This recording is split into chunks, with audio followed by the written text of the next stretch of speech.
Madison's Militia. The Hidden History of the Second Amendment. Carl T. Bogus. For William and Dov. Contents. Introduction. 1. Showdown in Richmond. 2. Debate in Richmond. 3. Decision in Richmond. 4. Southern Terror. 5. The Militia War in the North. 6. The Militia War in the South. 7. Mr. Madison goes to Congress. 8. The Ghost of Patrick Henry. 9. The English Declaration of Rights of 1689. 10. Chimeras of Liberty. Conclusion. Introduction. A nightmare had been haunting Carolinians. In the fall of 1734, readers of the South Carolina Gazette learned of 3 separate revolts on sailing ships transporting Africans to bondage in the New World. In all 3 incidents, the Africans killed the ship's captain, and in 2 of the incidents the Africans took full control of the ship and its cargo.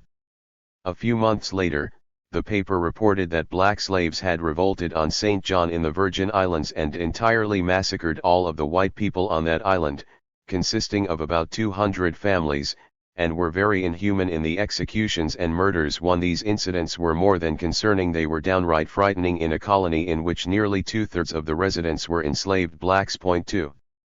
The nightmare turned real in the still dark, early morning of Sunday, September 9, 1739, on the banks of the Stono River, about 15 miles due west of Charleston. 3. About 20 slaves broke into Hutchinson's store, which was probably a barn-like building serving as both a general store selling foodstuffs, clothing and shoes, tools, and other goods, and a warehouse for rice bound for export from the docks in Charleston. 4. The slaves' leaders were named Jemmy and Cato. No one today knows much about them, but, according to his descendants, Cato's masters had taught him to read. That was not commonplace. Whites were afraid that reading could give slaves ideas. These slaves had not come to steal food, drink, or clothes. They had come for guns and ammunition. They decapitated 2 white men who were, for reasons unknown, in the closed store, and put their severed heads on the front steps, publicly announcing for all to see that they were in open rebellion. 5. The armed band of slaves marched west on Ponds Road. Some speculate they were heading for Spanish Florida. During the preceding year, Spain issued a royal edict promising freedom to escaped slaves who made their way to Florida. But Gracia Real de Santa Teresa de Mos, the northern outpost where Spain established a community of free blacks, was about 275 miles away. If the slaves' primary goal was to get there, one assumes they would have moved as quickly and surreptitiously as possible. That was not what they did. On 8 occasions, they left Ponds Road to invade the homes of plantation owners and other colonists. 6. Once they were driven off, and once, a slave hid his master and told the rebels he was not at home. The rebels pillaged the other 6 houses, set them ablaze, and killed everyone inside, a body count totaling 40 slave owners and family members before the day was through. The targets were not indiscriminate.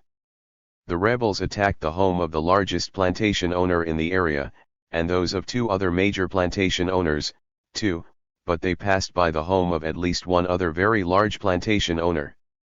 They attacked the homes of 2 justices of the peace, but when they passed Wallace's tavern, they left the proprietor alone because, they said, he was a good man and kind to his slaves. 7. We can confidently conclude the rebels were not trying to reach freedom in Spanish Florida because they did not try to conceal their whereabouts. Just the opposite, they beat drums, flew banners, and called out liberty to other slaves, exhorting them to join the insurrection. Their ranks swelled to somewhere between 60 and 100. They had come from 8 different plantations. 8. No one knows how large the rebellion would have grown if not for a bizarre coincidence. A group of 5 white men, on their way to Charleston for the South Carolina Assembly's new legislative session, happened to ride within eyesight of the rebels. One member of the group was Dr. William Bull II, the Lieutenant Governor of South Carolina and one of the province's officials most concerned about the potential for slave insurrections. In a letter just 4 months earlier, Bull had warned that the colony's Negroes which were their chief support, may in little time become their enemies, if not their masters, and that this government is unable to withstand or prevent it. 9. One can only imagine Bull's horror as he saw a sizable group of armed slaves in open rebellion.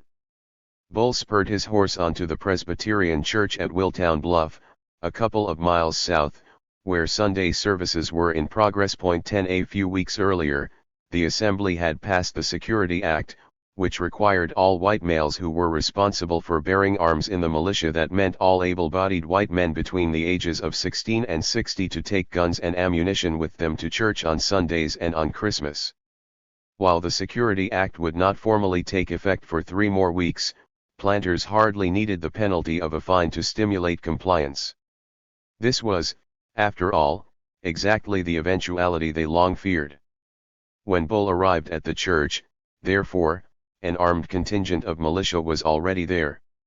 Leaving frightened women and children at the church, the men rode off in pursuit of the rebels. By 4 o'clock in the afternoon, perhaps as many as 100 armed and mounted militiamen, led by Captain John B., found the slaves in an open field about 10 miles southwest of where the lieutenant governor had spotted them earlier. They dismounted and attacked the rebels on foot. 11. Some slaves fled in the face of the advancing militia, more than 40 stood their ground and fought. Witnesses say that the battle was intense and that the slaves appeared skilled in the use of arms and fought in military formation, but the militia, better armed, better trained, and outnumbering the slaves who fought, prevailed. 21 whites died in the battle. 44 slaves died in the battle or were captured, questioned, and executed on the spot. The planters took pride in not torturing the slaves and instead giving them an easy death, but they, too, decapitated those they killed and placed their heads on pikes along Ponds Road. 44 heads, spaced some distance apart, provided a chilling display. Slaves who returned to their plantations were, if identified, also immediately shot or hanged. There was a second, smaller battle 6 days later when militia found a group of slaves who had escaped the initial engagement. A few slaves continued to evade capture, including one who was caught and hanged 3 years later. 12. Had the Stono rebels harbored some hope, even just a glimmer, that the rebellion would be large enough to repel the inevitable counterattack by the militia and somehow survive? Maybe, desperate people will believe what they must. But in their hearts, they must have known that was unrealistic. Even if the rebellion had become large enough, and well armed enough, to repel the first assaults, militia would come from further and further away from all of the South Carolina low country, from farther flung areas in western South Carolina, from Georgia, and from North Carolina, too, until the rebellion was destroyed. The word of the rebellion would spread among whites faster than among enslaved blacks, because whites had horses. And the whites would show no mercy.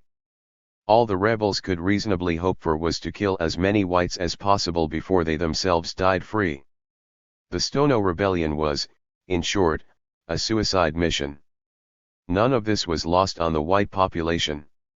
As historian Peter Charles Hoffer observed, after the Stono Rebellion no white could ever fool himself or herself again that slaves were content in their chains. 13. There had, however, been fears of slave uprisings in South Carolina long before the Stono Rebellion.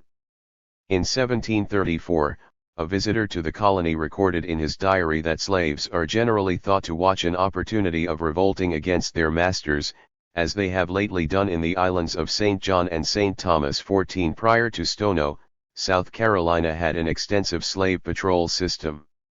Groups of 5 men, led by captains of patrol, made regular rounds, usually on horseback, to stop and question slaves who were not where they should be, ensure that groups of slaves were not meeting or assembling, search slave quarters for weapons and other contraband, and administer punishments from whippings to hangings to slaves violating the rules. Slave patrols were considered so essential to the security of the colony that patrollers were authorized to enter plantations, conduct inspections, and mete out punishments without the consent of plantation and slave owners. Men who volunteered for patrol duty were excused from militia drills. But Stono, then the largest slave rebellion on the American mainland, caused South Carolina and the South as a whole to heighten slave control measures. The South Carolina legislature directed that for at least 3 months, or until all of the Stono rebels were captured, completely armed militia patrol both banks of the Stono River every night. 15 And henceforth, patrols became the direct responsibility of the militia, with every militiaman required to participate. 16 Several militia garrisons were also established. The garrisons were not located at points that were important strategically to defend the colony from invasion, they were placed in the interior at points useful for slave control. 17 According to one student of South Carolina military history, the Stono reforms completed a transformation of the militia from a vital defensive agency to one whose principal duty was the supervision of slaves. 18. For a while, Georgia took a different approach. Within a year of the Stono Rebellion, it banned slavery within its colony. 19 A South Carolina merchant, asked for his opinion, said Georgia was foolish. Whites could never work as well as blacks in the rice fields because the work was too laborious and the heat too intense, and, therefore, without Negroes, Georgia can never be a colony of any great consequence. 20 For 2 decades, Georgia's farmers watched their counterparts amass great fortunes on the rice plantations of South Carolina and the tobacco plantations of Virginia. The risks were undeniable, but the enticement became irresistible. In 1755, Georgia was ready to make its pact with the devil. It repealed its prohibition on the use of slave labor and adopted South Carolina's slave control system, lock, stock, and barrel. 21. What has any of this got to with the origins of the Second Amendment? We're coming to that. *****. Here is what the Second Amendment says. A well-regulated militia, being necessary to the security of a free state, the right of the people to keep and bear arms shall not be infringed. This book deals with these questions, and these questions only.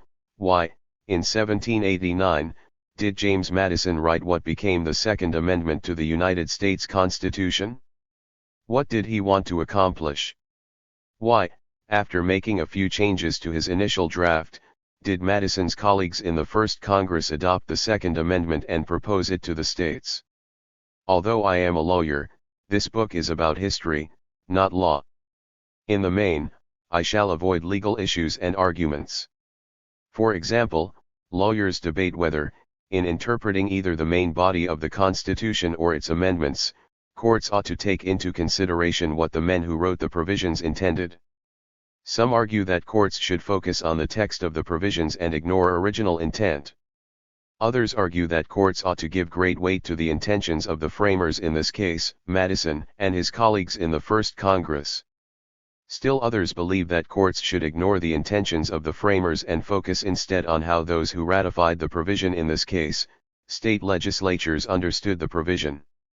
And some maintain that what matters more than any of that is how the people at large understood the provision. These arguments can resemble debates about how many angels can dance on the head of a pin. For example, those who want to place the greatest weight on the intentions of the ratifiers, or the understanding of the people, can wind up arguing whether that should include legislators or people in the states of Massachusetts, Connecticut, and Georgia, 3 states that were part of the Union when Congress proposed the Bill of Rights but did not ratify the amendments until 1939. This book will not deal with such questions. If you are reading this book, I assume that you care why James Madison and his colleagues in the First Congress wrote the Second Amendment without arguing why you should care. Nor am I going to analyze or debate how courts or other legal scholars have interpreted the Second Amendment. Suffice it to say that historians often criticize judges, lawyers, and legal scholars for doing law office history, which means picking and choosing particular quotations and facts, and ripping them out of context to reach a desired conclusion. 22 I am proud that, years ago, when I presented my thesis about the Second Amendment in a law review article, Professor Don Higginbotham, then the leading historian on military affairs in 18th century America, held it up as an exception to the rule, that is, it was a historically contextualized argument by a lawyer. 23 He also said my thesis was worthy of additional research. This book is the product of many years of additional thought and research, and I am committed to keeping faith with the principles expressed by the late Professor Higginbotham. I shall try to present history as it should be presented, focusing on people and the circumstances that caused them to think and act as they did. Happily, history is colorful, and putting facts and statements in context means placing them in the larger narrative in which they occurred, that is, to tell stories. James Madison never explained why he wrote the Second Amendment or what it meant. Nor did his colleagues in the First Congress. That does not mean that we have embarked on a futile quest. Nor does it mean that the amendment is doomed to be a Rorschach test on which everyone projects their own thoughts. The most reliable method of deducing why people acted as they did is to understand the imperatives that confronted them at the time. We do this all the time, especially when listening to politicians. We don't have to be psychoanalysts or professional historians to do this successfully. We are, after all, human beings, and by putting ourselves in the shoes of other human beings, we can often understand what motivated them to do what they did. This can often lead us to a more reliable conclusion than simply accepting what someone claims their motives were. But we have to truly understand the times, circumstances, and imperatives of James Madison and other key players. Moreover, Madison and his contemporaries lived in a different time than do we. Their world, 18th century America, was not our world. So stepping into their shoes will take time and care. We need to bear in mind that, as one historian ably put it, the founders wrote the Second Amendment to solve their own problems, not ours. 24. There is nothing special about the method we shall follow. Historians agree that interpreting a text, statement, or idea, in this case, the Second Amendment, requires understanding the context in which it was made, who made it, and why.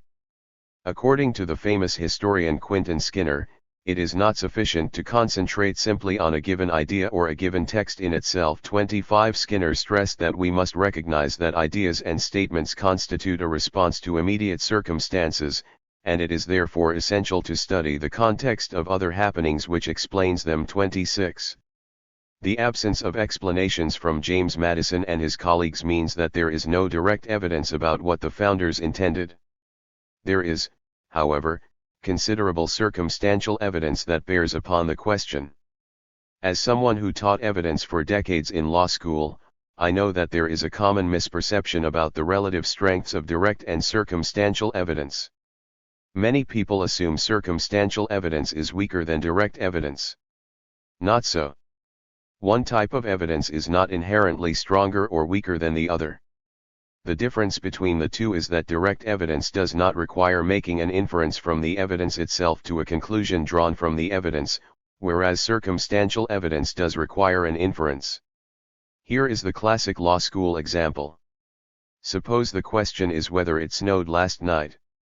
If Joe testifies that he went outside at midnight to walk his dog, and during that walk he saw it snowing, that is direct evidence.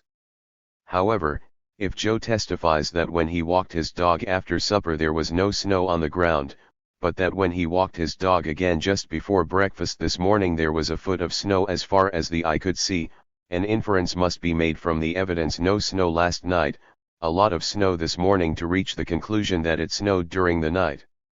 That is circumstantial evidence. In that example, the direct and circumstantial evidence are of equal strength. In many instances, circumstantial evidence is stronger than direct evidence. We used to assume, for example, that eyewitness testimony was the gold standard in evidence, but we have learned from painful experience and rigorous studies that eyewitness testimony is often unreliable. People are often mistaken about what they believe they saw, not to mention that some people lie. So do not be put off by my telling you that we will be relying on circumstantial evidence. In fact, having to rely on circumstantial evidence is going to make our exploration more interesting. Historian David Hackett Fisher has some useful observations about attempts to discern motives. He says that motives are usually pluralistic, in both their number and their nature. 27. By that he means that people usually have a number of reasons for doing a particular thing. Man who does something does it for every reason he can think of, and a few unthinkable reasons as well, Fisher writes. By this he means, people have conscious and unconscious motivations, which tend to coexist and interact. I do not take Fisher to mean that we cannot try to discern those motivations and how much weight each had. A man asked a woman to marry him. Was he motivated because he loved her, because she was wealthy, because he was on the rebound from being jilted by a previous lover, or because of a combination of factors? In trying to sort that out, we would consider circumstances such as whether he treated the woman the way people treat those whom they love, how materialistic he was, how long ago his former lover broke up with him, and so on. We may have more faith in the inferences we draw from circumstantial evidence of this kind than from what the man himself claims was his reason for proposing marriage. Fisher puts this even more starkly. He writes, "There can be no primary, direct evidence of any past motive. But there is a tacit logic of inference which can attain a high degree of probable accuracy." 28 We will not, therefore, be doing anything unusual in deducing James Madison's motivations through circumstantial evidence. In a sense, this is a mystery book. The mystery is why James Madison decided to write the Second Amendment. In a classic mystery, the author does not tell you who did it, and why they did it, at the beginning of the tale. But while we will be engaged in an exploration to solve a kind of mystery, it is not practical in this case to save the solution to end. So let me describe my thesis. On Monday afternoon on September 7, 1787, the delegates who were still in attendance at the Constitutional Convention in Philadelphia after 4 grueling months of difficult and sometimes contentious debate, formed a line in accordance with the geographies of their states north to south, with the 2 New Hampshire delegates going first, and the 2 Georgia delegates last to sign the product of their work, the proposed Constitution of the United States. Of the 55 delegates who had attended some portion of the convention, 41 remained. Of those, 38 signed. 3 refused. It was 3 o'clock when they finished. Some made their way from the building we today call Independence Hall to City Tavern for a celebratory drink and to share a meal together. 29 It is said a woman in the street called out to Benjamin Franklin to ask, "Doctor, what have we got? A republic or a monarchy?" And Franklin replied, "A republic, if you can keep it 30. But, by its own terms, the Constitution would not be adopted until at least 9 states ratified it. The Constitution required that each state elect delegates for a convention to make that state's decision. 2 of the 3 men who had refused to sign, Elbridge Gerry of Massachusetts and George Mason of Virginia, vowed to do everything in their power to prevent ratification. 31 Over the next year, a battle ensued between Federalists, who favored ratification, and Anti-Federalists, who opposed it. As we know, 3 Federalists, Alexander Hamilton, James Madison, and John Jay, wrote a series of newspaper articles supporting ratification, which were later collected and published as the Federalist. Meanwhile, Anti-Federalists were writing their own newspaper articles denouncing the Constitution and urging that it be rejected. 32 When Virginia convened its ratifying convention in Richmond on Monday, June 2, 1788, ratification was in doubt. 8 states had ratified, but it looked as though if Virginia failed to ratify, there might not be a 9th. Besides, without Virginia, could the Union even be feasible? It was the largest state, the wealthiest state, and home to George Washington, Thomas Jefferson, James Madison, and other nationally prominent figures. With everything on the line, the Richmond Convention was an event of the highest drama. Moreover, among the many prominent delegates were Federalists James Madison, John Marshall, and Henry Lighthorse Harry Lee, and Anti-Federalists Patrick Henry, George Mason, and James Monroe. So many spectators showed up that the proceedings were moved to a larger building. There is something else unusual about the Richmond Convention for its time. We have a reasonably good transcript totaling nearly 500 pages of the debates. Patrick Henry, George Mason, and the other Anti-Federalists raised many arguments against ratification. One of the accusations they flung at Madison was that he and his fellow delegates at the Constitutional Convention had handed Congress a terrible weapon, the ability to subvert the slave system by disarming the militia. It is impossible to state how terrifying for Virginia, or for other states with large slave populations, any prospect of rendering the militia weaponless could be. The South was petrified about potential slave insurrections. The militia was both a deterrent against rebellions, and its defense should rebellions occur. Madison thought this was an unreasonable fear. If Congress failed to arm the militia, the states or the people themselves could arm the militia, he argued. But Henry implied that Congress might not merely neglect to arm the militia, it might deliberately disarm the militia. Why would it do this? Because, Henry suggested, the North hated slavery, and the Constitution had deprived Congress of the authority to abolish it directly. This may have been a wild theory, but as we know too well, people can be susceptible to such theories, especially if they are fearful. Patrick Henry, moreover, was a powerful persuader. He was, in fact, widely considered the greatest orator then living in America, and when Madison suggested the states could also arm the militia, Henry unmercifully, and effectively, ridiculed him. Meanwhile, one of the Anti-Federalists' other objections to the Constitution, and probably the objection with the widest appeal, was that it did not contain a Bill of Rights. And Madison was then opposed to a Bill of Rights. By a thin margin, the Federalists ultimately prevailed in the Richmond Convention. Madison, however, had been bloodied by the Anti-Federalists. Seizing the opportunity to finish off an opponent while he was weak, Patrick Henry devised a Machiavellian scheme to end Madison's political career.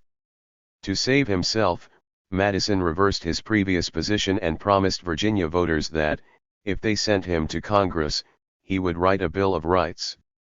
He followed through on that promise, and when Madison wrote what became the Second Amendment, he did so to solve the problem that Henry raised. That is, Madison wrote the amendment to assure his constituents in Virginia, and the South generally, that Congress could not deprive states of armed militia. Madison could not give states the authority to arm the militia without contradicting the main body of the Constitution, so, in effect, he provided that if Congress did not arm the militia, the people could do so themselves. And, in fact, this is how militias were generally armed.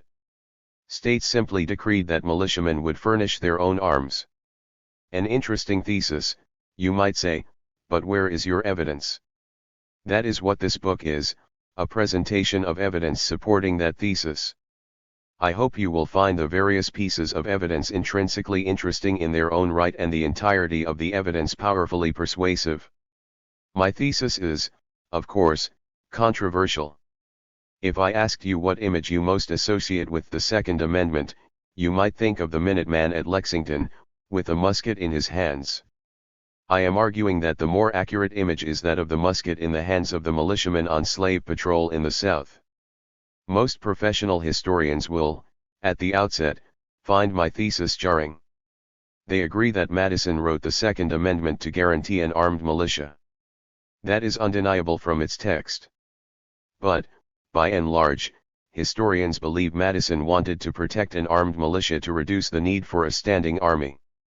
They believe that the founders considered standing armies a potential tool of tyrants, and therefore dangerous. I do not argue that view is flatly wrong. As David Hackett Fisher said, people often act for a multiplicity of motives. Nevertheless, I shall argue that the no standing army motive is exaggerated. The Revolutionary War destroyed faith in the militia as a military force and an instrument of national defense. Lexington and Concord were, in fact, the last clear militia victories of the war. The militia repeatedly proved incapable of standing their ground in battle. As we will see, the militia was so consistently terrible that, in considering how to array their forces for battle, Continental Army generals talked about surrounding militia with Continental soldiers and ordering the Continentals to shoot the first militiamen to bolt. And it was not just Continental Army officers who considered the militia unsuitable for combat, the highest-ranking militia officers thought so, too. While some politicians continued to make 4th of July speeches glorifying the militia after the war, I believe the evidence will persuade you that it is a mistake to take those speeches at face value. Knowledgeable people knew this rhetoric was nothing more than political cotton candy. At the same time, everyone understood that the militias were effective and essential for slave control. If we had to assign relative values to these two motives for protecting an armed militia, the slave control motive would outweigh the no-standing army motive by a factor of at least 10 to 1. Here is how we will proceed. The first 3 chapters of this book will take us to June 1789, and the ratifying convention in Richmond, Virginia.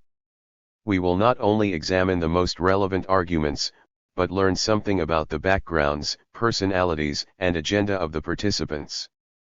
As already mentioned, the Richmond Convention had an unusually skilled and diligent person transcribing the proceedings, so you will be able to hear much of what James Madison, Patrick Henry, and other delegates said in their own words. This chapter will also examine the Declaration of Rights adopted at the very end of the Richmond Convention, which included a right to bear arms provision and other closely related provisions. I believe you will discover that these provisions have very different connotations when you read them after listening to the debates that immediately preceded them. The next 3 chapters will step back in time to provide background and insight about what was in the minds of the delegates at the Richmond Convention and the founders as a whole. These chapters provide a great deal of the context that is necessary to understand their thinking, their statements, and their motives. Chapter 4 will examine just how afraid people in the slave-holding states were of insurrections. It will explore the reasons and parameters of their fears, and the role the militia played in both deterring insurrections and suppressing them, if and when they did occur. Chapters 5 and 6 will describe some of the main battles of the Revolutionary War. These chapters will demonstrate that when Madison wrote the Second Amendment, he and his colleagues in the First Congress believed that militias were worthless for national defense and absolutely essential for slave control. Chapter 7 will pick up the story after the Richmond Convention. This part of the story deals with Patrick Henry's scheme to extinguish Madison's political career, Madison's contest against James Monroe to win election to Congress, and the promise Madison made to voters to write a Bill of Rights, should they choose him as their representative. This chapter will also examine the right to bear arms provisions that then existed in 4 state constitutions.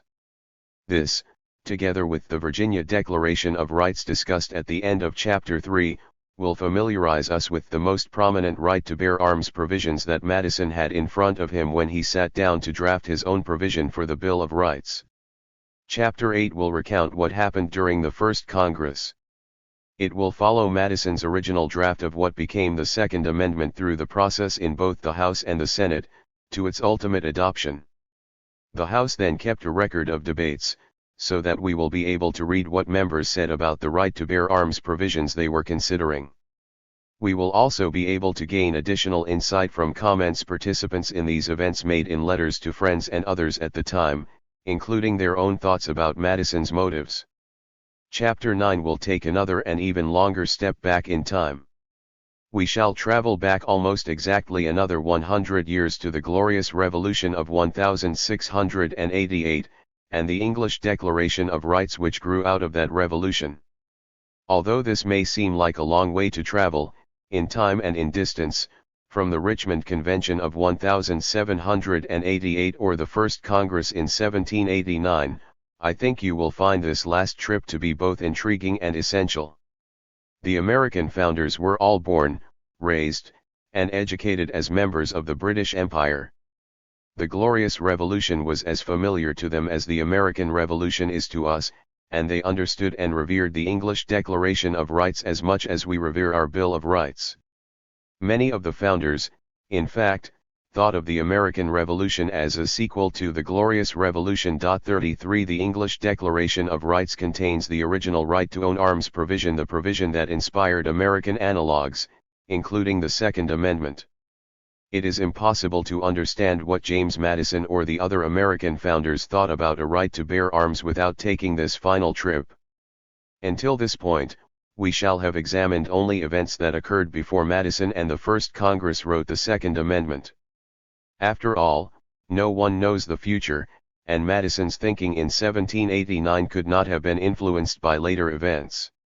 Chapter 10, however, will peer a bit into the future, that is, into events that occurred after Madison wrote the Second Amendment. There are two reasons to do this. First, sometimes what people do later can throw additional light on their previous actions and motives. Suppose we wish to know why Alice accepted Bruce's proposal of marriage. Was it for love? We can make a better guess about Alice's motives if we learn that she broke off the engagement after learning that Bruce had given away most of his wealth to charity. The second reason for peering a bit into the future is to satisfy some natural curiosity. Our final chapter, therefore, will focus on what the American founders did and did not do with the militia after adopting the Second Amendment. We will, fittingly, end with James Madison in the White House. A short conclusion will offer final thoughts. 1. Showdown in Richmond. Monday, June 2, 1788, was a bright, sunny day in Richmond, Virginia. 1. So many people flocked to the State House to watch the convention that would decide whether the Commonwealth of Virginia would ratify the Constitution that officials delayed proceedings for a day to move to the largest building in the city, a 2-year-old structure popularly known as the New Academy on Shockoe Hill. The overwhelming interest should not have been a surprise. People then watched debates for entertainment, and this debate was going to be a battle of titans. In one corner were the Federalists, who wanted Virginia to ratify the Constitution and join the Union. In the other were the Anti-Federalists, who wanted Virginia to decline to ratify and remain an independent state or, perhaps, join a separate union of Southern states. Everything was on the line. If Virginia ratified, there would be a new constitution, a new nation, and a new government. If Virginia decided not to ratify, probably none of those things would come into being. The Constitution had to be ratified by 9 states. Although 8 states had already ratified, it appeared that without Virginia there would not be a 9th. Rhode Island ratifying was out of the question. 2. The smallest state was so opposed to a new union that it had not even sent delegates to the Constitutional Convention in Philadelphia. It feared that the large states would politically dominate a new national government. Influential Rhode Island Quakers were repulsed by the slavery compact in the Constitution. Even more importantly, the Constitution would make it impossible for Rhode Island to continue its pro-debtor fiscal policy. Many Rhode Islanders went into debt during the Revolutionary War. Now, after the war, deflation was effectively increasing the size of their debts. Adding insult to injury, speculators had purchased many of the debts. Similar issues led to Shays' Rebellion in Massachusetts, but while Massachusetts protected creditors, Rhode Island took the opposite approach. The state reversed deflation by issuing more paper money, and it allowed debts to out-of-state creditors but not to Rhode Islanders to be paid with this depreciating currency. That so outraged a Boston newspaper that it proposed that Rogue Island, as it chose to refer to its neighbor, be dropped out of the Union or apportioned to the different states that surround her. More to the point, Rhode Island's policies would violate the new Constitution in at least 2 ways.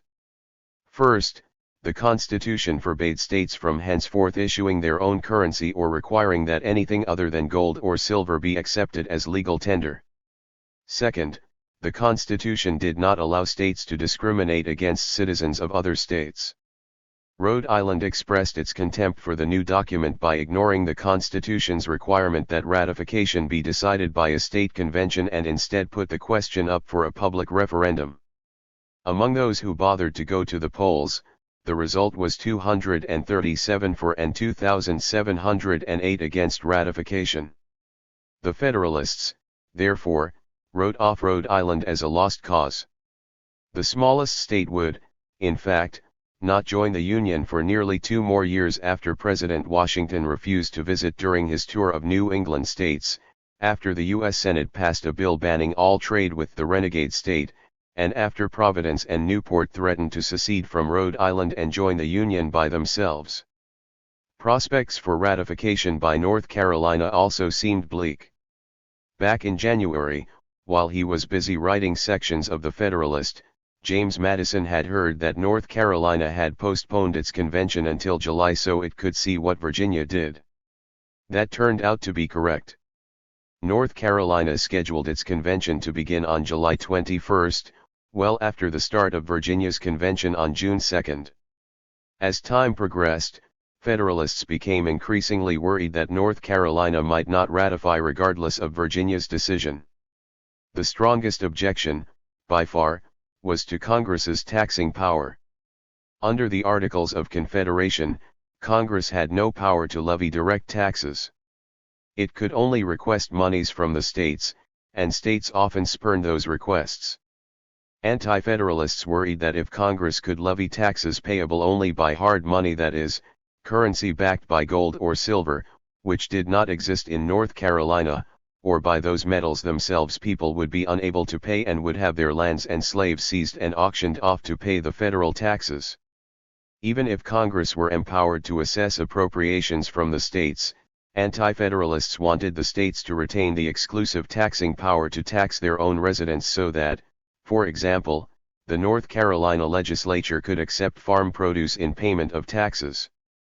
Anti-Federalists also raised a smattering of other objections to the Constitution, including the absence of a Declaration of Rights and the prohibition of religious tests as qualification for holding public office, which they warned might lead to pagans, deists, and Mohammedans holding public office. And typical of hypocrisy that was widespread in the South, some North Carolinians decried the Constitution prohibiting Congress from ending the abominable slave trade until 1808, even as they simultaneously argued that abolishing slavery itself was unthinkable. Predictions that North Carolina would not ratify proved correct. When its ratifying convention finally met and voted 5 months after Virginia ratification was defeated on a vote of 184 to 83. And it would take nearly another year and a half after that for North Carolina to finally ratify and join the Union. New Hampshire had originally convened a ratifying convention on February 13, 1788.3. The Federalists originally had been optimistic and spread the word that the Constitution would experience smooth sailing, but they misread sentiment beyond Portsmouth and other towns along the state's short Atlantic coastline, where merchants hoped that a strong national government would be a boon to commerce. About a quarter of towns sending delegates to the convention instructed them to vote against ratification.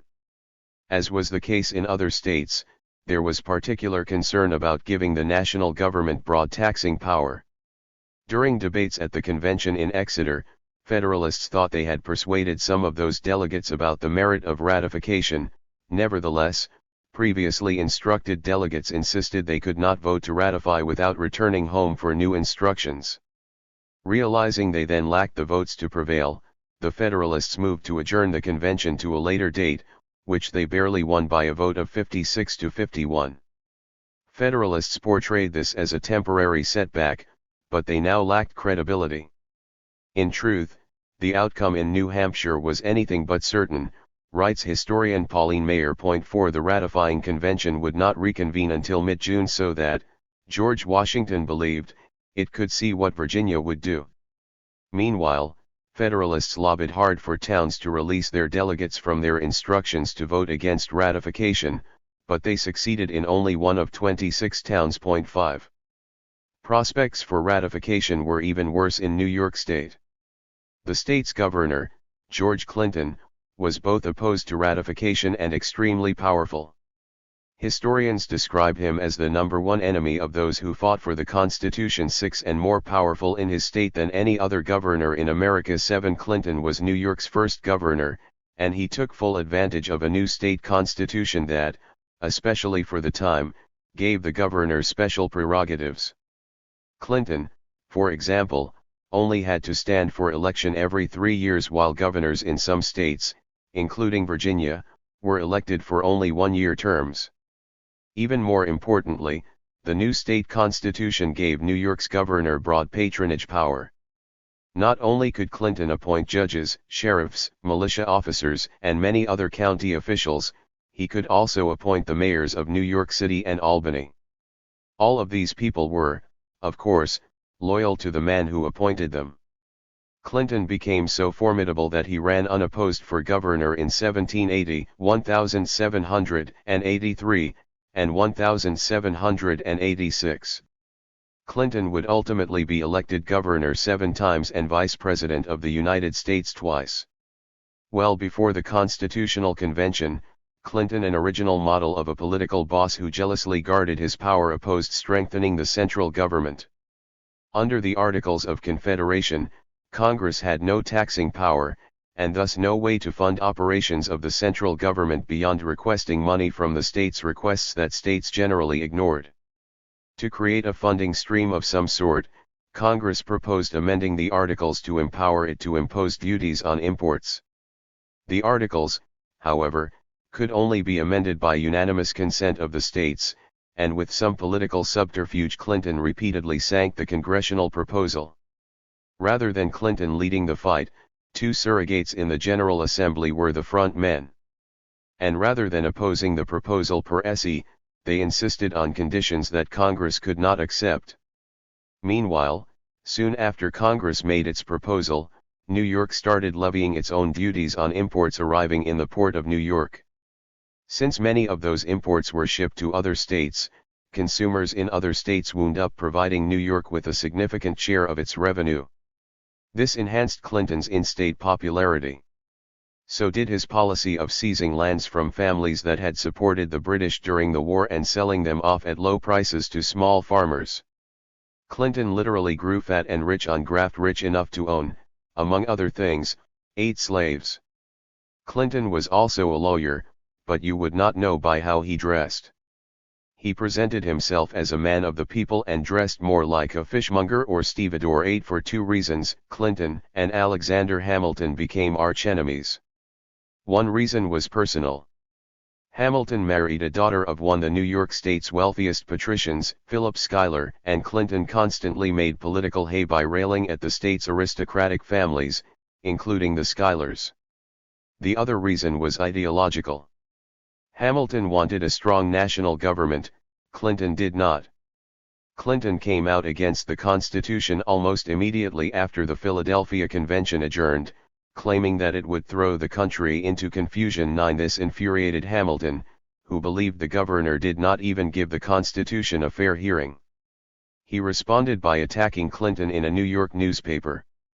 "Your conduct in a man high in office argues greater attachment to his own power than to the public good," Hamilton wrote. 10 A Clinton surrogate immediately responded by calling Hamilton a superficial, self-conceited coxcomb in another New York paper. 11 Realizing the importance of the ratifying battle in New York, Hamilton then recruited James Madison and John Jay to join him in writing a series of essays defending the Constitution, to be published in New York newspapers. These 85 essays were later published in book form under the title The Federalist, but their original purpose was to persuade the people of New York, and the delegates representing them, to support the Constitution at the state's ratifying convention. Their efforts appeared to have failed, however. When Alexander Hamilton saw the results of the special election of delegates to the New York ratifying convention, 19 delegates were Federalists, and 46, including George Clinton, were anti-Federalists. He immediately wrote Madison as follows: "As Clinton is truly the leader of his party and inflexibly obstinate, I count little on overcoming by reason. Our only chances will be the previous ratification by 9 states, which may shake the firmness of his followers." 12.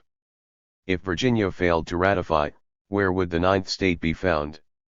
If another 9th state were found, could the new nation successfully exist without Virginia, the most populous and affluent state? And could the United States cohere if Virginia remained outside the Union, thus geographically separating states to the north and the south? The issue to be decided by Virginia's ratifying convention could, therefore, not have been more consequential. And the cast of characters who would debate the issue could not have been more colorful. Not only did they loom large at the time, many of them remain famous today. They included 2 future presidents, James Madison and James Monroe, and even 3 future presidents if we include George Washington, who, although not a delegate to the convention, helped influence its proceedings from backstage. The cast of characters also included John Marshall, who was fated to become the 4th Chief Justice of the United States Supreme Court and is regarded today as the most influential justice in the long history of the court. It included Patrick Henry, who was regarded as the best orator of his time and had famously helped rouse a nation to revolution by crying, "Give me liberty or give me death." The 170 delegates to the ratifying convention also included individuals who were then famous but are unknown to most Americans today. Two of them who will become particularly important for our purposes were Edmund Randolph, who was then governor of Virginia, and George Mason, the author of the Virginia Declaration of Rights of 1776, who is still well known in Virginia and is the namesake of one of Virginia's major public universities. It is worth spending a little time getting to know a bit about these men. While it is their differences that will become especially important, let us quickly note what they had in common. They were, of course, all Virginians. They had all come from venerable families or married into venerable families and were part of the state's aristocracy. They were, with the possible exception of Patrick Henry, well educated. A number of them had gone to college: James Madison to Princeton, and John Marshall, Edmund Randolph, and James Monroe to William and Mary, but going to college was not then de rigueur, and the others had benefited from rigorous study under private tutors and were well read. All of these men knew each other. James Madison and Patrick Henry were distantly related through marriage. James Madison and James Monroe were close friends, and would remain close friends throughout their lives, even when they ran against each other for a seat in Congress. George Washington and George Mason were neighbors. Washington's home at Mount Vernon was about 12 miles on horseback from Mason's home at Gunston Hall, and even closer by boat, and they sometimes visited one another. All of these men were wealthy, and in large measure their wealth depended on slaves. While we don't know precisely how many slaves they each owned at the time of the ratifying convention in 1788, we can make rough estimates based on what we know about how many slaves they owned at other times. In all likelihood, George Mason 13, James Madison 14, James Monroe 15, John Marshall 16, George Washington 17, and Patrick Henry 18 all owned at least 100 slaves at the time of the ratifying convention. James Madison would lead the Federalists. Everyone knew that Madison had been a principal architect, perhaps the principal architect of the Constitution. There was nothing imposing about his stature. Madison stood 5 feet and 6 inches, had a small frame, a pale complexion, and dressed simply and always in black. He was naturally shy, and sometimes his voice quavered when he began speaking. Sometimes he spoke so softly his audience leaned forward to hear him. 19 Yet his brilliance shone bright. "Few men possessed so rich a flow of language," said Edward Coles, who while a young man served as Madison's secretary and later became governor of Illinois. 20 Madison was not merely skilled at expression, both written and oral, his powers of reasoning and analysis, especially when it came to matters of political science, may have been unmatched, even among the other most supremely gifted founders such as Benjamin Franklin and Alexander Hamilton. John Marshall, a lawyer and member of the Virginia House of Delegates who had already earned a reputation as a fine debater, had also been elected as a delegate to the convention and was known to be a Federalist. Marshall would, of course, go on to become Chief Justice of the United States Supreme Court. More than 2 centuries later, Marshall is still considered the most influential Chief Justice in American history. Assisting from backstage was George Washington. No one was more of a Federalist than Washington, who from his wartime experience well understood the need for a strong national government. While Washington himself declined to serve as a delegate to the Virginia ratifying convention in order to preserve his carefully curated persona of a statesman who transcended debates, his behind-the-curtain influence on the proceedings was palpable. 21 One historian writes that even though he never set foot in the convention hall, Washington dominated the exhausting drama nonetheless, and at times the anti-Federalist responses seemed to be attempts to reply as much to Washington as to Madison and other Federalists in their presence. Washington persuaded Madison to stand for election as a delegate to the convention so that Madison could lead the Federalist effort, was in close communication with Madison throughout the convention, and hosted Madison at Mount Vernon for 4 days immediately after the convention so that Madison could recover from exhaustion. 22 As we will see much later, however, this alliance between Washington and Madison, so consequential at this stage, would not survive Washington's transition from Federalist to Federalist and Madison's transition from Federalist to Republican.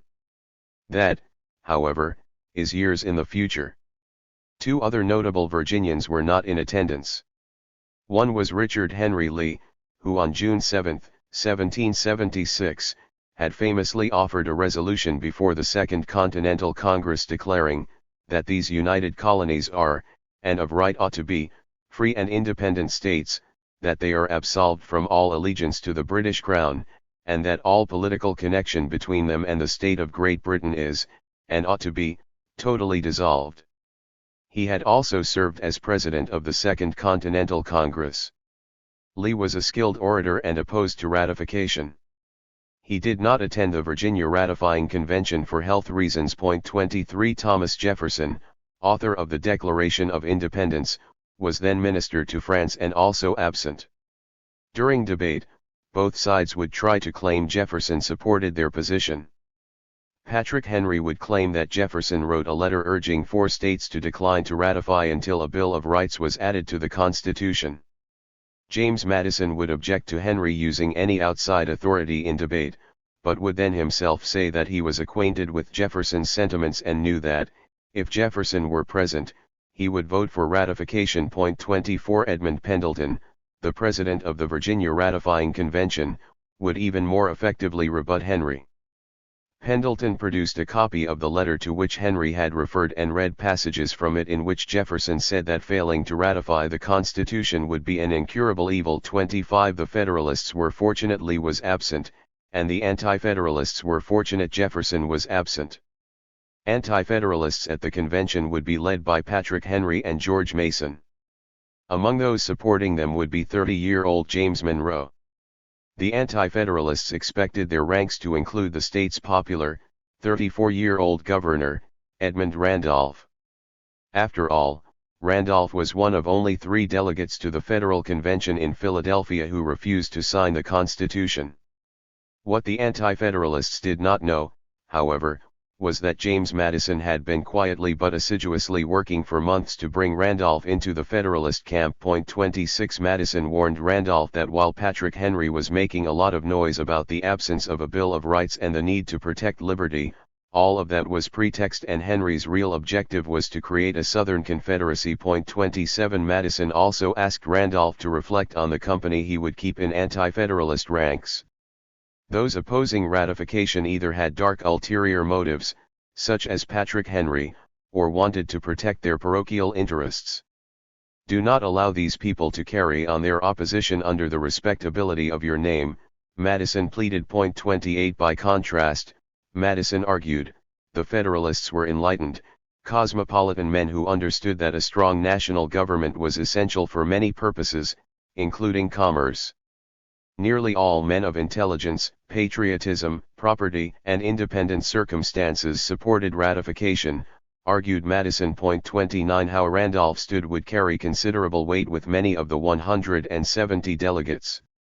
He had given up much for the Revolution. Randolph's father had been a loyalist who sailed to England with his wife and daughters when the Revolution succeeded. 30 As events got underway in Richmond, Madison secretly hoped that Randolph might surprise the Anti-Federalists. Any attempt to win over George Mason, who had also refused to sign the Constitution in Philadelphia, would have been a fool's errand. Mason was one of the other 2 men who refused to sign the Constitution in Philadelphia, but the 62-year-old George Mason was nothing like Randolph. Edmund Randolph was earnest, curious, and open-minded. He sometimes wavered on important issues, but that was because he recognized the competing sides of issues and struggled to discern what was best. George Mason never wavered. Convinced of his own brilliance and rectitude, he was a man who always had to have his way. He was not a man to reconsider his views, and he was temperamentally incapable of compromising. George Washington described his bull-headed neighbor this way: pride on the one hand and want of manly candor on the other will not, I am certain, let him acknowledge an error in his opinions. 31.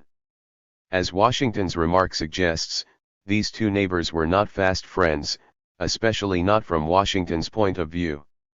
In fact, over the course of the years Washington had twice accused Mason of engaging in underhanded dealings in transactions they had with each other. 32 Nevertheless, Mason tried to preserve a relationship with his illustrious neighbor, and the ever-polite Washington maintained a cool, civil relationship with his neighbor. But Washington was very much put off by Mason's conduct during the Constitutional Convention. He thought that Mason rendered himself obnoxious in Philadelphia by the pains he took to disseminate his objections. 34 If Mason in Philadelphia was bad enough, for Washington, the Virginia ratifying convention, at which Mason would be even more vehement, would wind up being the last straw. 35 Washington tolerated one more visit by his neighbor to Mount Vernon after that, but Mason finally got the message. Mason told his son that while he still regarded George Washington with great esteem, he believed that his opposition to the Constitution in Philadelphia and Richmond had extinguished his relationship with his neighbor. 36 Mason may have been egocentric, quarrelsome, and even litigious, but there was no denying he was a man of high intelligence and well read about matters of political philosophy. 37 He was something of an intellectual. Mason's biographer described him as readable and acerbic, but also independent and incorruptible, and someone who always inspired more respect than affection. 38 In one way, his cantankerousness helped him. Because Mason did not have a personality suitable for a political career and knew it, he had no ambitions for political office, and what he said about issues was unencumbered by political calculations. This combination of traits allowed Mason to be an acceptable but never widely popular member of legislative bodies and conventions.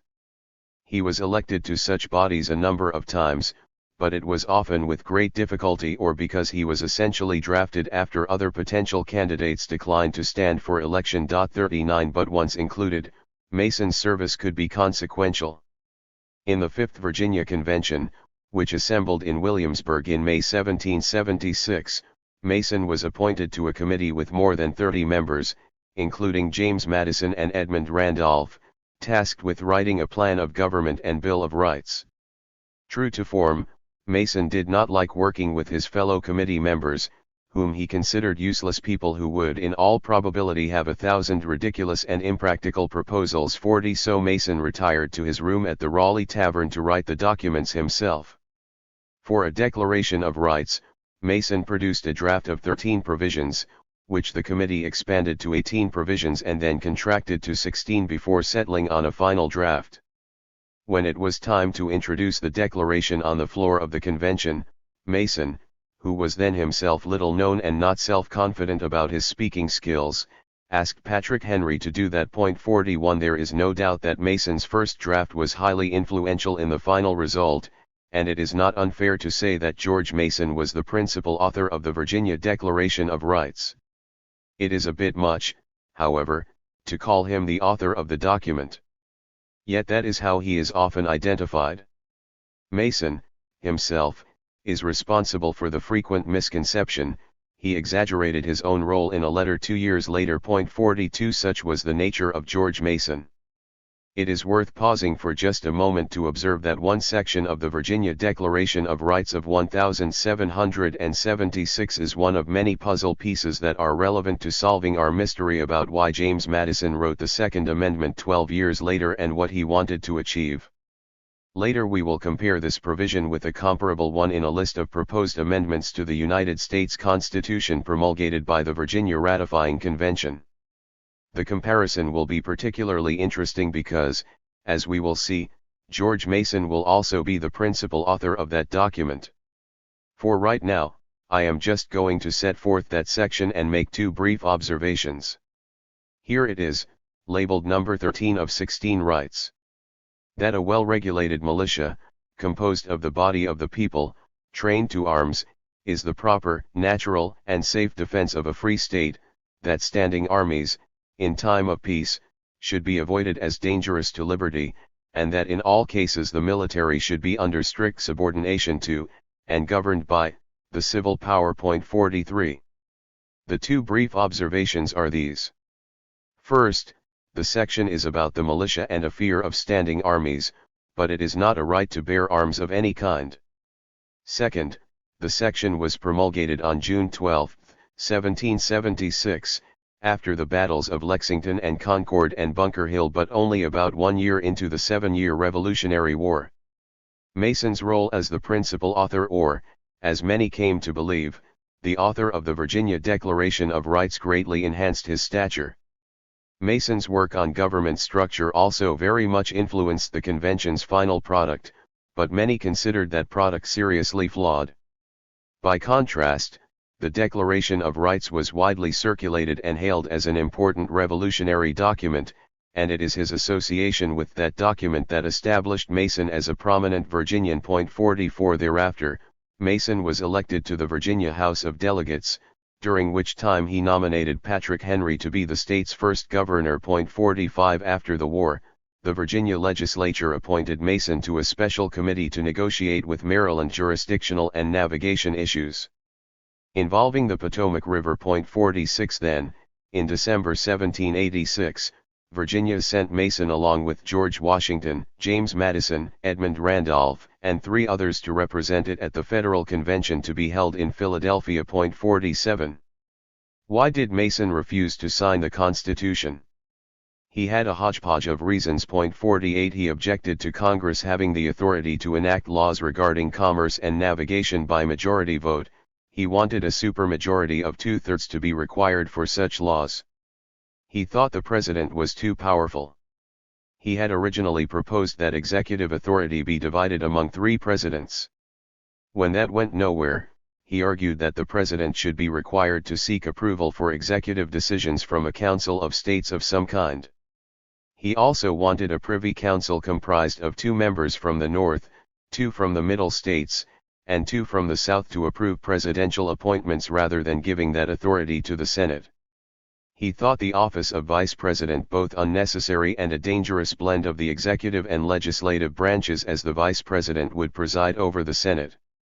He thought the House was too small. He wanted Congress to have the authority to enact ex post facto laws, but he did not want Congress to have the authority to grant monopolies. He predicted that under the Constitution the government would start out as a moderate aristocracy, which would evolve into either a monarchy, or a corrupt, tyrannical aristocracy. 49. 2 of Mason's objections are, for our purposes, worthy of special mention. Mason wanted the Constitution to include a Declaration of Rights. He specifically wanted guarantees of liberty for the press and jury trials in civil cases, and a prohibition against standing armies in time of peace. Mason did not mention any concern about a right to bear arms. Mason also objected to the provision prohibiting Congress from abolishing the slave trade until 1808. I hold it essential in every point of view that the general government should have the power to prevent the increase of slavery, Mason told the convention. 50 Why? Mason decried the evils of slavery, but his concern always seemed more focused on the slaveholders than the slaves. Every master of slaves is born a petty tyrant, he lamented.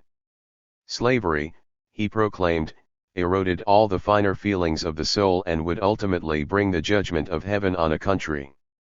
Even on this, how sincere was Mason, a man who owned 300 slaves and never freed any of them, even in his will.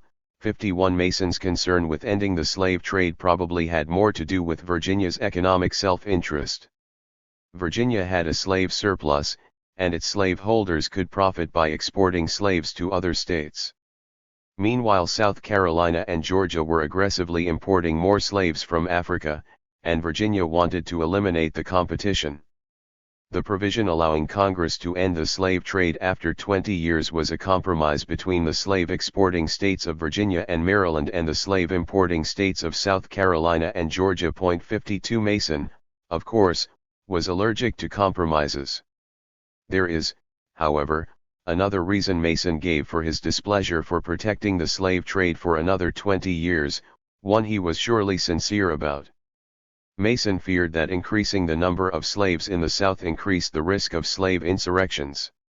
As he put it, importing more slaves from Africa would render the United States weaker, more vulnerable, and less capable of defense. 53. In many ways, Mason's lack of affinity for everything in the final document was typical. The Constitution was a complex instrument and the product of numerous compromises. Every delegate could point to things he disliked. James Madison, for example, believed the grand compromise between the large and small states in which only one congressional chamber allocated seats in proportion to population while the other would give tiny states such as Delaware and Rhode Island equal representation with the large states violated Republican principles and created a permanent rotten borough system of the kind that plagued the British Parliament. 54 He thought this so important an issue that at one point during the convention he urged large states to refuse to capitulate. Madison wanted the president elected by the people, not by state legislature. He believed in a strong executive and wanted supermajorities of 3/4 to be required to overrule presidential vetoes, instead of the 2/3 majorities required by the final document. 55 Perhaps most important of all, Madison wanted Congress to have the power to negative, that is, veto any state laws in all cases whatsoever. 56 Richard Beeman writes that Madison fervently believed that this constituted the heart and soul of his plan for a new government. 57 Not getting it was a bitter pill to swallow. Yet Madison swallowed it. He realized that creating a charter for a new government required political compromises, and making compromises between large and small states and slave and free states was enormously difficult. Madison said he thought it impossible to consider the degree of concord which ultimately prevailed as less than a miracle. 58 That, however, was not George Mason's disposition. In one of his last speeches to the convention, he declared that he would sooner chop off his right hand than put it to the Constitution as it now stands. 59 Following the Philadelphia Convention, Mason privately circulated to friends a pamphlet titled Objections to this Constitution of Government. 60 It was soon widely circulated. In October 1787, a Philadelphia printer published it, and newspapers also reprinted it. At about the same time, Alexander Hamilton recruited James Madison and John Jay to collaborate in writing the Federalist. Meanwhile, George Washington sat down to write a letter to someone who, Washington feared, would be critical in the coming fight over ratification. A master of diplomacy and suasion, Washington decided to begin with a short letter with a soft sell approach. Washington wrote, "Dear Sir, in the first moment after my return I take the liberty of sending you a copy of the Constitution which the Federal Convention has submitted to the people of these states. I accompany it with no observations.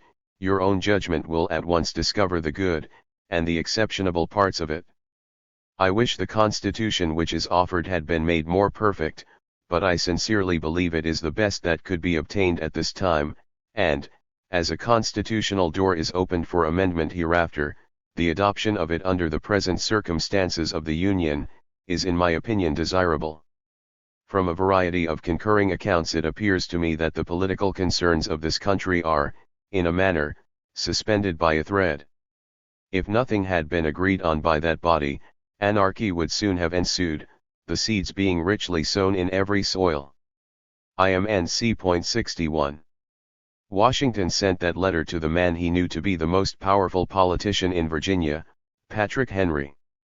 Patrick Henry has only to say, "Let this be law," and it is law, Washington told James Madison as they were strategizing about how to get the Constitution ratified. 62 It was not a compliment. Washington was commenting on Henry's ability to get whatever he wanted through the Virginia Assembly, and Washington did not believe that what Henry wanted was in the best interests of America. 63 But Washington's assessment of Henry's power was accurate. Virginia had elected Henry its first governor in 1776, and although Henry was generally regarded as an ineffective wartime governor both by many Virginians at the time and by historians today, the state re-elected Henry governor a total of 4 additional times, during 2 different periods, often by acclamation. 64 Henry, therefore, was not powerful because he was governor, he was periodically governor because he was powerful. But it was not his political power that made Patrick Henry so formidable in this time. He might be able to call the shots in the Virginia Assembly, but the ratifying convention was not the Assembly. That was, in fact, why the framers did not want state legislatures to decide whether to ratify the Constitution. State politicians would want to preserve their power, not yield so much of it to the national government. And political bosses often wielded enormous control over state legislatures. So the framers bypassed this as much as possible by requiring ratification by special conventions. Voters would elect delegates to their conventions for this one purpose. In this particular setting, therefore, Henry's political power was at least somewhat diminished. What made Patrick Henry so formidable nonetheless were his rhetorical gifts. Henry was widely considered America's greatest orator. It had been in his very first trial, as a green 27-year-old lawyer, that Henry had begun to earn that reputation. The case involved a dispute between Virginia parishes and their ministers. Traditionally, parishes had paid their ministers in pounds of tobacco. In 1758, the Virginia legislature passed a law, called the Twopenny Act, to permit parishes to pay their ministers in Virginia currency instead. The amount of their salary was to be the cash equivalent of what, on average, they had been paid in tobacco over the past 6 years, during which time tobacco had averaged 2 pennies per pound. There had, however, been a drought. Much less tobacco had been harvested, tobacco prices soared, and the ministers were getting paid far less in cash than what they would have received in tobacco under normal market prices. Ministers all over Virginia sued their parishes. One of the most prominent of these plaintiffs was Reverend James Morey. In addition to being a minister, Morey was also a distinguished scholar who privately tutored the sons of some of Virginia's most prominent families to prepare them for college. One of his students had been Thomas Jefferson. Considering how highly regarded and well-connected Reverend Morey was, it was no surprise he won his case. The court scheduled a second trial to determine the amount of damages. The vestryman's attorney told them there was nothing to be done. The market price of tobacco was well known and indisputable, the jury would calculate damages, and that was that. It was not even worth his time to try the case. The farmers in the parish were going to have to pay Reverend Morey so much more that they might be forced into bankruptcy, however, and they desperately looked around to find some way to reduce damages. Someone came up with the idea of hiring Patrick Henry, then 27 years of age. Almost surely the farmers did not decide to retain Henry for his legal ability. Henry had been at the bar for 3 years, and he spent most of that time at his desk writing deeds and wills.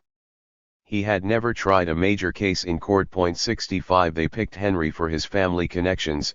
His uncle and namesake, Reverend Patrick Henry Sr., officiated at the Fork Church in St. Martin's Parish, where he drew large audiences who wanted to hear his galvanizing sermons, and young Patrick's father, John, was a magistrate in the very court the case was going to be tried. Maybe none of this would affect the jury, but perhaps Patrick might catch some kind of procedural break from the court. As noted, the farmers were more or less desperate.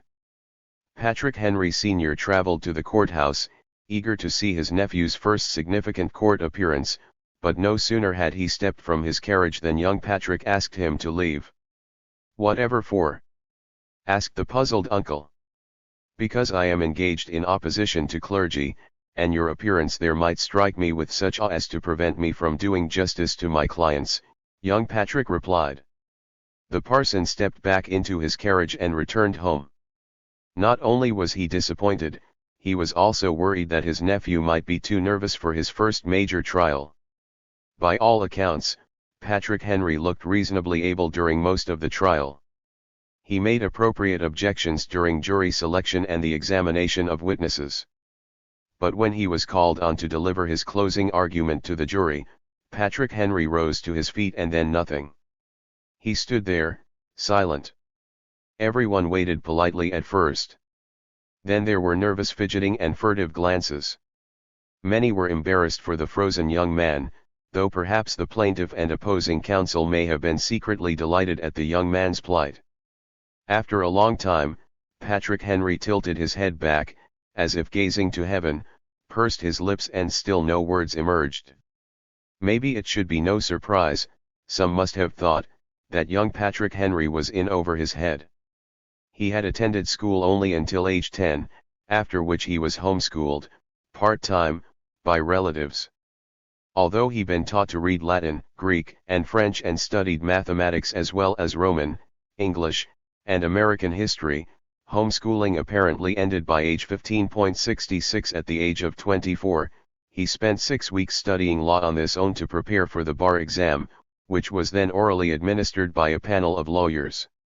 According to Thomas Jefferson, the lawyers who examined Henry only signed his license with great reluctance, and one member of the panel, George Wythe, who was later Jefferson's law teacher and perhaps the original source of this story, refused to sign. 67 It is said that while Patrick Henry stood mute, his father, who was the presiding magistrate among the 6 justices who sat together at a long table, sunk lower and lower in his chair in humiliation.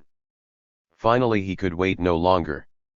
Judge John Henry had to do what he had to do, so he reached for gavel to declare summary judgment for Reverend Morey.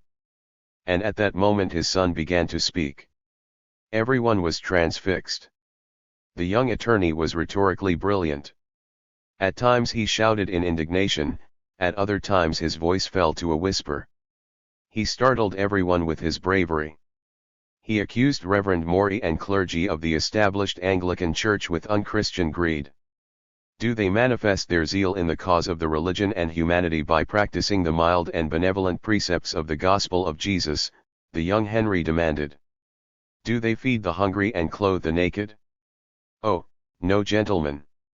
Instead, these rapacious men of God were ready to snatch the last cornbread from the hearth of their honest parishioners. 68. Patrick Henry spoke about natural rights and the compact between a monarch and the people. He argued that the Twopenny Act had been necessary for the economic survival of the community. When he declared that the King of England had broken faith with his people by annulling the act, opposing counsel cried treason, and demanded the court take action. But it was too late. Patrick Henry had successfully stoked the emotions of nearly everyone in the courtroom, including even judges who are normally impervious to emotional appeals. When the young defense counsel sat down, Judge John Henry quietly instructed the jury that as Reverend Morey's right to compensation had already been decided in a previous trial, it was their duty, and their only duty, to determine the amount of compensation. But his son had already addressed that point. He had told the jury that while they were required to award the plaintiff damages, and the amount of damages would be entirely up to them, they should not award Reverend Morey more than a single penny. After only 5 minutes of deliberation, that is exactly what the jury did. It is said that Henry had been so effective at rousing passions against the ministers that, as soon as the court adjourned, all clergy in attendance fled from the house in precipitation and terror. 69 Meanwhile, farmers hoisted Patrick Henry on their shoulders and carried him from the building as a conquering hero. The Parsons cause, as the case is known, was instantly famous. Everyone in a legal scrape now wanted to retain this young lawyer, and he continued to hone his skills through courtroom experience. When word got out that Patrick Henry was trying a case, people flocked to see him. 2 years after the Parsons cause, Henry was elected as delegate to the Virginia House of Burgesses. Almost immediately after his arrival, and in disregard of House custom that new members should allow some time to pass before they began making speeches, Henry rose and delivered a speech denouncing the Stamp Act and proposing 5 then highly radical resolutions. Henry argued that only the colony's own legislature could tax its inhabitants, and England's attempts to impose direct taxes were destroying British and American freedom. 70 When Henry said King George III had broken the sacred covenant between a monarch and his people, he once again drew cries of treason. This only provided Henry with additional rhetorical fuel. If this be treason, make the most of it, Henry declared. Some members cheered, others were aghast. Following a frenzied debate, Henry's resolutions passed. That surprised most members, even though the margin was only 1 or 2 votes. Perhaps even more of a surprise was that 2 of the colony's largest planters, Richard Henry Lee and George Washington, both pillars of Virginian aristocracy, voted with the majority. This event was an early and significant milepost on the American road to revolution. Observing Henry's Stamp Act speech from just outside the door of the House of Burgesses was a 22-year-old law student, Thomas Jefferson, who later recalled hearing the splendid display of Mr. Henry's talents as a popular orator. They were great indeed, such that I have never heard from any other man. 71. We will return in just a moment to an important refinement of Jefferson's assessment of Henry's rhetorical skills, but first let us leap briefly ahead 10 years to Patrick Henry's most famous and consequential speech, the one he delivered on March 23, 1775, to the Second Virginia Convention. In the 10 years since Henry's 5 Resolutions speech, there had been the Boston Massacre, Rhode Islanders had burned the British revenue schooner HMS Gaspee, and the British search for the perpetrators gave rise to the committees of correspondence among the colonies. The Boston Tea Party had taken place, and the First Continental Congress had convened. Paul Revere's ride and the battles of Lexington and Concord were about 1 month in the future. It was therefore a very different time than Henry's Stamp Act speech. Colonies were preparing for war. The royal governor had dissolved Virginia's House of Burgesses, and the First and Second Virginia Conventions were, in essence, a convening of the Burgesses in defiance of that edit. 72. Nevertheless, many delegates still hoped to avoid war with the mother country when they met at St. John's Church in Richmond. When Henry introduced resolutions that Virginia be put in a posture of defense and its militia be armed and disciplined, that is, trained, he was accused of imprudently inviting armed conflict.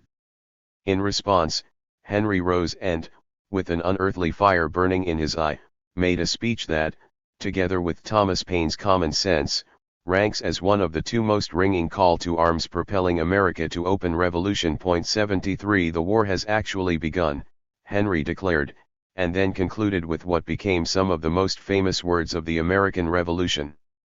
Our brethren are already in the field. Why stand here idle? What is the gentleman wish? What would they have? Is life so dear or peace so sweet as to be purchased at the price of chains and slavery? Forbid it, Almighty God. I know not what course others may take, but as for me, give me liberty or give me death. 74. When Henry sat down, the delegates responded in the most profound way possible. It was silent. This was not a moment for cheering. It was a moment for grave commitment. Henry's resolutions passed. 75. This was the man James Madison had to debate successfully at the Virginia ratifying convention to prevail. That would be a Herculean task, but not an impossible one. For as powerful as Henry's oratorical gifts were, and there is no denying they were formidable, Henry was master of a particular kind of oratory. Patrick Henry had perfected his skills making arguments to juries. That requires a particular approach. A jury consists of a dozen individuals who may see things quite differently. Good trial lawyers therefore often address the same point from a variety of angles, and an argument from one vantage point can often be inconsistent with an argument from a different vantage point. Lawyers argue in the alternative to judges, too, but they are then careful to point that out. But unlike judges or philosophers, jurors are seldom linear thinkers, and trial lawyers seldom flag for juries when they are arguing in the alternative. Trial lawyers also learn from experience that appeals to emotion are often more potent than appeals to logic. Good trial lawyers are psychologists more than logicians, and creating emotional appeals was Patrick Henry's special gift. Sometimes those who listened to Henry's speeches found themselves powerfully moved but later wondered why. Thomas Jefferson was one of those people. After listening to several of Henry's speeches, Jefferson questioned whether he would even classify Henry's oratory as eloquence. While he was listening to him, Jefferson found Henry's remarks impressive and sublime and directly to the point, and was personally delighted and moved, but I have asked myself when he ceased, what the devil has he said? 76. Patrick Henry's oratory, therefore, often lacks sticking power with critical listeners. It would be a mistake, however, to think of him as just a blowhard. Although he had been largely homeschooled, Henry had a rigorous, classical education, and he was capable of crafting legal arguments for judges based on a careful study of legal doctrine and precedents. 77. A judge before whom Patrick Henry appeared in a highly complicated case reported that he was astonished how Mr. Henry should have acquired such a knowledge of maritime law, to which he had never before turned his attention, and said he had never heard a lawyer make a more eloquent or argumentative speech. 78 That capacity often surprised opponents who were unfamiliar with him. In fact, Henry often deliberately acted the part of a country bumpkin before taking an overconfident opponent apart. 79. Nevertheless, it was on substance that James Madison would have the advantage. Few people could construct as well thought through an argument as he. And absolutely no one knew the Constitution as well as Madison. Madison was proud that during the more than 4 months that the Constitutional Convention had been in session in Philadelphia, he had not been absent a single day, nor more than a casual fraction of an hour in any day. 80 Not only did Madison listen carefully to all of the debates, he took detailed notes of them and spent long evenings at his desk using those notes to write out in full each speaker's remarks. Madison, himself, gave some of the most influential speeches during the convention and was the architect of the Virginia Plan, which became the fundamental framework of the document. Madison also wrote 26 of the essays in the Federalist. 81 By contrast, Patrick Henry had not attended the Constitutional Convention. Indeed, he had refused to do so. So Madison could be confident that Henry could not hold a candle to him when it came to knowledge and understanding of the document. 82. Yet it was always a mistake to underrate Patrick Henry. And as it would turn out, Henry would inflict a severe political wound to Madison during the debates at the ratifying convention, a wound that Madison would attempt to salve by writing the Second Amendment. When on September 5, 1774, Patrick Henry had stood before the Continental Congress in Philadelphia, he proclaimed, "I am not a Virginian, I am an American." It is a fascinating remark to recall because everything Henry stood for at the Virginia ratifying convention in Richmond 4 years later was precisely the opposite. In Philadelphia, Henry had argued, "Government is dissolved. Where are your landmarks, your boundaries of colonies? We are in a state of nature, sir. The distinctions between Virginians, Pennsylvanians, New Yorkers, and New Englanders are no more." It was classic Henry because it was an argument fashioned for a particular purpose. The question then on the floor in Carpenter's Hall in Philadelphia was whether each state was going to have an equal vote in the newly constituted body or whether each state would be given votes in proportion to their population of their total wealth. Virginia was the most populous and most wealthy state, and if votes were allocated proportionately, Virginia would have the most votes. That is what Henry wanted. Ironically, Henry had declared, "I am not a Virginian," in service of promoting the interests of Virginia. Now 18 years later, when after procedural issues were out of the way and substantive debates began on the third day of the Virginia ratifying convention in Richmond, Henry wasted no time announcing his central thesis, that Virginia was more important than a new national republic, and a national government was a danger to Virginia. This was to be Henry's overarching theme throughout the convention. The Constitution was fatally flawed because it created a union, a real nation, rather than continuing a confederation among 13 sovereign states. The state legislatures did not give their delegates that authority when they sent them to Philadelphia, they only sent their representatives to consider revisions to the Articles of Confederation. But the delegates had betrayed that charge. What right, Henry asked, had they to say, "We, the people"? Who authorized them to speak the language of, "we the people," instead of, "we, the states"? 83 How bad indeed, how malicious was the proposed Constitution.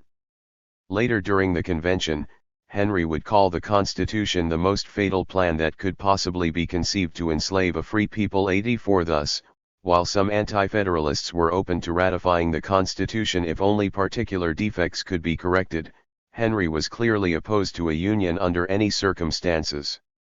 He would spend many hours attacking particular aspects of the Constitution, empowering the national government to directly levy taxes, omitting a Bill of Rights, establishing a seat of the national government 10 miles square under the exclusive jurisdiction of Congress, creating too powerful a president who would surely devolve into a despot, creating a federal judiciary that would diminish and displace state courts, and he hoped to persuade delegates who did not like particular aspects to vote against ratification now in the hope of getting modifications.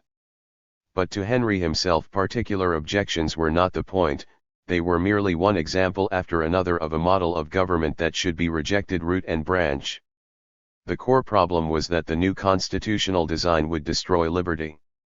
Did Henry wish for Virginia to remain sovereign and independent on its own, or did he wish to make it the linchpin in a Southern Confederacy, as Madison suspected? Rumors flew out of doors, that is, outside the convention, and were sometimes obliquely alluded to in debates, but Henry never answered that question on the floor of the convention, or, as far as can be determined, anywhere else. One thing is certain, Henry was unalterably opposed to creating a union. I wish to hear the real, actual, existing danger, which should lead us to take those steps, so dangerous in my conception, Henry remarked. Disorders have arisen in other parts of America, but here, sir, no dangers, no insurrection or tumult have happened, everything has been calm and tranquil. Ironically, later in the convention, Henry will seek to play upon fears of insurrections in Virginia. At this juncture, however, he is suggesting a national government will make Virginia less safe. Henry's reference to disorders alludes to Shays' Rebellion in Massachusetts, an armed uprising by former Continental Army soldiers and militiamen who had fought in the Revolutionary War and could not repay debts they incurred while fighting for America. As previously mentioned, Rhode Island faced similar issues but adopted pro-debtor policies. Not Massachusetts. With the assistance of the Massachusetts judicial system, creditors were executing on those loans, foreclosing on homes and small farms, and threatening those who could not repay loans with debtor's prison. After the state legislature rejected their many entreaties, veterans in western Massachusetts began to obstruct debt collectors and close courthouses by force of arms. Led by Daniel Shays, this body of armed dissidents, who called themselves regulators, grew large enough to present a threat to the state government. Massachusetts raised an army to confront the regulators. Things reached a climax in January 1787, when Shays led 1,500 armed men to the Springfield Armory to seize the weapons stored within. General Benjamin Lincoln, who led the Massachusetts Army, anticipated Shays' move. The armory was well defended, and the regulators were repelled by warning shots and then artillery fire. 4 died and 20 were wounded. Although the state government ultimately prevailed, the episode illustrated the potential vulnerability of states facing peril. Under the Articles of Confederation, there was no national government or national force to come to their rescue. Many American statesmen saw Shays' Rebellion as a wake-up call, and it helped provide impetus for scrapping the Articles of Confederation and writing a new constitution. George Washington, for example, remarked that he was hoping that good may result from the cloud of evils which threatened, not only the hemisphere of Massachusetts but by spreading its baneful influence, the tranquility of the Union. 85 James Madison felt the same point. 86 Patrick Henry was essentially saying we, Virginia, do not have such problems, so let's not become part of a union that requires us to pull another state's fat out of the fire. Henry mentioned insurrections, too. He was alluding to the threat of slave insurrections. While on the surface Henry was suggesting Virginia need have no fear of insurrections, his remarks later in the convention will show that Henry did not really believe that. What he believed was that a national government might constrain Virginia's ability to deal with insurrections on its own. George Mason quickly followed up on the overarching theme of Virginia first. Mason argued that only one government state or national could effectively have taxing authority because the people would not permit themselves to be doubly harassed. The Constitution gave Congress the power to levy direct taxes. This power, Mason darkly warned, is calculated to annihilate the state governments. 87 Modern conspiracy theorists have nothing over George Mason, who was suggesting that the founders' secret objective was to destroy state governments altogether. The federal judiciary, too, would lead to the annihilation of state governments, though how it would do that was left unsaid. Mason also argued that popular governments can only exist in small territories. Only monarchies and despotic governments can govern countries of extensive size, and any government that attempted to do so would inevitably wind up destroying the liberties of the people. So far anyway, history has proved Mason wrong on this point as well. Mason made one seemingly critical admission: I candidly acknowledge the inefficacy of the Confederation that should have logically caused him to compare the relative strengths and weaknesses of the Articles of Confederation with those of the proposed Constitution, but he did not go there. Instead, as he had in Philadelphia, he went on to complain about one thing after another that he did not like about the Constitution, including especially on this day that the House of Representatives was too small.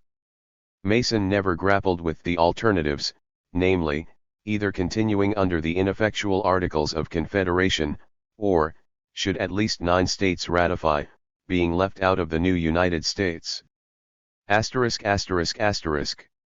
The surprise on the third day was that Governor Randolph declared himself in favor of ratification. Politicians are forever loath to say they changed their minds. That is true today, and it was true then.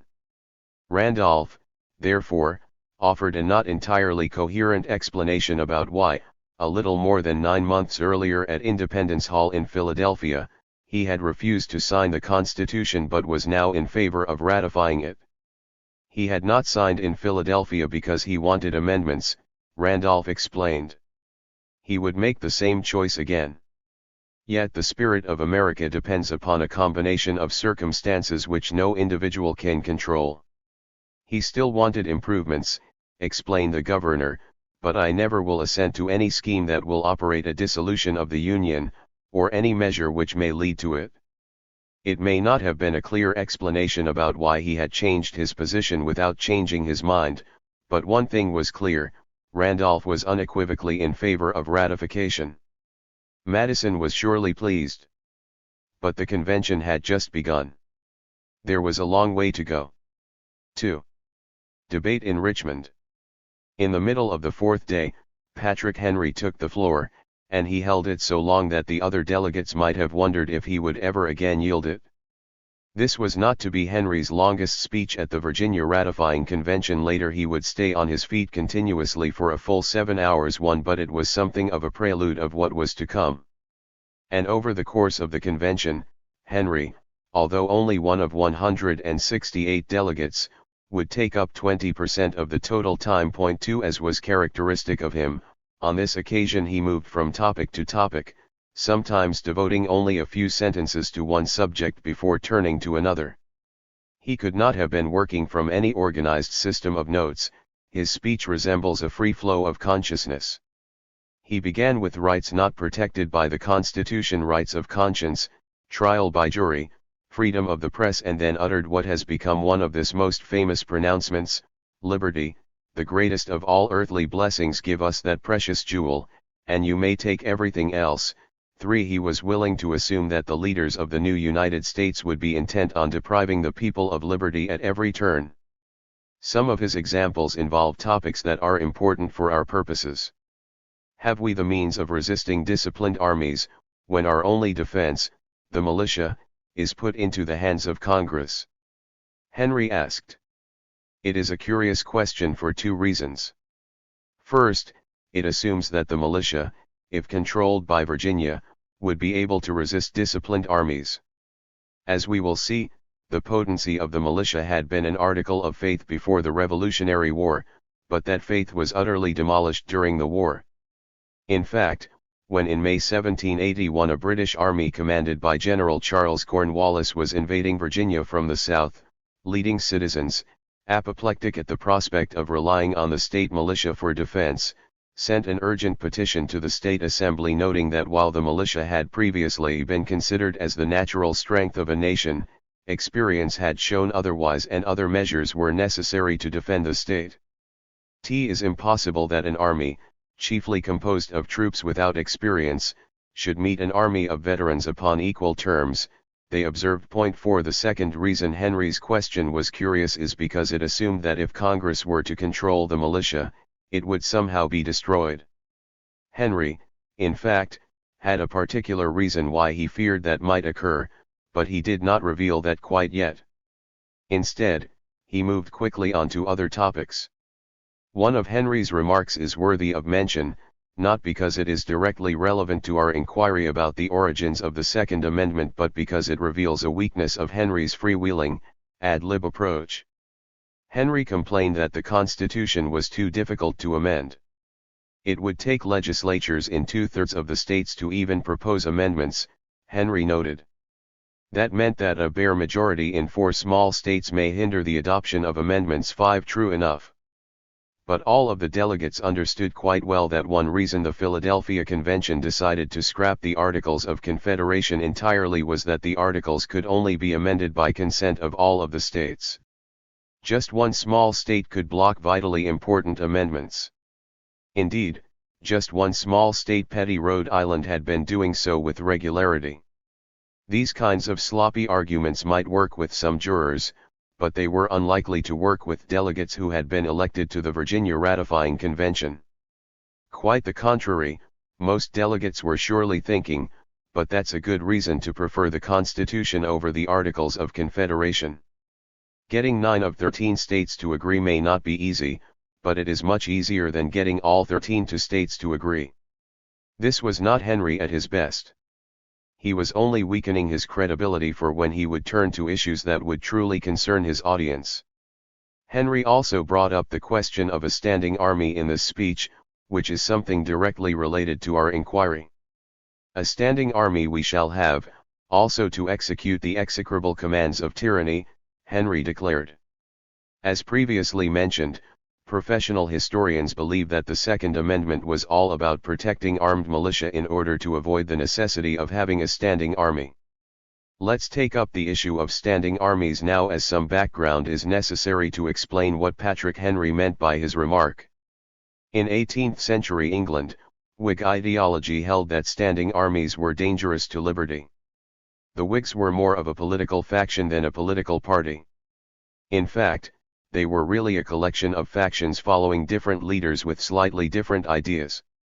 Edmund Burke, for example, was considered a Rockingham Whig because he belonged to the faction led by the Marquis of Rockingham. 6 As a general matter, however, Whigs believed in a constitutional monarchy, personal freedom and private rights, religious toleration, and a balance of power between the Crown and Parliament, but with parliamentary supremacy. They were liberals of the day. They traced their philosophy back to John Locke and the English Bill of Rights of 1688, in which Parliament set forth rights that the king had to accept.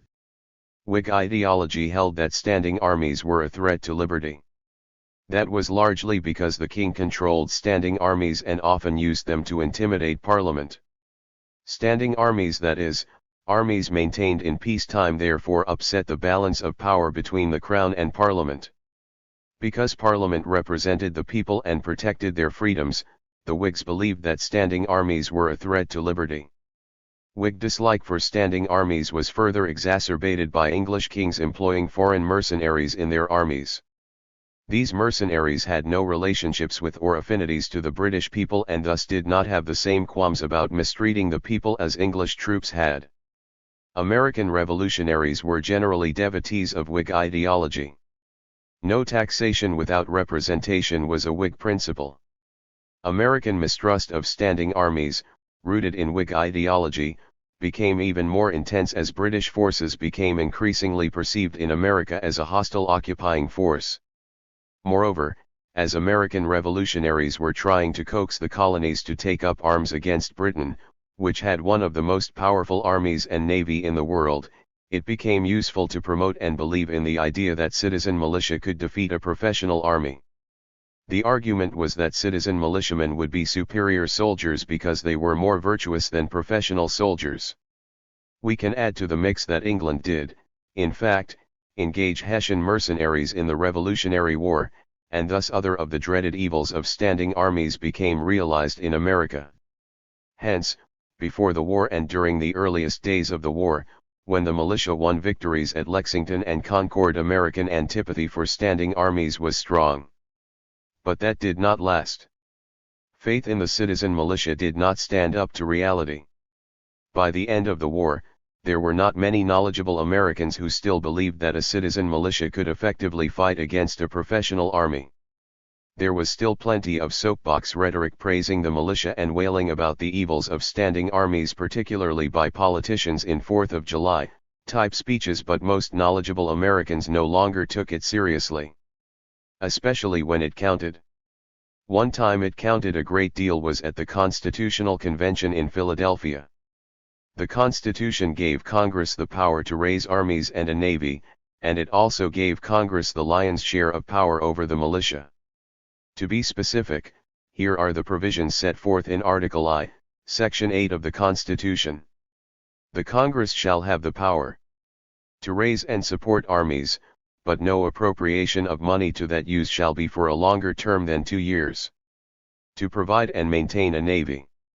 To make rules for the government and regulation of the land and naval forces. To provide for calling forth the militia to execute the laws of the Union, suppress insurrections, and repel invasions.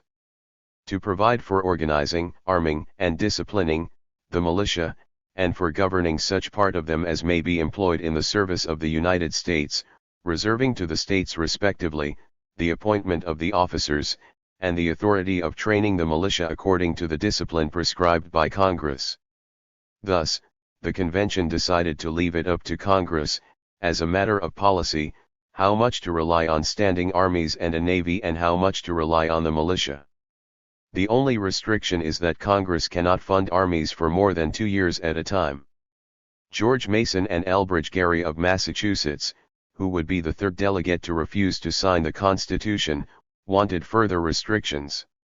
Mason said he hoped that there would not be standing armies in times of peace except perhaps for a few garrisons. 7 Elbridge Gerry said he wanted to limit the army in times of peace to 3,000 men. 8 When Gerry made that statement, George Washington supposedly demolished it with a stage whisper suggesting that the Constitution also limit foreign invading armies to 3,000 men. 9 Jonathan Dayton of New Jersey remarked that preparations for war are generally made in peace, and a standing force of some sort, for aught we know, become unavoidable.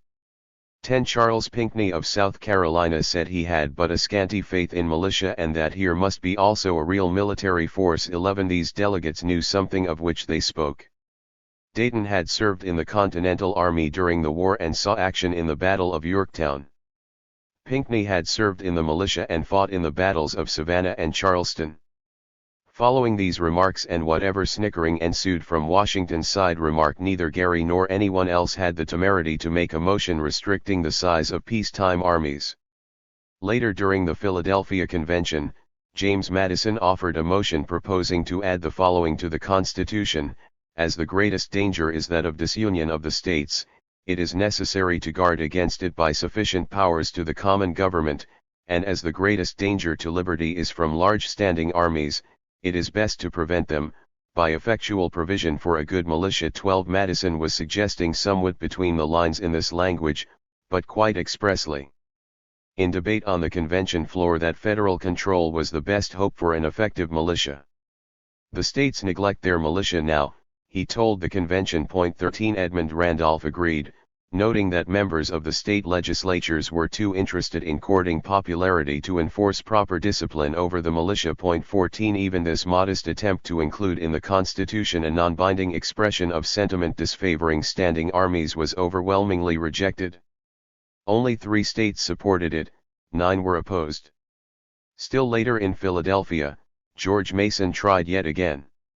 Following the language in the Constitution giving Congress the power to organize, arm, and discipline the militia, Mason proposed adding, and that the liberties of the people may be better secured against the danger of standing armies in time of peace. 15 This was defeated by a vote of 9 to 2.16.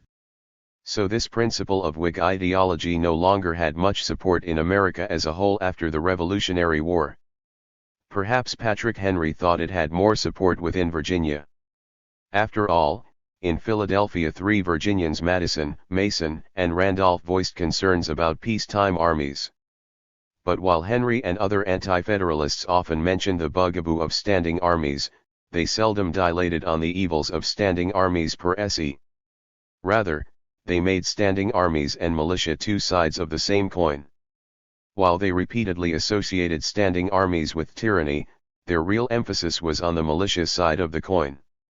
Their theme, often more darkly suggested than explicitly set forth, was that Congress would rely on standing armies rather than militia for national defense, with the consequence that Virginia would lose control of an effective militia. The militia might decay through neglect, or something far more nefarious may happen.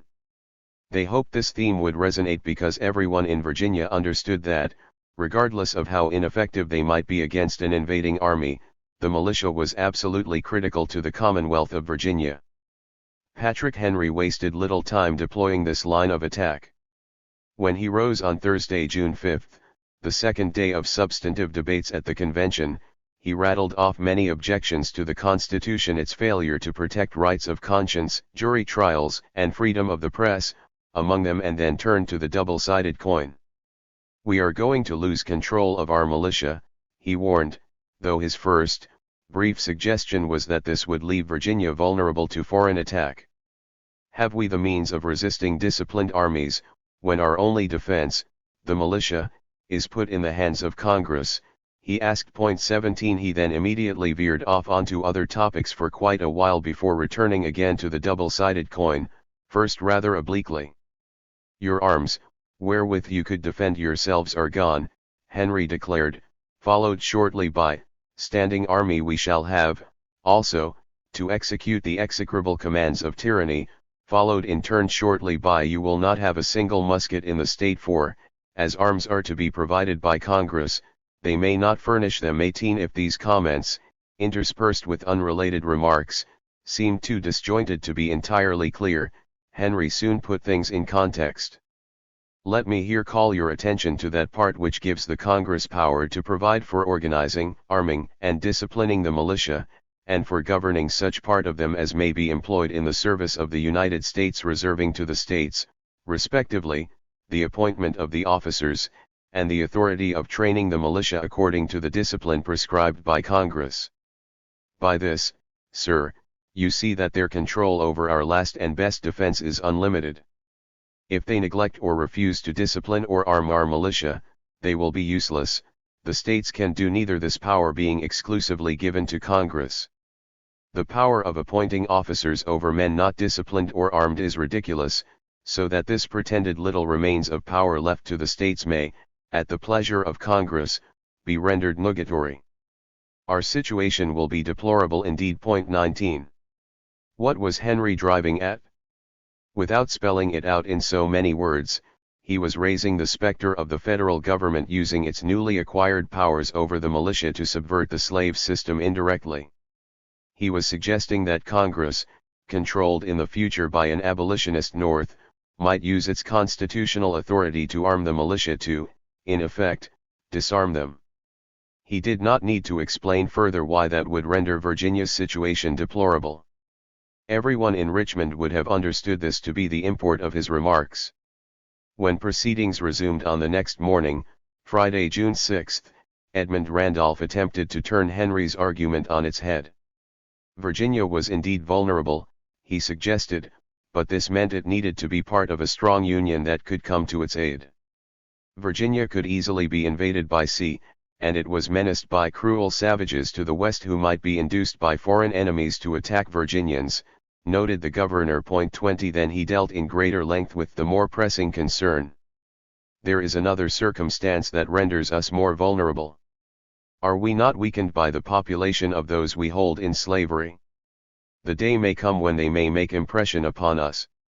Gentlemen, who have been long accustomed to the contemplation of the subject, think there is a cause of alarm in this case. The number of people, compared to that of whites, is an immense proportion. Their number amounts to 236,000, that of whites only to 352,000.21. In due course, Randolph turned to the capability of the militia to protect Virginia from these threats. First, he noted that Virginia itself did not have enough militiamen to defend against a foreign invasion, but that the other states, collectively, had enough. His phraseology was suggestive. Randolph first said that the total militia could be a good army, but he then immediately corrected himself by saying, or they can very easily raise a good army out of so great a number, thereby suggesting that merely summoning militia might not produce a good army, but that militiamen could be fashioned, with training and discipline, into good soldiers. Point 22. That, of course, is the key distinction between militia and professional soldiers. Both before and after the Revolutionary War, militiamen were required to show up for periodic drills. However, militia drills were notorious for often not taking place or being lackadaisical when they were held. In many places, militia drills were largely excuses for drinking and companionship. And even at their best, militia drills consisted of amateurs training amateurs. By contrast, professional soldiers underwent sustained, rigorous training that taught military skills and inculcated a discipline that impelled men to follow orders, even when those orders placed them in harm's way. Point 23. Randolph gingerly expanded on the capability of the militia as a fighting force. Who are the militia? He asked. Point 24. Can we depend solely upon these? The governor began with obligatory praise of the valor of the state's militia. I will pay the last tribute of gratitude to the militia of my country. They performed some of the most gallant feats during the last war, Randolph said. He then damned the militia with faint praise by saying not that they acted nobly during the war but that they acted as nobly as men inured to other avocations could be expected to do. 25 UT, sir, he concluded, it is dangerous to look to them as our sole protectors. Later in his speech, Randolph argued that if Virginia failed to ratify and stayed out of the Union, it would be able to confederate with only North Carolina. Both states, he said, were weak, oppressed with debts and slaves, and unable to defend themselves externally, or make their people happy internally. 26 Congress, he argued, needed the authority to both repel invasions and quell internal insurrections. While Randolph reminded the delegates that under the Articles of Confederation, Congress was unable to respond to Shays' rebellion in Massachusetts, they well understood that in Virginia the gravest danger of insurrection was from its large number of slaves. The next morning Francis Corbin took the floor. Corbin, then only about 29, was a Federalist who hailed from Middlesex County, an area east of Richmond along the Chesapeake Bay. He was not a veteran of the war. In fact, his bona fides as a revolutionary were not rock solid, but he hailed from a wealthy family and was extremely well educated. His father, a loyalist, had taken the family to England at the start of the Revolutionary War and enrolled Francis in the best schools in the land. Francis studied at Canterbury, an elite prep school believed to be the oldest in England, and then at Cambridge University. He was admitted to the study of law at Inner Temple. 27 While in England, Francis Corbin petitioned the king for financial assistance because his father could no longer furnish it. Corbin returned home in 1783, the year England and America formally ended the Revolutionary War by signing the Treaty of Paris, to reclaim his family's extensive estates. Corbin claimed to be an American patriot who had been too young to remain behind when his family fled to England, but his situation was further complicated by other family relationships. Corbin's sister Elizabeth married Carter Braxton, a man from another wealthy and prominent Virginia family. 28 Braxton had signed the Declaration of Independence. That would normally have been pretty good revolutionary credentials, but Braxton had been a moderate when it came to going to war with Britain. He had tussled with Patrick Henry in 1775 when Henry demanded the king reimburse the colony for gunpowder seized by British troops. Braxton was so offended by Henry's demand that he arranged for his family to reimburse the colony for the gunpowder. That was not the half of it. Braxton wrote a pamphlet opposing democratic ideas proposed by John Adams and other American revolutionaries, and there were rumors that Elizabeth Braxton's wife and Francis Corbin's sister was a loyalist. So not everyone accepted Corbin's claim to be a true blue American. In light of all of this baggage, it is no surprise that both Francis Corbin and Carter Braxton would go on to have largely unsuccessful political careers. Nevertheless, Corbin had succeeded at winning election to the House of Delegates the year after his return to Virginia.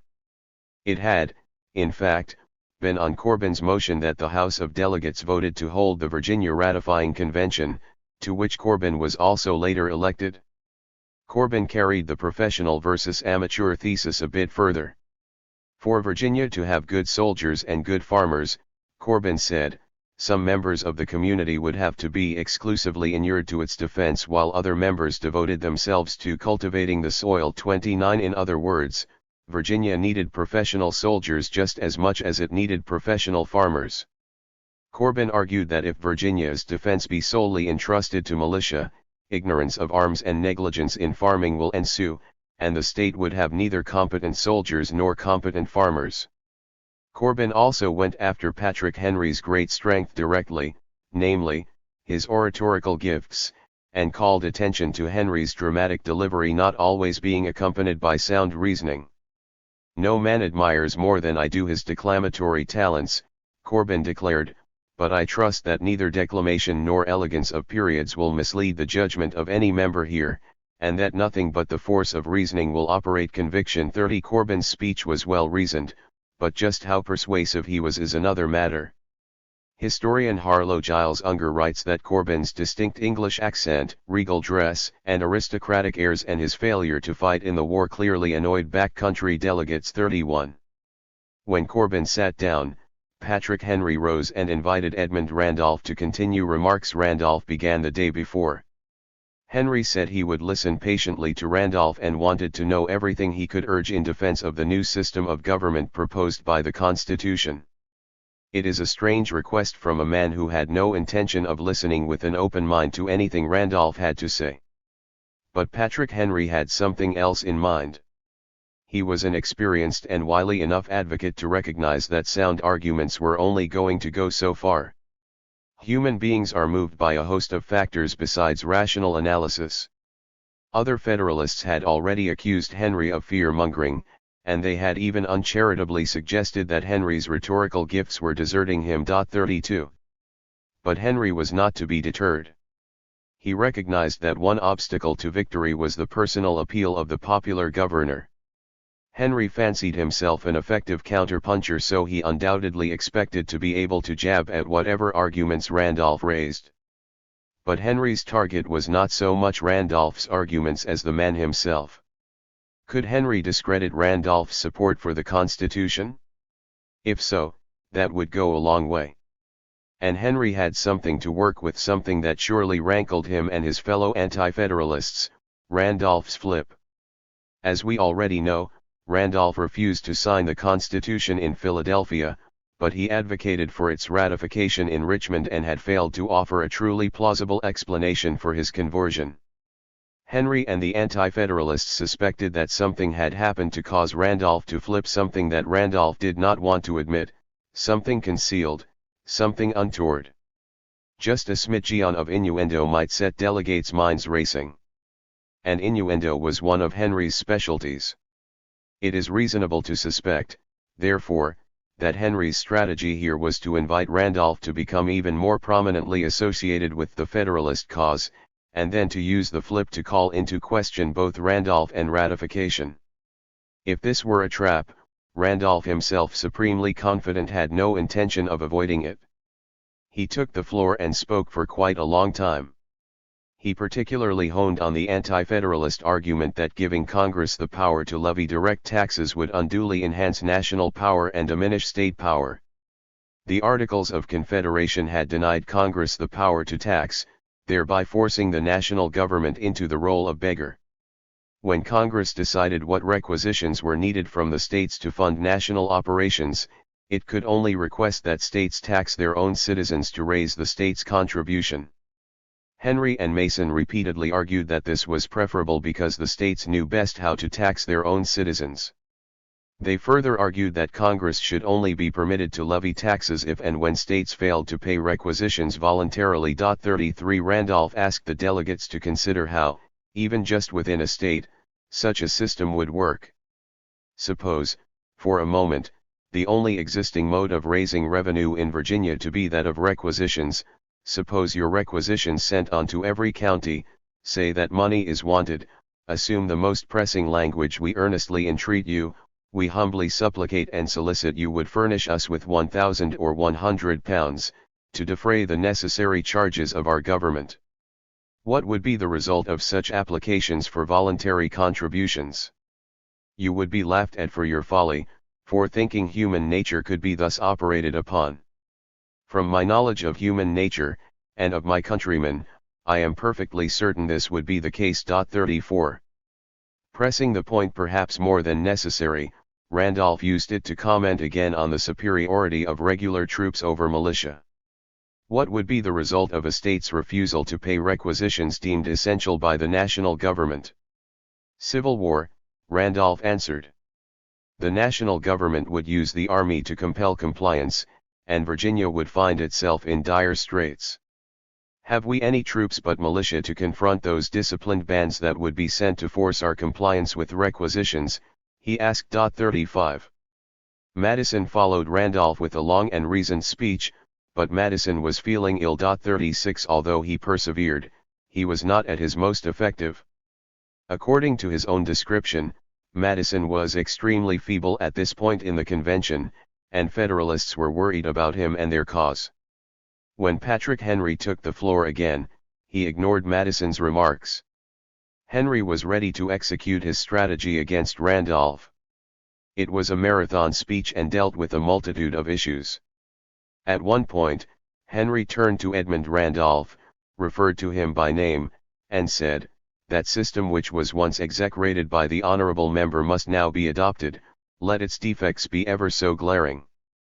That honorable member will not accuse me of want of candor, when I cast in my mind what he has given the public, and compare it to what has happened since. It seems to be very strange and unaccountable that that which was the object of his execration should now review his encomiums." 37. One wonders whether, when he uttered the lines that Randolph will not accuse me of a want of candor, whether Henry put particular emphasis on the word me, thereby subtly emphasizing his implied accusation that Randolph lacked candor in explaining his flip of position. Something extraordinary must have operated so great a change in his opinion, Henry declared. This, it turned out, was a mistake. Indeed, it was nearly, quite literally, a fatal mistake. But first we must turn to a portion of Henry's long speech that deals directly with the subject that concerns us, namely, arms and the militia. Henry began by arguing that the federal government would take control of military garrisons, including magazines, which traditionally were under state control. Are we at last brought to such a humiliating and debasing degradation, that we cannot be trusted with arms for our defense?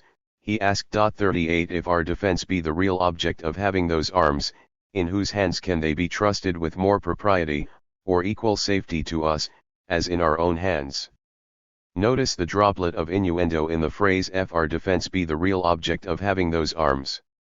Henry, quickly and subtly, suggested that the authors of the Constitution might have something else in mind in giving the national government control of the military.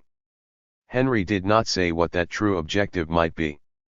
Instead, he cunningly makes a quick and almost imperceptible suggestion, just enough to embed a question in his listeners' minds.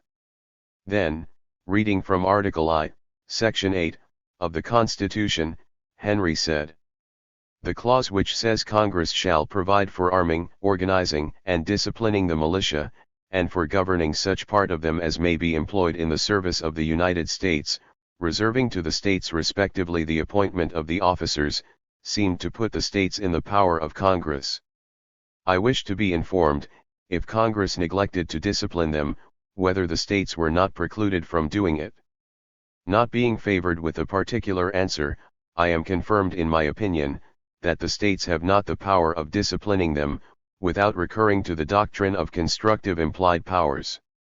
If, by implication, the states may discipline them, by implication, also, Congress may officer them, because in a partition of power, each has a right to come in for part. We have not 1/4 of the arms that would be sufficient to defend ourselves.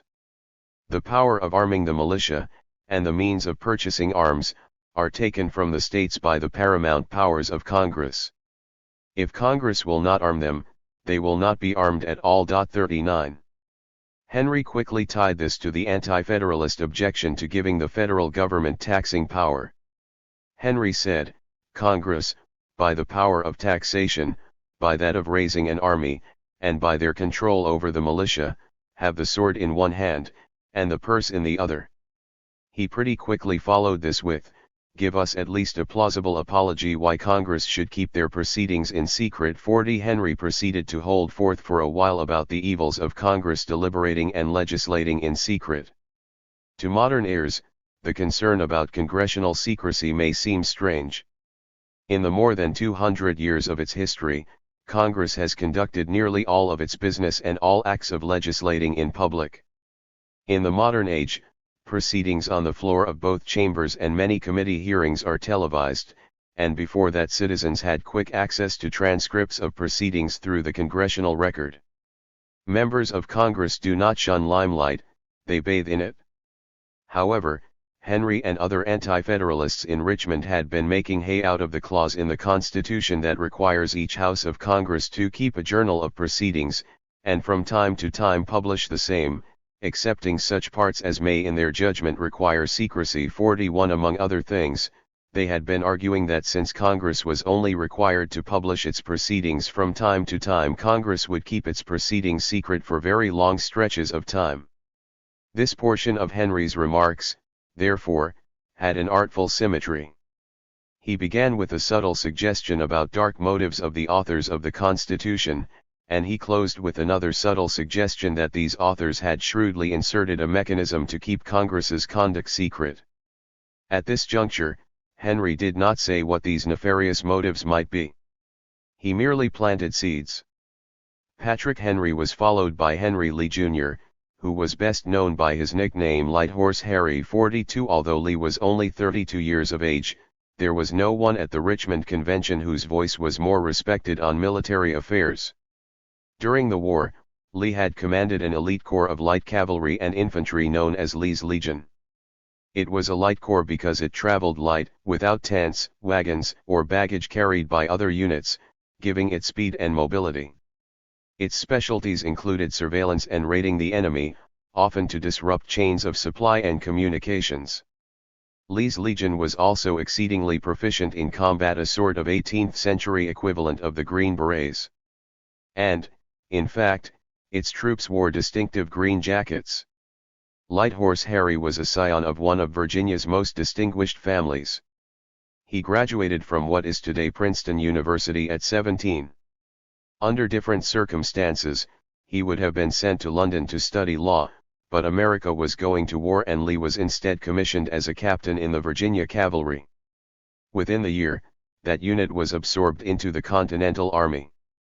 Lee's special gifts became immediately apparent. He was tough and extremely smart. He was a natural-born leader. He was both aggressive and a meticulous planner, ever eager for battle but never rushing into it without reconnoitering the enemy and the terrain. By November 1780, George Washington had promoted Lee to lieutenant colonel and placed him in command of the Legion. It was there partly for Lee's horsemanship, partly for the Legion's characteristics that he earned the sobriquet Light Horse Harry. Lee became instrumental in some of the war's most important battles. Congress awarded him a gold medal for his service, an honor it bestowed on only 8 individuals and on none, except Lee, below the rank of general. An aptitude for the military arts must have run in Lee's blood because one of his sons, Robert E., would gain fame for commanding the Confederate Army. Also in the future, Virginia would, by turns, send Light Horse Harry to the United States House of Representatives and elect him governor. Because of his oratorical skill, Lee later would also be selected to deliver the eulogy of the first President of the United States, whom he would describe as first in war, first in peace, and first in the hearts of his countrymen. We can be sure that delegates at the Richmond Convention listened attentively when Light Horse Harry told them the following. It was my fortune to be a soldier of my country. In the discharge of my duty, I knew the worth of the militia. I have seen them perform feats that would do honor to the first veterans, and submitting to what would daunt German soldiers. I saw what the honorable gentleman did not see, our men fighting with the troops of that king whom he so admires. I have seen proofs of the wisdom of that paper on your table. I have seen incontrovertible evidence that militia cannot always be relied upon. I could enumerate many instances, but one will suffice. Let the gentleman recollect the action at Guilford. The American troops behaved there with the most gallant intrepidity. What did the militia do? The greatest number of them fled. Their abandonment of the regulars occasioned the loss of the field. Had the line been supported that day, Cornwallis, instead of surrendering at Yorktown, would have laid down his arms at Guilford. 43. As Lee's remarks illustrate, it was de rigueur for politicians to pay homage to the militia, even while recognizing their inadequacy as a fighting force. In 4th of July type speeches, politicians would, of course, praise the militia and leave it at that. After all, some militia had fought bravely and some militia had died in service of their country, not to mention that members of the militia were voters. We see here why it is a mistake to attach too much weight to speeches glorifying the militia. Lee, however, was not making a 4th of July type speech. His remarks had an important purpose, to remind the delegates that the militia had been tested in war and found wanting, and the Constitution had therefore wisely avoided expressing a preference for citizen militia over a standing army. Lee's evaluation of the militia as a fighting force was unmistakable. Nevertheless, he carefully prefaced that evaluation with some praise. Lee went on to challenge Henry's assertion that because the Constitution invested Congress with the power to arm the militia, only Congress could do so. I cannot understand the implication of the honorable gentleman, that, because Congress may arm the militia, the states cannot do it, nor do I understand the reverse proposition 44 that was simply wrong. The states are, by no part of the plan before you, precluded arming and disciplining the militia, should Congress neglect it, Lee said. This seemed sensible, but was it really correct? Henry had a strong point when he said that when the Constitution parceled out some authority over the militia to Congress and other authority to the states, it could not really mean that they both could do the same things. If so, why the careful division of powers? This is not the last time the issue would come up. When Lee sat down, Edmund Randolph took the floor. Almost immediately, Patrick Henry learned the rooster had come home to roost, and not how he had expected. With his voice rising to a near shout, Randolph declared, "I find myself attacked in the most illiberal manner by the honorable gentleman. I disdain his aspersions and insinuations. His asperity is warranted by no principle of parliamentary decency, nor compatible with the least shadow of friendship, and if our friendship must fall, let it fall, like Lucifer, never to rise again." 45. To our ears today, that last phrase is cryptic, but the delegates understood it and gasped. By invoking the name of Lucifer in this fashion, the sitting governor had just challenged the first governor of the Commonwealth of Virginia to a duel. 46 Henry looked visibly shaken. Randolph then read a letter he had written to a constituent in which he said that although he had objections to the Constitution, he would vote to ratify it. 47 The apparent object of reading this letter was to show that Randolph had been consistent in this view for some time and therefore had not recently succumbed to bribery.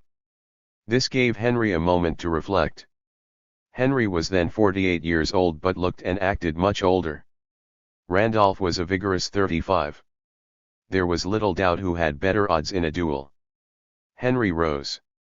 Randolph, who still held the floor, allowed him to speak.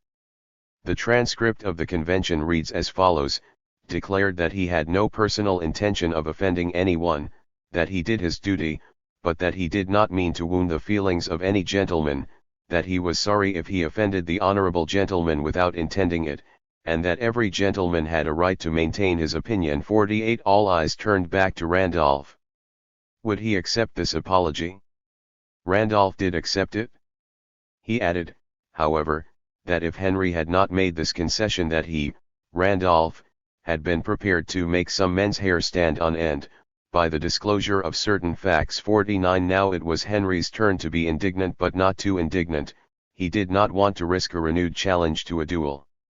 The transcript reads, Mr. Henry then requested that, if had anything to say against him, he would disclose it. 50 If Randolph was going to disclose some shameful fact regarding Henry, he changed his mind.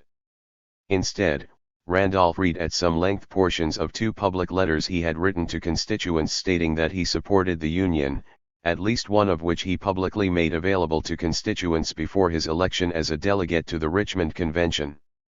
None of this was likely to make men's hair stand on end. Nevertheless, Randolph flung one of the letters on the clerk's table and declared that it might lie there for the inspection of the curious and the malicious. 51. With that final flourish, bloodshed was averted. And the effort to discredit Randolph based on his flip of position came to an unsuccessful end. Although a duel had been averted, tensions remained sky high. With Randolph staunchly on their side, the Federalists may have been feeling a bit better. If so, the feeling was premature. Anti-Federalists were preparing to launch one of their most potentially potent arguments, a nightmare scenario about slave insurrections and a disarmed militia. Something quite rare would come with this: James Madison would stumble in debate. America's greatest living orator would seize the opportunity to ridicule Madison, inflicting a political wound that would trouble Madison greatly. 3. Decision in Richmond. On Friday, June 13, James Madison sat down to write George Washington a brief letter. 1. The good news was that Madison was feeling better physically. The bad news was that Madison was not feeling confident about how things would turn out. He reported that prospects for success appeared less favorable than before. Madison had last reported just after Randolph had declared himself in favor of ratification. Federalist spirits were then running strong, and Madison had described Henry and Mason as appearing to make lame and awkward arguments. 2. Madison was not so cheery now. He feared that delegates from Kentucky, then the western part of Virginia, might make the difference.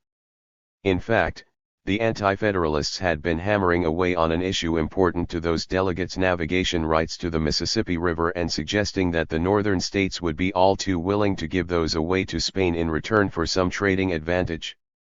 Much time had been spent debating that issue. The ultimate outcome of the Virginia ratifying convention was going to be close one way or the other, Madison told Washington, adding gloomily, "I dare not encourage much expectation that it will be on the favorable side." Madison closed with another item of unhappy news: he heard that the delegate election in New York had favored the Anti-Federalists. The Anti-Federalists were not feeling especially confident either. They also knew that, unless something changed dramatically, the convention was likely to remain a nail-biter till the end. Much maneuvering was also taking place out of doors, that is, in private conservations outside the halls of the convention. The publisher of an anti-Federalist Philadelphia newspaper had traveled to Richmond and was meeting privately with delegates. The word was that he was seeking to coordinate strategy among anti-Federalists in Virginia and New York, particularly with respect to demanding certain constitutional amendments as a prerequisite to considering ratification. 3. The Virginia legislature was also scheduled to convene on June 23. Many convention delegates were also legislators.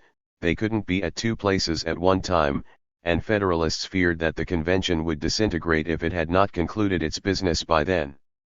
Federalists, therefore, became more insistent that the convention proceed through the Constitution article by article, section by section, and that the chair not permit speakers to wander into areas not then under discussion. Probably to their surprise, the Anti-Federalists agreed to this, and speeches became generally shorter and more focused. There seemed to be an emerging clarity on the strongest themes for each side. The strongest line of argument for the Federalists was that the Articles of Confederation were fatally flawed, and because they could only be amended by unanimous vote of all the states, including recalcitrant Rhode Island, the Articles could not be reformed. Thus, argued the Federalists, the question was not whether the Constitution was perfect. Nothing is perfect. The first question was whether the Constitution is preferable to the Articles of Confederation. It was undeniably better, Federalists argued, because the Articles were a disaster. The second question was whether imperfections were easier to correct in the Constitution. They were, Federalists argued, because it only took 9 states to agree to amendments, rather than 13. Moreover, other states would be just as eager to correct imperfections as would Virginia.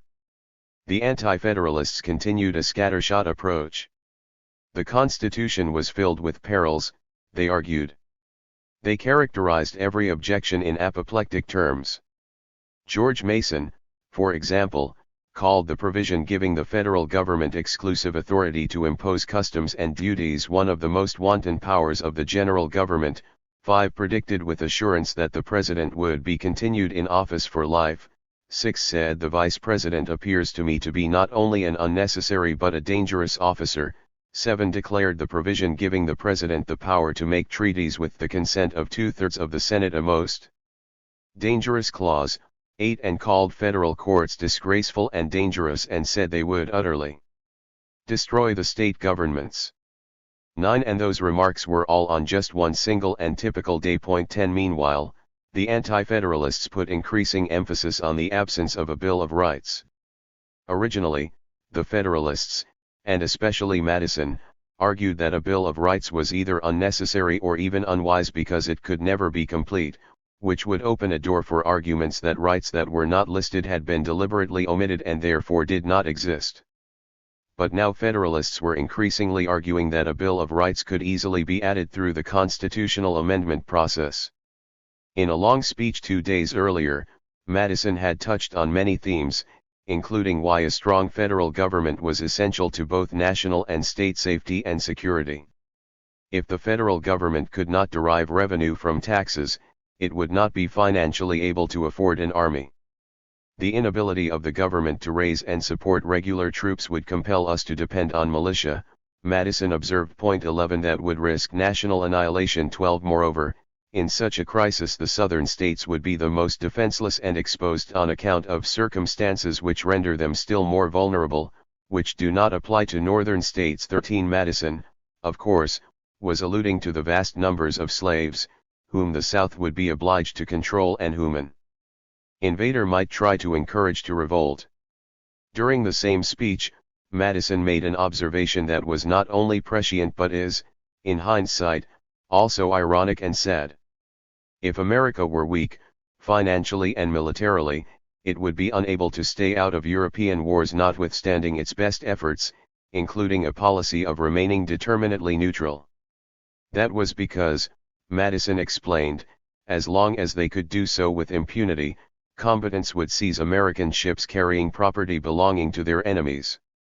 The United States had to be sufficiently strong so that neither Britain nor any other power would be willing to add us to the number of their enemies. 14. I am no friend to naval or land armaments in time of peace, Madison added a bit later, but if they be necessary, the calamity must be submitted to. Weakness will invite insults. 15. Madison would be proved right. In 1812, the nation would be drawn into war precisely this way. However, it would in significant part be the policies of James Madison and his Republican Party that caused America to be both financially and militarily weak. 16. On Saturday, June 14, George Mason took up the same theme. He began by adding a new wrinkle. Mr. Chairman, unless there be some restrictions on the power of calling forth the militia, we may very easily see that it will produce dreadful oppressions. It is extremely unsafe, without some alterations. It would be to use the militia to a very bad purpose, if any disturbance happened in New Hampshire, to call them from Georgia. This would harass the people so much they would agree to abolish the militia, and establish a standing army. I conceive the general government ought to have power over the militia, but it ought to have some bounds. If gentlemen say that the militia of a neighboring state is not sufficient, the government ought to have the power to call forth those of other states, the most convenient and contiguous. But in this case, the consent of state legislatures ought to be had. On real emergencies, this consent will never be denied, each state being concerned in the safety of the rest. This power may be restricted without any danger. I wish such an amendment as this, that the militia of any state should not be marched beyond the limits of the adjoining state, and if it be necessary to draw them from one end of the continent to the other, I wish such a check, as the consent of the state legislature, to be provided. 17. Mason's remarks gave Henry's earlier supposition a different twist. Instead of Congress leaving the state vulnerable by disarming its militia, George Mason was raising the possibility of Congress simply removing the militia from Virginia. What, he asked, if a Southern state's militia were marched to New Hampshire? The consequence of such an act was obvious to everyone in the audience: the state would be unprotected against its slaves. The idea of an insurrection in New Hampshire was not necessarily far-fetched. 2 years earlier the governor of New Hampshire summoned 2,000 militiamen to suppress disturbances in the state. 18 New Hampshire had restored order, however, without assistance from sister states. The prospect of Congress ordering militia from the southern states to deal with disturbances in New England was implausible except, perhaps, to those profoundly mistrustful of Congress's motives. Henry and Mason were not above stoking the coals of Virginia's paranoia. Virginia and North Carolina are despised, Henry told the Richmond Convention at one point. In addition to adding this new possibility, Mason reiterated Henry's supposition of Congress disarming the militia. He told the convention, "The militia may be here destroyed by that method which has been practiced in other parts of the world before, that is, by rendering them useless by disarming them. Under various pretenses, Congress may neglect to provide for arming and disciplining the militia, and the state governments cannot do it, for Congress has an exclusive right to arm them, etc. Should the national government wish to render the militia useless, they may neglect them, and let them perish, in order to have a pretense of establishing a standing army." 19. Mason went on for some time, suggesting that disarming the militia would be part and parcel of a congressional scheme to create a standing army, which was something of a non sequitur since the Constitution expressly granted Congress the power to raise an army and navy, and it did not need to disarm the militia to decide to raise an army or navy. Then he continued, "Why should we not provide against the danger of having our militia, our real and natural strength, destroyed? The general government ought, at the same time, to have some such power. But we need not give them power to abolish our militia.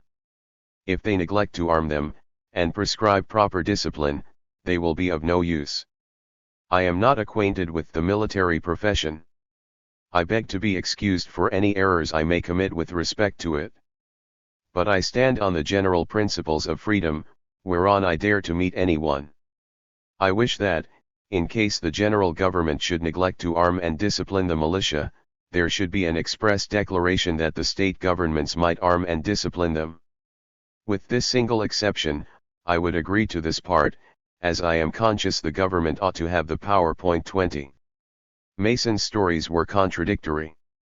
On the one hand, Mason suggested that the Southern militia would be sufficiently sharp instruments that Congress might employ them to quell insurrections as far away as New England. On the other hand, he suggested that Congress would cause the militia to atrophy in order to develop political support to raise a standing army. These were inconsistent visions. Moreover, there was a fundamental flaw in Mason's theory that Congress might deliberately allow the militia to atrophy in order to use their very frailty to develop political support for a standing army. Rather than creating support for a standing army, would not weakened militia stimulate demands for reinvigorating the militia themselves? At this point, Madison rose and offered a brief comment. If insurrections should arise, or invasions take place, the people ought unquestionably to be employed to suppress or repel them, rather than a standing army, he said.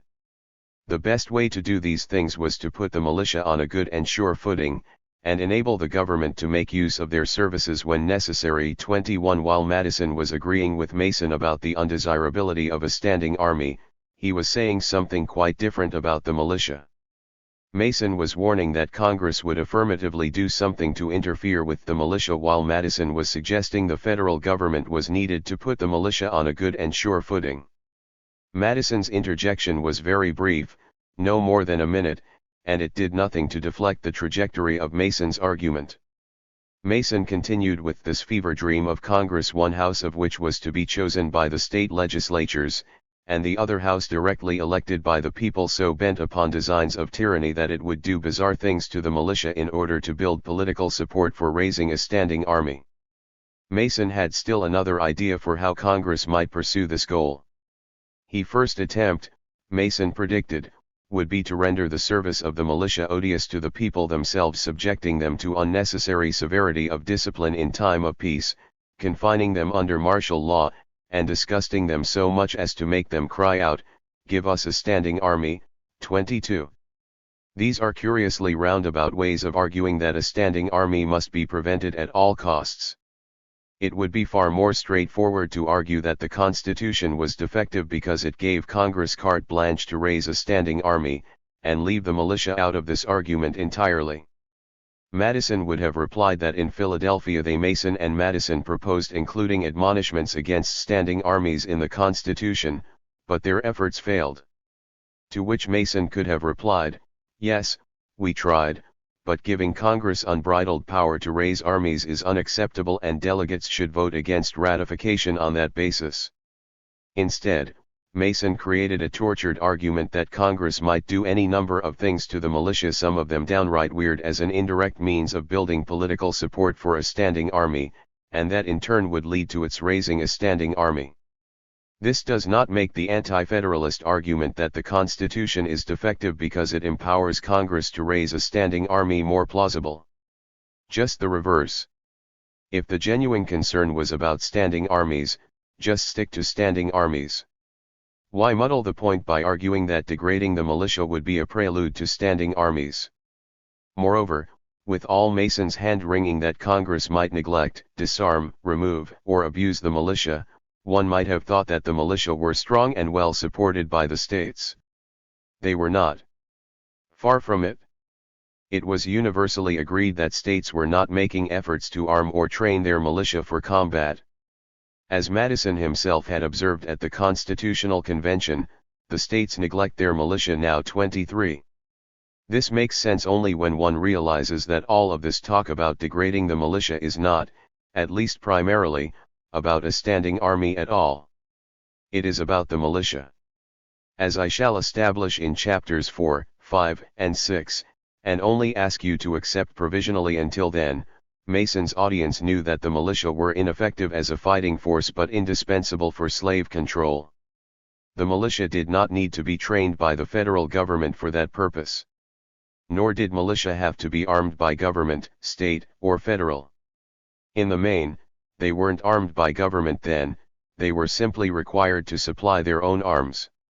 For slave control purposes, it did not matter that their arms might not be uniform or state-of-the-art. But if the militia were somehow disarmed, that would be another matter. In eastern Virginia, where the delegates were meeting and many of them lived, the white population was the minority. Enslaved blacks were the majority. Many of the men in the room were themselves large slaveholders. Mason himself owned more than 300 slaves. Nothing was more important to them than slave control. That was why Virginians would fear something affirmatively being done to interfere with its militia. This is what Mason's gallery of horrors about the militia being removed, destroyed, or disarmed was really all about. Why, then, did he not make the argument directly? Why not tell the delegates that the Constitution would enable Congress to interfere with the militia and thus with slave control in the South? Instead of weaving far-fetched stories of Congress degrading the militia in order to build political support for a standing army, which Congress secretly wanted for a reign of tyranny, why not tell the delegates that Congress might degrade the militia to subvert the slave system, which many Northerners found morally abhorrent and wanted to extinguish? The answer is that slavery was considered such a delicate subject that public discussion of it was often frowned upon. 24 This reluctance was even greater when the subject was slave control. While these topics were not absolute unmentionables, there was a real reluctance to discuss them openly. This led to oblique, circuitous, or even somewhat encoded discussions, exactly of the kind that occurred here. In answering Mason, Madison called the idea of a Congress bent on mischief, dragging the militia from one end of the nation to another, preposterous. 25 I think there can be no ground of apprehension, he said. One imagines thin-skinned George Mason boiling at having Madison label his suggestion preposterous. But if Mason desired vengeance, he would not need to seek it on his own. Patrick Henry would do that for him. What made Madison vulnerable were remarks that on their face did not seem particularly provocative. Madison said, "I cannot conceive that this Constitution, by giving the general government the power of arming the militia, takes it away from the state governments. The power is concurrent, and not exclusive. Have we not found, from experience, that, while the power of arming and governing the militia has been solely vested in the state legislatures, they were neglected and rendered unfit for immediate service? Every state neglected too much this most essential object. But the general government can do it more effectually. 26. This was a blunder. This argument had come up before, but this time Patrick Henry was ready to seize the opportunity. He was soon on his feet, and proceeded to ridicule Madison, as follows. As my worthy friend said, there is a positive partition of power between the two governments. To Congress is given the power of arming, organizing, and disciplining the militia, and governing such part of them as may be employed in the service of the United States. To the state legislatures is given the power of appointing the officers, and training the militia according to the discipline prescribed by Congress. I observed before, that, if the power be concurrent as to arming them, it is concurrent in other respects. If the states have the right of arming them, and c. concurrently, Congress has a concurrent power of appointing the officers, and training the militia. If Congress have that power, it is absurd. To admit this mutual concurrence of powers will carry you into endless absurdity that Congress has nothing exclusive on the one hand, nor the states on the other. 27. Henry proceeded to hold forth on the absurdity of implied concurrent powers. And indeed it was, as a constitutional matter, absurd. When the Constitution explicitly divided powers between the federal and state governments, doling out some powers to the federal government and other powers to the states, it could not possibly mean that both governments shared those powers. Surely, the printed transcript does not do this renowned orator justice. We can only imagine the timbre of his voice rising and falling, the cadence and pauses that gave Henry's speeches dramatic power. Throughout much of the convention, Henry had not been at his best. Now he was effective, and using his talents. He was a lawyer making an indisputably correct legal argument, and using his principal, and formidable, opponent as a piñata. He took his time, drew the argument out, and repeated his key point over and over again in slightly different ways. He repeatedly stressed how critical the militia was. The militia, sir, is our ultimate safety, he said at one point. 28 If you have given up your militia, and Congress shall refuse to arm them, you have lost everything, he said at another point. 29. Then Henry made the following, seemingly reasonable, point. When this power is given up to Congress without limitation or bounds, how will your militia be armed? You trust to chance. If gentlemen are serious when they suppose a concurrent power, where can be the impolicy to amend it? Or, in other words, to say that Congress shall not arm or discipline them, till the states shall have refused or neglected to do it? This is my object. I only wish to bring it to what they themselves say is implied. 30. What was Madison thinking at this juncture? Henry had suggested that all he wanted was this one modest and reasonable change in the Constitution, to allow the states to arm the militia if the federal government failed to do so. Henry's real objective, of course, was to destroy rather than reform the Constitution. Besides kicking himself for handing Henry an oratorical weapon, Madison may well have been thinking that Henry's point had merit. States ought to have a concurrent authority to arm their militia. What harm would there be in it, especially if it would relieve some of the anti-federalist paranoia about Congress emasculating the militia? A little later in the convention, John Marshall would shrewdly attempt to repair the damage by putting the argument in practical terms. If Congress neglect our militia, we can arm ourselves, he declared. 31 Cannot Virginia import arms? Cannot she put them into the hands of her militiamen? Marshall was simply saying that if Congress did not give the militia arms, what would stop Virginia from doing that? Madison, however, had put the matter in legal terms. he suggested that even though the Constitution expressly gave Congress the authority to arm the militia, the states also possessed a concurrent constitutional power to arm the militia. Madison must have realized that as he had framed it, his argument was simply wrong. He would eventually try to fix this problem by writing the Second Amendment. As the convention began to draw to a close, the Anti-Federalists began to sense they were in trouble. Things were still uncertain, but it felt as if things were drifting in the Federalist direction. Notwithstanding the taboo about talking openly about slavery, slave control, and abolition, Henry called the convention's attention to grim realities.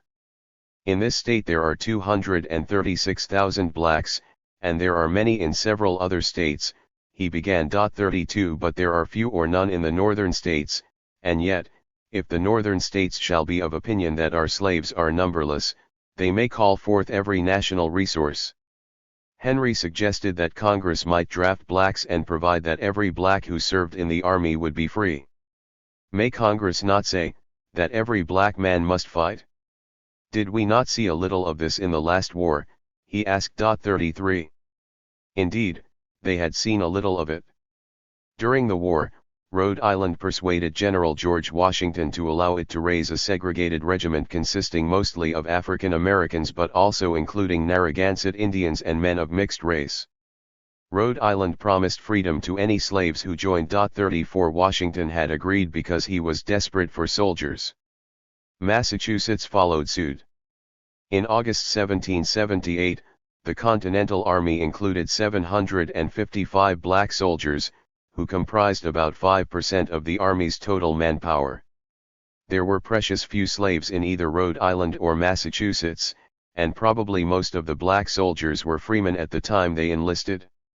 Later in the war, General Nathaniel Greene asked permission of the South Carolina and Georgia legislatures to offer slaves freedom in exchange for joining the Continental Army. Greene could personally vouch for the performance of black soldiers.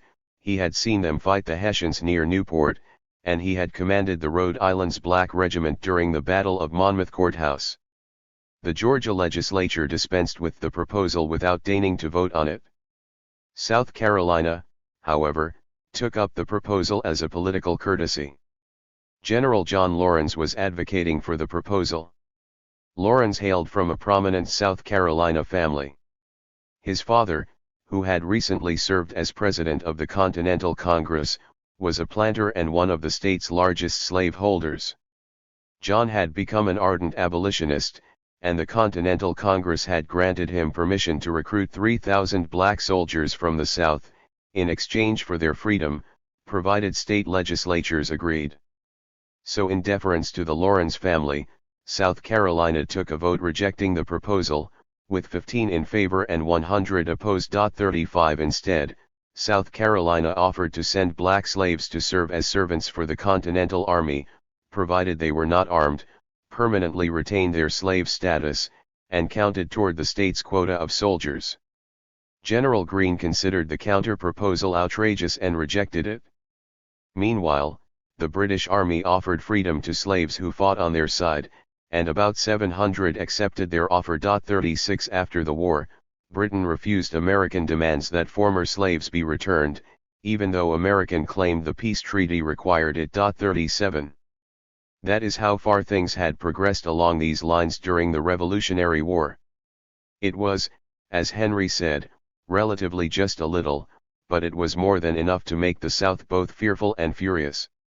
Henry offered this history as evidence that the North would be quick to claim the authority to abolish slavery, notwithstanding assurances from Madison and other Virginians who had been delegates to the Constitutional Convention that there had been a bargain denying the federal government that authority. "Hay will search that paper, and see if they have power of manumission," Henry warned. He continued. "And have they not, sir? Have they not power to provide for the general defense and welfare? May they not think that these call for the abolition of slavery? May they not pronounce all slaves free, and will they not be warranted by that power? This is no ambiguous implication or logical deduction. The paper speaks to the point. They have the power in clear, unequivocal terms, and will clearly and certainly exercise it. 38. Henry's claim that the Constitution provided clearly and unambiguously that Congress could abolish slavery was over the top, not to mention just plain wrong. But an argument that Congress's responsibility to provide for the national defense might be interpreted to allow Congress to enlist blacks and grant them freedom in return for fighting for their county was not entirely implausible. His main point was not the means, however, but the end desired.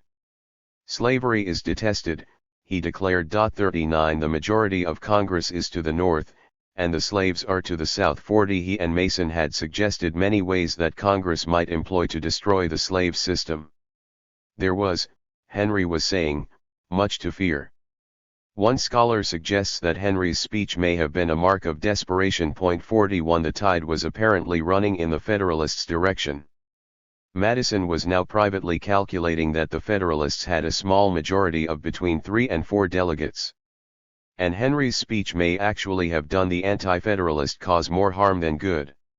He weakened his argument by overstating it. Whatever implied powers one might claim to find, the Constitution did not in clear, unequivocal terms grant Congress the power of emancipation. I was struck with surprise when I heard him express himself alarmed with respect to the emancipation of slaves, Madison told the delegates shortly thereafter. 42 There is no power to warrant it, in that paper. If there be, I know it not. 43 Although Madison's argument may have been persuasive and, on the whole, reassuring, it may also have heightened Southern anxiety. If the federal government found the slave system so obnoxious but lacked the constitutional authority to attack it directly, perhaps Congress would look for ways to undermine the system indirectly. As the convention reached its final days, the Anti-Federalists increasingly focused on the absence of a Bill of Rights. This was probably their most persuasive argument. Their strategy was to ask the convention to declare that the Constitution should be ratified, but only after a Bill of Rights had been included. Madison and the Federalists were deploying the counter-strategy of not opposing a Bill of Rights in principle but arguing failing to ratify the Constitution until the states had all agreed on a Bill of Rights would lead to chaos. Madison argued that if the Anti-Federalists were right when they asserted that the desire for a Bill of Rights was strong everywhere, there will be little difficulty adding it through the constitutionally mandated amendment process. 44. Although the convention continued past the time when the House of Delegates was also in session, Anti-Federalists did not use that as an excuse to suspend the convention. Instead, the House of Delegates accommodated the 62 men who were members of both bodies by only holding brief sessions in the early morning so that the convention could begin in late morning, after the House of Delegates had adjourned. 45. On Wednesday, June 25, 1788, the final day of debate, a number of delegates who had remained silent over the course of the preceding weeks rose to declare themselves. Those who declared themselves to be in favor of ratification urged their fellow delegates not to succumb to anti-federalist fear-mongering.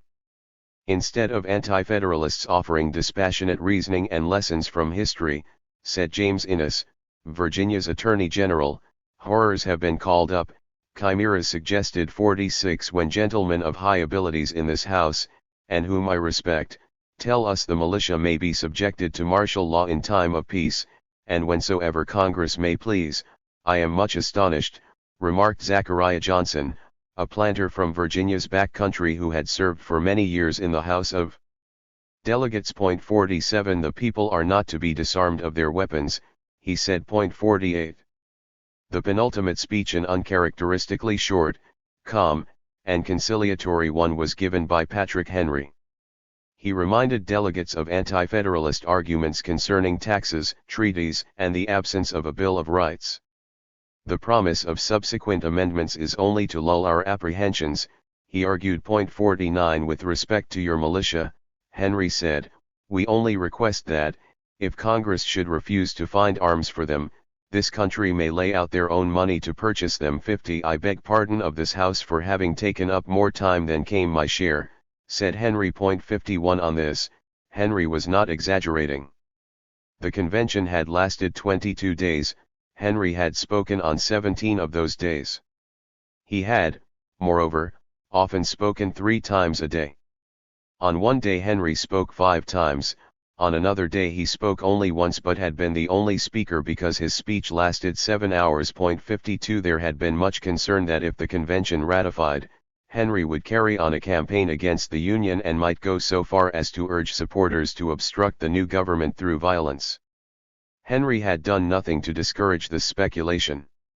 His biographer writes that many expected Henry to make a call to arms, and buckskins in the gallery were ready to cock their rifles. 53 There was great relief, therefore, when Henry concluded by stating that if he should lose, I will be a peaceable citizen. My head, my hand, and my heart, shall be at liberty to retrieve the loss of liberty, and remove the defects of that system in a peaceable way. I wish not to go to violence. 54. Governor Randolph had the very last word. He used it to reiterate that his refusing to sign to the Constitution in Philadelphia was not inconsistent with his voting to ratify it now.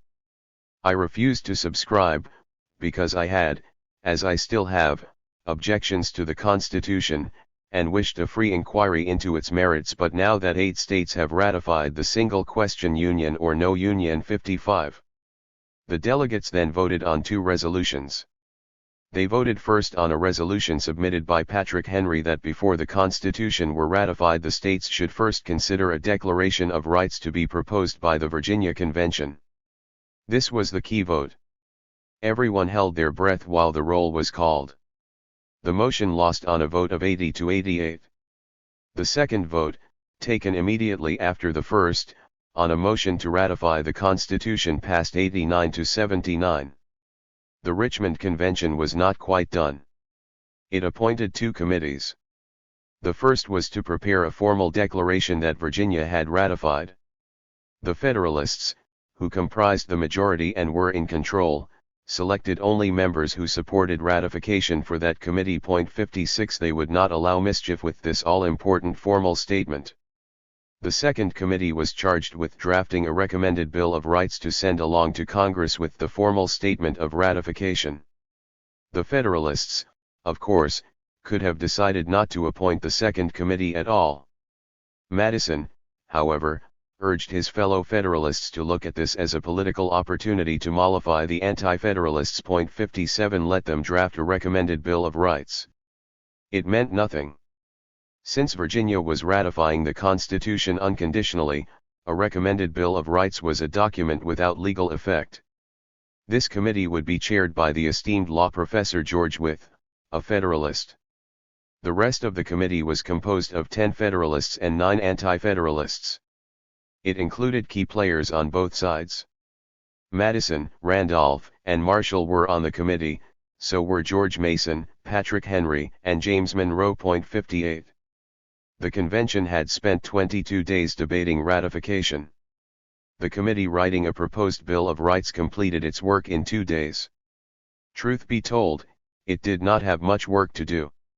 An anti-federalist caucus had been busy throughout the convention drafting proposed amendments to the Constitution. 59 George Mason, the principal author of the Virginia Declaration of Rights of 1776, was put in charge of this effort. For 5 consecutive days during the convention, Mason was absent from the hall. It is believed he was then hard at work on that effort. Eleazar Oswald, the publisher of the Anti-Federalist Independent Gazette newspaper in Philadelphia, was in town during that time and probably included in those discussions. Oswald took a copy of Mason's draft with him when he returned to Philadelphia on June 11. Patrick Henry introduced the proposed Declaration of Rights during one of his last speeches to the convention. On June 24.60 the Bill of Rights or Declaration of Rights recommended by Wythe's committee was almost identical to the previously drafted anti-federalist proposal. The only notable change was that Mason's original proposal stated that no particular religious sect or society of Christians ought to be favored or established, and Wythe's committee deleted the phrase of Christians. The convention approved the proposed Bill of Rights without debate or a recorded vote. Francis Corbin characterized the whole business of the recommended Bill of Rights as ludicrous and absurd. 61 James Madison told Alexander Hamilton that many of the provisions in the proposed Declaration of Rights were highly objectionable but could not be parried. 62 The Federalists had decided to give the Anti-Federalists what they wanted because it simply did not matter. The Constitution had been ratified. The Union was born. Federalist delegates did not publicly celebrate in Richmond that evening, however. They did not want to rub salt in anti-Federalist wounds. However, news that Virginia had ratified spread quickly, and that night guns on shore and ship in Norfolk Harbor fired in celebration and many homes put candles in their windows. 63 Early the next morning on Saturday, June 28, 2 hours before dawn, in fact a rider galloped into Richmond with startling news: New Hampshire had voted to ratify on June 21. Virginia was not, therefore, the critical ninth state to ratify and create the Union. It was the 10th. Although delegates gave the Declaration of Rights short shrift and may have considered it next to meaningless, there is something worth noting for our purposes. Both the Virginia Declaration of Rights of 1776 and the Virginia's proposed Declaration of Rights of 1788 had the same principal author, namely, George Mason, and the second document drew heavily from the first. Section 13 of the Virginia Declaration of Rights of 1776 stated that a well-regulated militia, composed of the body of the people, trained to arms, is the proper, natural, and safe defense of a free state, that standing armies, in time of peace, should be avoided as dangerous to liberty, and that in all cases the military should be under strict subordination to, and governed by, the civil power. 64. Neither this provision, nor any other in that document, provides for a right to bear arms of any kind. The comparable provision in Virginia's proposed Declaration of Rights of 1788 is almost identical except for a new clause added at the very beginning. That provision, Section 17 of the Declaration, reads as follows: that the people have a right to keep and bear arms, that a well-regulated militia, composed of the body of the people trained to arms, is the proper, natural, and safe defense of a free state, that standing armies, in time of peace, are dangerous to liberty, and therefore ought to be avoided, as far as the circumstances and protection of the community will admit, and that, in all cases, the military should be under strict subordination to, and governed by, the civil power. 65. What explains the addition? What changed? For the past 22 days, Anti-Federalists had been arguing that Congress might disarm the militia to subvert the slave system. Whether or not they persuaded the Federalists, they may have persuaded themselves. It is also important to note that the right to keep and bear arms was clearly conceived as being connected to the militia. If Mason, the Anti-Federalists, or George Wythe's committee thought of it as something unrelated to the militia, they likely would have put it in a separate provision. They were not reluctant to add new sections. The Declaration of Rights of 1776 had only 16 sections and the 1788 proposals had 40, 20 characterized as a Declaration of Rights and 20 as constitutional amendments. This is not to say that the idea of right to bear arms originated at the Richmond Convention. It did not. As we shall see, it can be traced back to the English Declaration of Rights of 1688. But this was the genesis and motivation of a right to bear arms in Virginia. James Madison left Richmond both exhausted and pleased that the Constitution would be ratified. Yet Madison was worried. He may not yet have known it, but he would not have to again worry about George Mason.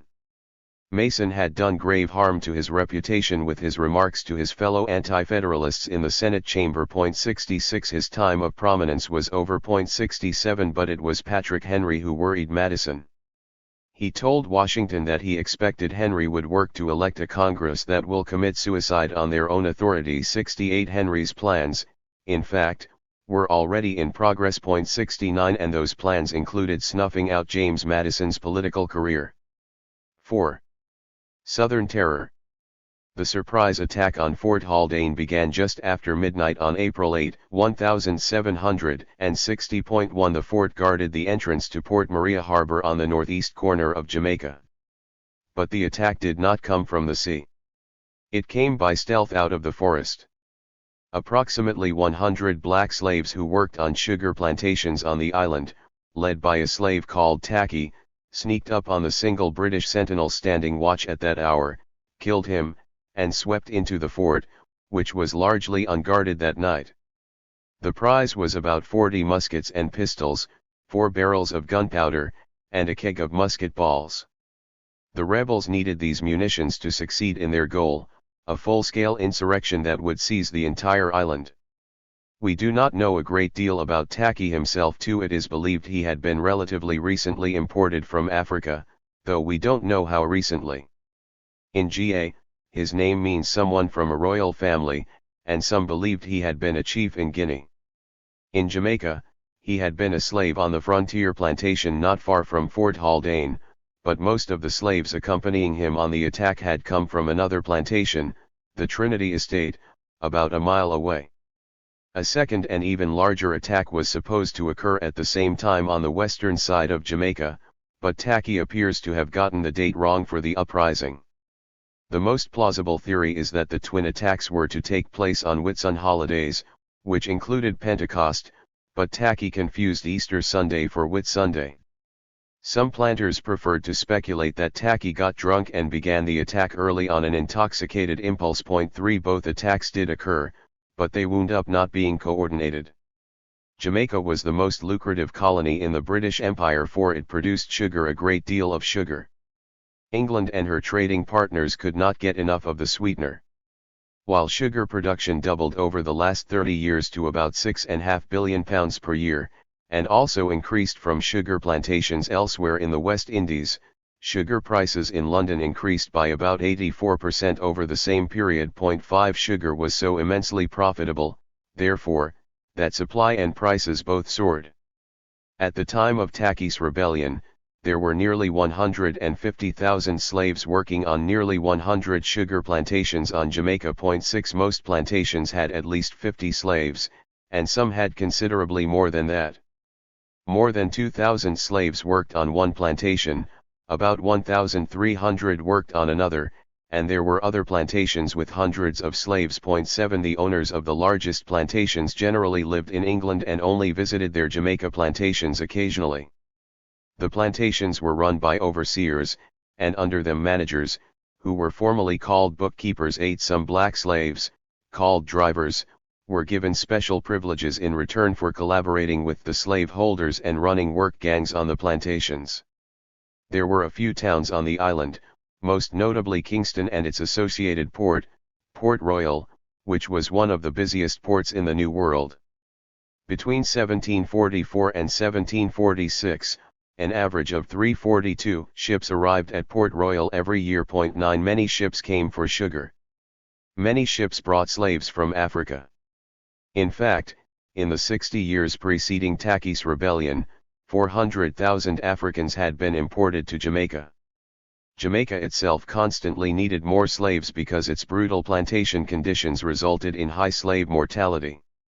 Slaves were overworked, underfed, and severely whipped or even dismembered for disobedience. 10 In a typical year, 2 slaves died for every slave birth on Jamaica.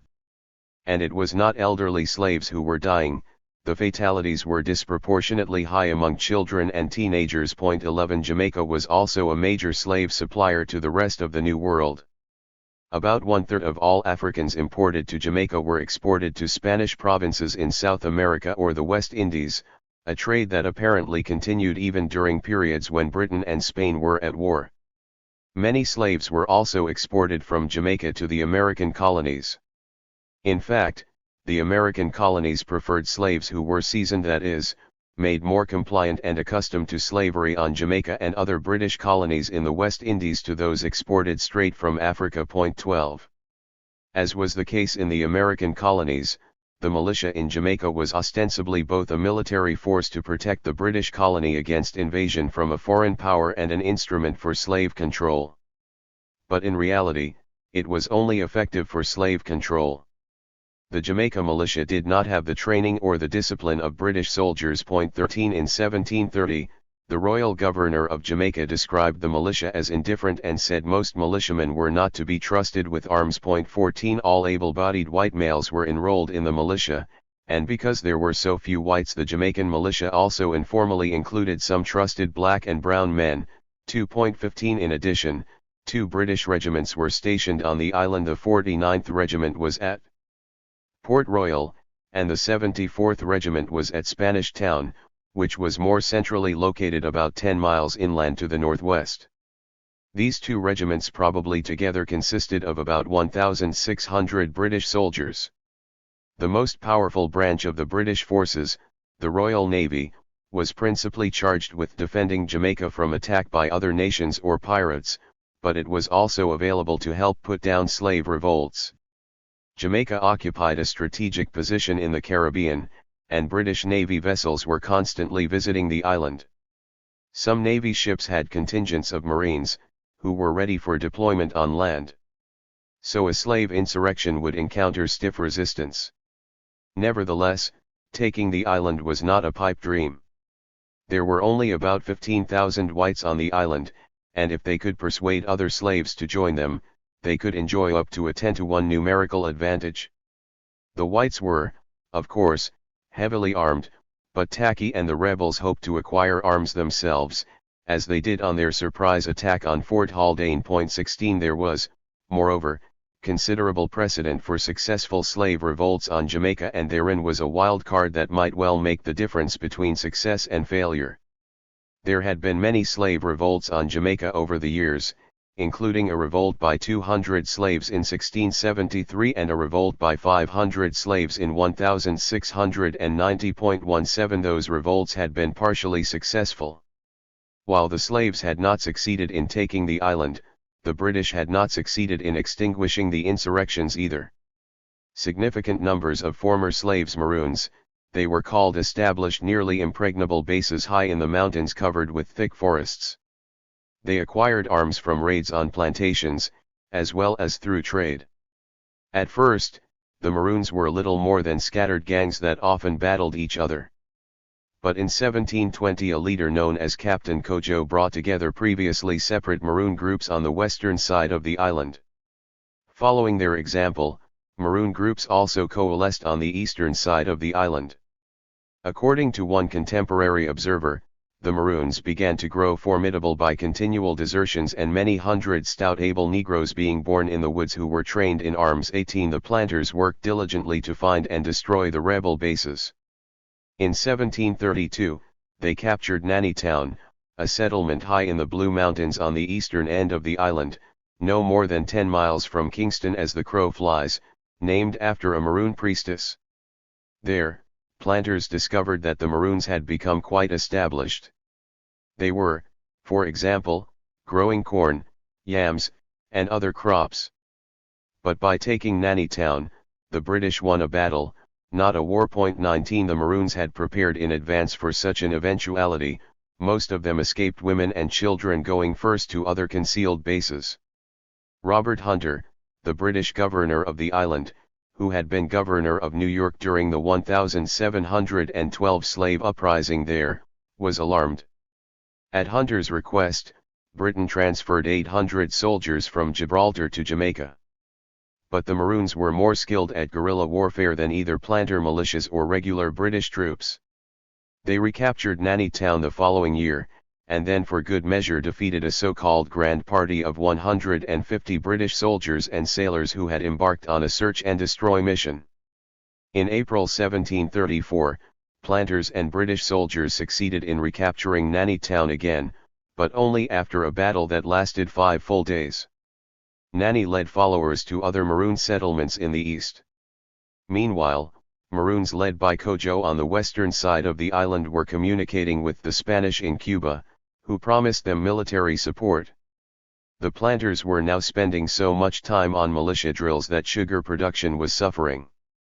And so here comes the wild card. The British negotiated a peace treaty with Kojo and the Maroons on the western side of the island in March 1739, and 4 months later negotiated a separate treaty with the Maroons and their leader Quayo on the eastern end of the island. 20 The treaties granted the Maroons a perfect state of freedom and liberty and autonomy over 1,500 acres on the western side of the island and over similar territory on the eastern side of Jamaica.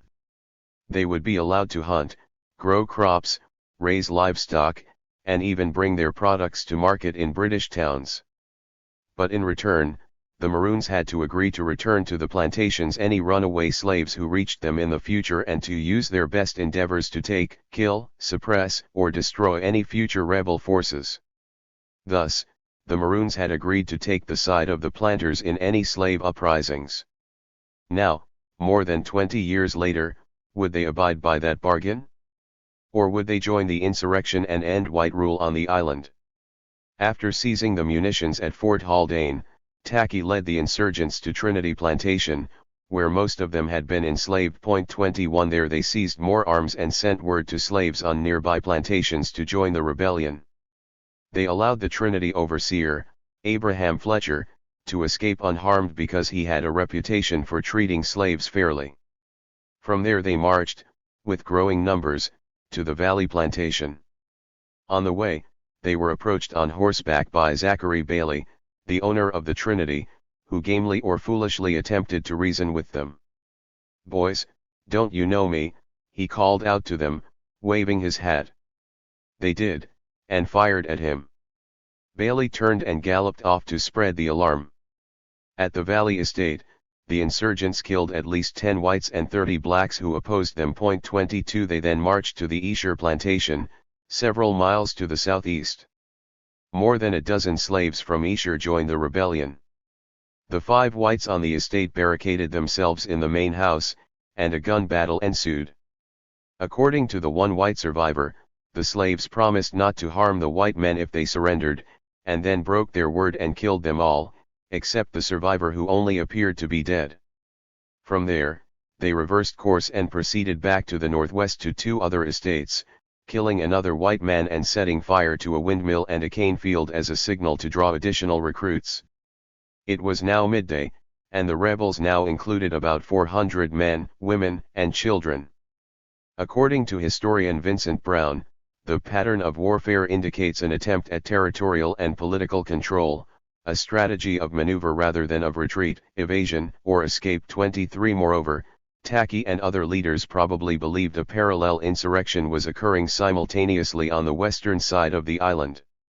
Meanwhile, Zachary Bailey rode from plantation to plantation spreading the alarm. 24 He succeeded in gathering a militia force of about 130 men. All were armed and more than 70 were mounted on horseback. They came upon the rebels near Haywood Hall, not far from the Valley Plantation. Seeing militia advancing toward them, the rebels took up positions in the woods. The rebels fired on the militia from the woods but were ineffective because they had been forced to use fishing weights as ammunition. Militia officers ordered their men forward into the woods. But here one of the glaring weaknesses of the militia became evident. As a Swiss visitor had observed a few years earlier, the militia was littered with colonels. 25 That is, estate owners and other men of high status and wealth had purchased militia commissions. They luxuriated in the pomp, status, and title that went with high military rank but lacked military training, experience, or skill. The militia was disproportionately composed of these faux warriors. Now all of the captains, majors, and colonels on the scene decided that they should remain behind while the men of lesser rank pursued the rebels in the woods. 26 The militia only managed to kill 8 and capture 4 rebels. At about the time the militia had begun to engage the rebels at the border of the woods, a courier reached the seat of colonial government, Spanish Town, with news of the slave uprising. Lieutenant Governor Henry Moore, who was also acting governor at the time, promptly sent a contingent of 3 officers and 60 soldiers from the 74th Regiment to march by road northward toward the insurrection. 27 He also sent word to Port Royal to dispatch a detachment of the 49th Regiment to march northward by a separate road further to the east. He declared martial law which effectively put the entire island on a military footing and ordered the militia to be prepared to defend the towns and plantations. He declared an embargo, cutting off all shipping to the island to prevent the insurgents from receiving outside aid. And he played the wild card. 28 More sent word to British officers stationed near the main Maroon villages to invoke the treaties and demand that the Maroons take up arms against the rebel slaves. And they did. Immediately. Contingents from 2 Maroon villages pursued the insurgents into the woods, and a combined force of the British 74th Regiment and Maroons assaulted rebels who had retreated to a cave. Tackey boldly led a counter-attack but was wounded during the engagement. Further British enforcements arrived from Spanish Town, and Maroons pursued rebels into the woods and brought back severed pairs of ears as proof of kills to the British. Some rebels surrendered, and some committed suicide rather than facing punishment or re-enslavement. Tackey was killed by rebels after he refused to continue leading them. About 16 British soldiers and 4 Maroons had been killed in the fighting. The colonists, however, remained on edge. Something told them this was not the extent of things. Word of the uprising spread throughout the island both in newspapers and by word of mouth. 29 They worried this might inspire other slaves to revolt. As a warning, officials tried 25 rebel prisoners, 40% of them women, and over a period of weeks hanged or burned each of them to death. Those who were hanged were decapitated and their heads placed on poles for everyone, especially slaves, to see. 30. In late May, just around the time of Whitsun holidays, couriers arrived in Spanish Town and Kingston with news that a revolt involving at least 600 slaves was underway on the western side of the island. 31 The rebel leader was Apongo. The best information suggests that Apongo had been imported from the Gold Coast of Africa, where he had probably been a soldier. 32 In 1745, he became the personal slave of Captain Arthur Forrest of the Royal Navy, who was then the commander of the HMS Wager. Apongo was one of 3 black men on the vessel, and Forrest renamed him Wager. Shortly before, Wager had been in Boston, where Forrest had pressed men into service with the Royal Navy against their will, resulting in a skirmish in which 2 men died and the ship's boatswain had been arrested and charged with murder. When the slave Wager came aboard, Forrest's vessel was assigned to patrol Jamaican waters. 6 days after Wager boarded, the British warship chased a French privateer. After a battle in which 2 warships exchanged cannon fire, Forrest's ship captured the French vessel, took 75 prisoners, and offloaded them at Port Royal. Several months later, Wager saw more action when Forrest's ship, together with 2 British sloops, engaged in a major naval battle with 2 larger French warships near Hispaniola. On July 3, 1747, the Royal Navy classified Wager as unserviceable and discharged him. The reason for the classification and discharge is unknown. Wager may have been ill or Forrest may not have wanted to return to England with a black slave. The Admiralty frowned on English officers having black slaves, and Wager was about to sail home. But his discharge did not make Wager a free man. Arthur Forrest was not only an officer in the British Navy, he was also the owner or co-owner of 3,000 acres of Jamaica sugar plantations. Forrest's father and father-in-law had both owned plantations on the island.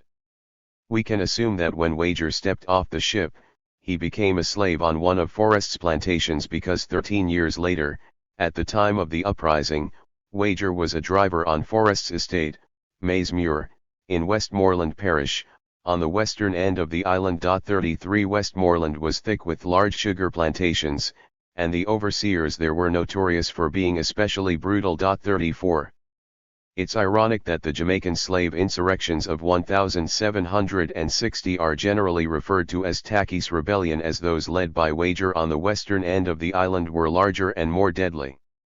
This branch of the uprisings began at the Maysmuir estate on March 25, where a dinner party was in progress celebrating Whitsun holiday. The guests were just remarking how quiet it was when a shot rang out, shattered a window, and struck one of the men dead. Then, slaves wielding cane knives rushed the house. A few of the guests managed to escape. Later in the evening, an overseer at the Egypt plantation, about 3 miles to the southeast, heard a horn sounding from slave quarters. He did not then know it, but in response to the signal 300 to 400 slaves from plantations in the region set out for Maismuir. 35. This branch of the rebellion followed the same strategy as did the one led by Tackey in the east or the slave revolt in Stono, South Carolina, in 1739 for that matter, namely, move quickly, kill whites, seize weapons, and recruit more slaves to the rebellion. 36 Encountering some resistance from other slaves at Maismuir, Wager's force marched west and crossed the new Savannah River to the Delve Plantation, where about 200 more slaves joined them. From there they marched further west to the Moreland Plantation, where several hundred more slaves joined the insurrection. The rebels were now approaching 1,000 strong and had collected about 100 guns. Moreland was a large plantation consisting of several estates and occupied high ground near the Hanover Mountains. The rebels took control of Moreland and made it a base. Meanwhile, slave insurrections were breaking out on the other side of the mountains further north in Hanover Parish. There could be no doubt that the uprisings were planned and coordinated. The main group of rebels then moved further north from Moreland into the Hanover Mountains, where they established a fortified position high on a precipice. 37 The planters called this rebels' barricade, and the insurgents emulating the Maroons began turning it into a full-scale village. Women and children, especially, flocked to the rebels' barricade from many directions. Terrified planters armed everyone they trusted, white or black, and organized into militia groups. Colin Campbell at the New Hope plantation armed 12 slaves he trusted, only to see them join the rebellion. 38 Slaves at some other plantations remained loyal to their masters, however. Sporadic battles between rebels and militia erupted everywhere. Results were mixed, but according to Vincent Brown, these early battles again showed the mediocrity of the militia. 39 4 days after the rebellion began, militia assaulted the rebels' barricade. According to the historian Edward Long, the militia was badly disciplined and struck with terror by rebel yells. 40 They fled pell-mell in all directions, some even breaking bones by jumping down precipices in frantic efforts to escape the battle. Some abandoned their weapons in their haste, and the rebels acquired about 50 more rifles. This increased the confidence of the insurgents, and additional slaves joined the rebellion. Conversely, militiamen were deserting in droves. 41. The British Army and Navy sprang to action. The Army marched 3 companies from the 74th and 49th Regiments to the combat area. The Navy sailed 2 sloops loaded with soldiers, munitions, and other supplies from Port Royal to the western end of the island, including 58 battle-hardened Marines and 60 soldiers drawn from the 49th Regiment. Together with sailors from the ships themselves, the Navy hoped to put ashore a fighting force of about 400. Later, a 3rd sloop brought 80 more soldiers.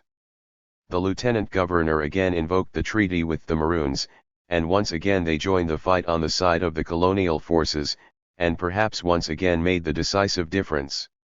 On June 2, the combined colonial forces with British professional forces in the lead, militia in the rear, and Maroons protecting the flanks again assaulted the rebels' barricade. 42 While the defenders fired steadily on the oncoming force, British regulars waited until they had reached the outer perimeter of the rebels' redoubt before unleashing a withering volley on the defenders, and then overran the settlement. Hundreds of rebels were either shot to death, driven off steep precipices to their death, or taken prisoner. The British believed, however, that about 400 rebels had escaped. The war then entered a guerrilla phase. 43 British forces, militia, and Maroons searched for rebels in the mountains and forests. Meanwhile, rebel forces struck at targets of opportunity, raiding smaller estates and still attempting to recruit more slaves to the ongoing rebellion. On June 7, rebels successfully ambushed militia in Hanover Parish on the northwest end of the island, and on the next day they successfully attacked the Jerusalem plantation in a small valley in northern Westmoreland Parish. Realizing that the militia were not up the task of either defeating or protecting them from the still ongoing insurrection, planters begged Brigadier General Norwood Witter, who was then in charge of regular British ground forces, to take command of all forces, including the hapless militia. After consulting with one of his lieutenant colonels who was also a large plantation owner in western Jamaica, Witter agreed, and he organized search and destroy missions combined with a program of destroying food crops to starve the rebels. Witter's strategy was successful. 44 Rather than surrender or starve to death, many rebels chose mass suicide, including killing their children. Witter responded by promising rebels who surrendered that they would be permitted to return to servitude in their plantations. Many planters objected to this policy, however, and Witter was forced to agree that any rebel convicted of killing a white man would be put to death unless he had been promised a reprieve for taking up arms against the rebels and had then killed or forced home rebels based on that promise. Planters, ever mindful of the financial cost of losing valuable property, also extracted a promise from the colonial government to reimburse them in the sum of £40 for every one of their slaves whom the government executed. Some rebels, including Wager, remained at large and still conducted raids. Meanwhile, the colony sought to re-establish rigorous control over slaves on the plantations through a robust and highly visible program of slave patrols, with militiamen riding in force from plantation to inspect slave quarters and discover whether any slaves were out of place. At the same time, the colonial government conducted grisly, public executions of rebel prisoners. 45 As Professor Vincent Brown put it, terror was the sharpest weapon in the British armory. 46. Colonists were still not sleeping soundly at night, however. In late June, colonists claimed to foil a planned uprising involving at least 60 slaves in St. James Parish, on Jamaica's northern coast. 47 Most of the alleged conspirators were promptly executed. In the town of Savannah Lamar in Westmoreland Parish, colonials discovered that 3 coffins supposedly destined for slave burials contained not corpses but guns and swords. In early July, Wager was captured. According to one report, 80 rebels surrendered Wager in order to receive pardons for themselves. The colonial government sentenced Wager to publicly hang in chains for 3 days and then to be brought down and burned alive. Still, bands of rebels continued to harass colonials. A slave named Simon led an estimated 50 rebels, men and women, armed with about a dozen rifles, on a long trek out of Westmoreland Parish, across St. Elizabeth Parish, and into Clarendon Parish, during which they successfully evaded Maroons hunting them in the mountains and colonial forces looking for them in the plains and valleys, and periodically emerged to raid plantations along the way. In June 1761, 14 months after Tackey attacked Fort Haldane, Simon was killed or captured. 48 Some bands of rebels remained hidden in the woods, emerging intermittently to attack whites. No event marks a definitive end of Tackey's rebellion. There were slave uprisings on Jamaica in 1763, 1765, and one in 1766 in which 20 colonists were killed, and these may have been inspired or instigated by slaves who participated in Tackey's revolt. 49 Nevertheless, an attack that killed a white colonist in Westmoreland Parish in October 1761 is as good a marker as any of the end of Tackey's rebellion. Here, then, is the bottom line. More than 1,000 slaves had actively joined an insurrection. 50 The insurrection had lasted 18 months. The rebels had destroyed an incalculable amount of property and killed 60 whites. The entire white population of Jamaica lived in cold terror throughout the insurrection and, one can be sure, for a very long time afterward. More than 500 black men and women had lost their lives, and another 500 were transported off the island for security reasons. ******. The story of Tackey's rebellion may be interesting, but is it germane to our inquiry about the origins of the Second Amendment? I believe it is. My argument is that Southerners, including Madison's constituents in Virginia, were terrified of slave revolts and considered an armed militia essential for slave control. The key question is not how likely slave revolts were in 18th century America but just how afraid Americans, and Southerners especially, were of slave revolts. Those two things are, of course, related. The more likely slave revolts actually were, the more likely Southerners were to fear them. Still, risk perception is not the same thing as actual risk. An entire cottage industry of behavioral economics is devoted to examining why human beings overestimate or understate particular risks. So did Taki's rebellion play into fears of insurrection in the United States? The first thing to note is that Madison and the founders were acutely aware of Taki's rebellion. The revolt was widely reported throughout the British Empire, including in the British colonies in America. 51 News of the revolt made such an impression that a full century later American slaveholders were still referring to potential slave organizers as the Takis among us. 52 If Americans were using this term 100 years later, then Taki's rebellion was haunting their nightmares at the time the Second Amendment was written, 28 years after the revolt.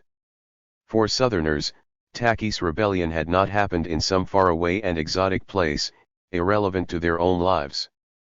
Slavery in the West Indies and slavery on the American mainland were not then two entirely separate systems. Some people operated in both theaters. Robert Hunter, for example, who was royal governor of Jamaica at the time of Taki's rebellion, had previously been royal governor of Massachusetts. Arthur Forrest commanded the HMS Wager in both New England and Jamaican waters, and slave traders sold their human wares in both places. Islands in West Indies and the American colonies were both part of the British Empire, and British subjects freely made their way from one place to the other. Alexander Hamilton, who was born and raised in the British West Indies, is one example, and some Americans had family there. 53 And as we shall discuss in more detail shortly, many slaves on the American mainland had previously been slaves in the British West Indies. 54. American colonists first learned about Taki's rebellion not from newspapers but from first-hand accounts. In July 1761, for example, 3 ships arrived in Virginia with 27 sailors who had themselves witnessed the bloody events in Jamaica. 55 The following month, another ship brought 8 men from Jamaica with more recent reports. This, too, was part of the vivid immediacy of the events. Americans reacted as if what happened on Jamaica had potential ramifications for them. For example, in the wake of Taki's rebellion, Jamaica slaveholders wanted to get rid of some of their most dangerous slaves but do so at a profit. Anticipating that, Virginia adopted new duties designed to make it prohibitively expensive to import seasoned slaves into the colony. A cat-and-mouse game ensued. On October 26, 10 ships arrived in Hampton, Virginia, with imports from Jamaica. When it had departed Jamaica, one of the ships, the Norfolk, listed only one kind of cargo, Negroes. When it arrived in Virginia, the ship's master declared he was carrying rum, molasses, sugar, coffee, and other commodities, but he did not mention slaves. Perhaps Norfolk sold its human cargo in Georgia or South Carolina, perhaps it clandestinely offloaded slaves in Virginia out of sight of local officials. Either way, what happened on Jamaica had a palpable impact in the imaginations of Southern whites. Taki's rebellion was only one of 4 major slave uprisings that occurred in the Caribbean before Madison wrote the Second Amendment. Others occurred on Jamaica in 1718, St. John's in 1733, and Antigua in 1736.56. We know that notwithstanding the differences, slave revolts in the British West Indies repeatedly rattled Americans. 57 In fact, there was a direct correlation between slave revolts in the British Caribbean and the number of publications devoted to the problem of slavery on American soil. 58 If there had been any doubt about it, the Caribbean revolts showed that slaves were capable of organizing insurrections. And Americans feared the Caribbean rebellions might motivate their own slaves to revolt. 59 As Eugene D. Genovese put it, American slaveholders knew of the formidable revolts in the Caribbean and took an international view of the matter, thereby displaying greater sophistication than most subsequent historians. 60. In that last remark about subsequent historians, Genovese alludes to something we need to take up. Comparing slavery in the South to slavery in the Caribbean has led to underestimating the risk of slave insurrections in the South. 61 Or, more precisely for our purposes, it has led to underestimating just how afraid Americans were of slave revolts. It is all too easy to unconsciously adopt this false syllogism: no insurrection as large as Taki's rebellion or the even larger, ultimately successful Haitian Revolution ever occurred in the South. Southerners knew that there marked differences between slavery in the West Indies and in the United States. Therefore, Southerners believed that, unlike their counterparts in the West Indies, they need not fear slave insurrections. Conclusion 3, of course, does not necessarily follow from premises 1 and 2. Yet there seems to be confusion around this topic. For example, Eugene Genovese, who was just quoted earlier as saying that 18th-century slaveholders were more alarmed about events in the Caribbean than contemporary historians believe, also wrote, "The slaves of the Old South, unlike those of the Caribbean and Brazil, did not take up arms often enough or in large enough numbers to forge a revolutionary tradition." 62 Another historian wrote, "A great number of Southerners at all times held the firm belief that the Negro population was so docile, so little cohesive, and in the main so friendly toward the whites and so contented that a disastrous insurrection by them would be impossible." 63 Yet, in his very next sentence, this historian said, "But on the whole there was much greater anxiety abroad in the land than historians have told of."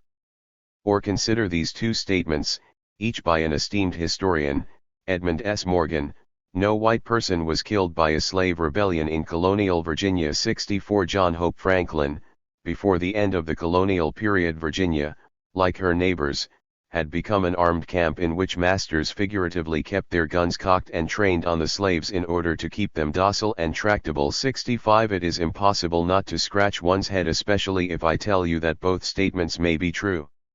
Which is it? Were Southerners confident that their slaves would not revolt? Or did the prospect of revolts cause them to break out in cold sweats in the middle of the night? Confronting one of the sources of confusion directly will help clear things up. That is, by comparing slavery in West Indies and in the South and thinking through what their similarities and differences would have really meant will both clear up some of the apparent inconsistencies and help us understand just how confident or fearful Madison and his contemporaries in the United States were.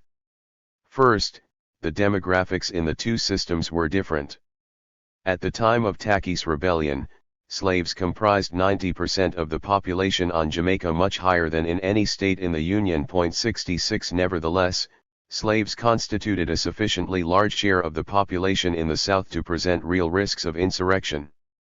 At the time Madison wrote the Second Amendment, slaves comprised about 40% of the total population of Virginia, and a majority of the population in eastern Virginia, where the Richmond Convention was held and where many of the founders lived. 67 The situation was similar in South Carolina. Slaves constituted 43% of that state's population, but much higher portions in coastal regions. 68 In Charleston District, the second most populous district in the state, slaves constituted 76% of the population. Within rural coastal regions in South Carolina, slaves constituted 84% of the population. 69 Slaves also constituted about a third of the population in Maryland and Georgia and more than a quarter of North Carolina. 70 And once again, there were higher portions in certain areas. Southern colonies were deeply worried about the number of slaves within their borders. At times, they attempted to cap the number of slaves within their territories. In 1735, for example, Georgia banned slavery entirely, not for moral reasons but because it feared slave insurrections. 71 But the prohibition lasted only 15 years. Economic considerations won out. Georgia planters envied the great wealth that their counterparts in South Carolina were able to amass as a result of slave labor, and successfully lobbied for a repeal of the prohibition. Slaves in the South were less consolidated than on Jamaica. Consolidation matters because slaves living on the same plantation would have known each other well, known who was brave and trustworthy, and been able to talk to one another far more easily. All of that would have made it easier to conspire in an insurrection. Most slaves in Jamaica lived on plantations with more than 50 slaves, and as previously mentioned, some plantations were enormous. By contrast, 3/4 of the slaves in the southern states lived on farms with no more than 50 slaves. 72 Still, many plantations in the South had large numbers of slaves. When he served in the first Congress, Madison's family owned more than 100 slaves. 73 Thomas Jefferson had more than 150 slaves on his estate at Monticello. 74 and George Washington had more than 200 slaves at Mount Vernon. 75. Another demographic difference involved where slaves were born. Were slaves born in Africa or in the New World? And if born in Africa, what part of Africa?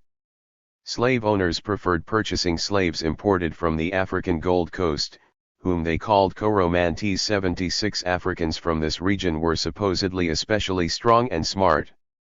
However, Coromantes were also proud, headstrong, came from tribes with strong military traditions, and in some cases were trained warriors. 77 They were, therefore, also considered especially rebellious and dangerous. Both Wager and Tacky were believed to have been Coromantes. 78 American colonialists preferred slaves who were first seasoned or broken in, that is, acculturated into their lot as slaves through whippings, beatings, and physical mutilations until hope and rebelliousness gave way to resignation and obedience. 79 Much of this occurred in the West Indies, which exported slaves to the American mainland. 80 The safest slaves were considered Creoles, blacks who were born into slavery and knew no other life. 81 At the time of the American Revolution, 80% of slaves on the North American mainland had been born in Africa. 82 For Virginia, even that was too many, and in 1778 it enacted a statute banning any further imports of slaves into the state. 83 The West Indies did not have that luxury. Because of especially harsh conditions imposed by cultivating sugar, slave deaths exceeded slave births, and there was a constant need to replenish slaves with imports. In the West Indies, therefore, most slaves were born in Africa. 84 And on Jamaica, 19% of slaves who were being imported from Africa were particularly valuable but also particularly dangerous. Coromantes. 85 An important geographic difference, of course, is that Jamaica is an island, a bit smaller in total area than Connecticut. A large majority slave population might actually hope to seize and hold an island. If Tacky and Wager had begun their attacks at the same time, as intended, they may have had a long-shot chance of seizing Jamaica and expelling the British. Failing that, they had at least a realistic prospect of emulating the Maroons and establishing impregnable bases in the mountains. But any slave insurrection in the South would have been a suicide mission. 86 Militia could come from farther and farther away, if necessary, until the insurrection was extinguished. While some believe that the Stono rebels intended to make their way to Spanish Florida to become free, their conduct taking time to invade plantation homes, set fire to the main houses, and kill whites rather than moving as quickly as possible toward Florida suggests otherwise. They must have known that successfully reaching Spanish Florida, 275 miles away, without being hunted down and destroyed by militia was unrealistic. Maybe they dreamed of recruiting enough slaves to create a large enough force to be able to repel militia attacks for that 275-mile march. Yet, deep down, they must have known their only realistic goal was to kill as many slave masters as possible and then die free. We can reasonably infer that was the real goal of the Stono rebels because that is what they did. That slaves might be willing to give their lives for such a goal was quite enough to fear.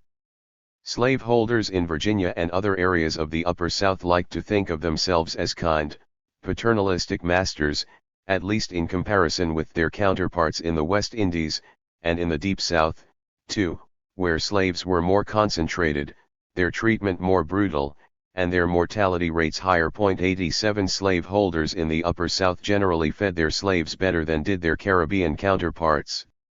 And for the most part, they lived on plantations with their slaves, whom they knew personally, while the largest Jamaican slaveholders were absentee owners who lived in England and employed overseers to manage their plantations. 88 Slave owners in the South told everyone who would listen that slavery was a natural condition, and that in contrast to the West Indies, their slaves not only accepted but actually appreciated their condition.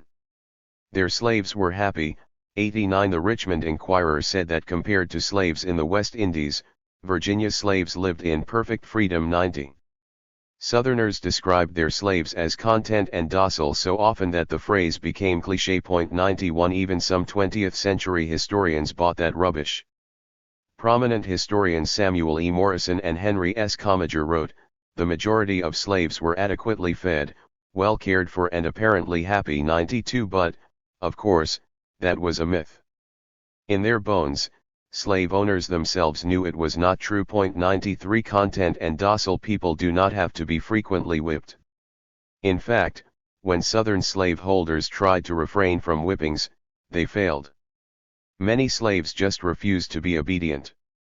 The typical master went to the whip often, much more often than he himself would usually have preferred, writes Eugene D. Genovese. 94 Even relatively enlightened planters resorted to harsh measures, Peter Calkin writes, adding that whippings were routine. 95 Slaveholders blamed their slaves for having to be treated cruelly. A French visitor to Monticello was appalled to see the author of the Declaration of Independence carry a small whip with him into the fields and repeatedly threaten slaves with it. For his part, Jefferson lamented he was too lenient with his slaves. "I find I am not fit to be a farmer with the kind of labor we have," he remarked to a friend. 96 Like many large planters, Jefferson probably delegated the duty of administering actual whippings to his overseers rather than deigning to do that dirty business himself. 97 Moreover, whippings were often not sufficient. Castration was not an uncommon punishment. Slave owners also punished slaves by amputating ears, toes, and fingers, not to mention burning a slave at the stake for special inter orum effect. 98 Happy slaves, indeed. Americans certainly did not believe themselves immune from slave revolts. They experienced them. The largest insurrection on American soil, the Stono Rebellion, which took place in South Carolina in 1739 and involved as many as 100 slaves, was discussed in the introduction. Two others happened in a place we don't usually associate with slavery, namely, New York City. The first occurred on April 7, 1712.99. At that time, about 40% of the city's white residents owned black slaves, and slaves comprised 15 to 20% of the city's population. 100 Between 25 and 50 slaves, including both men and women, participated in the revolt. It is believed many of them were Coromantes. The rebels armed themselves with guns, swords, knives, and hatchets, and shortly after midnight set fire to a building. It was an ambush. As whites flocked to the scene to fight the fire, the rebels attacked them, killing 9 and wounding 6 more before fleeing into the woods. The next morning New York and Westchester militia sealed off escape routes from the island of Manhattan and hunted down the rebels. They claimed to have captured nearly all of the rebels. 21 were executed, 6 committed suicide rather than being captured. New York promptly strengthened its slave laws and, among other things, added arson as a crime punishable by death. A second insurrection occurred in New York City in 1741. There were then 2,000 slaves in New York, comprising 20% of the city's population. 101 65% of New York slaves had come from the British West Indies. 102 The insurrection, or, at least, what everyone came to believe was an insurrection, began on the afternoon of March 18. The mansion of Lieutenant Governor George Clark, which was located within Fort George, near the southern tip of Manhattan, caught fire. Alarm bells rang and a bucket brigade, comprised of men from both races, was formed.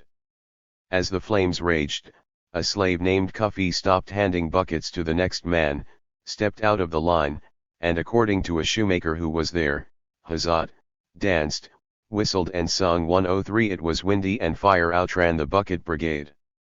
Flames spread to the governor's mansion, and from there to barracks and a chapel within the compound. Hand grenades in one of the buildings began to explode. A stampede began as people realized that a cache of gunpowder might blow up the entire fort. Then, the heavens intervened and New York was saved. Rain fell, extinguishing the fire. So far, nothing was suspicious beyond Cuffy's wildly impolitic behavior. Fires were not uncommon in 18th-century cities.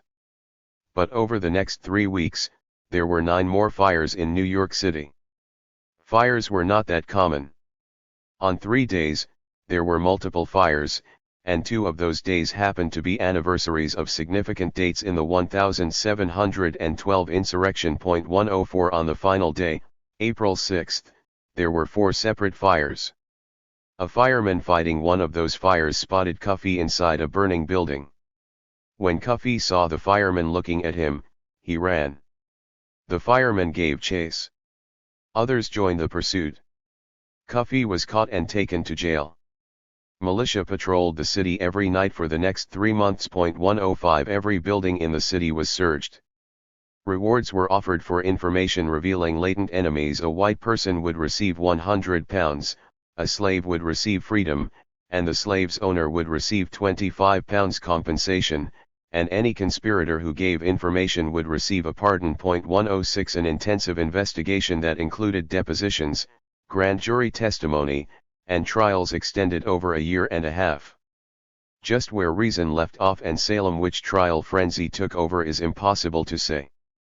At the end of the day, 152 blacks were arrested, 81 confessed, some recanted their confessions, 30 were either burned at the stake or hanged at the gallows, 70 more were transported to slave markets and plantations in the British West Indies. 107 Whether there was a conspiracy at all, and if so, what its objective was is a mystery. 108 What we can say with certainty, however, is that New Yorkers were so terrified of their slaves that they reacted to suspicious fires that may, or may not, have been set by slaves by succumbing to mass hysteria.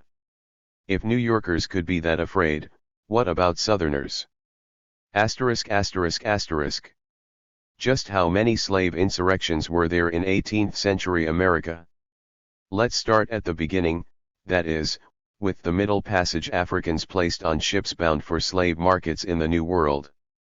Historians have identified 579 rebellions or attacks on slave ships or auxiliary boats, with almost 80% occurring between 1726 and 1800. 109 These revolts were getting a lot of attention during Madison's day.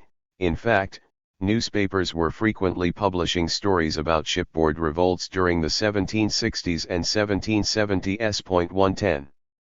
The most famous attempt to catalog slave revolts on American soil is American Negro Slave Revolts by Herbert Aptheker, published in 1943 by Columbia University Press. It was a paradigm-shattering work.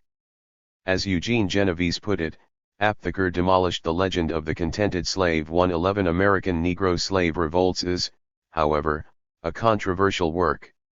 It is cited often by some and scrupulously avoided by others. It was apparently good enough for Columbia, which awarded Aptheker a doctorate in history based, in significant part, on its evaluation of its merit, for the backbone of the book was Aptheker's dissertation. But Aptheker's scholarly reputation was tarnished by the failure in his lifelong quest to become a university professor. 112 Whether that was due to McCarthyism, Aptheker was an outspoken member of the American Communist Party, or to shortcomings in Aptheker's scholarship is a matter of dispute. 113 One criticism is that Aptheker was prone to exaggeration. 114 And, in fact, American Negro slave revolts is vulnerable to an accusation along those lines. Aptheker claims his book identifies more than 250 slave plots or revolts that involved at least 10 slaves with the apparent aim of winning their freedom. 115 Aptheker does, in fact, identify more than 250 incidents. And he backs up those identifications with contemporaneous newspaper accounts, letters, and other materials. However, many of the incidents are not insurrections or revolts as advertised by the title, but plots and conspiracies that were foiled before ripening into an actual rebellion. Moreover, for many incidents it is impossible to know whether there was a genuine conspiracy or merely suspicion or rumors of a conspiracy. This is not to suggest that Aptheker fudges the differences. He doesn't. With respect to the New York fires, for example, Aptheker writes, "The hysteria of 1741 in the city of New York has been treated by some historians as arising from a complete hoax, or an unaccountable mob delusion, while others have dealt with it as resulting from a real and considerable slave conspiracy. It seems fairly certain that neither of these views altogether coincides with the facts. 116 That is entirely fair. But if the incident was more than a hoax but less than a conspiracy, does it meet Aptheker's own criteria for being included? Or how about this one? According to an entry in the Council Journal of South Carolina on February 26, 1733, there had been reports of mysterious meetings of hundreds of slaves, as well as several robberies and insolences. 117 Fearing a conspiracy, Charleston's militia was alerted and 12 slaves were arrested and questioned. There is no further information. A report of hundreds of slaves gathering together borders on the unbelievable. If such a thing happened, there would have been widespread panic. Fire bells would have sounded throughout the land, summoning militia from far and wide. What really happened? It is impossible to know. Here's another example of lots of smoke but maybe no fire. On July 8, 1775, 2 North Carolina slaves told a slave owner that an insurrection of the Negroes against the whole people would begin that night. A group of 100 slave patrollers was assembled, spread an alarm throughout the area, apprehended the suspected heads, and by night there were near 40 under proper guard. 118 It turned out that a white boat captain from the north and a particular slave had propagated the contagion. 5 blacks were whipped and had both ears cut off. Meanwhile, a militia captain reported Negroes being in arms near the county line. The response: we posted guards upon the roads for several miles that night. All of the quotations are from a contemporaneous letter by the chairman of the Pitt County Committee of Correspondence, and it is reasonable to believe whites believed or at least feared something was going on, but was it really? One 19th century historian believed the reports that so alarmed whites were entirely unfounded. 119 But who can really say? Here is one final incident catalogued by Herbert Aptheker. Near the end of the year in 1767, slaves poisoned several overseers on a plantation in Alexandria, Virginia. 3 slaves were executed, and their heads were placed on chimneys on the county courthouse as a warning to other slaves. 120 This is interesting for 2 reasons.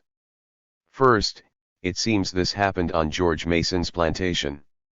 Second, it involves poisoning, which is important because poisoning, like arson, was a popular method of slave resistance. 121 Slaves poisoned their masters far more often than they engaged in open revolt. House servants were, if anything, more hostile to their white masters than were field hands. 122 Some slaves knew what roots and plants were poisonous, some employed arsenic and deadly substances from their masters' cupboards. 3 slaves were convicted of poisoning Ambrose Madison, James Madison's grandfather, at Montpelier in 1732. 123 In just Orange County, where the Madisons lived, other slaves were convicted of poisoning their owners in 1737 and 1747. To prevent slaves from gaining knowledge about poisons, or access to them, South Carolina enacted legislation prohibiting physicians or druggists from employing slaves in any place where they kept medicines or drugs. 124 But determined slaves could be resourceful. When poisons were not available, some laced their masters' food with ground glass. 125 In Virginia alone, and just between 1772 and 1810, at least 20 slaves were executed for poisonings. 126 Some slave owners so feared being poisoned that they used food tasters. 127 Just how many slave revolts were there? And just how often did slaves strike back against their oppressors by poisoning them, slitting their throats in the night, or setting fire to their buildings? We will never know.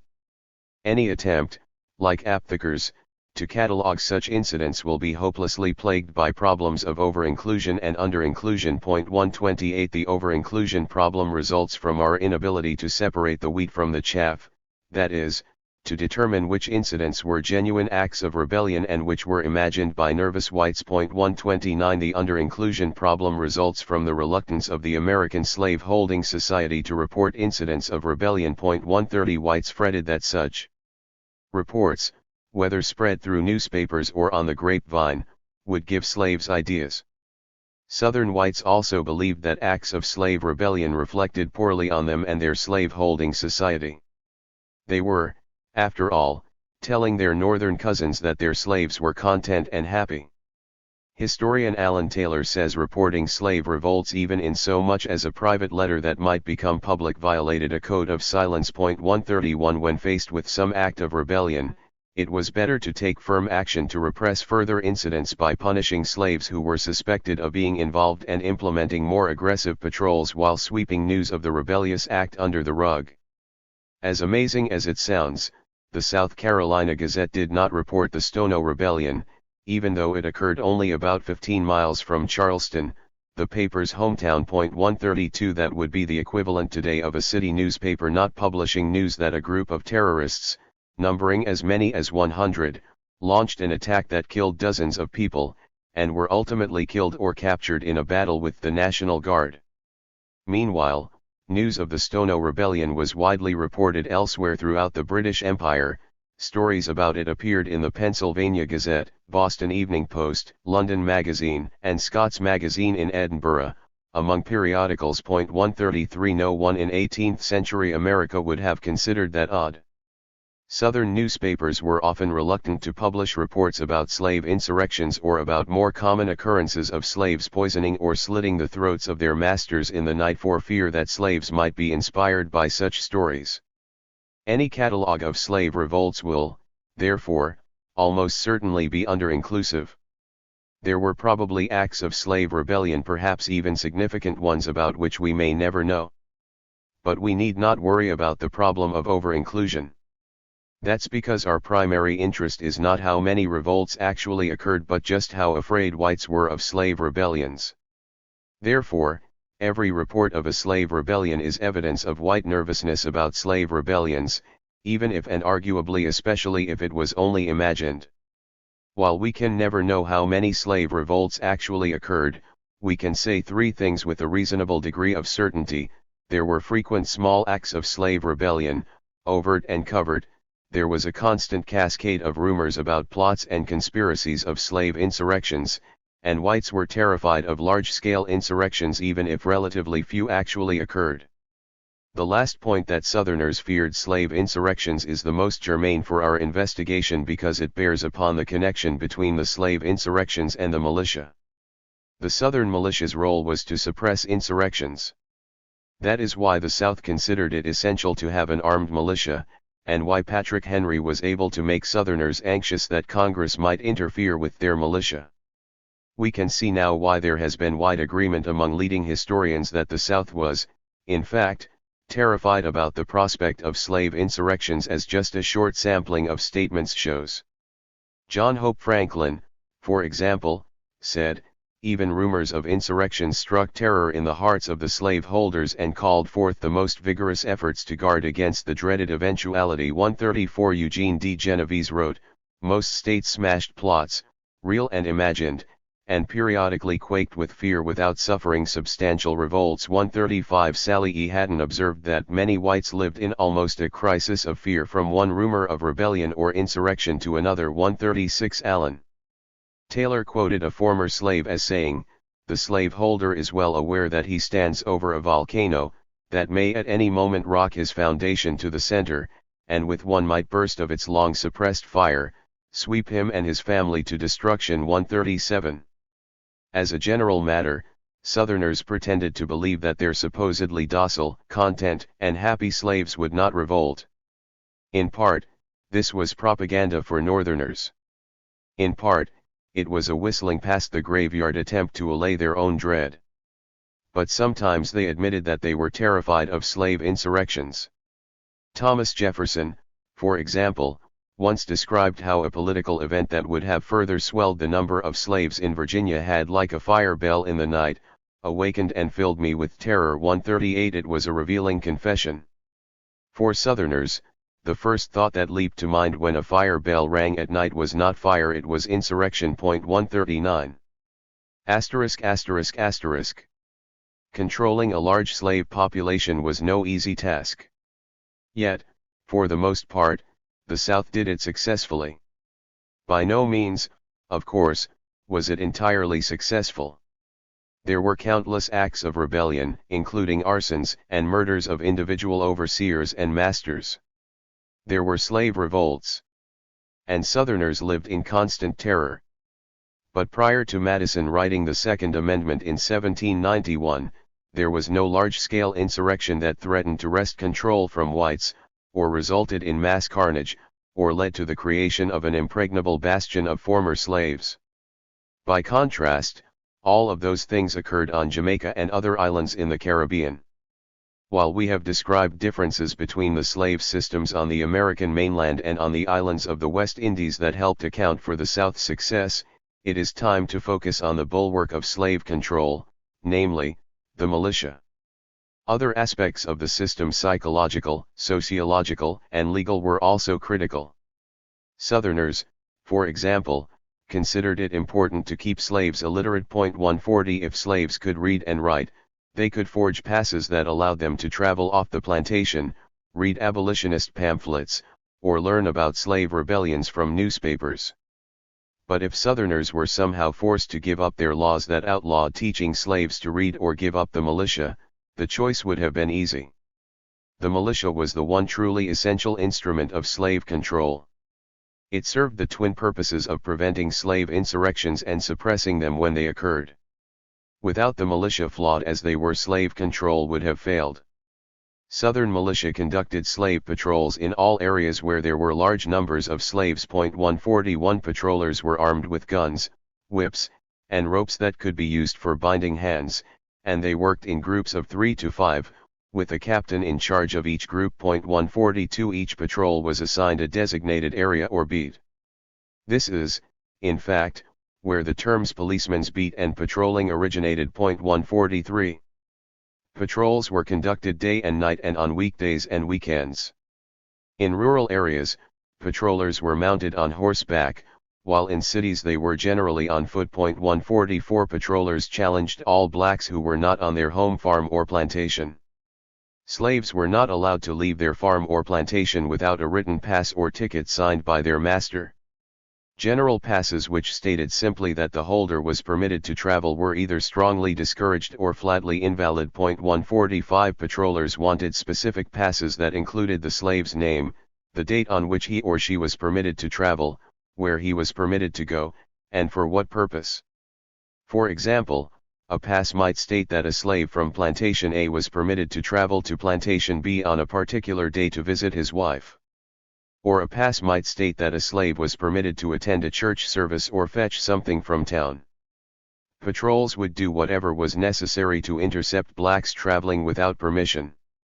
They would vary the times and days of the week of patrols to make them unpredictable.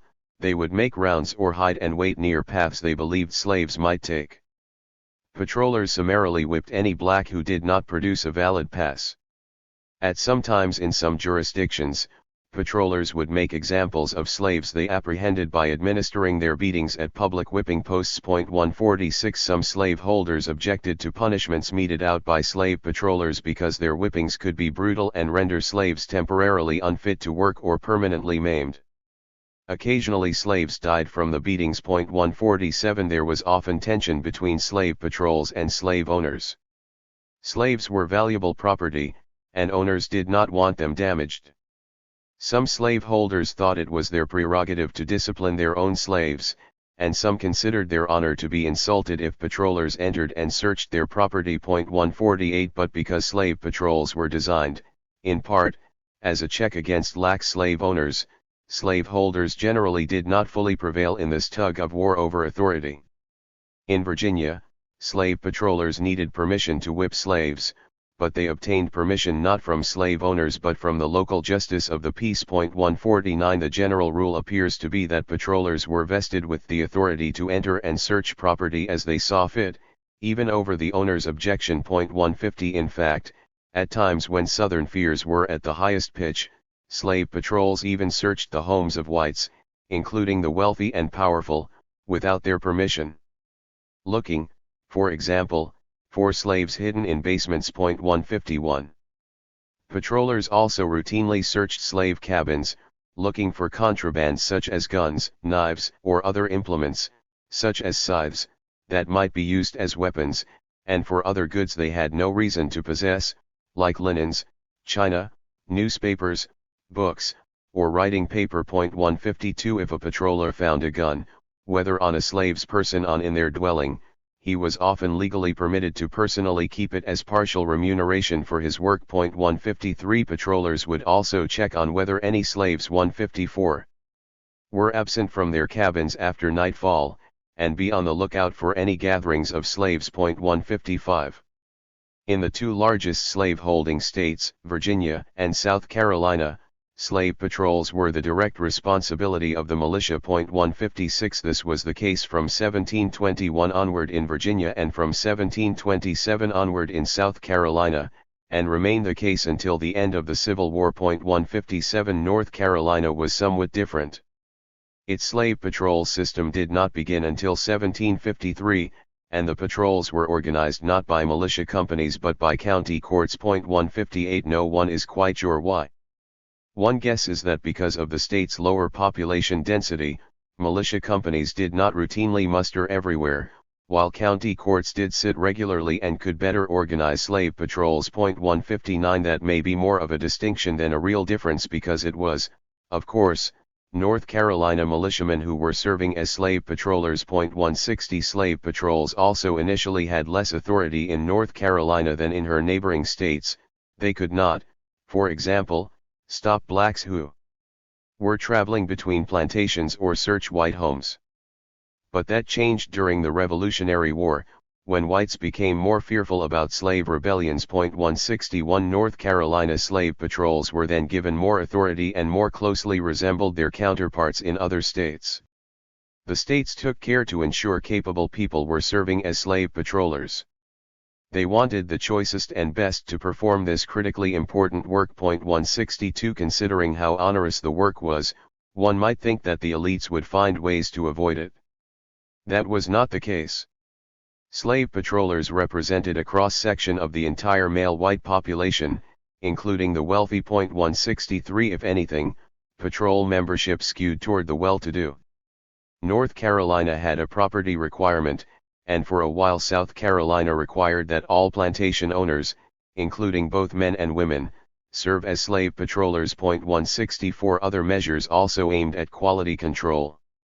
Because knowing the area well was critical, one had to live in the community for a prescribed number of years before becoming a slave patroller. 165 Historical records show that some individuals were reappointed to slave patrol duties again and again. 166 Clearly, having experienced patrollers was considered more important than equitably spreading the work. Those selected to serve received a special commission and took an oath to faithfully discharge the trust reposed in me as the law directs, and to the best of my power. 167 No one was to take this work lightly. The amount of resources invested in slave patrols was enormous.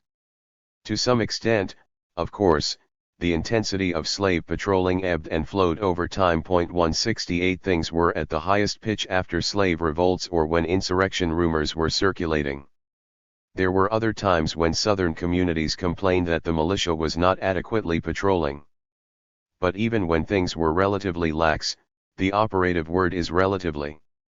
Slave patrolling was serious business. No society would have invested over more than a century and a half the amount of time, energy, and treasure that the South invested in slave patrolling unless it believed it was worth it. And it was worth it. On the whole, the Southern militias were effective at slave control. The Caribbean slave revolts terrified the American South, but nothing on the scale of Tacky's rebellion occurred on American soil. But were the militia effective at anything other than slave control? Could they defend the state or nation from invasion by a professional army? As America was moving to war against Britain, patriots sang the praises of the militia. The citizen soldier, many claimed, would be more courageous, independent, self-reliant, and virtuous than the professional soldier. If America were to prevail over Great Britain by force of arms, that is what patriots had to believe. "We must all be soldiers," John Adams said in 1776.169. Well-regulated militia, composed of the body of the people, trained in arms, is the proper, natural, and safe defense of a free state, proclaimed Virginia that same year. 170 Had Americans not believed that in 1776, they would not have launched the Revolutionary War. But what the founders were to believe 15 years later depended on how well the militia performed in that war. That is what we shall examine in the next 2 chapters. 5. The Militia War in the North. The British ground attack did not start until 4 in the afternoon when it had taken most of the day to ferry 2,600 troops from Boston to the mile-long Charlestown Peninsula and move them into positions for assault. Meanwhile, British warships had been firing cannonballs at the narrow neck that connected the peninsula to the mainland to prevent more American militia from reinforcing their brethren atop Bunker and Breed's Hills.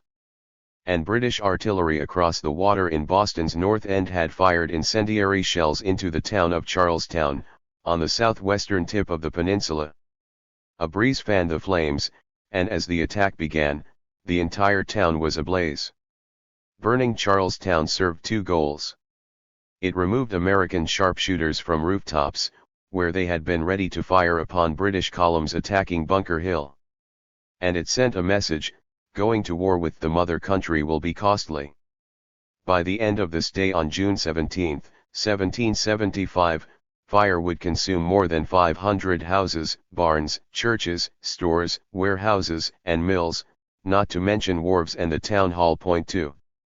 The British launched a 2-pronged assault. Brigadier Robert Piggott commanded the western prong toward Breed's Hill while General William Howe personally led a column of redcoats on the right, along the shoreline, toward Bunker Hill. The only nuance was that Piggott's first advance would be a feint, designed to hold the Americans in place while Howe's column made its way along the longer route. Only after Howe's troops were ready to attack would Piggott truly surge forward. The British estimated that American militia on the peninsula totaled between 5,000 and 6,000. If true, the Americans held a 2-to-1 advantage. Point 3. Moreover, the Americans were in entrenched positions on high ground. None of that worried General Thomas Gage, commander of all British forces in North America. Gage was confident that American militia would fold when confronted face to face by British regulars. Point 4. He was painfully aware of how the first skirmish of the war at Lexington and Concord turned out 2 months earlier.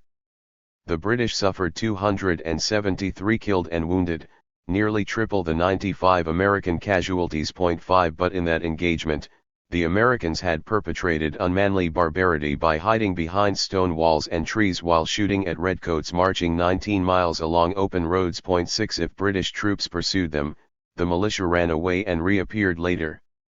This time things would be different. General Gage believed that despite their advantages in numbers and geography, American militia would not stand their ground. Point 7. A phalanx of British soldiers running toward them with glistening, 18-inch bayonets affixed to the end of their 5-foot muskets was too terrifying for amateur soldiers. Point 8. The Americans would flee. In fact, Gage's strategy was to demonstrate that hard reality to the Americans, thereby dispelling their harebrained dream of waging a war against the British Empire. Point 9. The British estimate of American strength was off considerably. There were only about 2,000 militiamen on the peninsula. Point 10. So, the British, in fact, held a modest numerical advantage. Moreover, even before the battle began, the size of the American force was dwindling. The Americans had spent the night and the day constructing a square redoubt with dirt walls 130 feet long and 6 feet high on the southwestern slope of Breed's Hill. Point 11. Why they placed their main fort there instead of on Bunker Hill, which was both considerably higher and closer to supply lines, is a mystery. Point 12. Perhaps they thought there was some advantage to being near the town. If so, the British reduced that idea to smoldering embers. The Americans had spent the preceding night and day building their fort and other breastworks with shovels, picks, and axes. They were tired and hungry. They had forgotten to bring food. In the morning, the American commander, Colonel William Prescott of the Massachusetts militia contingent known as the Minutemen, realized that his left flank was vulnerable and might be outflanked. He asked General William Putnam to fortify that position along the base of Bunker Hill. A call was made for volunteers to carry entrenching tools from Breed's Hill to Bunker Hill. Militiamen eagerly responded, grabbing shovels and axes. But many did not stop at Bunker Hill. They kept going north, getting off the peninsula before the battle began. According to one report, when the British assault began, only 170 men remained with Prescott in the redoubt on Breed's Hill. During roughly the same time period, 200 New Hampshire militiamen had arrived and reinforced the position at the base of Bunker Hill. Nevertheless, more militiamen were creeping away than arriving. Point 13. According to lore, Prescott told his men, "Don't fire until you see the whites of their eyes." He may have said that. The phrase had been used by military commanders before. We do know that Prescott told his men to wait until the British were within about 6 rods before firing their first volley, and to aim at the enemy's hips. Point 14. Behind a field stone fence below Breed's Hill, Colonel John Stark told his men to wait until they could see half-gaiters below the knees of British soldiers. Point 15. This was standard military doctrine. Smoothbore muskets had little accuracy at any distance and practically none beyond 80 yards. Point 16. Even within effective range, soldiers firing muskets could only expect to hit their targets around 10% of the time. Point 17. According to modern calculations, in fact, only 1 out of every 300 shots fired by Americans during Lexington and Concord hit a British soldier. Point 18. Muskets, moreover, were entirely ineffectual at 200 yards. If a ball hit you at that distance, it would do no more than sting. Military doctrine compensated for these limitations by having soldiers stand shoulder to shoulder and firing concentrated volleys at short distances. It took about half a minute to reload, so troops were generally arrayed in 2 or 3 ranks.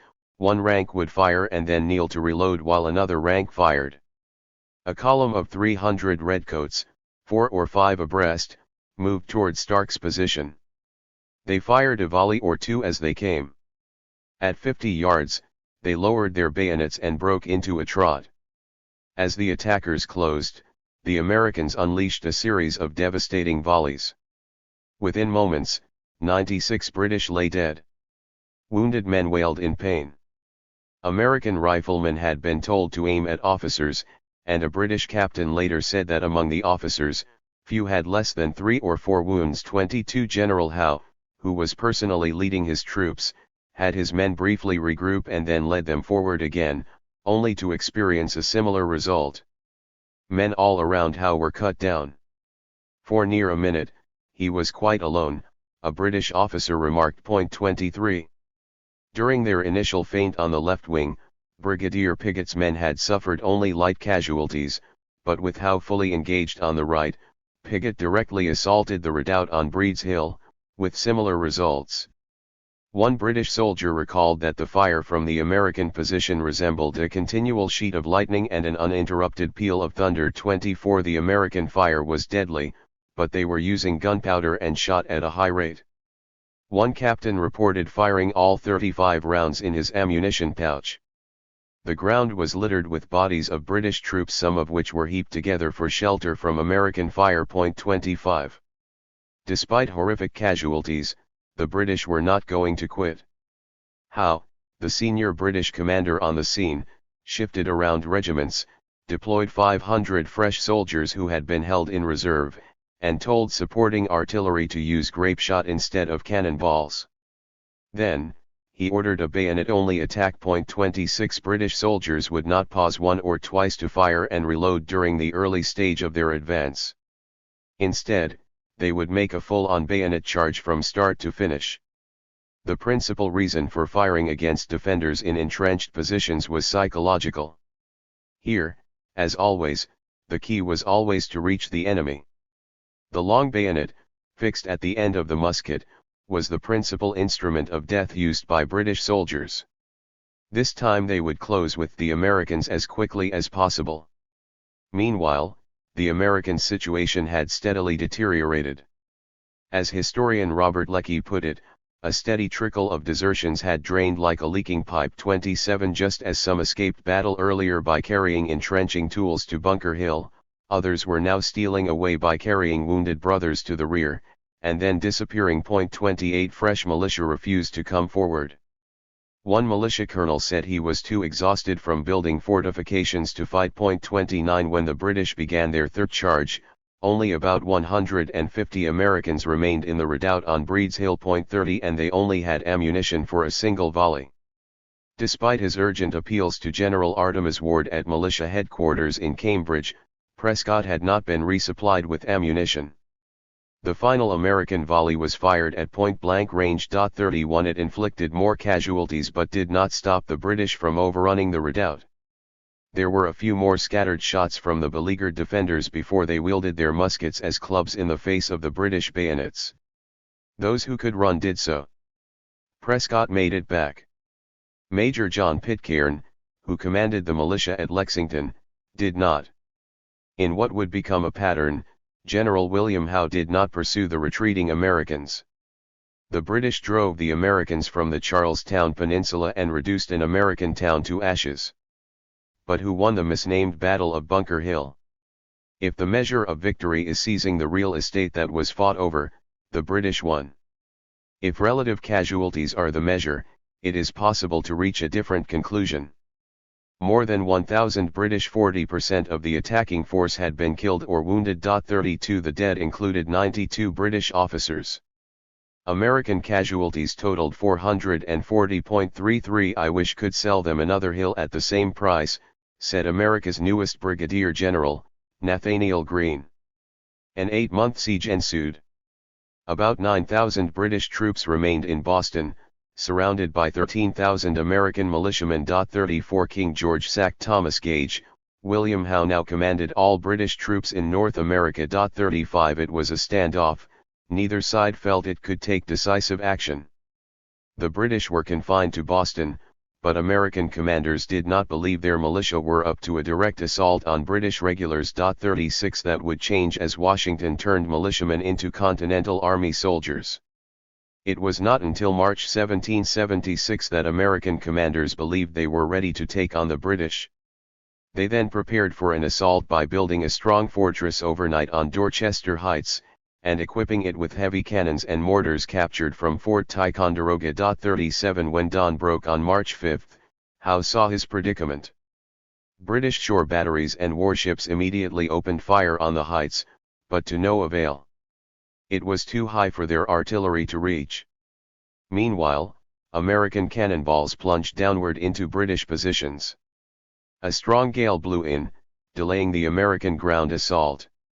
Howe knew when he was holding a losing hand. The gale gave him time to order an evacuation. The Americans would reclaim Boston without a battle. While they had been in Boston, the British commandeered 368 private homes to quarter their troops. 38 Americans considered this an outrage. When, in 1765, Parliament had considered a legislation that would have allowed British troops to be quartered in public inns and private homes when military barracks were full, American objections led to a modification specifying that the only homes or barns in which troops could be quartered without the owner's consent were empty ones. 39 The colonies, however, were expected to compensate owners for any requisitioned buildings. Benjamin Franklin, who was then representing colonial interests in London, argued that as the Quartering Act was a form of taxations, colonial assemblies were free to comply, or decline to comply, with the act in any manner they saw fit in light of their particular circumstances. In response, Parliament amended the law to allow colonial assemblies to enact quartering laws of their own choosing as long the laws adequately met the Army's needs. The commandeering of private homes by British commanders would lead to quartering large bodies of armed troops among us to be included as a grievance against the King in the Declaration of Independence, and, still later, to the Third Amendment to the United States Constitution, namely, no soldier shall, in time of peace be quartered in any house, without the consent of the owner, nor in time of war, but in a manner to be prescribed by law. We will discover that despite their mixed performance at Bunker Hill, General Gage would turn out to be largely correct. Militia could not, in fact, stand up to a professional army. What differentiated militia and Continentals? After all, some militia regiments were simply mustered into the Continental Army. 40 Notwithstanding the adage "the clothes make the man," giving militiamen new uniforms did not transform them into capable soldiers. What did? In a word, training. A thumbnail description of the beginning of Nathaniel Greene's military career will help illustrate the point. Greene is interesting in his own right because not only was he Washington's favorite general, but military historians consider Greene one of the best military commanders in the entire history of the United States military. 41 Greene may also have set the record for rising through the ranks from private to general more quickly than anyone else in American history, 4 months. Here briefly is his story. Following the Boston Tea Party on December 16, 1773, King George III dispatched General Thomas Gage and a large contingent of troops to Boston to take things in hand. To the colonists, this looked like a military occupation. War seemed to be looming. In Rhode Island, 54 men agreed to form a militia company. One of them was Nathaniel Greene, then 31 years of age. 42 militia elected their officers. Greene ran for lieutenant but lost. It should not have been surprising.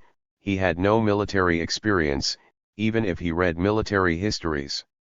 Moreover, he had asthma and a limp, and he came from a Quaker family. 43 Stung, Greene quit, but then changed his mind and continued as a private. The group drilled 3 days a week under the tutelage of a British deserter. 44 This kind of diligent training under an experienced professional may have set the group apart. Following Lexington and Concord, the Rhode Island General Assembly enacted legislation to raise a 1,500-man professional army and named Nathaniel Greene as its commanding general. Why?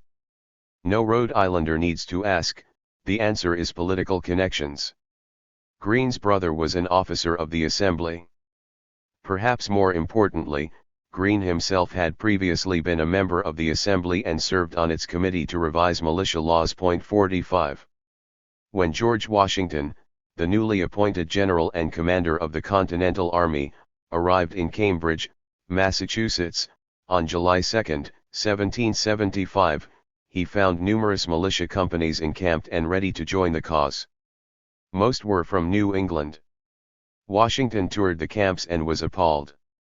Washington said he found a numerous army of provincials under very little command, discipline, or order. 46 There were open latrines and excrement about the fields. 47 Many soldiers were exceedingly dirty. 48 One camp stood out, Rhode Island's. Tents were in straight rows, hygiene was good, equipment was properly cared for, and, most important, rather than lollygagging about, the men spent their days drilling, firing muskets, and learning how to deploy in formation. 49 Greene, then 33, had no military experience. He had even missed the Battle of Bunker Hill. But when Washington saw what he was doing with Rhode Island's troops, he made Greene the youngest brigadier general in the Continental Army. 50. Greene, of course, had not turned the Rhode Island Regiment into a professional quality army.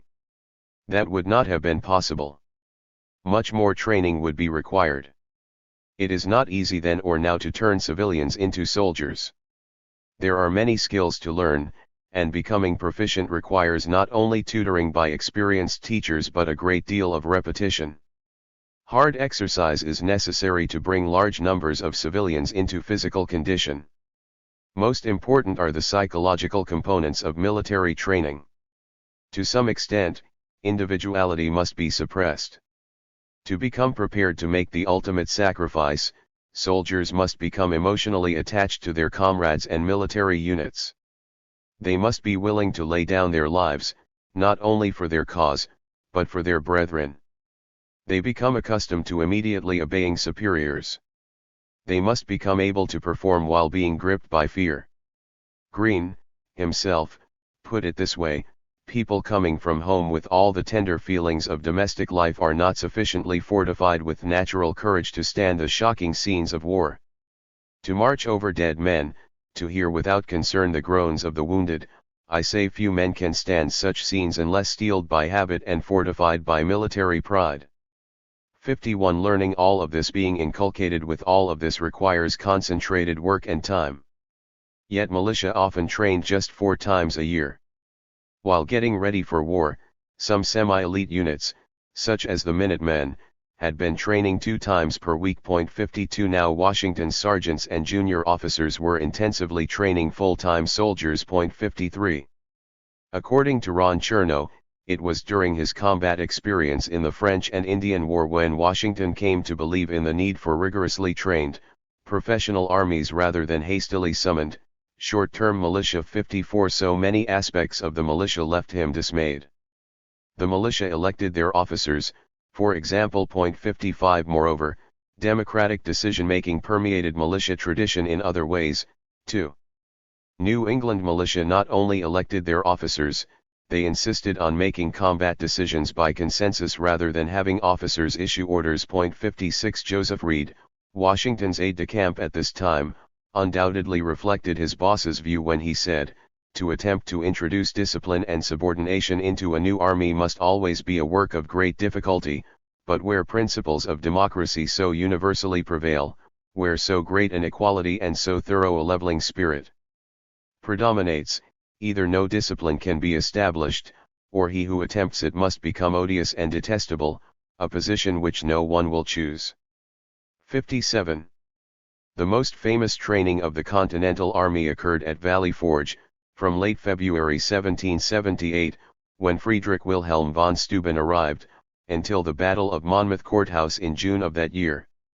Steuben was a veteran of the Prussian army whom Benjamin Franklin sent to Washington with a letter of introduction because Franklin believed he had something important to offer the Continental Army. Washington agreed and placed Steuben in charge of training. According to John Buchanan, among other things, von Steuben taught officers and men not only how to maneuver on a battlefield from column to line and back again with ease, but also how to march compactly and arrive on the field as a tightly knit force instead of in long, straggling lines, thus losing precious time in forming to fight. 58 Steuben drilled the troops every day, week after week, regardless of weather. Historians differ on just how much the Continental Army's combat performance improved as a direct result of Steuben's training. Buchanan credits him with having a major impact, and David McCullough writes that the Continental Army emerged from the ordeal of winter at Valley Forge a stronger, more disciplined force. 59 The point, for our purposes, is that just as practice makes all of the difference for a professional sports team, training makes all the difference for an army. Moreover, the better trained soldiers already are, the more effective additional training will be. Steuben was drilling Continental soldiers who, by 1778, already had considerable experience. Military historian Don Higginbotham wrote, Steuben had gained results at Valley Forge partly because he had experienced human material to work with. 60 Militia training never equaled or even approached that of regular troops, which is why they were unable to perform as well in battle. Congress created the Continental Army on June 14, 1775, by passing a law, but the process of converting militia into a professional army began in the camps around Boston after the Battle of Bunker Hill. 61 Washington said his job was to disband one army and recruit another. 62 1 year would pass before the next major engagement, the Battle of Long Island. By then, there were real differences between the militia and the Continental Army. On June 29, 1776, American sentries on Staten Island sighted 40 British warships to their south, off Sandy Hook, New Jersey, sailing toward New York Harbor. 63 Some of the ships sailed through the Narrows between Staten Island and Brooklyn, and dropped anchor in the upper bay of New York Harbor. Others dropped anchor just outside the Narrows, off of Gravesend, Long Island. British troops offloaded onto Staten Island, but otherwise the British did not make their intentions known. A second contingent of British ships arrived on August 12, and then a third on August 15. The consolidated fleet was comprised of 73 warships and 150 transports, containing 13,000 seamen and 32,000 British and Hessian soldiers. 64 It was the largest expeditionary force of the 18th century. Exactly when, how, and where they would strike was unknown, but it was quite clear they had come to seize New York City. Both British and American leaders thought that New York City was the strategic linchpin of the war. John Adams said that New York was a kind of key to the whole continent. 65 From New York Harbor, warships could sail north on the Hudson River 315 miles, well past Albany. The river separated New York from Connecticut and Massachusetts. The British had settled on a two-part strategy to win the war. 66 First, cut off New England, which Britain believed was the engine of revolutionary fever, from the rest of the colonies. Second, make forays into the South, where they believed loyalist sentiment ran high. The British believed that, with some encouragement, Southerners themselves would rise up against the rebels. George Washington was in Manhattan trying to figure out how to defend New York City. It was, he feared, an impossible task. He had at his disposal only 9,000 men, and 2,000 were then too ill to fight. 67 Moreover, the very features that made New York City strategically attractive also gave the British a seemingly insurmountable advantage. Manhattan, Staten Island, and Long Island are, of course, all islands. Warships could sail up the Hudson and cut off Manhattan from New Jersey, sail up the East River and cut off Manhattan from Long Island, and by using the Harlem River, which connects both rivers, entirely isolate Manhattan. Artillery from the warships could bombard the city proper and strategic positions on the shore. Troops could be ferried faster on water than marched on land. The British had every advantage: manpower, firepower, maneuverability, and speed. Perhaps their greatest advantage was that British and Hessian troops were professional soldiers, battle-hardened in European wars. The Americans were almost all military novices. In light of all of these considerations, Washington might have pondered whether New York City was defensible at all, but he believed the Continental Congress wanted him to defend it. 68 From the outset, one of Washington's great gifts to America was establishing the premise of civil supremacy over the military. Therefore, he focused on how, not whether, to defend the city. Commanding the British forces were General William Howe and his brother Admiral Richard Howe. The Howe brothers were born to British nobility and educated at Eton. They were both members of Parliament and friends of King George III. 69 Sir William was 46, Lord Richard was 50.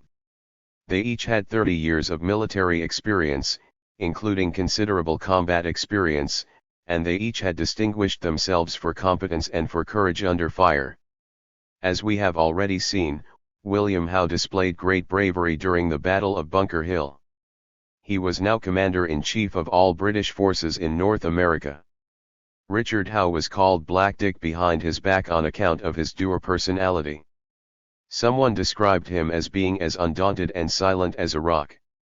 While overseeing an amphibious operation in Brittany during the 7 Years' War, a British Army general peppered Richard Howe with questions and was nonplussed when Howe ignored him. "Mr. Howe, don't you hear me?" demanded the general. "I don't love questions," Howe replied. 70.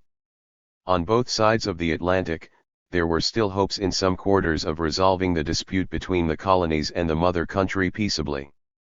In addition to their military roles, therefore, the Howe brothers had also been appointed peace commissioners for America. There was, however, a political problem. Lord Richard and Sir William were Whigs and known to favor conciliation with the colonies. Tories controlled the government, and official policy enthusiastically supported by King George was to demand total submission from the Americans. But fearing the Howes were too sympathetic to the Americans, the government denied them any discretion. They were to offer only one thing: pardons for rebels who renounced the revolution and swore allegiance to the king and parliament. Otherwise, they were to demand submission and require the rebels to dissolve all representative bodies and accept the restoration of royal government in the colonies. 72. General Howe made his first military move during the early afternoon of July 12. He directed that a contingent of British ships sail north on the Hudson River past Manhattan to sever communications and supplies between American forces on the Manhattan Island from those in New Jersey and Albany, or at least threatened to do so. 73 Sir Richard was not yet on scene. Admiral Shuldham, who was the senior naval officer on the scene, recommended against taking this action. The shoreline bristled with American artillery. At the northern tip of Manhattan, twin forts Fort Washington on the eastern shore and Fort Constitution in New Jersey straddled the Hudson to prevent enemy ships passing between them. Both forts stood on high ground at the Hudson's narrowest point. Artillery was already in place in Fort Washington. Sir William overruled Schuldum, and 5 British ships sailed northward, propelled briskly by both a favourable tide and wind. Rebel artillery opened fire. First came cannon fire from the western shore of Brooklyn and nearby Governor's Island. Then, other batteries opened up from Manhattan and from Paulus Hook, New Jersey. Americans fired nearly 200 cannonballs at the British squadron. For nearly an hour, the ship sailed on without firing answering shots, seemingly unflustered by cannonballs whizzing through their rigging. 2 frigates, the HMS Phoenix with 44 guns and the HMS Rose with 20 guns, opened up, returning fire on American artillery positions on both sides of the river, and firing also into the heart of New York City. The ship sailed on for 30 miles, past Forts Washington and Constitution, past the Bronx and Yonkers, and finally dropped anchor where the river widens at Tappan Zee.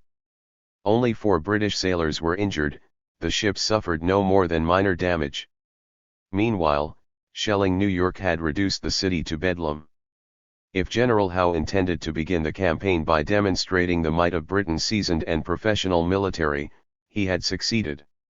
Washington was worried the British squadron would disembark troops to cut off New York City from the north. He asked militia to repulse any attack. Hundreds of militiamen swarmed into the area, firing muskets at the ships often from more than a mile away, well out of range. General George Clinton, a commander of New York County militia, toured the western shore and described what he saw in a message to George Washington. "I found the shores guarded or rather lined by an undisciplined rabble under no kind of subordination, even though their own commanders were active in doing all they could but had little in their power." 74 Eventually, enough order was established to enable militia to attack the British ships from row galleys and launch fire ships toward the British vessels to set fire to sails or rigging. One British tender was set afire, but despite some harrowing moments, the other ships remained unscathed. As days and weeks dragged on, militiamen drifted back to their farms to attend to harvest. In fact, no British soldiers were in the flotilla, and notwithstanding a few minor raids, a ground threat had been nothing more than an illusion. After menacing the surrounding area by their mere presence for more than a month, the British squadron retraced its route southward, exchanging cannon fire again with American artillery on both sides of the Hudson. The British considered the excursion a great success. Meanwhile, the Howe brothers made a peace feeler. They sent an emissary, traveling by barge under a white flag, to deliver a letter from Lord Richard addressed to George Washington, Esq., New York. When the emissary attempted to hand the letter to Colonel Joseph Reed, Washington's adjutant, Reed refused to accept it. "We have no person in our army with that address," he said. 75 A second attempt, similarly addressed, received the same response. The third try was the charm. This time the letter addressed to His Excellency, General George Washington, was accepted, and shortly thereafter there was a brief, formal, but entirely polite meeting between Washington and Lieutenant Colonel James Patterson, Sir William's adjutant. Patterson said that General Howe was interested in exploring a settlement. Washington said he understood that Howe was authorized only to grant pardons, but those who committed no fault wanted no pardons. "America's leaders were only defending what we deemed our indisputable rights," Washington added. "That would open a very wide field for argument," Patterson replied. But argument was not the purpose of the peace feeler. Washington had rejected the only thing the Howe brothers could offer. Both sides knew there was nothing else to discuss. Washington served Patterson refreshments before returning him to the British fleet, and American escorts described Patterson as sociable and chatty during his return trip. Washington and the Americans had demanded, and ultimately received, what they considered the respect due them. But the war was on. As Washington looked out at the formidable British fleet anchored in New York Harbor, he was puzzled as to why the British were not attacking. In fact, General Howe was waiting for all British forces to reach the scene. Then, even after the final contingent arrived, Howe waited another week to give Hessian soldiers time to recuperate from their long journey across the Atlantic. On August 19, an intelligence report reached Washington suggesting that the British attack was imminent and that it would occur on Long Island. 76 supplemental reports arrived stating that British troops who had been offloaded on Staten Island weeks earlier were returning to their ships. 3 days later, 75 flatboats, supplemented by more than a dozen similar craft, began ferrying British and Hessian soldiers from ships to the beaches at Gravesend Bay, exactly where Nathaniel Greene, who had reconnoitered the area some weeks earlier, predicted the British were likely to land. By noon on August 21, 15,000 British and Hessian troops were on the southwestern tip of Long Island. A line of densely wooded hills, 100 to 150 feet in height, known as the Heights of Guan, stretched in a line southwest to northeast across western Brooklyn. To get to the shore across from Manhattan, the British would have to pass over these hills, through narrow passes between them, or around them. Thus, the heights provided the Americans with a natural defensive barrier. This is where the Americans would make their stand. General Howe had personally led the British assault up Breed's Hill, and he knew well how much blood could be spilled in a direct infantry assault up a steep hill against entrenched defenders, even American troops, whom he disdained. To surmount this obstacle, British General Henry Clinton was the principal mastermind of the plan, devised a three-prong attack. The first prong was on the far left. British General James Grant would lead 3,100 troops, including Scottish Highlanders, northward along a shore road running between the heights and the coast. Clinton wanted the Americans to mistake this for the principal attack. British ships were to sail up the East River parallel to this advance, enhancing the image of this being the main British thrust. This prong, however, would be a diversion. The second prong would be in the middle. General Leopold Philipp von Heister would march with 6,100 Hessians northward through a heavily wooded area and attack the heights straight on. The third prong was the strategic key. It was to begin under the cover of darkness. 4 British generals, Henry Clinton, Charles Cornwallis, Hugh Percy, and William Howe, would lead contingents totaling 10,275 of Britain's finest troops on a long looping march to the far right, taking them counterclockwise far to the east, and then back around in a northwest direction through Jamaica Pass on the eastern side of the heights and behind the American left flank. If this worked, a potent third prong would attack the Americans from the rear while the Americans were preoccupied by General Grant's troops on the extreme other end of their position and by Hessians attacking straight on from their front. It was a brilliant plan, provided the Americans left the Jamaica Pass undefended. British scouting parties reported that, curiously, that seemed to be the case. Nathaniel Greene was out of commission during the Battle of Long Island. He went down with a high fever on August 15, and 5 days later his doctor diagnosed him as being dangerously ill with typhus. It was a great loss, not only because of Greene's native ability but because he had spent more than 3 weeks personally reconnoitering the area and knew it far better, and had given more thought about how to defend it, than other American commanders. Washington had replaced Greene with General John Sullivan of New Hampshire, but, after touring American positions with Sullivan on August 23, Washington must have been dissatisfied with Sullivan's preparations because the next morning he replaced Sullivan with General Israel Putnam, an old warhorse from the French and Indian War. On the following day, Washington toured American positions again. What he found was a circus-like atmosphere with militia firing muskets in the air for pure amusement. Washington lectured Putnam on the distinction between a well-regulated army and a mob, and instructed him to have regimental commanders immediately crack down on the militia and ensure that when the enemy attacked, the militia did not respond with a scattering, unmeaning and wasteful fire.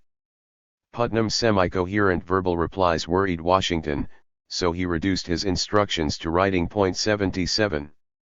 Nathaniel Greene had planned to have Americans defend the heights of Guan from fortified positions on top of the heights, but Washington instructed Putnam to send 3,000 of his best men into the woods in front of the fortifications to try to prevent the British from reaching the hilltops, and to have militia or most indifferent troops man the fortifications on top of the hills. 78. There were at least 2 problems with this plan. First, American troops had to defend hills stretching 6 miles across, leaving the defense too thin. Second, the American troops sent into the woods were no match either in numbers or in combat experience for the professional Hessian and British soldiers they would encounter.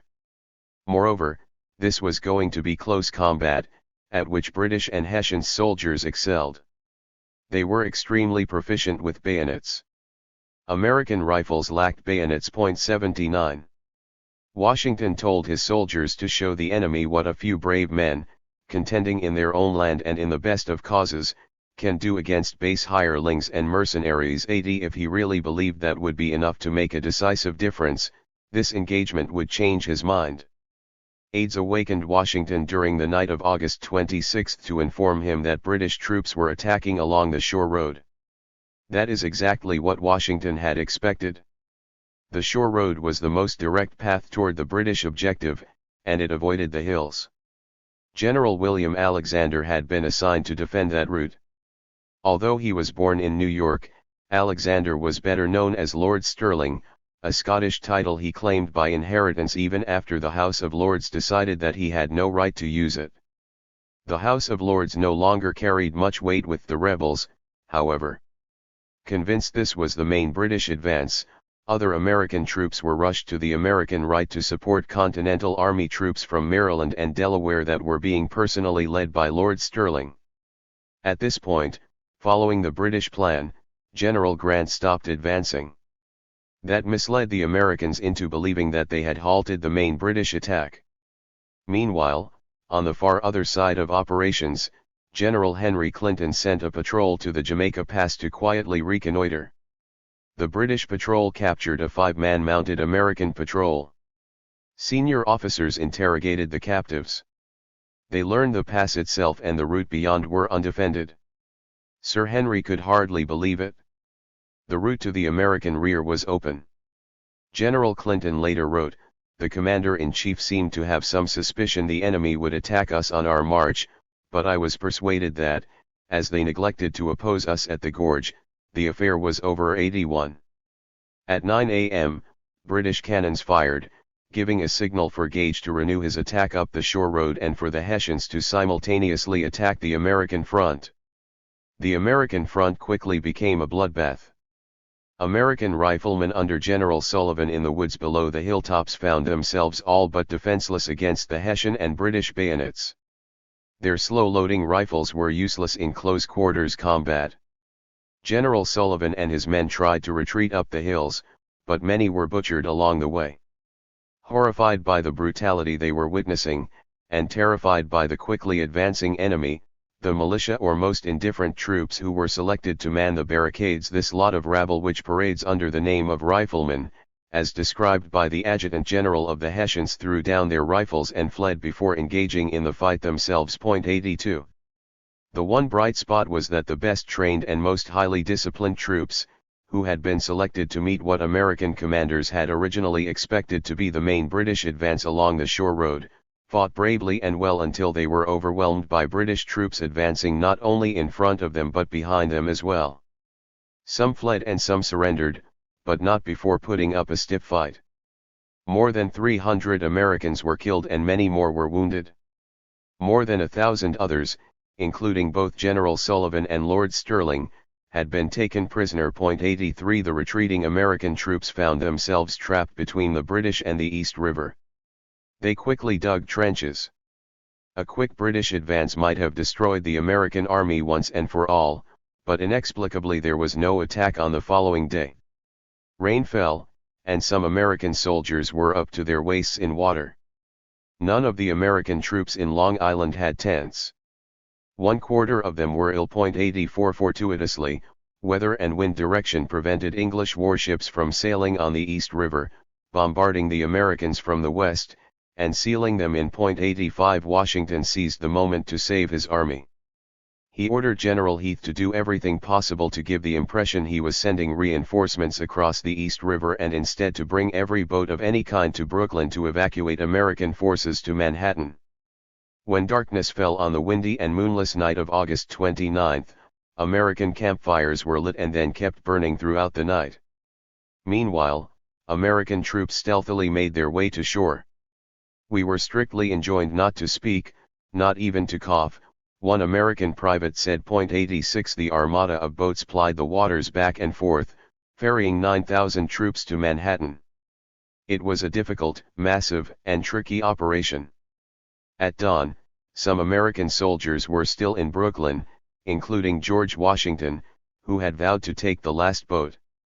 The weather continued to cooperate with the Americans, a thick fog rolled in, concealing the last of an entirely successful evacuation. As Washington boarded the very last boat, he heard British fire commence. The British were now attacking. They would find the trenches empty.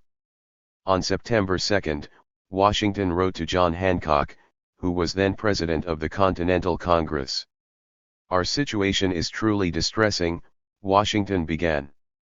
"The militia, instead of calling forth their utmost efforts to a brave and manly opposition in order to repair our losses, are dismayed, intractable, and impatient to return. Great numbers of them have gone off, in some instances, almost by whole regiments." 87 Washington went on to complain that the militia's want of discipline and refusal of almost every kind of restraint and government, have produced a like conduct on the army as a whole, an entire disregard of that order and subordination necessary to the well-doing of army, and which had been inculcated before. Washington believed that no dependence could be put in a militia or on any other troops that were no enlisted for sustained periods of time. Our liberties must of necessity be greatly hazarded, if not entirely lost, if their defense is left to any but a permanent, standing army, said Washington, adding, "I mean one to exist during the war." That was not only Washington's opinion. Nor was it exaggeration designed to prompt the Continental Congress into action. "The militia are passing home by hundreds in a drove, affrighted and scared of their wits," a colonel wrote exactly 1 week later. 88 In fact, the Connecticut militia, which weeks earlier had been 8,000 strong, would soon be no more than 2,000. 89. On September 15, the British invaded Manhattan. At Kips Bay. 90 Washington had assigned 5 brigades, mostly militia, to prevent a British landing in that area. 91 They had erected and were manning defensive barricades there. But when the British invaded, and once again, General Howe ordered his attacking troops to rely entirely on bayonets, the Americans bolted. In the words of a British captain, British and Hessians landed without firing or receiving a shot. 92 Private Joseph Plum Martin of the Connecticut militia found himself in a cornfield with fleeing Americans and a small contingent of British and Hessians in pursuit. "I believe the enemy's party was small, but our people were all militia, and the demons of fear and disorder seemed to take full possession of all and everything that day," Martin wrote. 93 When I came to the spot where the militia were fired upon, the ground was literally covered with arms, knapsacks, staves, coats, hats, and old oil flasks, he continued. In their flight, the militia abandoned 67 cannons, half of Washington's entire artillery. 94 Washington rode on his white horse toward the fleeing Americans. He tried to stop them, even striking officers running past him with the flat of his sword, but to no avail. According to Washington himself, "As soon as I heard the firing, I rode with all possible dispatch towards the place of landing, when to my great surprise and mortification, I found the troops that had been posted in the lines retreating with the utmost precipitation, notwithstanding the exertions of their generals to form them. I used every means in my power to rally and get them into some order, but my attempts were fruitless and ineffectual, and on the appearance of a small party of the enemy, not more than 60 or 70, their disorder increased and they ran away in the greatest confusion without firing a single shot." 95 This is when, according to legend, Washington threw his hat to the ground and famously exclaimed, "Are these the men with which I am to defend America?" 96. In late November, Washington was leading what was left of the American army south through New Jersey. He had abandoned New York City and engaged the British 3 times at Harlem Heights, at White Plains, and at Fort Washington. Now, things were dire. Harlem Heights had been a draw. On September 16, employing a small volunteer force led by Greene as a decoy, Washington had successfully lured an advance British force commanded by General Howe into a trap. 97 The trap was to be sprung when an American force attacked the British from the rear. But the door was slammed too soon, and instead of attacking the British rear, the Americans wound up attacking its flank instead. This allowed the British advance force to retreat and rejoin the main force behind it. As a result, the plan was only partially successful. American casualties were about 120, British casualties were more than 170. It was enough, however, to give the Americans a temporary boost of morale. Following the engagement, Washington wrote a letter to Patrick Henry, who was then Virginia's governor, in which he blamed the failure to implement the trap effectively on a want of confidence by his troops. 98 In that letter, Washington strongly advised Henry not to rely on militia to defend the state. Washington pulled no punches, militia suffered from an utter disregard of all discipline and were altogether unfit for service, he said.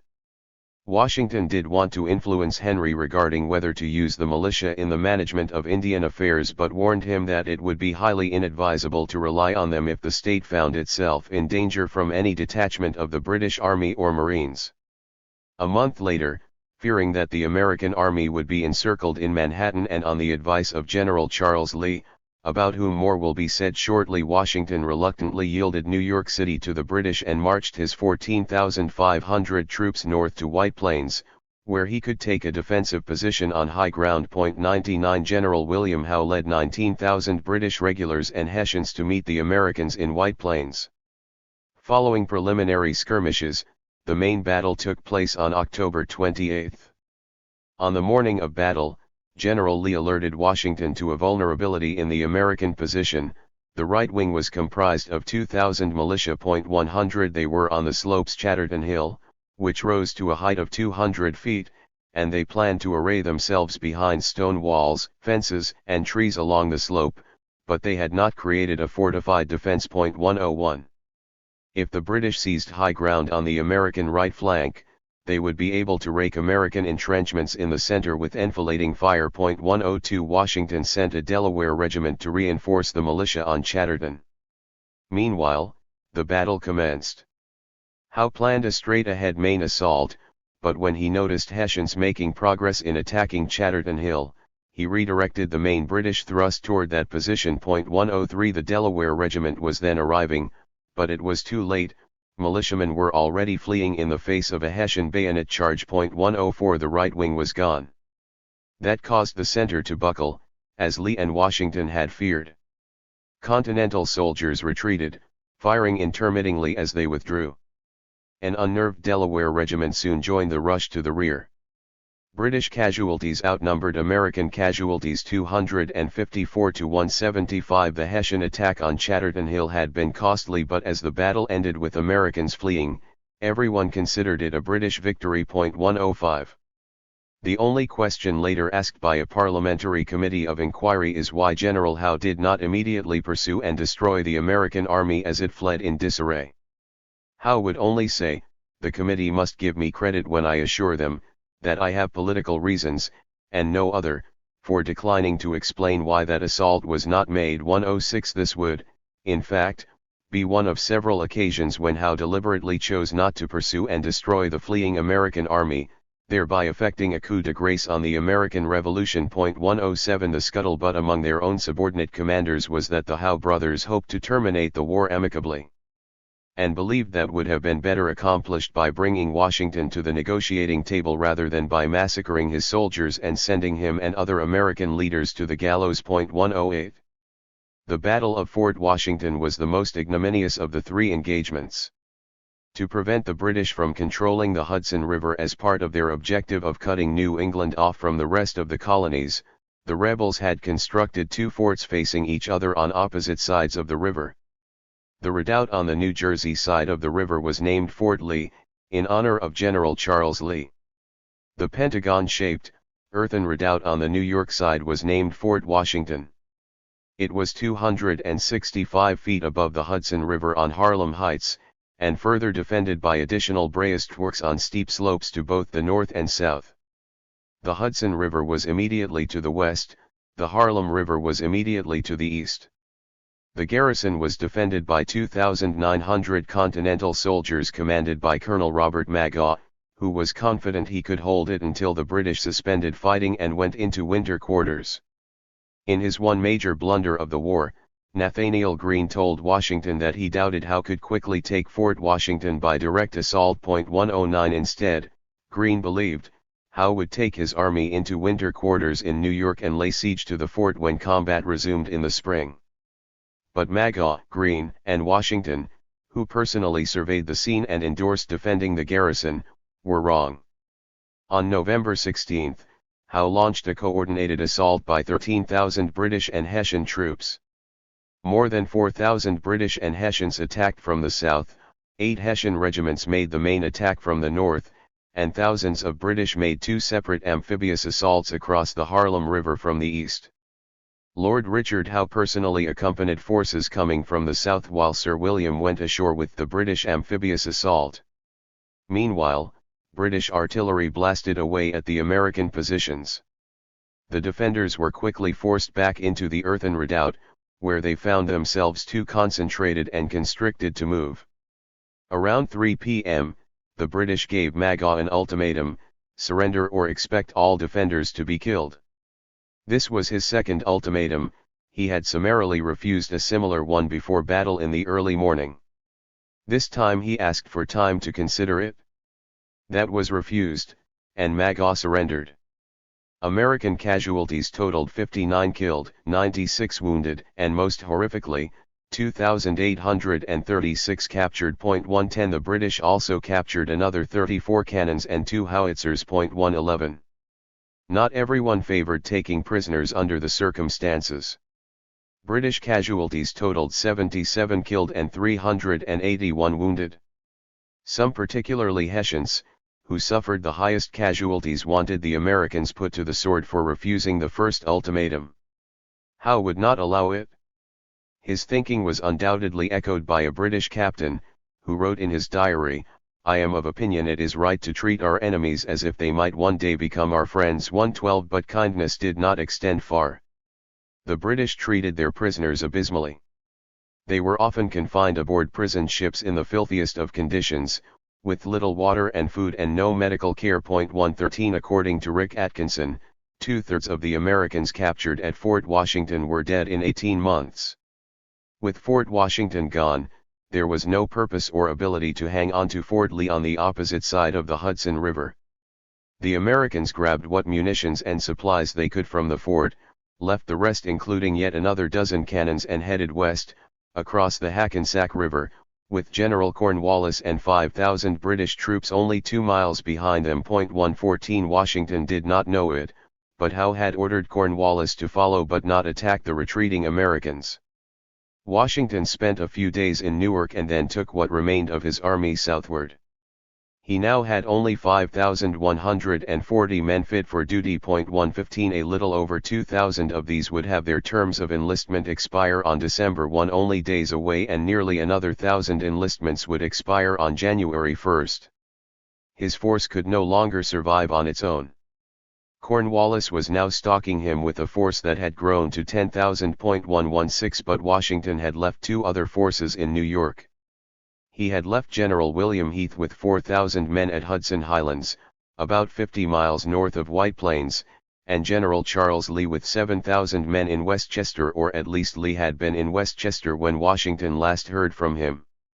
Washington now sent word to Lee to cross the Hudson with 5,000 men and join his force in New Jersey. 117 In the interim, these forces had also decreased. Lee now had only 3,000 men. 118 But no word came from Lee. With increasing desperation, Washington sent repeated orders to Lee to cross into New Jersey and join up with Washington, but Lee continued not to reply. What was going on? Lee was trying to persuade the Continental Congress to sack Washington and appoint himself commander of the American army.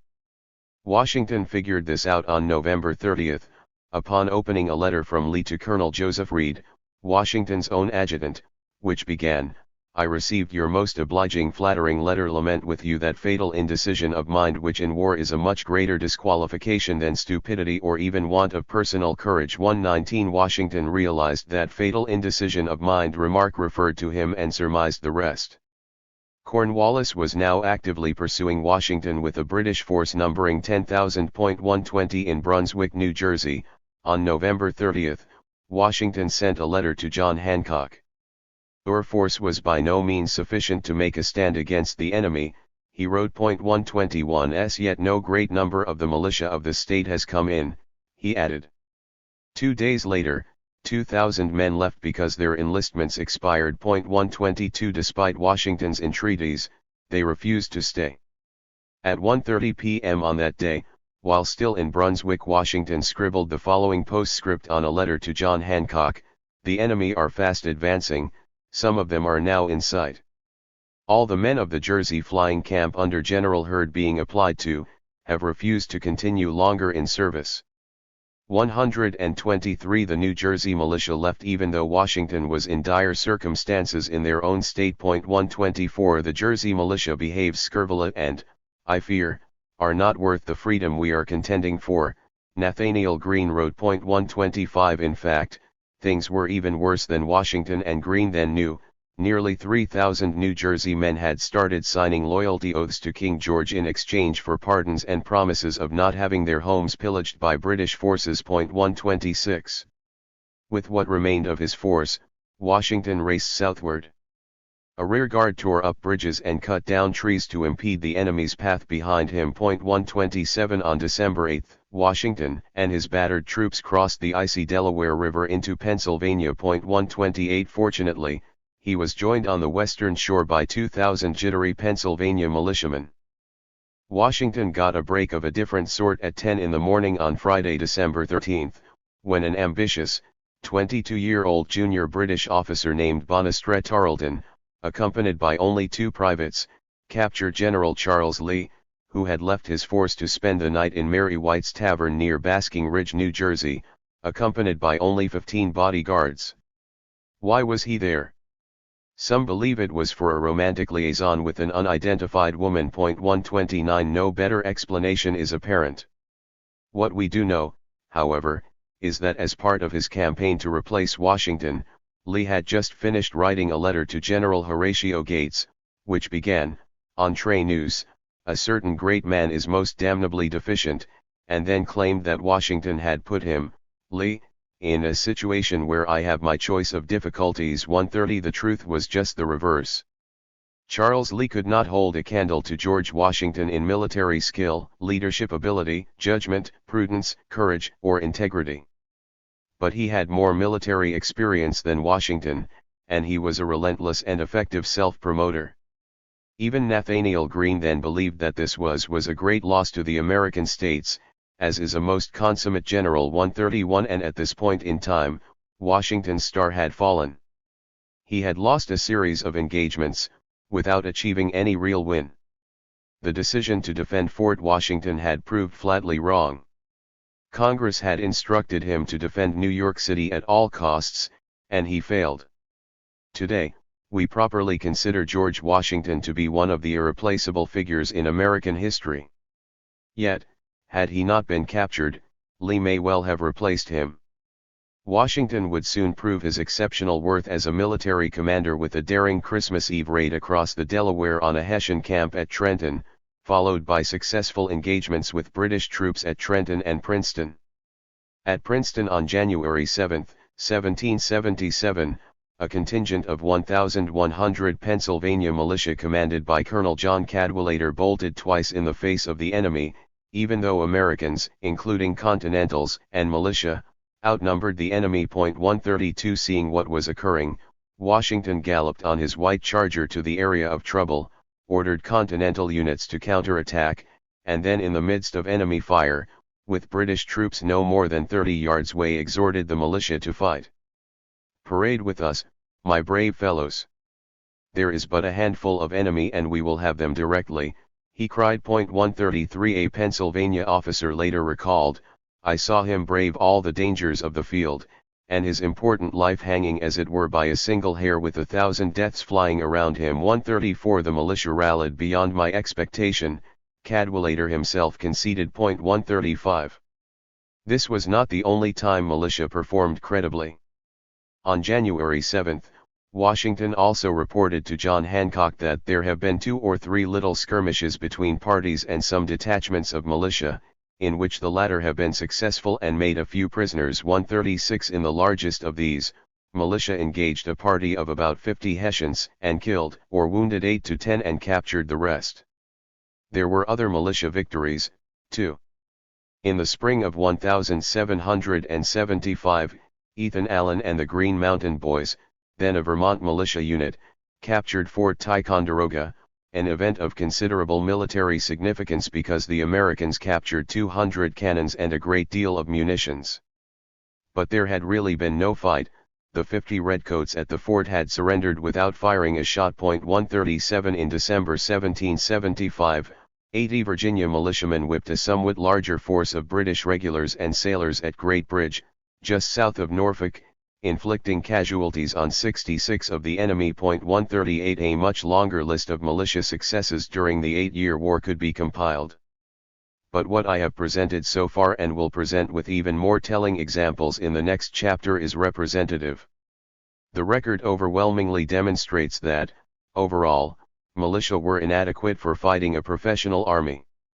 Or, as George Washington put it in a letter to Major General John Spencer on March 11, 1777, not depend on militia for anything. Capital 139. *******.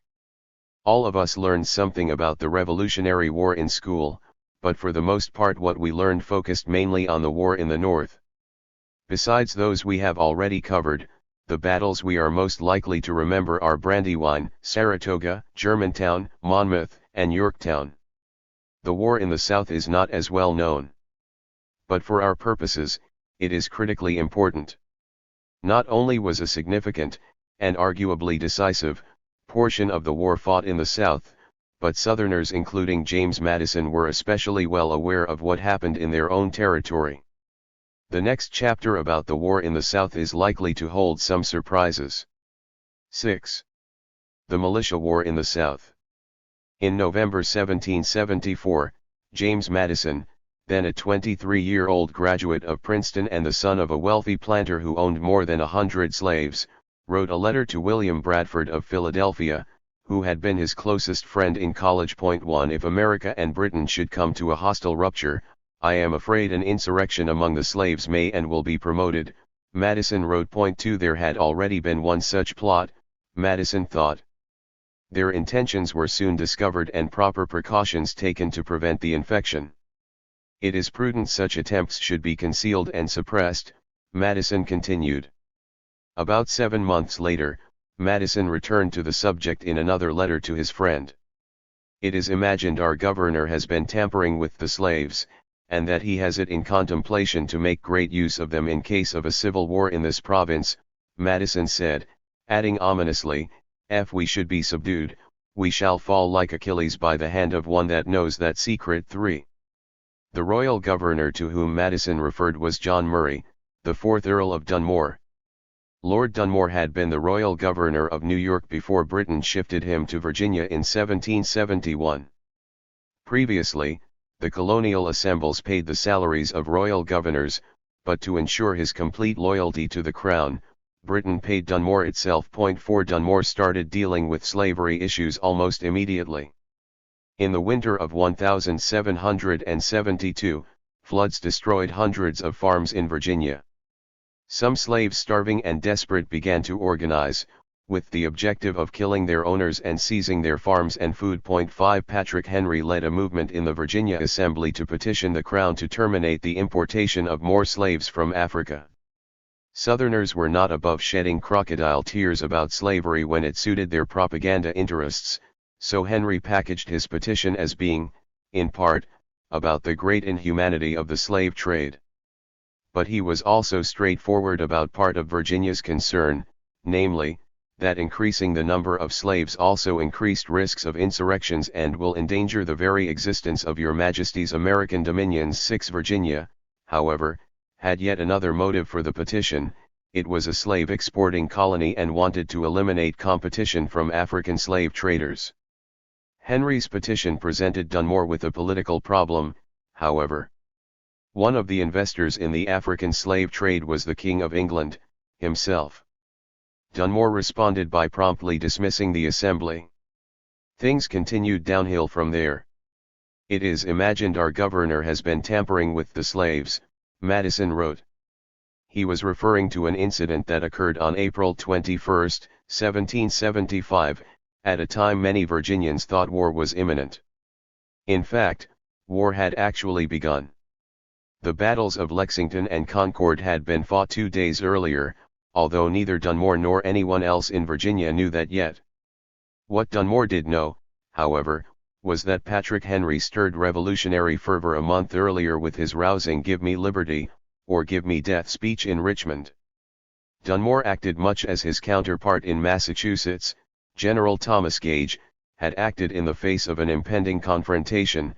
Dunmore had British Marines raid a militia arsenal in Williamsburg known as the Powder Horn and seize all of the gunpowder stored there. 8 Unlike the ill-fated British march to seize 7 tons of militia gunpowder in Concord, Massachusetts, this British raid was successful. The militia's gunpowder was in British hands. 9 But Virginians were apoplectic. This left them vulnerable to slave revolts. Henry capitalized on their anxiety to drive Virginia further toward war.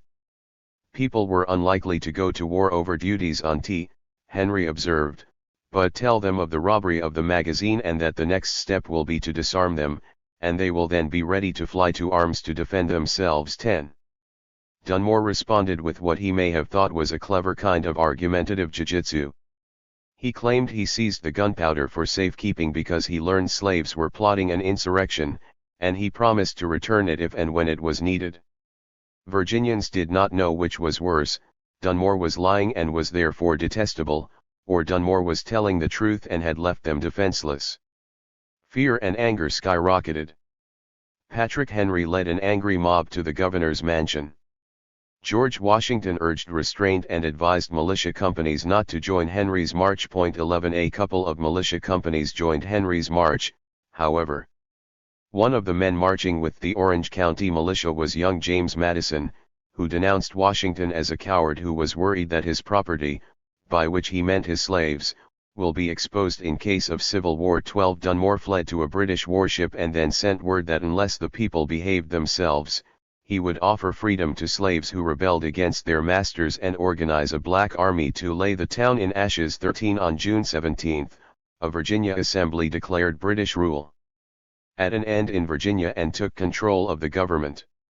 On November 7, 1775, Dunmore issued a proclamation declaring all slaves who were able and willing to bear arms to be free upon joining His Majesty's troops. 14 Within just a few months, 800 slaves ran away from their masters and made their way to British warships or Gwin Island in Chesapeake Bay, where Dunmore established a base in order to join Dunmore's Ethiopian regiment. 15 Many slaves brought their families with them, and 800 black women and children were also under British care. London, however, forbade Dunmore from openly encouraging a slave insurrection. That may have struck British policymakers as beyond the bounds of civilized warfare. On a more practical level, they believed widespread insurrections would destroy Southern economies. That would do Britain no good. It hoped to win the war, resume control of the colonies, and benefit from their production of tobacco, rice, and other products. 16 Regrettably, slaves who fled to Dunmore did not fare well. Most died from a smallpox epidemic, as did many of Dunmore's own troops. He had failed to inoculate them against the disease. Dunmore, however, had a profound effect on the American Revolution. He may be ranked as one of the causes. Offering freedom to slaves who joined the British was, for most whites in the South, beyond the pale an act that was terrifying, outrageous, and unforgivable. Not everyone in the South had been following Patrick Henry's call to arms. Many had been sitting on the fence. By inviting slaves to join the British, Dunmore pushed them off. Edward Rutledge, who then represented South Carolina in the Continental Congress, and would become the youngest signer of the Declaration of Independence, said that Dunmore's proclamation did more effectually work an eternal separation between Great Britain and the colonies than any other expedient which could possibly have been thought of. 17 Rumors swept the South. A physician serving British forces in Charleston reported that the King's ministers in London were formulating plans to persuade slaves to rebel against their masters and cut their throats. 18. ******. 4 years later, things were not going well for the American Revolution in the South. The British had decided that their greatest opportunities lay in the South. They believed that pro-British sentiment was strong in the southern colonies, and once British forces neutralized Continental Army forces in the region, Loyalists would rise up and extinguish the rebellion. 19 British forces had captured Savannah, and a subsequent American attempt to retake Savannah failed. 20 On May 12, 1780, following a long siege, Major General Benjamin Lincoln of the Continental Army had been forced to surrender Charleston, South Carolina, to British forces. That was a heavy loss. Charleston was both the richest city in America and the only major American seaport south of Baltimore. When Charleston fell, the British took 3,371 American soldiers prisoner, the vast majority of them Continentals. 21 And Tory militia were skirmishing with rebel militia throughout the back country of the Carolinas. One might think that with an invading army menacing their home states, Southern militia would rally to defend their homeland, but John Meacham writes that now, in wartime, militias were even more difficult to muster. 22 Or as Nathaniel Greene put it while commanding American forces in the South, it is next to impossible to draw the militia of the country from the different parts of the state to which they belong. 23 There were several reasons for this, but the principal reason seldom mentioned, but widely understood, was that the South was afraid to send most of its militia away because they were afraid that left them vulnerable to slave revolts. One time it was mentioned out loud was on March 29, 1779, when the Continental Congress adopted a resolution offering to pay the states of Georgia and South Carolina $1,000 for each slave they enrolled in the Continental Army. The reason for the proposal, explained Congress, was that the militia could not be relied upon in the war against the British because service with the army entailed a remoteness from their habitations that was not possible. 24 A representative from South Carolina had explained to Congress that the state was unable to make any effectual efforts with militia, by reason of the great proportion of citizens necessary to remain at home to prevent insurrections among the Negroes, and to prevent the desertion of them to the enemy. The resolution was never going to have any practical effect. No Southern state was going to allow slaves to bear arms, even for the defense of the state against the British. Even only one Northern state, Rhode Island, permitted it, although many blacks capably served in New England regiments. 25 Congress's resolution meant nothing unless Georgia or South Carolina decided to act on it. Georgia, unsurprisingly, did not deign to consider it. As we have previously seen, the South Carolina legislature considered the resolution in deference to the Lawrence family before overwhelmingly rejecting it. 26. It was against this background that, on July 25, 1780, Major General Horatio Gates of the Continental Army arrived at Buffalo Ford, North Carolina, to take command of the Southern Department. It seemed like an auspicious appointment at a desperate time. If the British could eradicate the small American army then encamped by Deep River at Buffalo Ford, they would go a long way toward completing their plan. The two previous commanders that Congress sent to command the Southern Department had failed, but there were high hopes for Gates. Horatio Gates was one of the few American commanders with significant military experience. Gates, now 63, had been born in England. Although he came from modest circumstances, he had a powerful patron who helped him enter the officer corps of the British Army. 27 For 14 years, he served in various capacities in Germany, Nova Scotia, and America. Most of his assignments involved staff work, but he saw combat during the French and Indian War in a disastrous campaign led by Major General Edward Braddock, and was wounded in battle. Thereafter, Gates returned to work in military administration. he was promoted to major and promised a further promotion to lieutenant colonel, but the promise was broken and Gates's military career stalled. That may not have happened if he had the proper pedigree. One generally needed both noble birth and the funds necessary to purchase promotions in the 18th century British military. Gates was bitter. In 1769, he resigned his commission, took his family to America, and became a plantation owner in what is now West Virginia, where he also served as a lieutenant colonel in the militia. Following the shot heard around the world in 1775, Gates rushed to Mount Vernon and offered his services to the new general and commander-in-chief of the Army of the Colonies. At Washington's recommendation, Congress commissioned Gates as a brigadier general. 2 years later, Congress made Gates commander of the Northern Department. In September of 1777, Gates won the Battle of Saratoga, defeating a British army marching south from Canada to Albany, New York. When British General John Burgoyne surrendered his army of 20,000, Gates won what was then the largest American victory of the war. At least 3 other individuals helped make Gates's victory possible: Continental Army Generals Daniel Morgan and Benedict Arnold, both of whom were highly effective battlefield commanders during the engagement, and General Burgoyne, whose performance had been woefully inept. 28 Gates truly deserved significant credit himself, however, and as the commanding officer of the victors he became a hero of the Revolution. And so, Congress sent Horatio Gates to the South, where a hero was desperately needed. The American army beside Deep River was tired and hungry.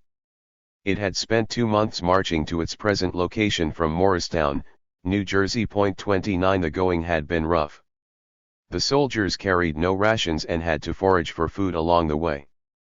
But food had been scarce, and the soldiers went hungry for days at a time. Promised reinforcements from state militia never materialized. The first order of business for new commanders is generally to take stock of their command, but that is not what Horatio Gates did. Almost immediately upon his arrival, Gates ordered the troops to hold themselves in readiness to march at a moment's warning. 30 When informed about the lack of food, Gates said that a plentiful supply of rations and rum was on its way and would catch up to them in a couple of days. His officers were dubious.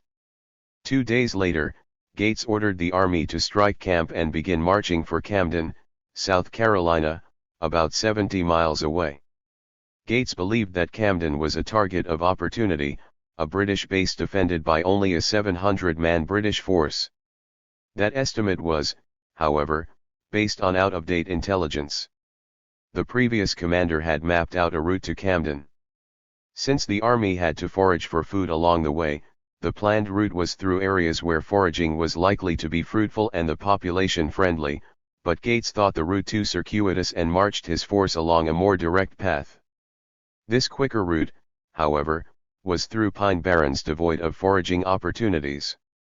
Promised supplies of provisions never arrived. The army became so hungry that it was approaching mutiny. 31 To make matters even worse, soldiers were fed a hastily prepared meal that wound up inducing widespread diarrhea. According to a sergeant, men all the way as we went along were every moment obliged to fall out of ranks to evacuate. 32. Historians are not quite sure what Gates's plan was because Gates did not share his objective with his officers. According to one view, Gates did not intend to attack Camden straight on. Instead, he intended to take up defensive positions north of the city, and have other militia take up positions west and east of Camden, thereby cutting off British supply lines and forcing the enemy to surrender. 33 The British did not cooperate with Gates's plan, however. When word reached General Lord Charles Cornwallis in Charleston that a 5,000-man American army was marching to Camden, Cornwallis leaped onto a horse and rode hard, day and night, for Camden, arriving there 4 days later. The British force at Camden numbered not 700 but 2,239.34. Cornwallis, therefore, believed himself outnumbered 2-1. But, believing that the quality of troops mattered more than quantity, Cornwallis was confident nonetheless. 35 His force at Camden was composed of well-trained British regulars while the approaching American force was mostly militia. Cornwallis expected his troops to slice through the Americans like the proverbial hot knife through butter. In fact, neither commander had a sound grasp on the relative sizes of the opposing forces. Cornwallis's intelligence overestimated the American force. And, amazingly, Gates himself did not know the size of his own command. Colonel Otho Williams, Gates's deputy adjutant, was stunned when Gates remarked that they were leading a force of 7,000 men. Williams immediately asked all units to report actual counts of their manpower, and then relayed the total to Gates. The true size of their force was 3,052. Gates was unfazed. "There are enough for our purpose," he replied. 36. When, just a few days earlier, Gates had arrived beside Deep River, his army totaled 1,400.37. These were not militia but Continental troops. They were tired, hungry, and probably dehydrated. But, writes historian John Buchanan, the Continental Army was no longer the ill-trained, ill-disciplined force that had taken the field in 1775-38. These men had acquired battle experience and years of training, including, most famously, by Baron Friedrich von Steuben at Valley Forge. They were now professional soldiers. Moreover, the bulk of the army at Deep River was infantry from Maryland and Delaware, which were among the Continental Army's best. 39. During the march to Camden, however, there were both additions and subtractions to the original force. Gates's army had been joined by 2,100 North Carolina militia commanded by General Richard Caswell and 700 Virginia militia led by Brigadier General Edward Stevens. Meanwhile, because he did not believe he would need cavalry and some other troops on this mission, Gates had sent off several hundred Maryland Continentals and North Carolina militia to Brigadier General Thomas Sumter of the South Carolina militia, who was in command of a militia force further west. 40. As he was nearing Camden, Gates was leading 900 Continentals and 2,500 militia who were ready and fit for duty. 41. The American force, therefore, was about a third larger than its opposition, but the British force was composed exclusively of regulars while more than two-thirds of the American force was militia. If, therefore, there were to be a straight-on battle, it would be decided on how effectively Horatio Gates could deploy his militia. The actual engagement was precipitated by happenstance. During the moonless night of August 15, Gates ordered a night march to bring his force within about 5 miles of Camden without being observed by the enemy. Continental Army officers thought this was foolhardy. They thought it inconceivable that an army consisting of more than two-thirds militia, and which had never been once exercised in arms together, could form columns and perform other maneuvers at night, and in the face of the enemy. Colonel Otho Williams later wrote. 42. The march was to begin at 10 p.m. Cavalry that remained with Gates were deployed as screens ahead of the marching columns of soldiers. Meanwhile, Cornwallis ordered a night march to begin at exactly the same hour. His objective was to move his troops into position to attack the Americans in early morning. 43. Acting as screens for his force were cavalry commanded by Major Bonestret Tarleton, who had proved himself so effective and ruthless a commander that he was known to the Americans as Bloody Ben. 44. Tarleton had now become infamous for, literally, taking no prisoners. Tarleton not only instilled fear in his enemies, his viciousness caused embarrassment within his own ranks. At one point Cornwallis cautioned Tarleton against committing irregularities. 45. In the darkness, cavalry screens from both sides literally bumped into each other. Initial confusion turned into a pitched battle, first among the mounted screens and then among infantry rushing forward from both sides. But 18th-century armies generally did not fight at night, and the forces separated to await the dawn. Horatio Gates was not a creative commander. He performed by rote. He had spent most of his military career in the British Army, and it was standard British practice to place the best troops on the right side of the battle line. That was not dictated by tactics but by military etiquette. The right was considered the post of honor. So, when he formed the American battle line at dawn, that is what Gates did. 47. On the American right stood 4 Continental Army regiments, 3 from Maryland and 1 from Delaware, while most of the center and the left side of the line were composed of militia. Gates positioned himself, about 200 yards behind the battle line, with the Continental Army Brigade from Maryland commanded by Brigadier General William Smallwood. Following the same tradition, Cornwallis placed the best British troops on the right side of his line. Since Gates's left was opposite Cornwallis's right, and vice versa, this meant that the best British troops would engage North Carolina and Virginia militia. The Americans had two advantages. In addition to having the larger force, the American battle line was on slightly higher ground and the British had to advance slightly uphill to attack. Gates, mounted on Fernot, a famous racehorse, positioned himself too far to the rear to observe the action himself and had to rely on reports to know what was happening. 48 Apparently, Gates had given little thought to how to conduct the battle, instead waiting to react to recommendations from aides. 49 When he was advised that the British troops were displaying, that is, moving from marching columns into battle lines on their right, Colonel Otto Williams recommended that American troops, already deployed, immediately attack on that wing. "Sir, that's right, let it be done," replied Gates. 50 Colonel Williams galloped off to tell General Edward Stevens, whose 700 Virginia militia were on the American left wing, to attack. By the time word had made a round trip from the front line to Gates and then, via Williams, back again to the front lines, the British had fully deployed. Williams relayed the order to attack but also had another idea. He asked for volunteers to go forward of the American line, take up positions behind scattered pine trees, and fire at the advancing British while they were still beyond effective musket range. He hoped to provoke the British into returning fire prematurely. Williams personally led a group of nearly 50 volunteers from the Virginia militia on this mission. It did not work. The problem was that British soldiers had been disciplined to fire only on command, and British officers were too well trained and seasoned to order their troops to fire volleys beyond an effective range. But that was far from the most naive and disastrous element of Williams's recommendations. Ordering the militia to attack the advancing British lines assumed they could perform capably in the face of battle. They could not. It takes rigorous training to prepare men for battle, to prepare them psychologically, to teach them what they must do and to drill them until they are able to do those things not only skillfully but semi-automatically, and to instill the confidence necessary to face an enemy in a deadly encounter. The Continental troops, which had been placed on the right side of the American line and in the rear, had so trained, the militia had not. For example, the Virginia militia had bayonets on their muskets, yet they had never been trained to use them. 51. The predictable happened, and it happened quickly. As soon as the battle lines closed to within firing range, the British fired a volley, yelled, and began to charge. Immediately, the Virginia militia turned and fled.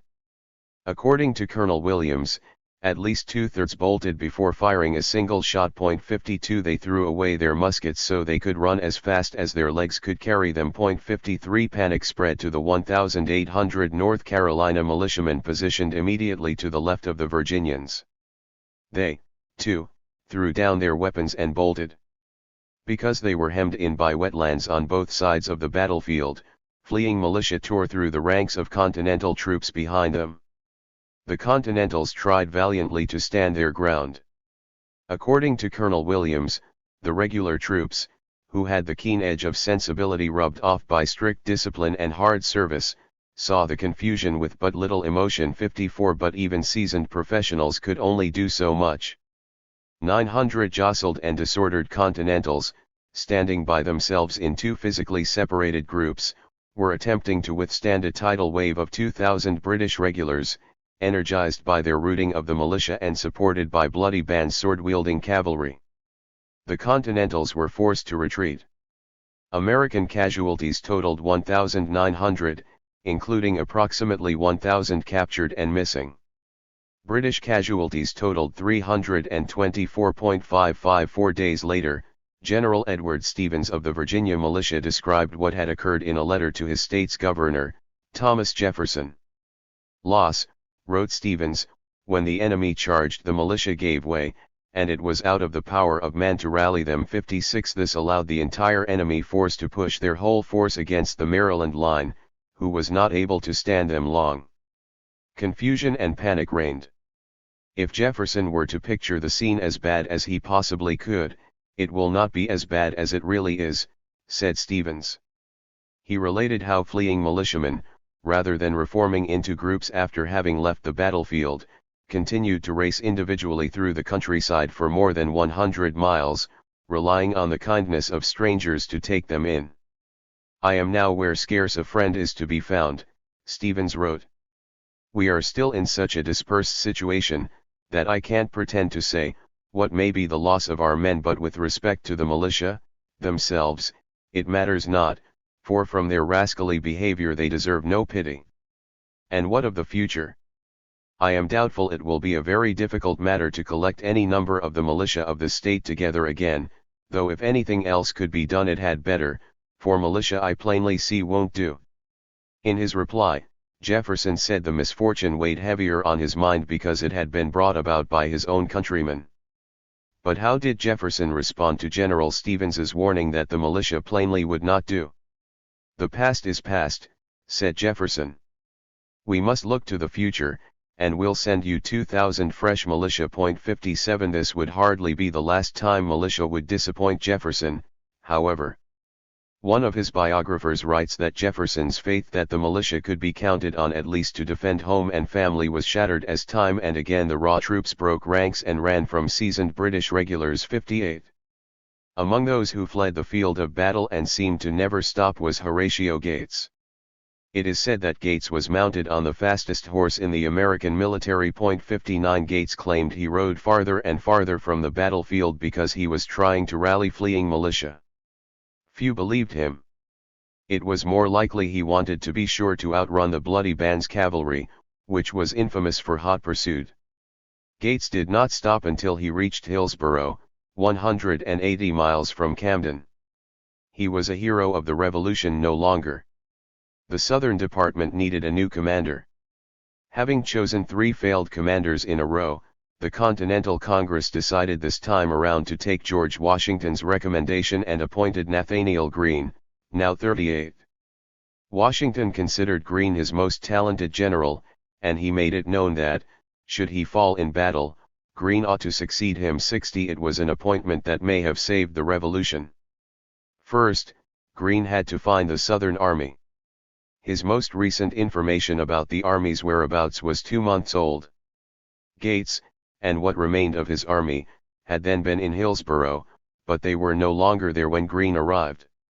On December 2, 1780, Greene found Gates and the army in Charlotte, North Carolina, which was then a village of no more than 20 houses.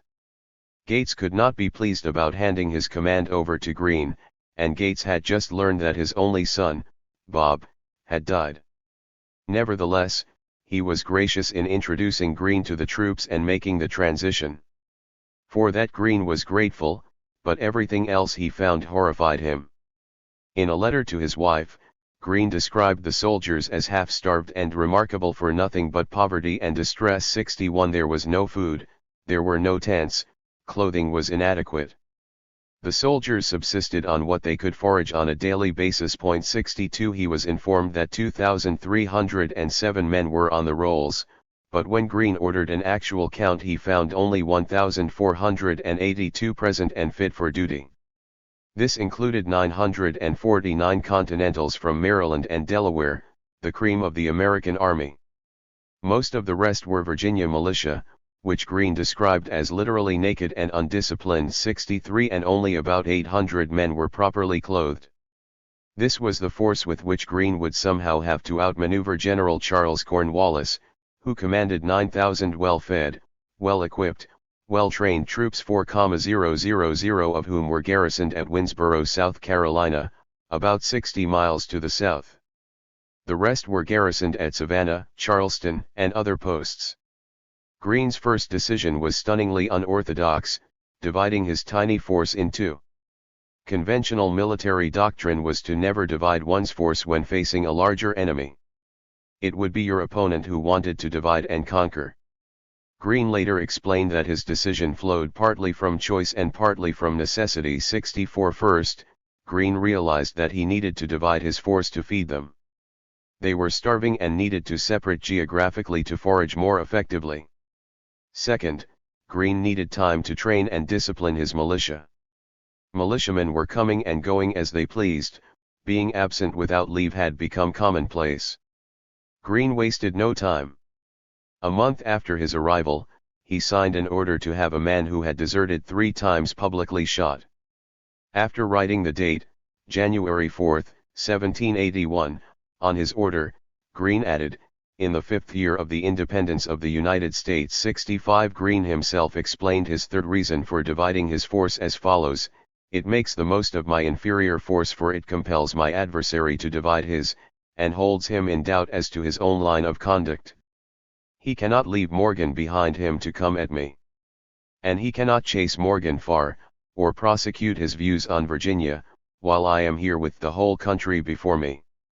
66 years later, Napoleon would articulate a military maxim that captures the spirit of Greene's decision: divide to live, unite to conquer. 67.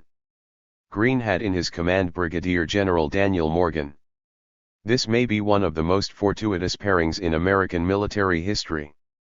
While Greene is considered the Continental Army's most brilliant strategist, Morgan is considered its most talented tactician and battlefield commander, and both men rank among the greatest generals in all of American military history. 68 Greene knew Morgan well. They had served together in Boston and at Valley Forge.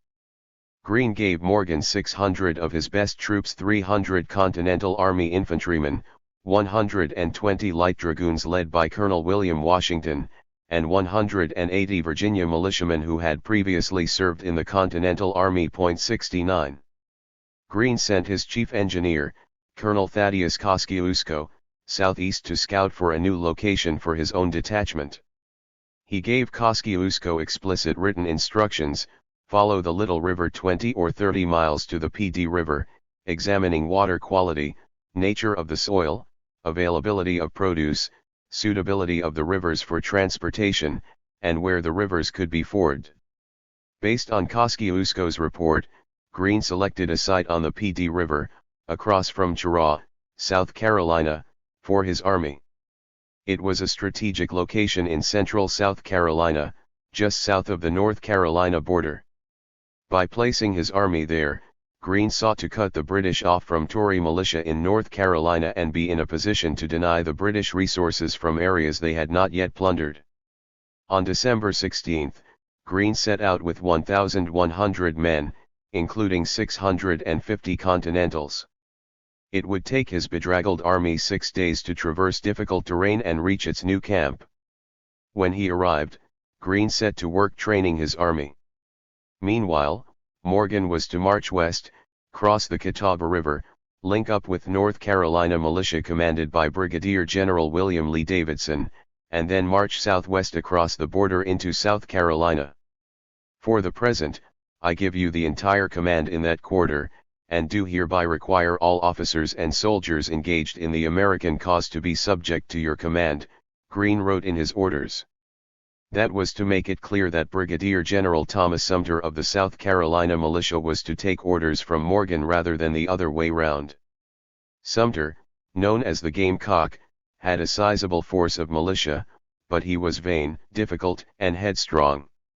Greene hoped, but did not necessarily expect, that Sumter would provide whatever aid Morgan requested.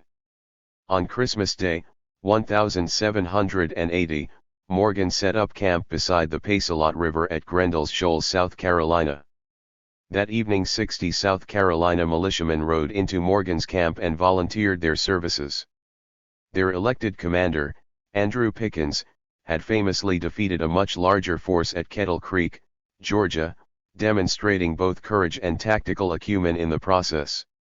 Morgan valued not only Pickens's military skills but also his credibility among South Carolina militia.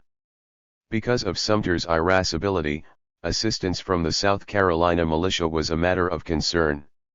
With militia brought by Davidson and Pickens, Morgan's force totaled about 1,200 men. 70 The two American detachments, those under Greene and Morgan, were now about 140 miles apart. 71 A couple of days after his arrival at Grendel's Shoals, Morgan learned that Tory militia from Georgia were raiding Patriot settlements about 20 miles to his south.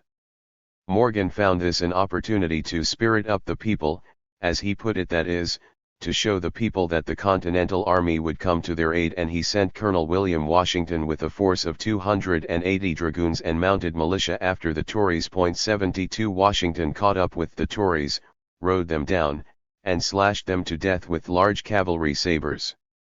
It was, writes John Buchanan, one of the war's more brutal actions. 73 The rebels killed 150 Tory militiamen, severely wounded others, and took 40 prisoners, without suffering a single casualty. It was one more demonstration of the difference in capabilities between regulars and militia, regardless of which side they were on. Flushed with success, Washington then sent a detachment of 50 mounted men to attack Fort William, a stockade with 150 Tory militiamen that was not far away. This small fort was part of a string of garrisons between Cornwallis's headquarters at Winnsboro and 96, a fortified British outpost in the South Carolina backcountry. Fort William was a link in the chain of communications between Cornwallis, 96, and points in between. 74 When the commander of Fort William learned that a rebel force was galloping in his direction, he evacuated and fled with his men. This seemed to confirm the previously expressed view of the commander at 96, John Harris Cruger, a lieutenant colonel in the British Army who had been born in New York, that their pusillanimous behavior made it impossible to rely on militia to defend the region. 75 Around the same time, Greene was suggesting in a letter to Thomas Sumter that it would not be possible to rally people to the American cause as long as they believed they were protected only by the militia. The enemy will never relinquish their plan, nor the people be firm in our favor until they behold a better barrier in the field than a volunteer militia who are one day out and the next day home, Greene wrote. 76 It was not an assessment that Sumter, the commander of the South Carolina militia, received happily. Meanwhile, word reached Cornwallis not only of William Washington's attacks but also that Daniel Morgan intended to attack 96. The latter report, received from a Tory spy, was incorrect, but, either way, Cornwallis needed to deal with Daniel Morgan. On New Year's Day, 1781, Cornwallis ordered Bonestret Tarleton to go after Morgan. The next morning, Tarleton led a force of 1,076 British regulars, including 200 cavalry from the British Legion he routinely commanded, in pursuit of Morgan. His force was designed to move quickly. Tarleton told Cornwallis, "When I advance, I must either destroy Morgan's corps, or push it before me over the broad river, towards Kings Mountain." 77 Tarleton rode west from Winnsboro and then turned north. Cornwallis marched a larger force due north from Winnsboro. The two British forces, Tarleton to the west, Cornwallis to the east, were moving north in parallel. They hoped to catch Morgan between them, either at Kings Mountain, just over the border in North Carolina, or earlier. Morgan was now entirely on his own. He had counted on more militia joining the cause, but that was not going to happen.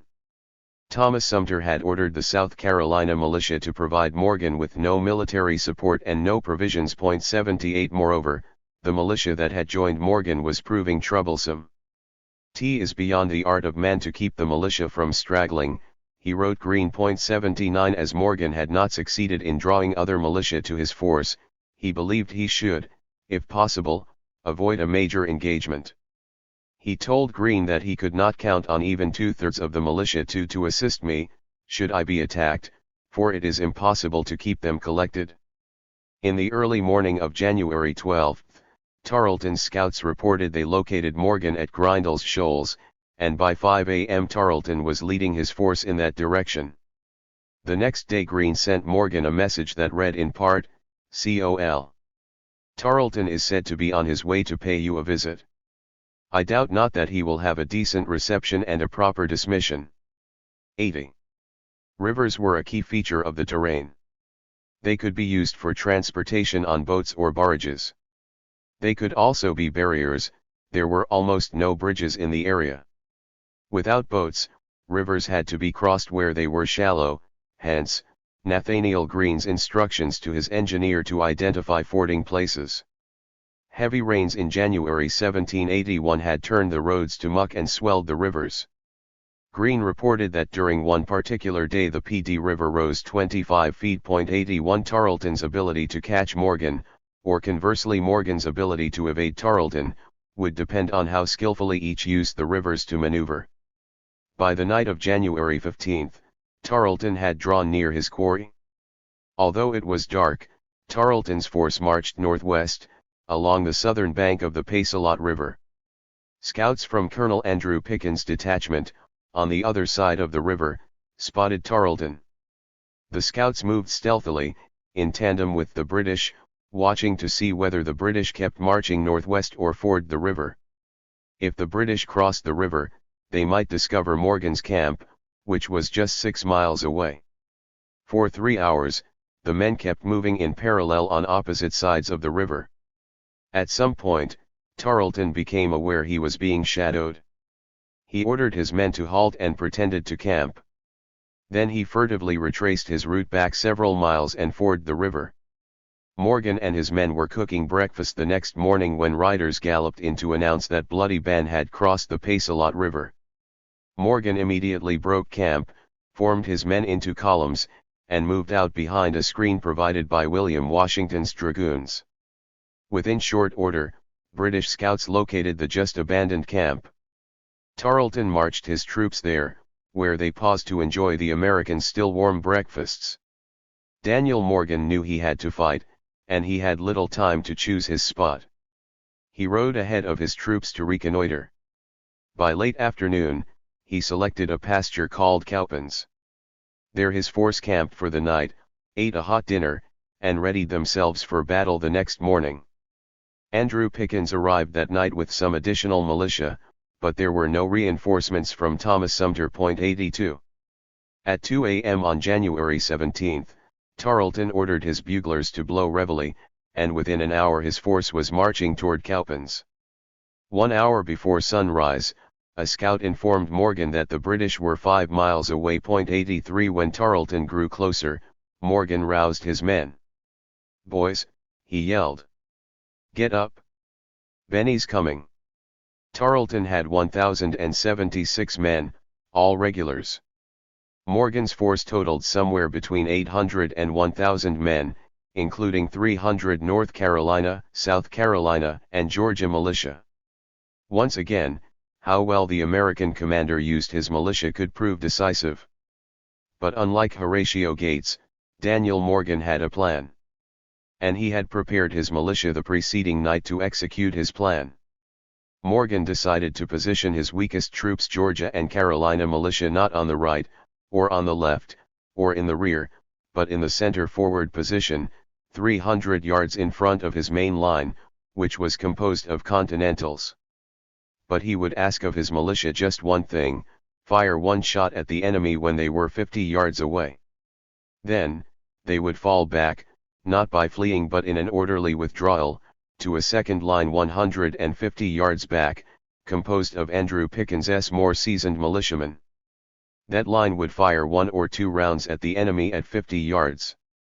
Both of the temporary, forward lines of militia were riflemen, and some from the backwoods militia were quite good shots, so Morgan asked them to aim for officers or sergeants, if possible. All of the militia would then withdraw another 150 yards to take up a position to the left of the main line of Continentals, where they would be held in reserve. 84 Just hold up your heads, boys, 3 fires, and you are free, and when you return home, how the old folks will bless you, and the girls kiss you for your valiant conduct, Morgan told his militiamen on the night before battle. 85. Morgan, therefore, attempted to use his militia for something he thought they could do: get off 1, 2, or 3 targeted shots to enervate the advancing British line without asking them to do the impossible, namely, stand and fight. Knowing they would withdraw made their temporary stand possible. While Morgan skillfully used his powers of suasion with the militia, he was not going to tolerate what had happened at Camden. 15 minutes before sunrise, the Americans saw columns of British redcoats march out of the woods at the far end of the field, together with Tarleton's British Legion, dressed in their distinctive green jackets. Tarleton, viewing the American lines across the field, was confident of victory. He had easily defeated, indeed, massacred Patriot forces before. He believed his men were superior to the rebels in every dimension. His scouts had reconnoitered the area, and, in his own words, he found the terrain ideally suitable to the nature of his troops under his command. 86 Tarleton was so eager to engage Morgan that he ordered his main line to march forward even before his officers had all taken their positions. Most of the Americans had never previously witnessed the colorful, fearful sight of British troops advancing toward them. Then, the British let out a yell and began trotting forward. Daniel Morgan rode across his front lines encouraging his men and telling them not to fire until they saw the whites of their enemies' eyes. American officers yelled, "Don't fire! Don't fire!" In his memoirs, Thomas Young, a young South Carolinian who had volunteered for the American cause after witnessing his brother murdered by Tories, described the scene. The militia fired first. It was for a time, pop pop pop, and then a whole volley, but when the regulars fired, it seemed like one sheet of flame from right to left. Oh! It was beautiful. 87 When the first line of militia started to withdraw, Tarleton thought a rout was in the making and he ordered the captain of the 17th Light Dragoons, a unit of 50 cavalrymen, to attack them. Morgan had promised the militia that his own cavalry would protect their withdrawal, if necessary, and he ordered William Washington to counterattack the dragoons. According to Thomas Young, Col. Washington's cavalry was among them, like a whirlwind. The shock was so sudden and violent they could not stand it and immediately betook themselves to flight. 88. Most militia fired only a single shot before withdrawing, although the South Carolinians stoically fired 2.89. Meanwhile, Daniel Morgan was galloping behind Andrew Pickens's second line, which was in the process of becoming the forward line, to urge on the militia and ensure they did not bolt.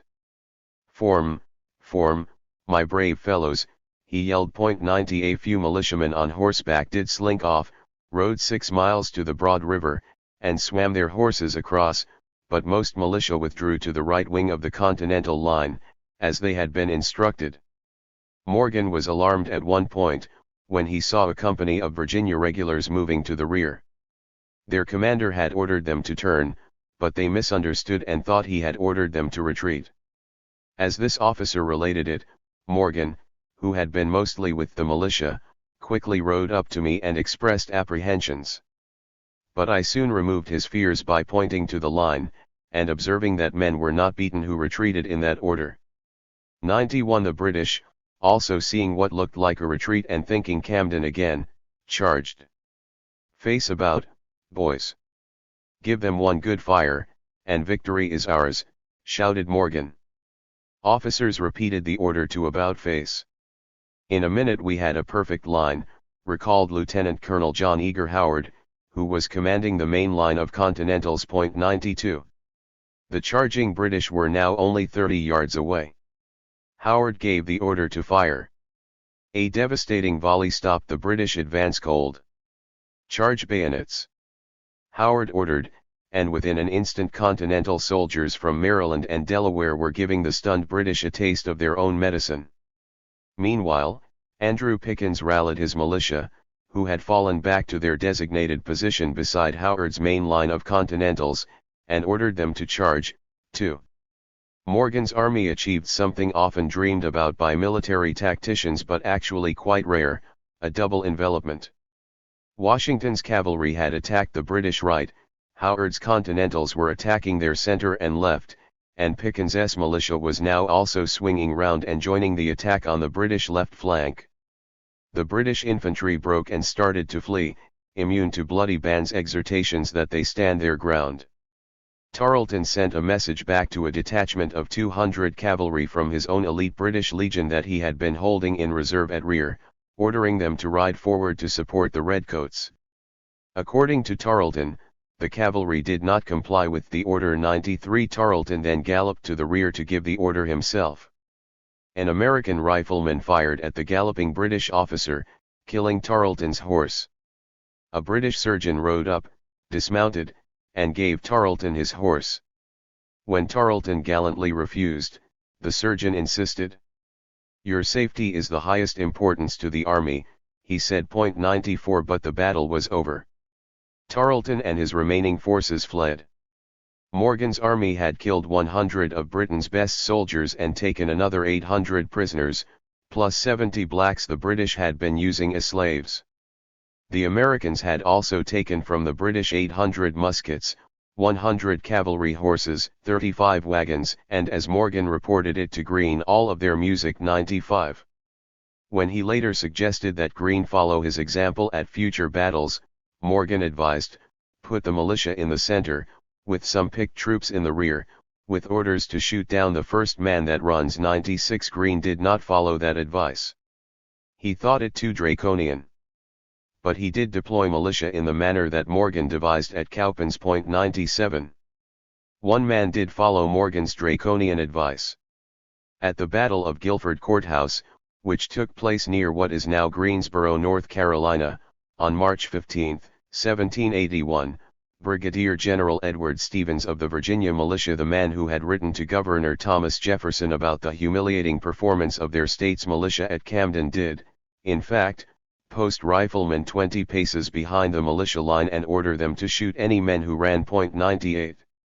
Greene had chosen to fight Cornwallis at Guilford Courthouse because, at that moment, he had a pronounced numerical advantage.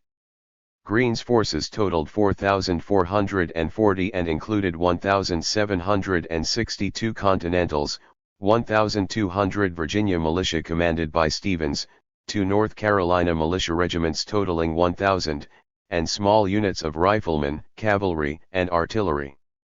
Cornwallis commanded 1,950 regulars. 99 Greene deployed his troops in 3 lines. The North Carolina militiamen were placed in the first line, where they were supported by some elite units, including 200 riflemen and about 150 of Light Horse Harry Lee's cavalry. The second line was composed of 1,200 Virginia militia. The third line consisted of 1,400 Continentals. Greene told the North Carolina militiamen in the first line pretty much what Morgan had told his militia at Cowpens: "Fire 2 volleys and then you may withdraw to the rear." Light Horse Harry reinforced Greene's instructions. How well the North Carolina militia performed their first task, firing 2 volleys at the oncoming British line, is a matter of some dispute. One Continental Army artillery captain said they behaved well for militia 100. Greene was more critical. He said some fired twice, some fired once, and some did not fire at all. But there is no dispute about whether the North Carolina militia performed their second task of making an orderly withdrawal. They didn't. Gripped by panic, North Carolina militia threw down their muskets, ammunition boxes, and knapsacks and ran pell-mell to the rear. Light Horse Harry galloped about trying to stop the stampede, but to no avail. Stevens had previously told his Virginia militiamen that the North Carolina militiamen would be retiring after their volleys, and when that happened the Virginia line should open and let them through.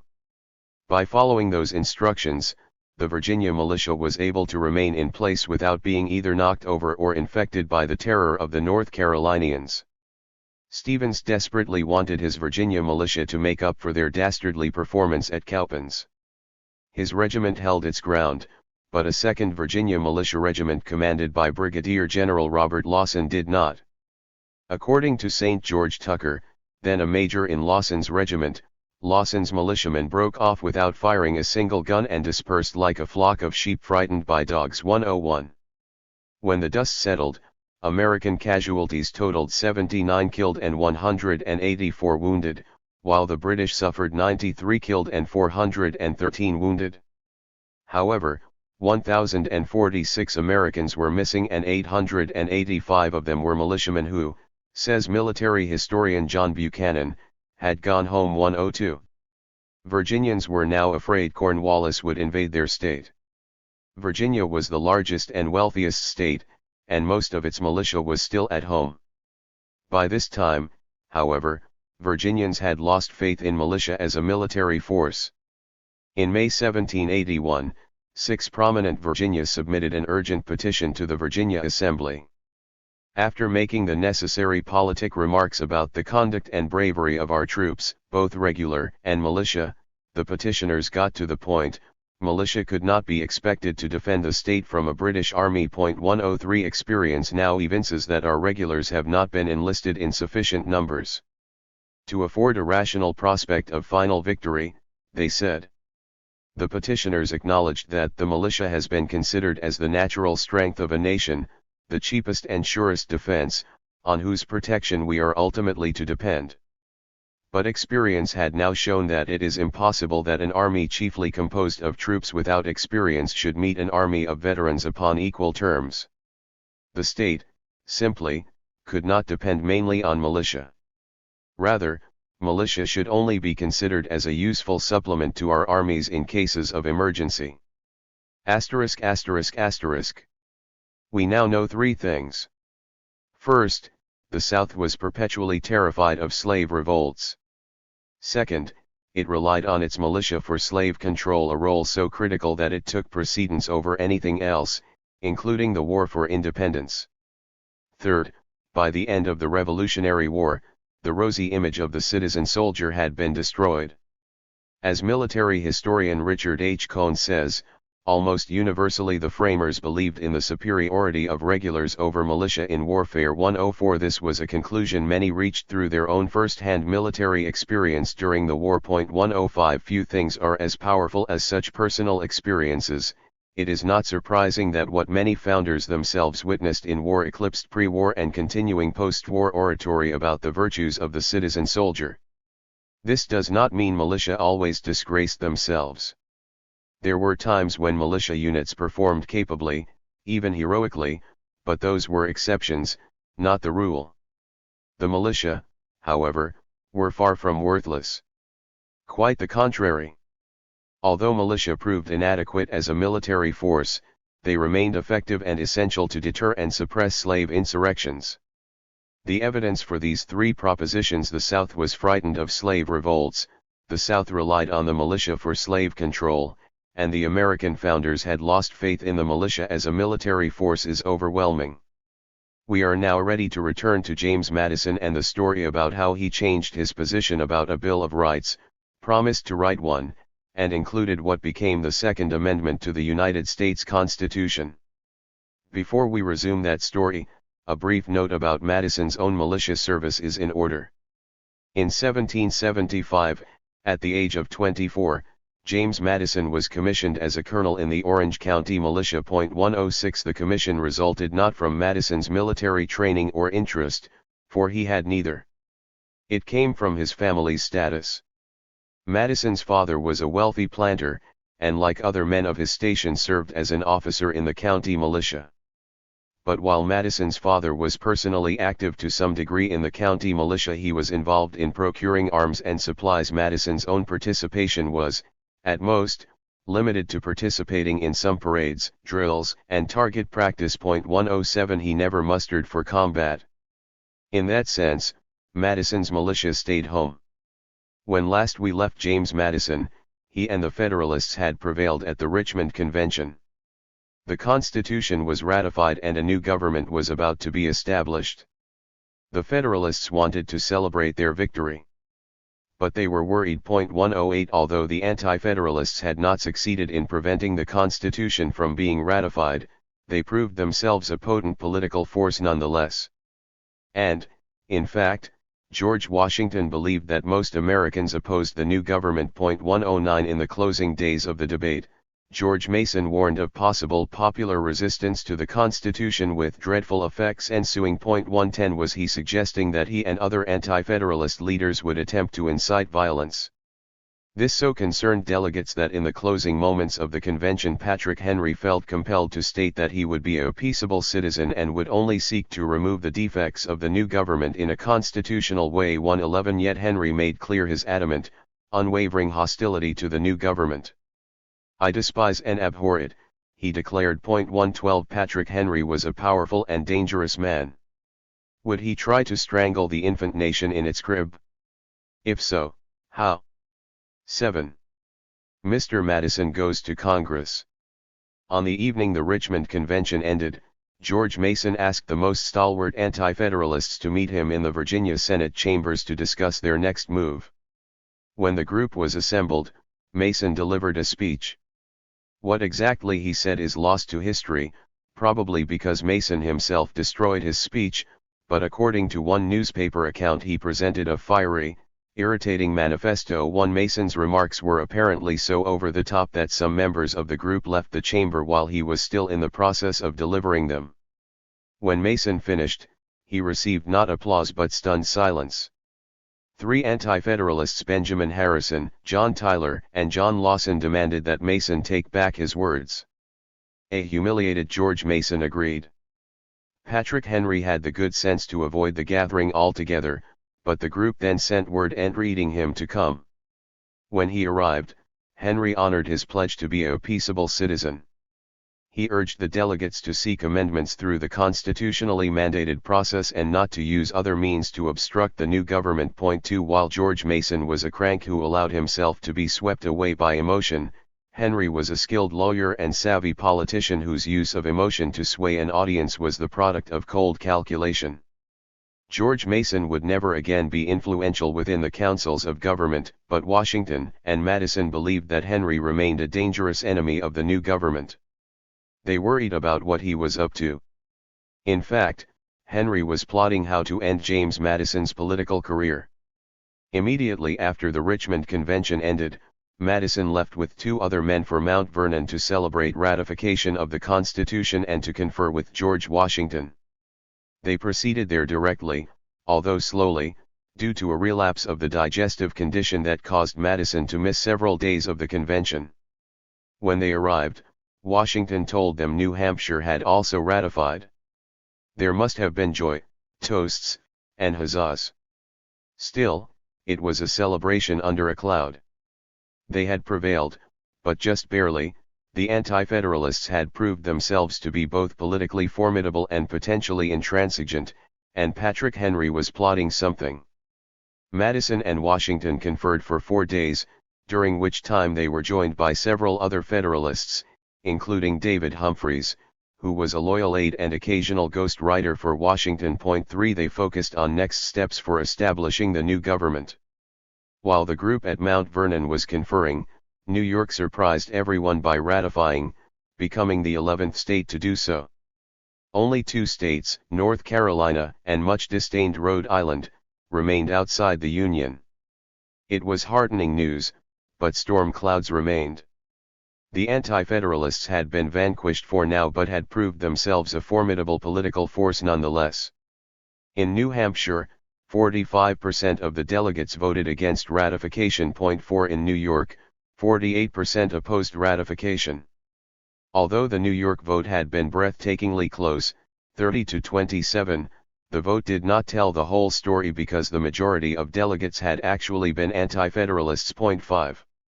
In the end, New York had ratified for 2 reasons. First, the anti-federalists agreed on little beyond their opposition to ratification. When it came to listing the ways delegates wanted to amend the Constitution, there seemed to be no end.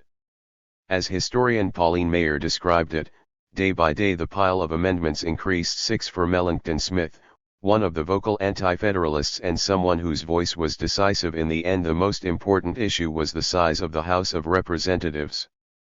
Smith wanted provisions that would guarantee a large House because he believed that a small body would wind up being composed exclusively of natural aristocrats, which he defined as those on whom nature bestowed some greater capacities such as birth, education, talents, and wealth. 7 Smith argued that a larger body was necessary to admit those of the middling class who had walked the plain and frugal paths of life.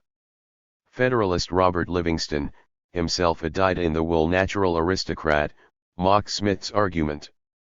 Smith, Livingston argued, would rather go out in the highways, and pick up the rogue and the robber than send the learned, wise, virtuous, and wealthy to Congress. 8 Smith argued that including the respectable yeomanry in government was the best possible security to liberty. 9. That would have been banal if Melancton Smith had stopped there, but he had an interesting and, from today's perspective, insightful explanation of why that was so. If the common people found themselves excluded from government, argued Smith, they would resort to following some popular demagogue, who will probably be devoid of principle. 10 Alexander Hamilton entered the debate, too. He said that while there were times it would be necessary and proper for representatives to disregard the will of their constituents, they would generally follow popular opinion so as to not be turned out of office. 11 It was a fascinating discussion of political science, but other anti-federalists did not long tarry over it. They had other ideas. One proposed no fewer than 8 amendments involving jurisdiction of the federal courts. As a group, the anti-federalists seemed incapable of deciding what was truly important or cohering in any way. This gave Smith serious second thoughts about voting to approve the Constitution on the condition that it be amended. He told a friend that he would rather vote to ratify the Constitution and recommend a few substantial amendments to Congress than vote to approve the Constitution conditioned on Congress agreeing to unimportant ones. 12.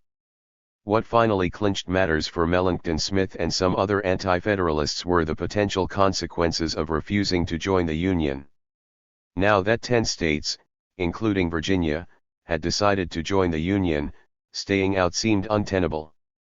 They also worried that New York City might secede from New York and join the United States on its own. 13 And so, ultimately, a coalition of 19 Federalists and 12 Anti-Federalists voted to ratify. 14 It was enough to squeak by. As had Virginia, both New Hampshire and New York sent proposed amendments to Congress along with their formal ratifications. And as had been the case in Virginia, the Federalists let the Anti-Federalists compose these proposals without interference as a way to permit the Anti-Federalists to assuage their feelings. After his 4-day stay at Mount Vernon, Madison proceeded on to New York City, the new home of the Confederation Congress, where on July 14 Madison formally presented Virginia's ratification to the Confederation Congress. 15 The future of the nation looked bright, and Madison surely thought his own future looked bright, too. But Patrick Henry had other ideas.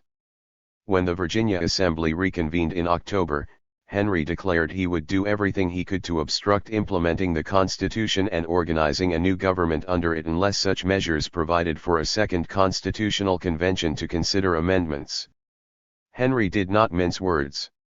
He said the Constitution either cancelled the most precious rights of the people or rendered those rights insecure, and he accused supporters of the Constitution of betraying the people. 16 Henry wanted a second constitutional convention to take up amendments. But it was not rights of the people with which he was most concerned. He wanted to strangle the new government in its crib by removing its power of direct taxation, unless states failed to meet their financial obligations to the federal government. That would have prevented, or at least greatly impeded, the federal government's ability to raise revenue for its own operations. 17 The United States had been down that road before. Under the Articles of Confederation, the national government had to request states to levy taxes on its behalf, requests that states frequently ignored. That was one of the most important reasons the founders wrote a new constitution in Philadelphia. Henry also proposed rewriting the Constitution to require 2/3 majorities in both houses of Congress to enact any law or raise a standing army. In short, Henry wanted to unwind everything the founders had accomplished. Francis Corbin, who we saw in Chapter 2 take on Henry during the Richmond Convention, did so again. He gentleman tells us he bows to the majesty of the people, Corbin said, looking at Henry and bowing absurdly low. 18 But actually Henry set himself in opposition to the people, because the people ratified the Constitution, Corbin pointed out. It was a sound argument. But attempting to mock the master debater was treacherous, and attempting it before that audience was foolhardy. The Virginia Assembly was still in Henry's thrall. 19 When Corbin sat down, Henry took the floor. While that gentleman was availing himself of the opportunity which a splendid fortune had afforded him, of acquiring a foreign education, said Henry, reminding everyone that Corbin, the son of wealthy Loyalist parents, had attended Cambridge University during the Revolutionary War while Henry was engaged in the arduous toils of the Revolution. 20 Then, For good measure, Henry drew verbal pictures of King George smiling upon the young Francis Corbin and placing a price on Patrick Henry's head. Henry then faced Corbin and bowed even more absurdly low. "Yet such bow as I can make shall ever be at the service of the people," declared Henry. The chamber exploded in raucous laughter at Corbin's expense. 2/3 of the assembly voted to support Henry's proposed constitutional amendments. 21 And Henry had only just begun. Everyone understood that Madison wanted to represent Virginia in the new Congress. Madison himself originally wanted to stand for election to the House of Representatives. 22 He probably thought of the House as the American analog to the British House of Commons, and therefore a more fitting political home for a politician like himself who, though a blue-blood member of what Mellington Smith called the natural aristocracy, wanted to portray himself as an unpretentious Republican. 23 The Senate, however, was designed as the more prestigious chamber. There would be only 2 senators from each state, each elected for 6-year terms, and the Senate would enjoy advice and consent powers over presidential appointments and treaties. Therefore, Madison's friends and advisers urged him to seek election to the Senate rather than the House. George Washington told Madison he did not want Virginia sending 2 anti-federalists to the United States Senate. 24. The Virginia House of Delegates would nominate candidates for the Senate, and then Virginia's 2 senators would be elected by the House and Senate together, with each member casting 2 votes. On November 6, 1788, the House nominated 3 men for Virginia's 2 Senate seats, Richard Henry Lee and William Grayson, both of whom were staunch anti-federalists, and James Madison. 25 Although there were only 50 Federalists among the 194 members of the Virginia Assembly, Governor Edmund Randolph told Madison he was optimistic about Madison's chances because enough members would place partisanship aside and vote for the most able candidates. But the most influential person among Virginia's legislators was not the sitting governor but the former governor, Patrick Henry. Henry told everyone that Madison was dead set against amending the Constitution. He pointed to a remark that a Federalist had made on the floor of the House of Delegates to the effect that Madison would oppose amending the Constitution to eliminate the national government's taxing power even if the Virginia legislature favored such an amendment. "There, gentlemen, the secret is out. It is doubted Mr. Madison will obey instructions," Henry declared. 26 On that, Henry was surely right. Madison would go down swinging before he would emasculate the federal government by snuffing out its ability to raise revenue. Henry had an additional, even more potent argument: Madison would oppose adding a Bill of Rights to the Constitution. Henry had good reason to believe that was true. 27 Madison had told the Richmond Convention that he thought a Bill of Rights was both unnecessary and potentially dangerous. Unnecessary because the federal government had only expressly authorized powers and could not endanger individual rights, and potentially dangerous because a list of enumerated rights would inevitably be incomplete, thereby implying that rights left off of the list did not exist. 28 Madison, in fact, believed that the only way to effectively protect freedom was through the proper design of government. Structural protections, he believed, were far better than a list of rights, which he dismissed as mere parchment barriers. 29 The purpose of a Bill of Rights in a democratic republic is to preserve rights that a political majority wishes to take away. They simply do not work, believed Madison, because the will of the majority is too strong. 30 In Virginia, he later explained in a letter to Thomas Jefferson, "I have seen the Bill of Rights violated in every instance where it has been opposed to a popular current." 31 Moreover, overbearing majorities in every state had repeatedly done the same thing. 32 Things were different in a monarchy because a Bill of Rights could serve as a signal for rousing and uniting the superior force of the community. 33. Yet Madison had also told the Richmond Convention that he was not against amendments per se. Politics is not a game of subtleties, however, and Patrick Henry repeatedly told everyone who would listen that Madison was opposed to constitutional amendments, pure and simple. 34 Henry warned legislators that the citizenry was so opposed to sending Madison to the United States Senate that, if they did, there would be rivulets of blood throughout the land. 35. Legislators cast their votes for Virginia's 2 senators on Saturday, November 8. 62 members voted strategically by casting only a single vote for Madison. Even that was not enough. The vote tallies were as follows: Richard Henry Lee, 98, William Grayson, 86, and James Madison, 77. Madison was reduced to running for election to the House of Representatives. Patrick Henry was not finished, however. He had the General Assembly gerrymander the congressional district in which Madison lived by packing in as many anti-federalist precincts as possible. He also had a bill introduced requiring that congressional candidates reside in a congressional district for 2 years to be eligible to run in that district. Grasping the import of this proposal, Madison's allies resisted it immediately, but they were soundly defeated, 80 to 32.36. When Madison later learned of this, he must have found it particularly annoying. He, himself, had cogently spoken at the Constitutional Convention in Philadelphia against giving Congress the power to add qualifications for holding congressional office beyond those provided by the Constitution itself, and the arguments he advanced then apply just as well to state legislatures adding qualifications. 37 The Constitution requires that members of the House of Representatives be at least 25 years of age, have been a United States citizen for at least 7 years, and be an inhabitant of the state in which they are chosen. There is no requirement that members live in the district that elects them. In the future, courts would, in fact, hold that this kind of provision is unconstitutional. 38 But federal courts did not yet exist, and the doctrine of judicial review had not yet been adopted. No one was going to invalidate that law. Patrick Henry had 2 other cards to play. He had the Virginia General Assembly reappoint Madison to represent the state in the now lame duck Confederation Congress, which then sat in New York City. At first Madison did not himself grasp the full nefariousness of Henry's plot. A friend interpreted Henry's plot for Madison. Henry wanted to keep conscientious James Madison in New York City while the Anti-Federalists recruited a candidate to run against Madison and give that candidate a head start in the election campaign. 39. They needed a particularly attractive candidate to defeat Madison. After some time, they selected their man. He had just about everything.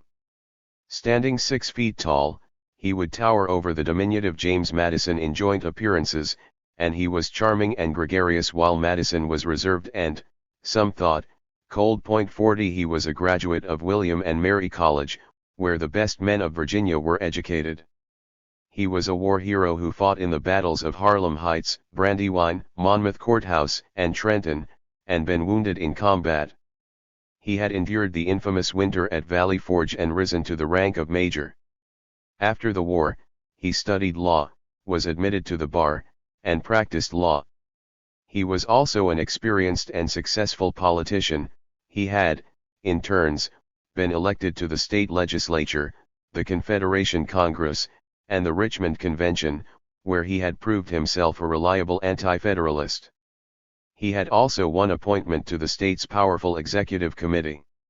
Notwithstanding all of these accomplishments, he was only 30 years of age. The Anti-Federalists sent William Cabell to persuade this man to become a candidate. 41 Cabell was a powerful and popular politician from Amherst County, one of the Anti-Federalist enclaves that Patrick Henry had added to the congressional district. 42 Cabell knew the man he was sent to recruit. Both had been delegates at the Richmond Convention, and both had voted against ratification. Cabell was delighted to report back that he had succeeded. James Monroe had agreed to run for Congress. When James Monroe learned what counties had been placed in the 5th Congressional District, he immediately concluded Madison would lose. 43 The district had been reconfigured to include 8 counties. Perhaps the best barometer of public sentiment is how delegates, 2 from each county, voted at the Richmond Convention. Both delegates from Orange County, where Madison's home, Montpelier, was located, and from neighboring Albemarle County, voted to ratify. Delegates from Louisa County split.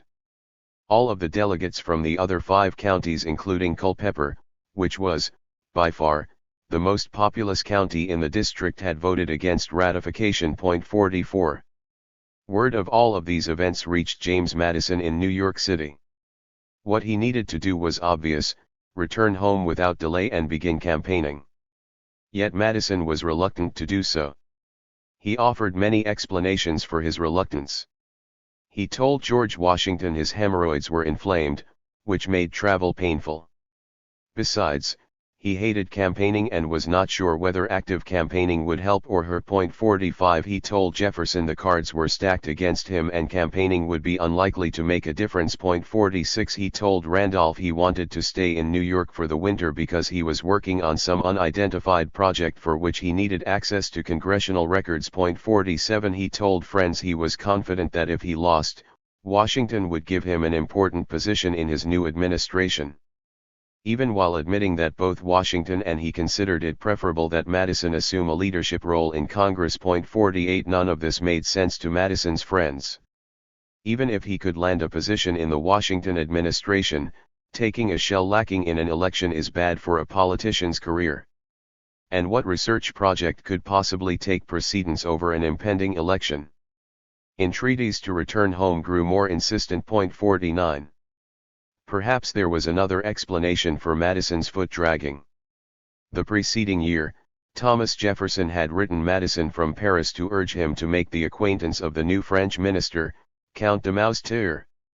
Jefferson had taught Madison to encode sensitive portions of their letters to prevent them from being read by anyone who intercepted them, and in a coded portion of his letter Jefferson told Madison that getting to know the Count could be politically useful because the Count was remarkably communicative and with adroitness he may be pumped of anything. 50 But there was a rather curious feature of Jefferson's letter: it focused more on the Count's sister-in-law, Madame de Brienne, a beautiful and effervescent artist, than on the French minister.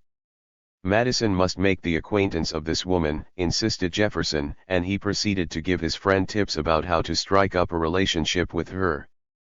Madame Brienne spoke little English and wanted to learn more. Jefferson suggested that Madison might teach her English and learn French from her. Madame Brienne's husband, Jefferson noted, would not be in America as he was in the army and stationed elsewhere. Am I reading too much into Jefferson's letter? Perhaps.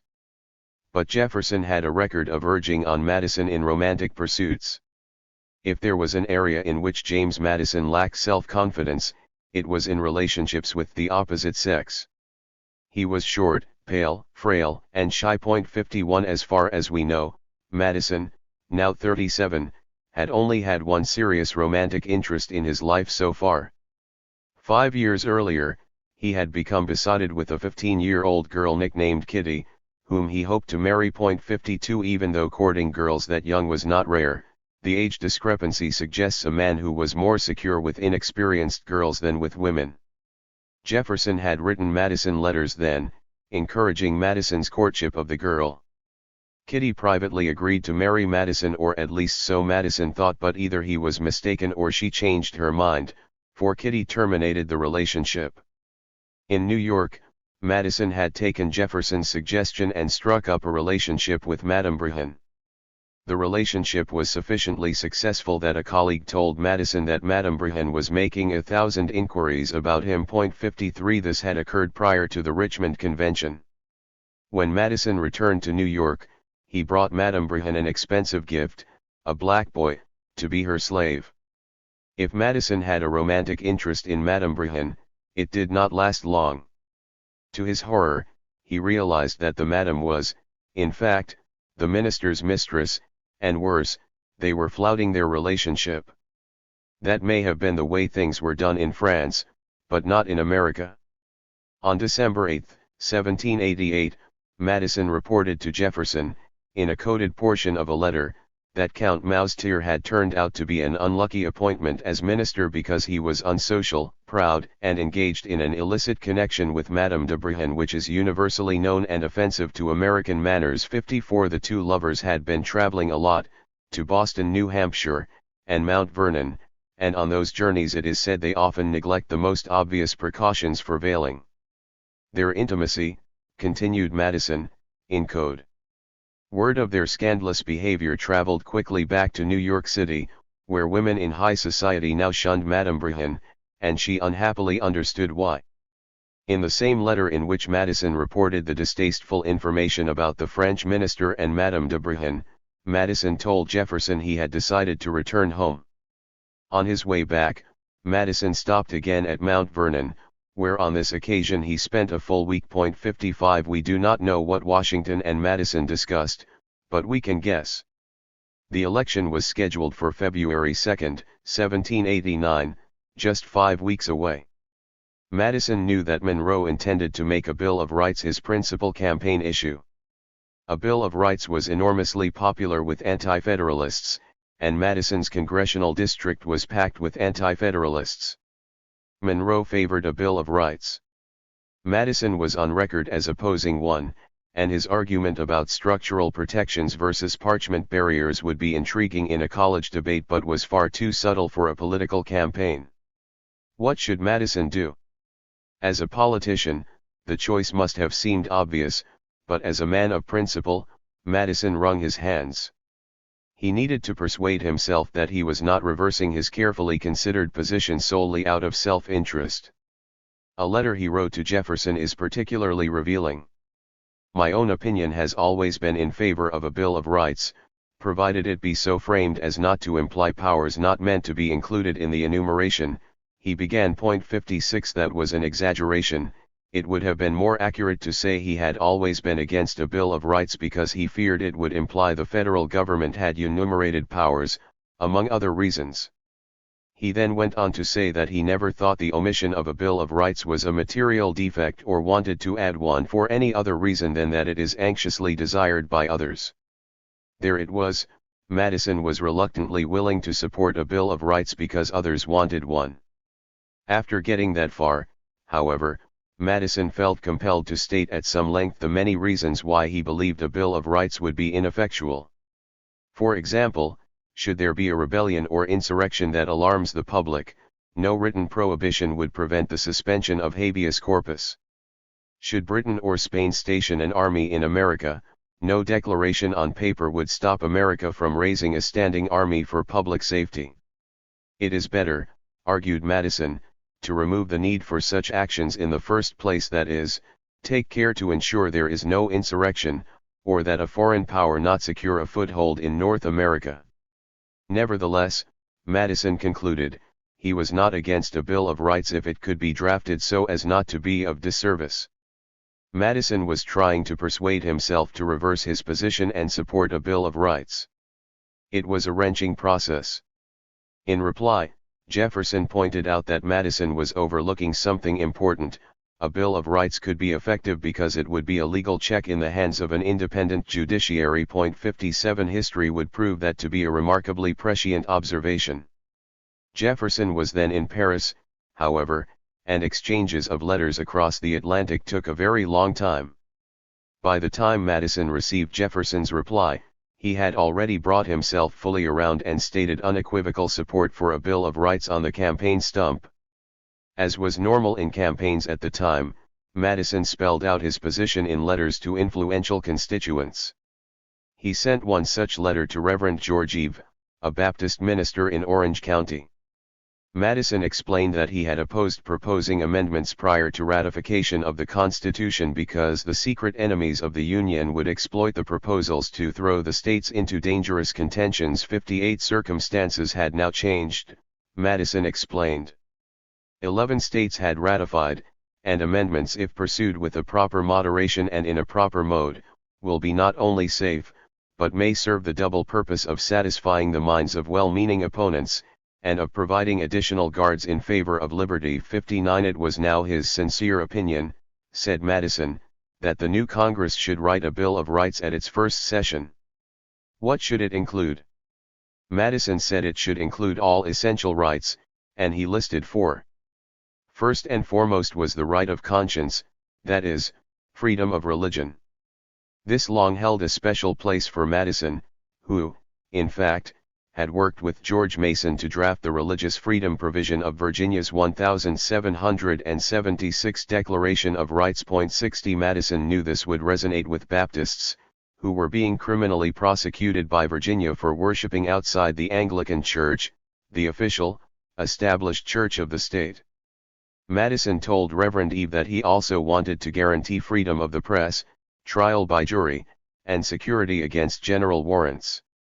In addition to protecting those freedoms, Madison also said he favored amendments to periodically increase the size of the House of Representatives and to prohibit vexatious appeals to federal courts. Although Madison noted that sundry other alterations were eligible for consideration, he specified nothing else.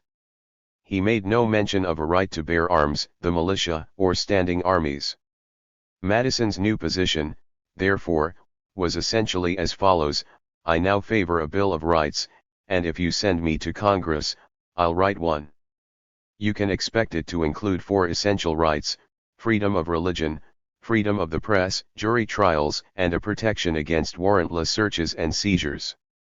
Armed with Madison's letter, Reverend Eve spoke in support of Madison's election 2 weeks later at a meeting of Anti-Federalists in Culpeper County. And he surely disseminated Madison's views among his congregants, others in Orange County, and Baptists elsewhere in the district. It is not entirely clear whether Patrick Henry, William Cabell, and the other Anti-Federalists knew it when they selected their candidate, but James Monroe and James Madison were good friends. They had been introduced to each other 3 years earlier by their mutual mentor Thomas Jefferson, when they had both been elected to serve in the Confederation Congress. A better man cannot be, Jefferson had written to Madison about James Monroe in his letter of introduction. 61 Madison and Monroe had even briefly become partners in a real estate venture, although the partnership was short-lived because Monroe found himself short of cash and Madison bought out his interest. 62 Their friendship did not diminish their strong desires to win the election. These were, after all, 2 strong-willed and ambitious politicians, but it did lead to a civil and even cooperative campaign. The 2 friends arranged to debate each other in a number of different towns. Not only did they sometimes travel together to the debates, but they even shared a room in inns along the way. Citizens who attended the debates could not have known they were watching 2 young men who eventually would become the 4th and 5th presidents of the United States. Years later, someone asked Madison how upset he was that Monroe did not vigorously defend him from personal attacks by Henry and other Anti-Federalists during the campaign.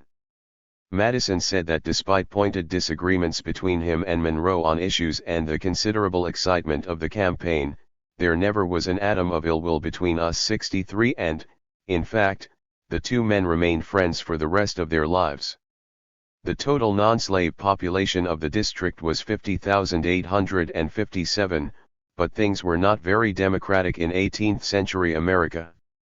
The only people eligible to vote were males who were at least 21 years of age and owned 50 acres of undeveloped land or 25 acres with a house. The voting population in the district was only 5,189.64. On Friday, January 30, 3 days before the election, it started to snow. When it stopped on Saturday, 10 inches of snow covered the ground, making travel difficult.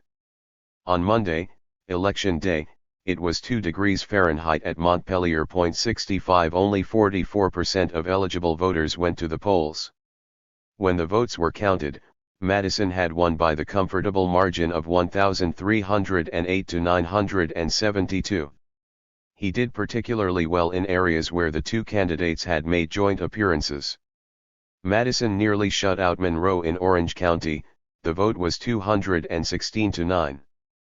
Madison also blew Monroe away, 256 to 103, in Culpeper County, where the candidates debated several times. In light of Monroe's advantages in physique and personality, not to mention the advantages from gerrymandering, the election results must be interpreted as a testament to both Madison's credibility and his persuasiveness in argument. And so Madison was off to Congress, where he had promised his constituents he would propose a Bill of Rights. If he thought this was going to be a walk in the park, however, he was in for a surprise.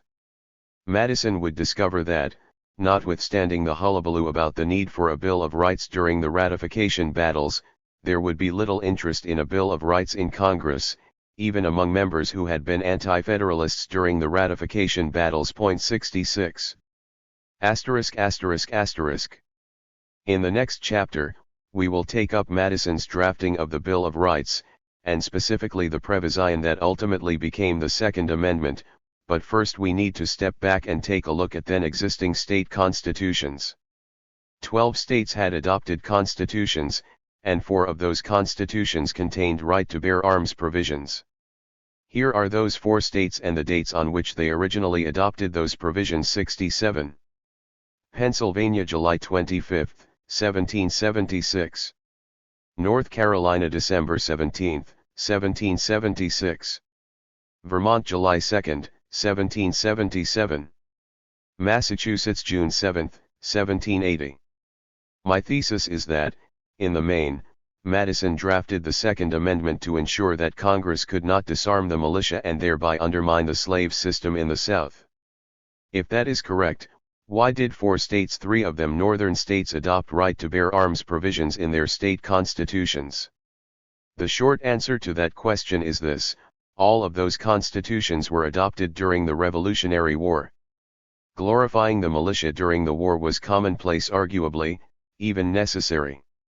The nation had not yet fully grasped how incapable the militia was at fighting professional soldiers. Look at the dates on which those state bills of rights were adopted. The most important of the 4 provisions was that of Pennsylvania because the other 3 states largely copied its provision. Pennsylvania adopted its provision after Lexington, Concord, and Bunker Hill, but before any of the other battles we have discussed took place, including even the Battle of Long Island. Massachusetts, the last of the 4 states, adopted its provision before the battles of Camden, Cowpens, and Guilford Courthouse. All 4 of these provisions were therefore adopted while Americans still held romanticized visions of citizen soldiers.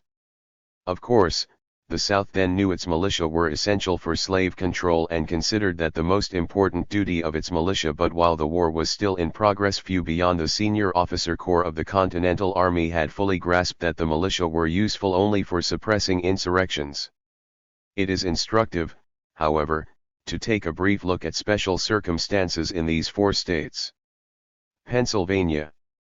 The first of these states, Pennsylvania, was not writing on a blank slate when it included a right to bear arms provision in its constitution. It was undoubtedly inspired by a provision in the English Declaration of Rights of 1689 that we will take up in Chapter 9. That is where a so-called right to have arms originated. Surely, it was the war they were then fighting that motivated these 4 states to draw upon that history and include a right to bear arms provision in their constitutions. But why did these 4 states adopt right to bear arms provisions while most states did not? There is no single, self-evident explanation. There is nothing these 4 states had in common that sets them apart from the other 8 states that did not do so. 68 It is possible, however, that each of the 4 had something unique to itself that led it to adopt a right to bear arms provision. While examining the history and culture of each of these 4 states in sufficient depth to find their distinguishing characteristics would entail a deeper dive than we can accomplish here, we can take a brief glimpse that might, at least, be suggestive. Pennsylvania had a unique tradition against a government-regulated militia. Quakers controlled the state government and resisted supporting military organizations. 69 Where others were quick to resolve territorial disputes with American Indians by force, Quakers preferred developing relationships with the Indians and negotiating with them. That left settlers in Pennsylvania's western frontier feeling undefended in conflicts with the native inhabitants. And during King George's War, which began in 1744, Pennsylvanians along the Delaware River also felt undefended from raids by French and Spanish privateers. 70 In 1747, Benjamin Franklin created a plan for forming voluntary militia companies, as well as a militia association to purchase artillery and equipment. More than 100 militia companies organized. The militia companies and the association were entirely private, with the association being funded through a lottery rather than by taxes. Despite its nearly instant success, Franklin's militia did not last long. The militia association disbanded within about a year, with the end of King George's War. But the perceived need for defense arose again with the French and Indian War in 1754. This time Franklin persuaded the Pennsylvania Assembly to appropriate funds for defense and to sanction the organization of militia companies. 71 But even though this time the state authorized forming militia, the militia remained more or less independent. The Pennsylvania law provided that it may be lawful for the freemen of this province to form themselves. 72 It also prohibited the governor or any militia officer from making any rule that shall in the least affect those of the inhabitants of the province who are conscientiously scrupulous of bearing arms. A newspaper of the time described what was happening as follows: "He people of the west side of the Susquehanna are gathering to defend themselves." 73 I have added the emphasis to those phrases, and I will explain why shortly. In early 1764, Pennsylvania experienced an insurrection. It was not a slave insurrection, although more people owned slaves in Pennsylvania than you might think. 10% of the people living in Philadelphia were slaves. 74 This insurrection, however, came from disgruntled white frontiersmen. Although the French and Indian War had recently ended, clashes between white settlers and American Indians had left bitter feelings in the backwoods. 75 In December 1763, mobs from the small town of Paxton murdered 20 unarmed American Indians. Then, 300 armed backwoodsmen, calling themselves the Paxton Boys, marched on the state capitol in Philadelphia. They were furious that the Quaker-dominated legislature were not protecting them from American Indians, and they threatened to kill another group of 140 Indians who were living peaceably in the Philadelphia area, together with any whites who harbored them. Working-class German Lutherans, who lived in Germantown, through which the mob would march, sided with the Paxton Boys. So did Scots-Irish Presbyterians. Quakers rallied to defend the Indians. Some Quakers astonished everyone, even other friends, by taking up arms. "Look, look," some boys are said to have shouted. Quaker carrying a musket on his shoulder, 76 Anglicans tended to side with the Quakers.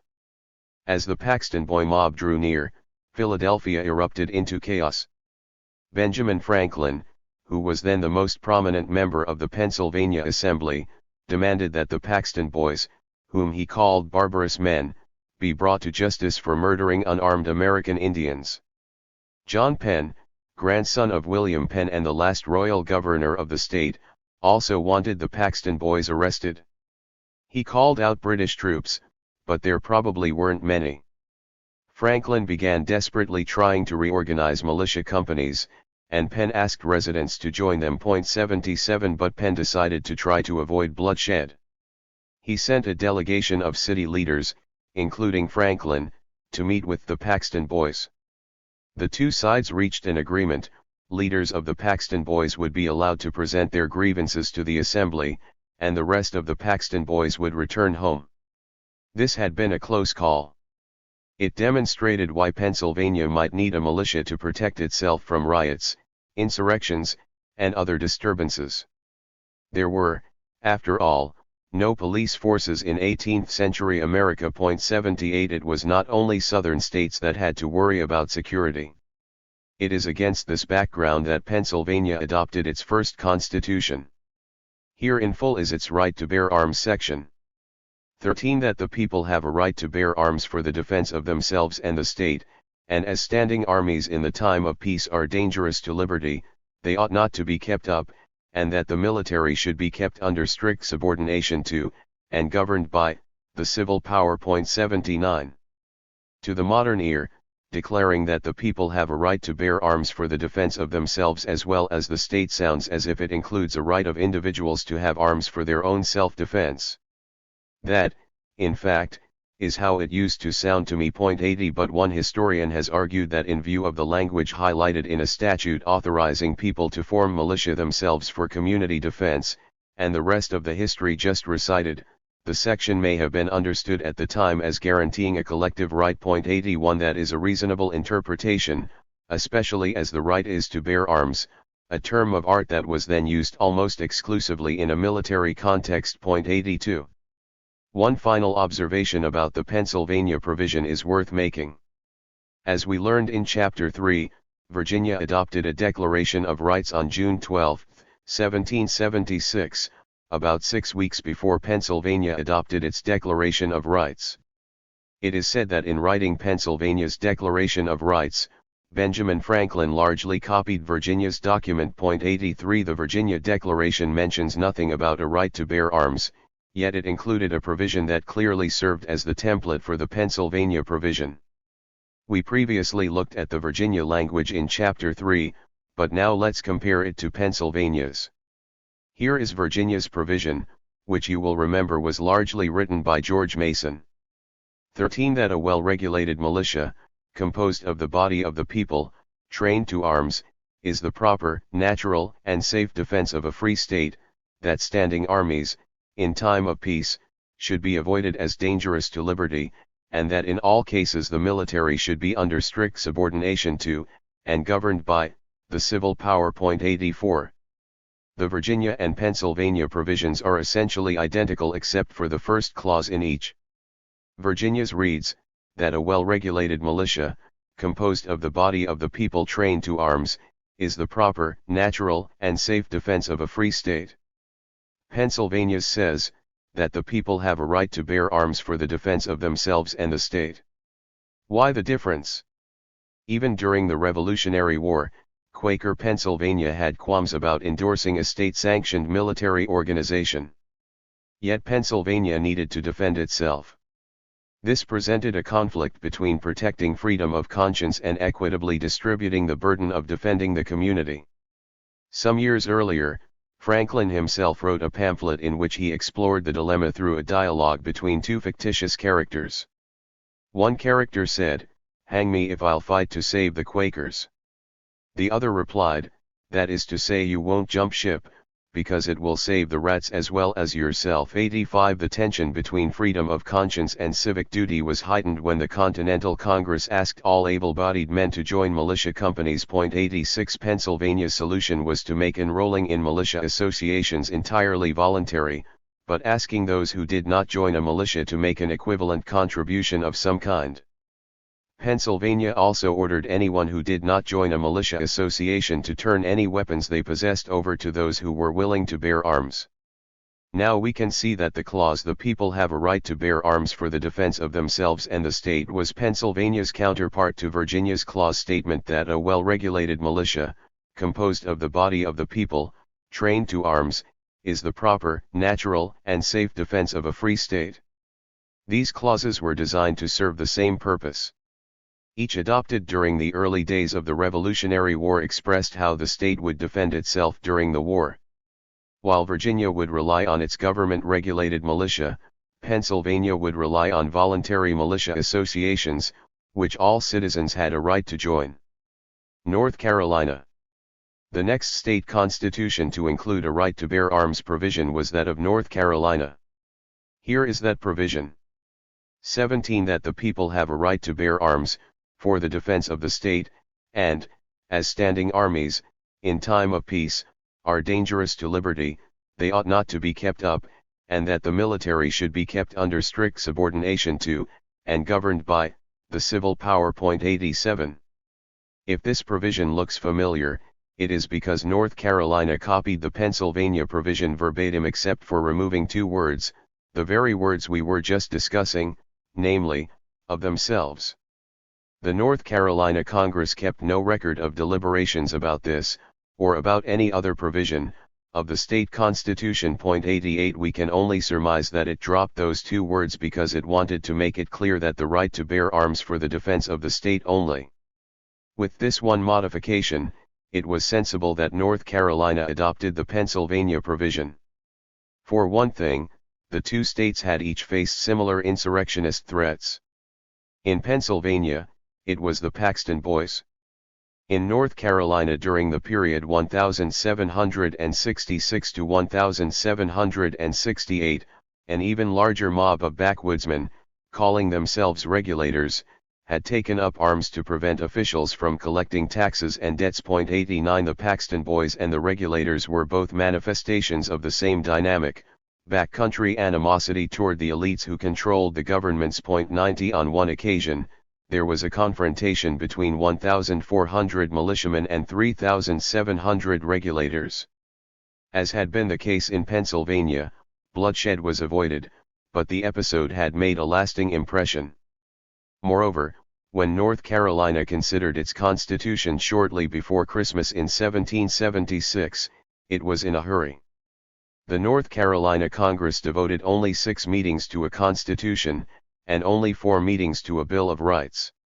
While there are no records of substantive discussions, we know that those few meetings were also filled with pressing issues pertaining to the war. 91. Vermont. The Green Mountain State had a unique militia history. In fact, early Vermont militia history is almost the history of the state itself. At the risk of oversimplification, here in a nutshell is what happened. In 1741, the English government appointed Benning Wentworth the royal governor of the province of New Hampshire. 92 His commission empowered him to grant unoccupied land and to create towns. This was supposed to be a means of developing the province. Wentworth, however, was not content to grant lands within New Hampshire. He also granted land in what is today Vermont but was then part of the province of New York. 93 He chartered 140 townships within that area, created large plots of land within those townships, and granted them in effect, selling them to speculators, who in turn sold them to immigrants from England, Scotland, and Connecticut who wanted to establish farms. 94 Within 15 years, Wentworth had granted nearly 3 million acres, constituting about a third of present-day Vermont. Wentworth had ideas of using his considerable political influence in England to have the boundary between New York and New Hampshire redrawn and transfer his grants to New Hampshire, but at the time he granted them, those lands were indisputably part of New York. Wentworth had no authority to grant them to anyone. And he knew it.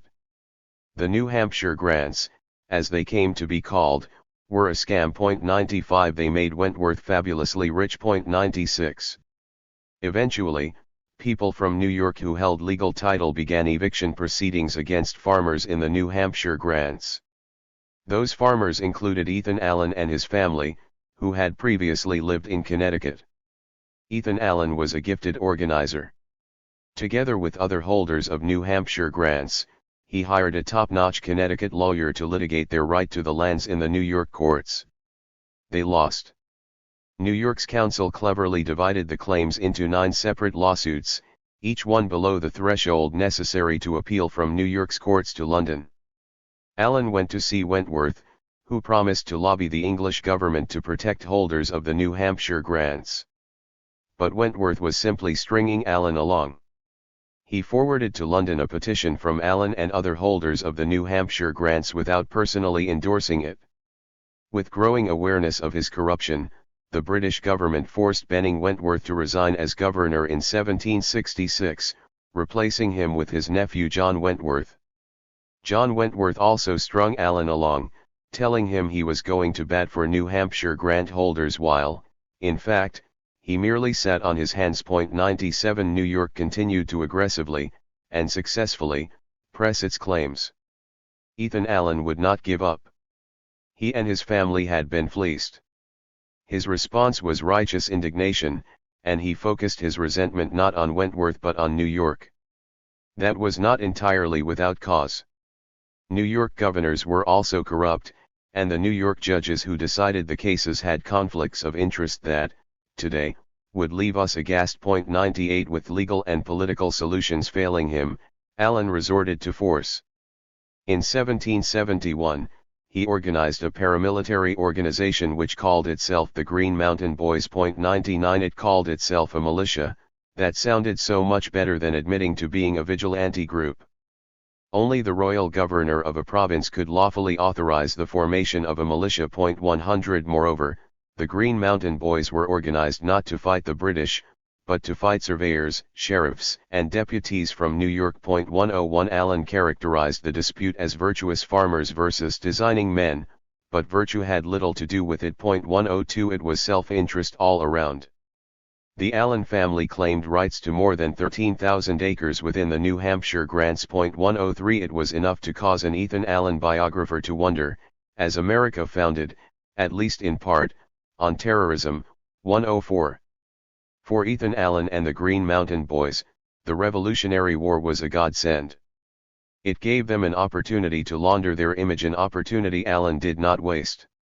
On May 10, 1775, less than a month after Lexington and Concord, Allen and his Green Mountain Boys, in collaboration with Benedict Arnold, seized Fort Ticonderoga, a British fort at the southernmost tip of Lake Champlain, at the New York, Vermont border. It was hailed as an early victory of the Revolution, even though the fort had fewer than 50 British soldiers and surrendered without a fight. Historians have described the attacking force as 85 whooping New England roughnecks or tatterdemalions in linsey-woolsey who called themselves the Green Mountain Boys. 105 4 months later, Allen, always the glory seeker, launched a foolishly precipitous attack on Montreal. In less than 2 hours, 95 of the 130 men he led were killed, all of the rest were wounded, save only 7.106. Allen surrendered. In 1776, the Green Mountain Boys disbanded. Seth Warner, who had been Allen's second in command, was commissioned a colonel in the Continental Army, and many former members of the Green Mountain Boys joined his regiment. 107. The British released Allen in a prisoner exchange in 1778. He personally saw no further action in the war. Allen's reputation as an American patriot comes largely from a best-selling memoir he wrote about the barbarous conditions he endured as a British prisoner of war. He continued to work on Vermont statehood. His American patriotism might fairly be open to question since, when the American Congress balked at recognizing Vermont as an independent state and incorporating it into the Union, Allen explored whether Vermont could join Canada. 72 delegates held a convention in Windsor, Vermont, from June 4 to July 2, 1777, for the purpose of adopting a constitution. 108 There is no record of their deliberations. 109 We know, however, that Dr. Thomas Young, who helped draft the Pennsylvania Constitution, sent that document to friends in Vermont for use as a model. 110 Foremost in the minds of the delegates was adopting a document and a process that would win the respect of the 13 existing states and the Continental Congress. Indeed, while the convention was meeting in Windsor, Vermont's petition for recognition as a state and representation in Congress was pending. Vermont had no reason to alter the language Pennsylvania had adopted for its right to bear arms provision, especially since Vermont wanted to legitimize its residents bearing arms, not so much against Britain, as New York. Those struggles were continuing. In fact, Vermont militia would defeat New York forces in a border war in December 1781.111. Thus, for quite different reasons, Pennsylvania's right to bear arms provision suited Vermont fine, and it adopted it without change. 112.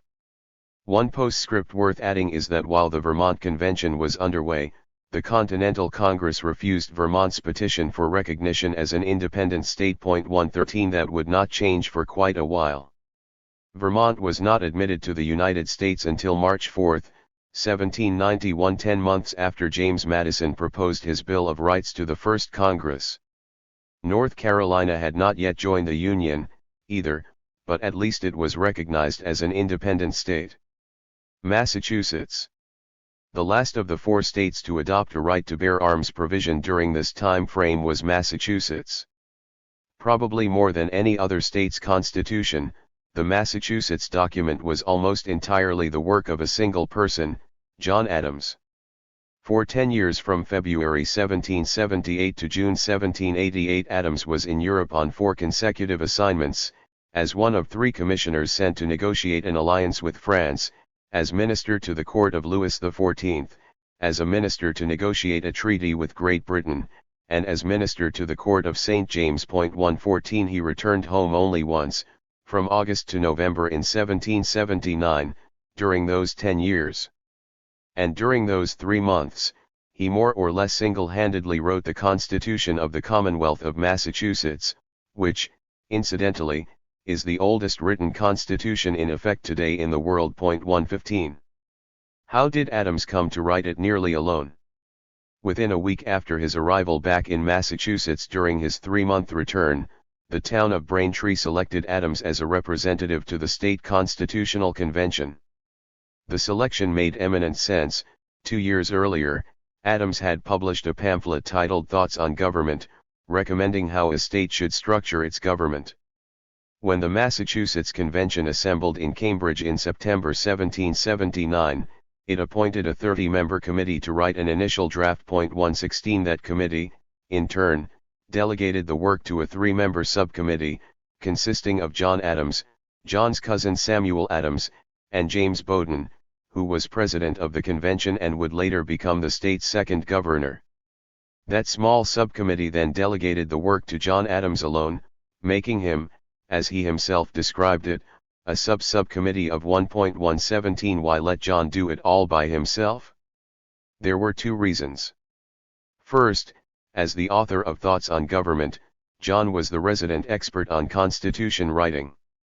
Second, and probably just as important, John Adams was too irascible and self-possessed to work agreeably on a team. As was characteristic of him, Adams undertook the assignment with great diligence. He read the other existing state constitutions, reread his own pamphlet, and set to work.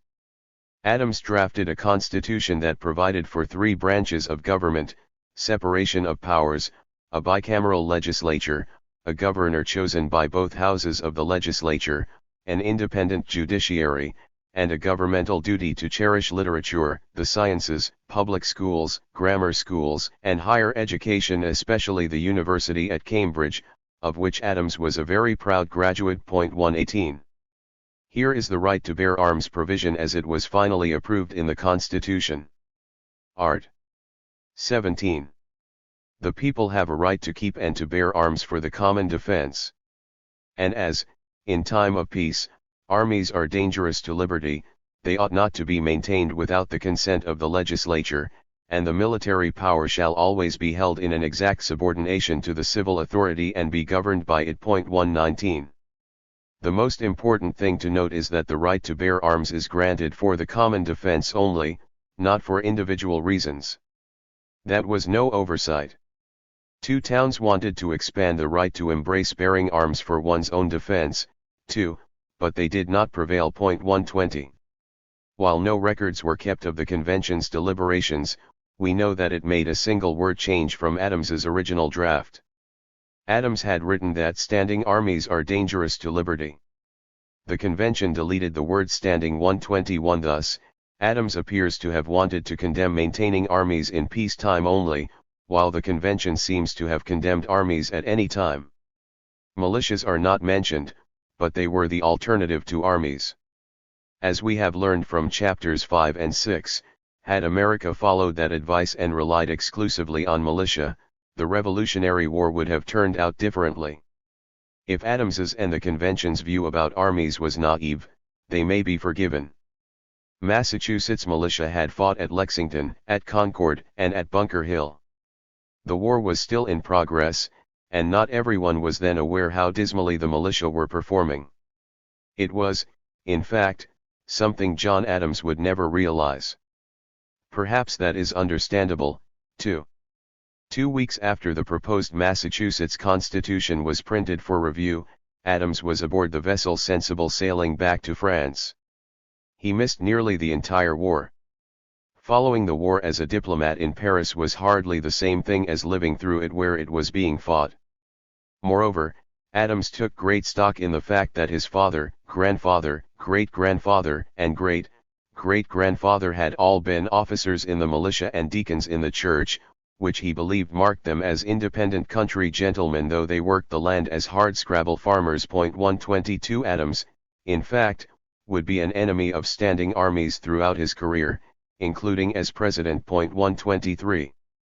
If others were impressed by something John Adams proposed, James Madison was not among them. In a coded letter to Thomas Jefferson, Madison described Adams as a man of extravagant self-importance, unprofitable dignity, and impatient ambition. 124 Nor was Madison positively impressed by Adams's thoughts on government. Adams has made himself obnoxious to many, particularly in the southern states, by the political principles avowed in his book, wrote Madison. 125 It is hardly surprising, therefore, that when he sat down to write what would ultimately become the Second Amendment, Madison did not follow Adams's model. How influential, then, were these four state provisions in the drafting of the Second Amendment? The answer must be, not much. While many years did not separate the writing of these provisions and the Second Amendment, much had changed in that relatively short period of time. One change was what the founders thought about the militia. While many believed the militia was an effective military force before the Revolution, few knowledgeable founders believed that when the war concluded. How wise, therefore, would it be to engrave a condemnation of standing armies, the only real alternative to militia before international tensions erupted into active warfare, into a constitution? And, of course, the Second Amendment would not do so. But, more broadly, do these four state constitutions demonstrate that Americans considered a right to bear arms not in the defense of the community, state, or country was one of the great, sacrosanct rights? They do not. First, once we read these provisions more carefully in light of the circumstances in which they were adopted, it is far from clear that they were intended to grant an individual right to keep and bear arms for personal reasons. The reverse seems more likely. Second, and even more importantly, we must bear in mind that right to bear arms provisions were included in just 4 of 12 state constitutions. Thus, 2/3 of the state constitutions did not protect a right to bear arms of any kind. Asterisk asterisk asterisk. We also need to bear in mind that the number and diversity of rights being enshrined in one place or another was then quite staggering. There were, of course, rights in state constitutions, as we have just been discussing. And, as we know, as a sop to the defeated, Federalists in 5 state ratifying conventions gave anti-federalists nearly free rein to write proposed amendments that would be transmitted to the states along with the states' formal ratification of the Constitution. There was no harm in salving anti-federalist wounds in this way, the Federalists thought, as these lists of proposed amendments had no force. Scholars who tally up the number of rights in these proposals count 200 rights, and 75 different provisions, if one eliminates duplicates. 126 and so, these lists tell us little about what James Madison or his colleagues in the First Congress considered the most important rights, or how those rights should be defined. What matters is what they adopted in what became our Bill of Rights. And that is where we turn in the next chapter. 8. The Ghost of Patrick Henry. James Madison arrived in New York City, then home to the First Congress, on March 14, 1789. It may seem a strange thing to say about a congressman who would someday become President of the United States, but Madison was then at the height of his personal powers and political influence. 2 Here is one measure of the high regard in which he was held. George Washington decided that his first official act would be to give an inaugural address to Congress, and he asked Madison to ghostwrite his historically important speech. 3 The House of Representatives decided to compose a formal response to the presidential address and, unaware that Madison had written Washington's address, assigned Madison to write the House's reply. 4 Then Washington, probably unaware that Madison wrote the House reply, asked Madison to draft his response to the House, as well as his reply to a separate response from the Senate. Madison used these opportunities to promote a Bill of Rights. But he was speaking for others and had to tread carefully. George Washington did not think a Bill of Rights was necessary, or at least he did not think adopting one was a matter of urgency. 5 Thus, Washington's inaugural address neither asked Congress to draft a Bill of Rights nor recommended what it should contain should Congress decide to draft one. In fact, Washington's address never even contained the phrase Bill of Rights. "It is up to you," Washington told Congress, "how far an exercise of the occasional power delegated by the 5th Article of the Constitution is rendered expedient at the present juncture." 6 Article V gave Congress by a 2/3 vote in each chamber the ability to propose amendments to the states. Note how Washington described this as an occasional power. He wanted to make it clear that amending the Constitution should not be routine business. Washington then succinctly laid out the arguments for, and against, considering amendments. "I assure myself," Washington said, "that whilst you carefully avoid every alteration which might endanger the benefits of an united and effective government, or which ought to await the future lessons of experience, you will also weigh a reverence for the characteristic rights of freemen, and a regard for the public harmony. That was as far as Madison was able to get Washington to go. But it significantly advanced Madison's goal. Although Washington did not recommend that Congress put a Bill of Rights on its agenda, he suggested that Congress needed to consider whether to place it on its agenda. That was no small matter. Congress, as a whole, had no reason to put a Bill of Rights on its agenda. After all, the Federalists and Anti-Federalists had fought over whether there should be a Bill of Rights, and the Federalists not only won, but won twice, by getting the Constitution ratified, and by winning overwhelming majorities in both houses of Congress. Only one state, Virginia, thanks to Patrick Henry, sent any Anti-Federalists to the United States Senate. Federalists also comprised 49 of the 59 members of the House of Representatives. That meant that Federalists comprised 91% of the Senate and 83% of the House. Why even consider taking up a Bill of Rights? There was no clear reason to do so. The President, however, said they ought to consider it. Madison also persuaded Washington to subtly rebut a key argument against considering amendments now. The prevailing view was that it was wise to gain experience with the new Constitution before amending it. Theory was one thing, but it was no substitute for seeing how the new government actually functioned. But the President suggested that some amendments, those pertaining to the characteristic rights of freemen, did not need to await the future lessons of experience. So Madison had packed a persuasive argument into what superficially seemed like a few uncontroversial sentences. The formal reply of the House of Representatives, drafted by Madison, included the following: the question arising out of the fifth article of the Constitution will receive all the attention demanded by its importance, and will, we trust, be decided, under the influence of all the considerations to which you allude. 7. That came pretty close to committing the House to actually considering whether to propose amendments. It was, for Madison, a significant step forward. There was nothing more to be said, so Washington's reply to the House, also drafted by Madison, was merely 2 sentences expressing thanks. 8. Notwithstanding this skillful beginning, Madison knew that he faced a steep climb. Few of his colleagues wanted to take up a Bill of Rights. Establishing a new government was a Herculean task.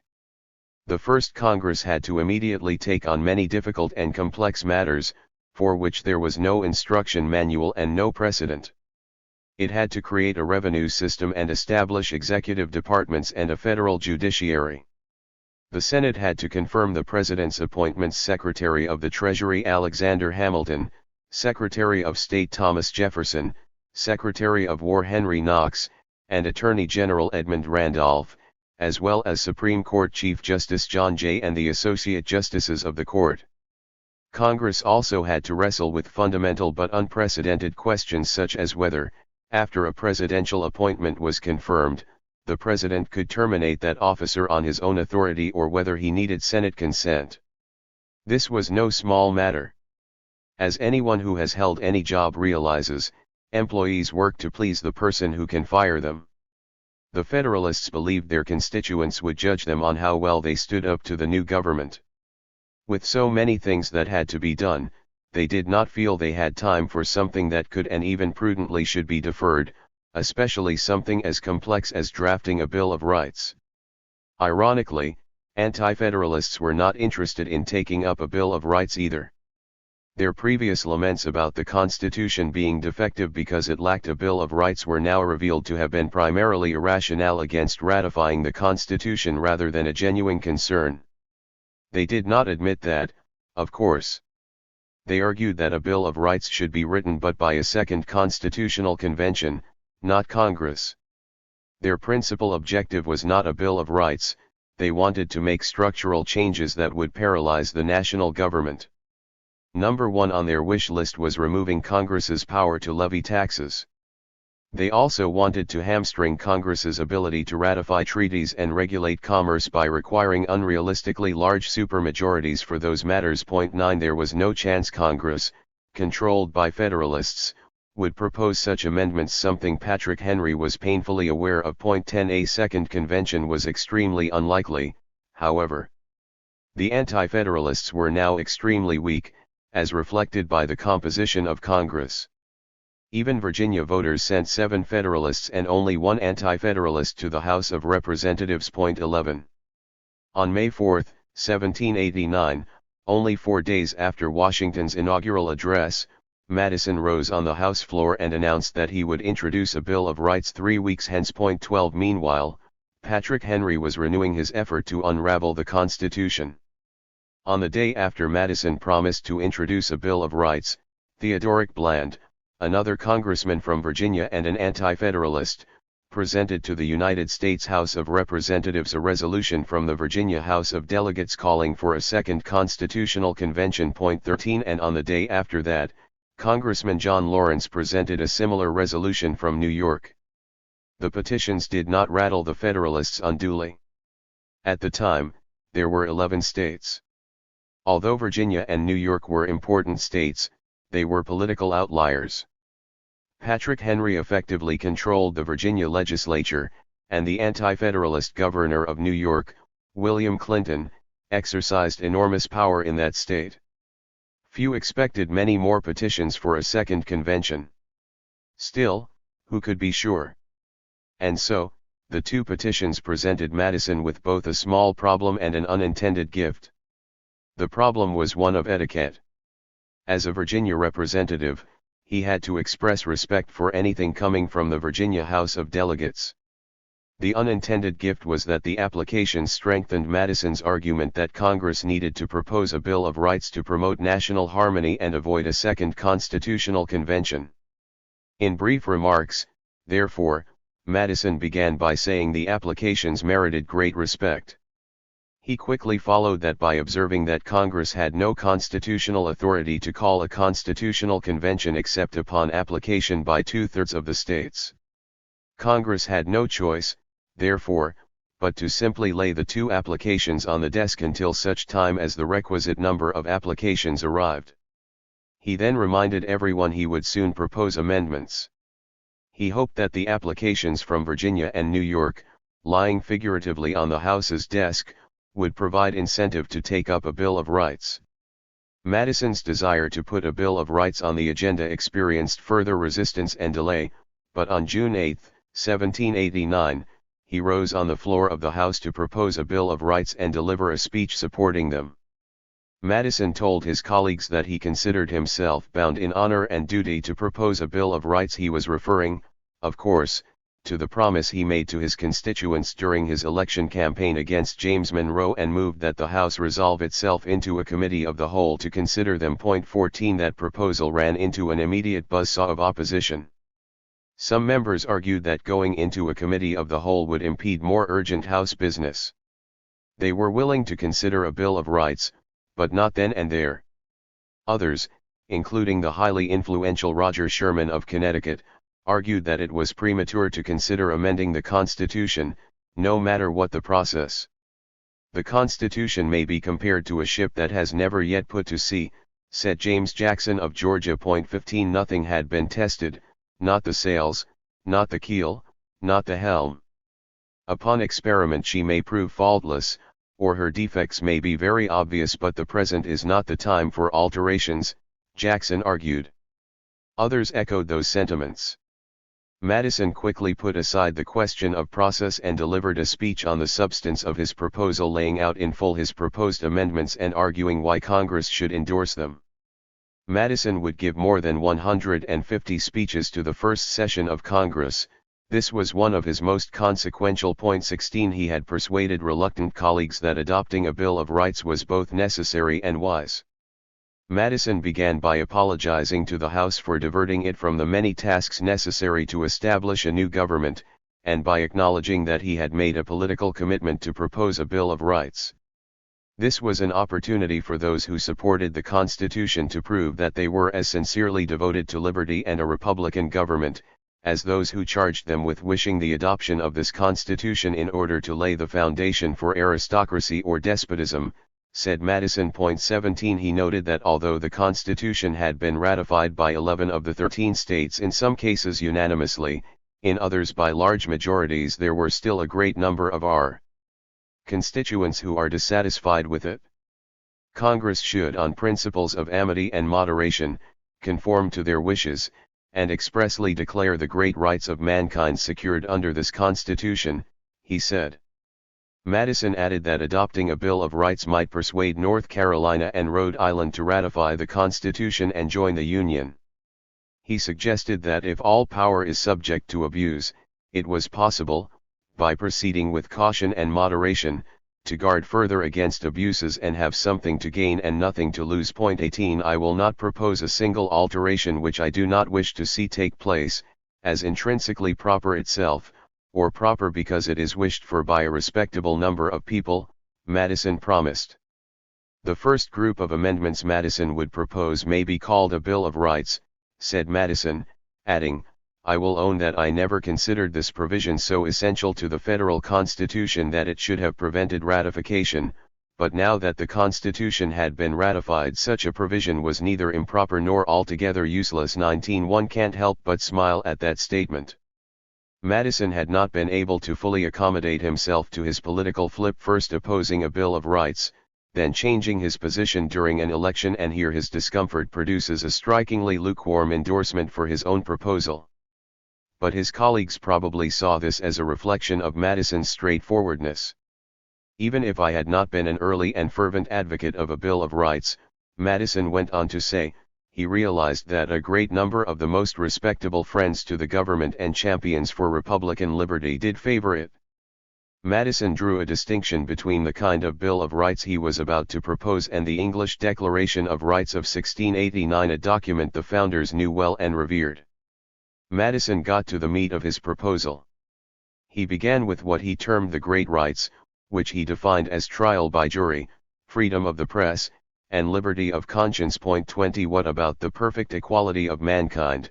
21 A representative of a slave state might be expected to tread carefully here, and Madison did tread carefully. His to be sure is an absolute truth, yet it is not absolutely necessary to be inserted at the head of a constitution, Madison remarked. The United States Constitution would not mention equality or guarantee equal protection of the laws for nearly a century.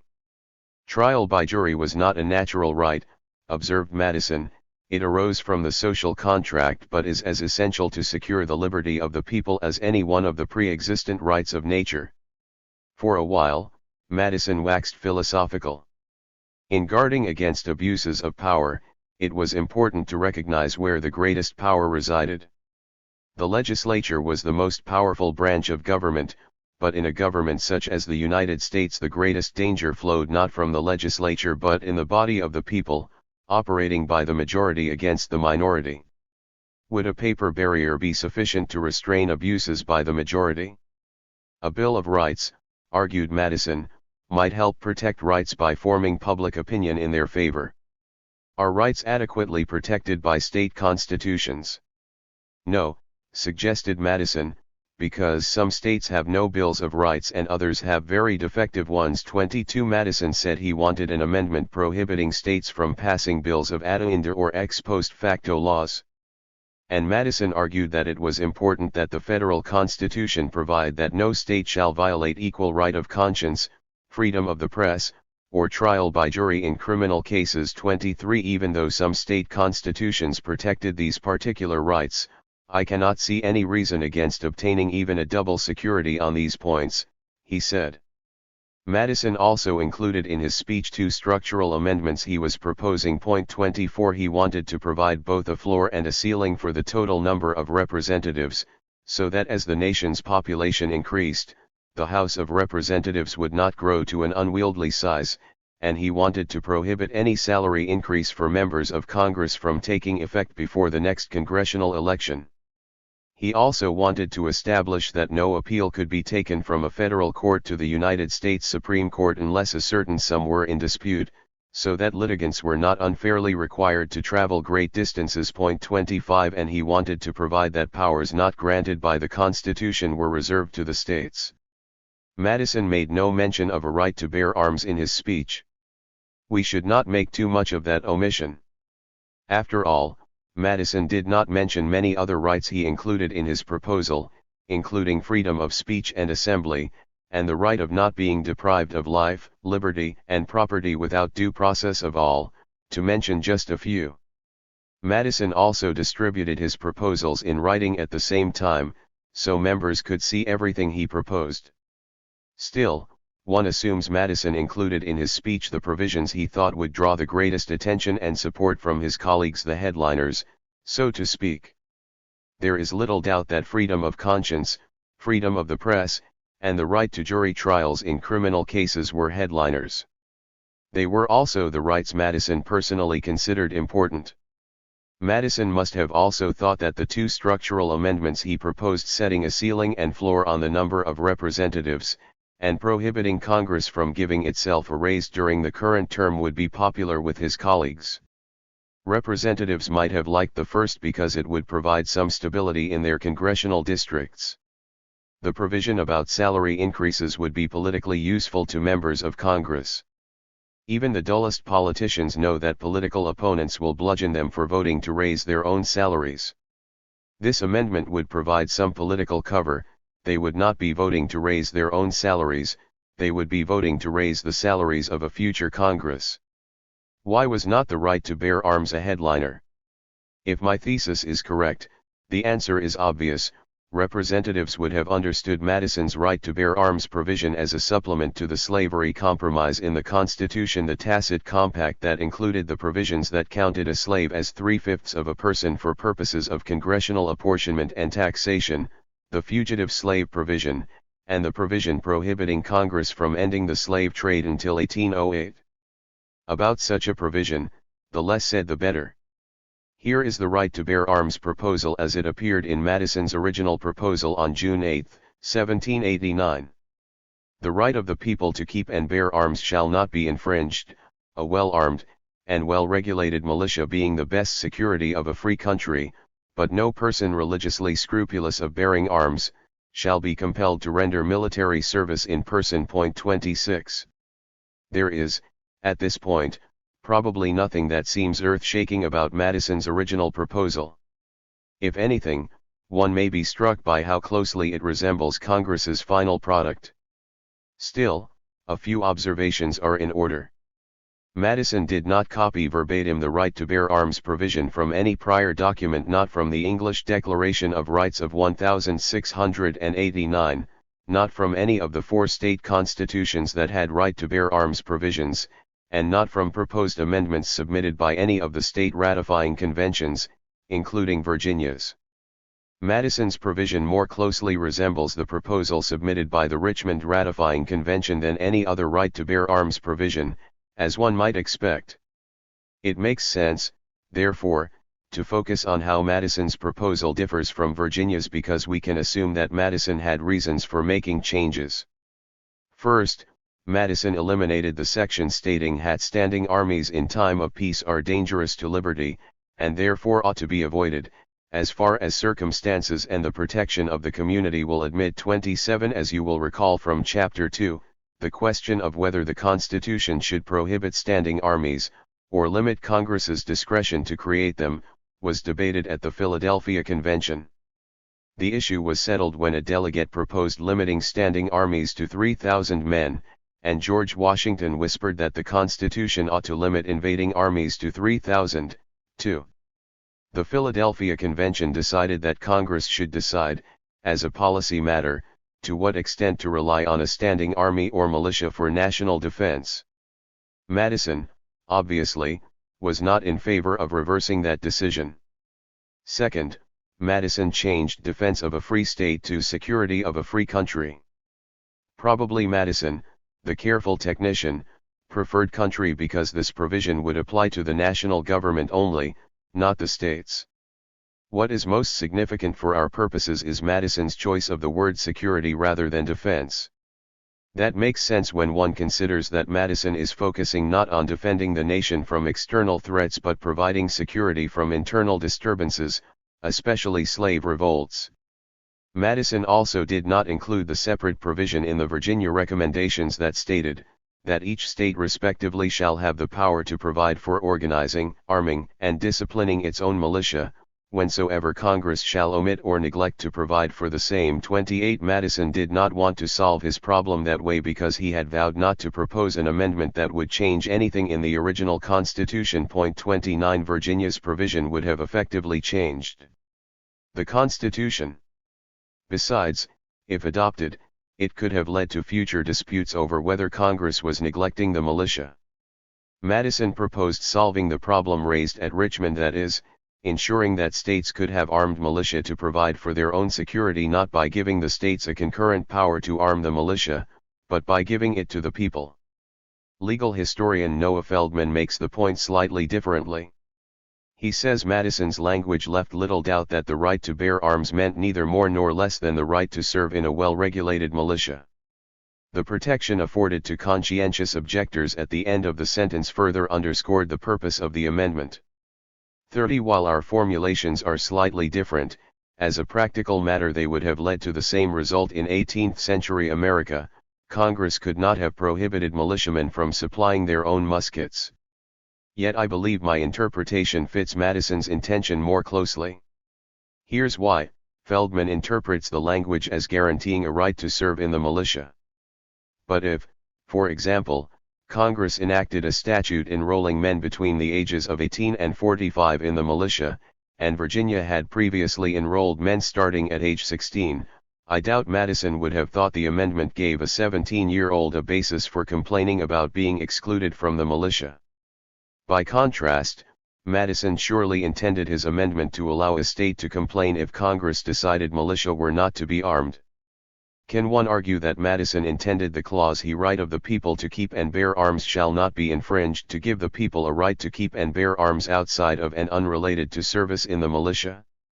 Yes, but one can only make that argument by contending that the amendment has three separate and unrelated parts, effectively restyling it as follows. The right of the people to keep and bear arms shall not be infringed.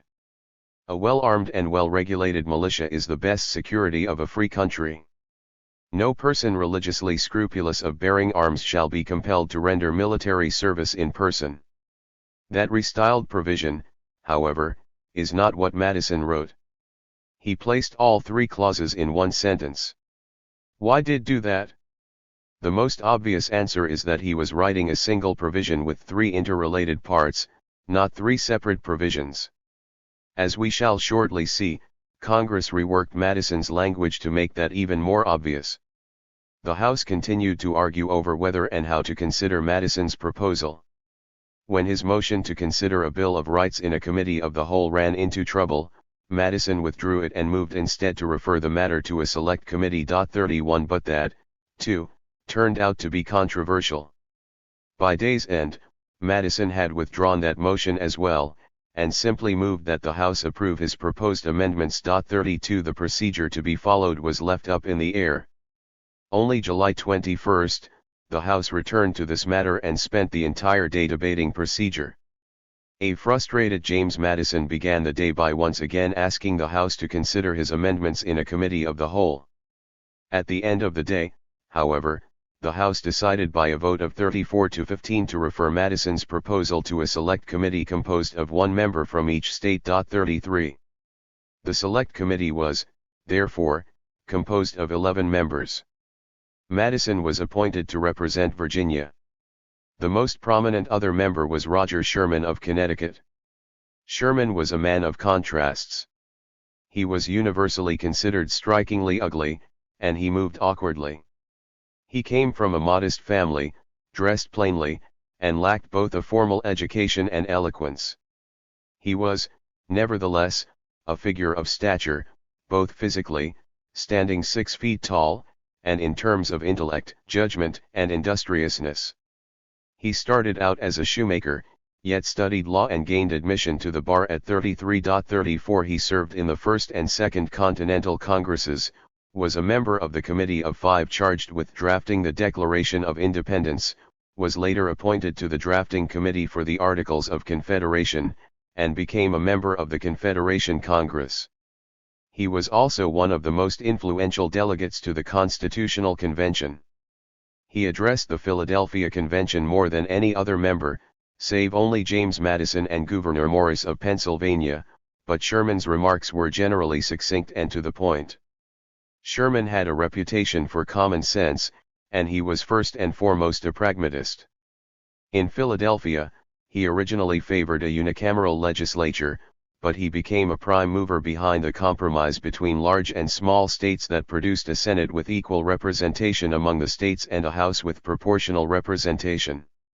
He was offended by classifying slaves as property and taxing them as such, but he publicly supported the Slave Compact in the Constitution because the South had made it a sine qua non to joining the Union, and also because he believed that the abolition of slavery seemed to be going on in the U.S. and that the good sense of the several states would probably by degrees complete it. 35.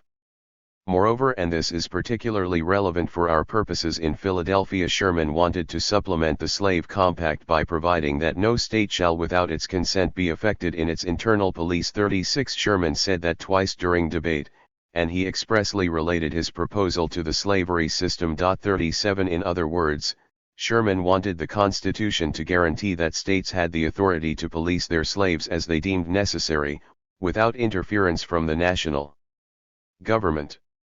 And he even wanted to shield that guarantee from any future decision by 3/4 of the states to eliminate it by amending the Constitution. Sherman's interest was not in preserving the slave system. He believed that over time the slave system would end on its own. His interest was in forming and later preserving the Union, which he believed required not allowing the potentially explosive issue to divide North and South. We do not know anything about the discussions within the Select Committee of the House because it kept no record of its deliberations. 38. On July 28, only 1 week after it was formed, the Select Committee reported its recommendations. Here is how it reworked Madison's right to bear arms provision. A well-regulated militia, composed of the body of the people, being the best security of a free state, the right of the people to keep and bear arms shall not be infringed, but no person religiously scrupulous shall be compelled to bear arms. 39. The Select Committee changed Madison's draft in several ways. The sentence now begins by announcing that it is about the militia. Madison's semicolon and colon have been replaced by commas, more clearly signaling pauses rather than separations. And country has been replaced by state, more accurately reflecting that the provision is concerned with state rather than national security. That was a better fit because the concern was not that Congress would neglect the security of the country, it was that Congress might deprive states of armed militia. In view of Roger Sherman's statements at the Constitutional Convention, we know he was sympathetic to a constitutional guarantee that the national government would not interfere with the state slave control machinery. Indeed, in Philadelphia Sherman had suggested something even stronger, a constitutional guarantee that would have been immune from future amendments agreed to by 3/4 of the states.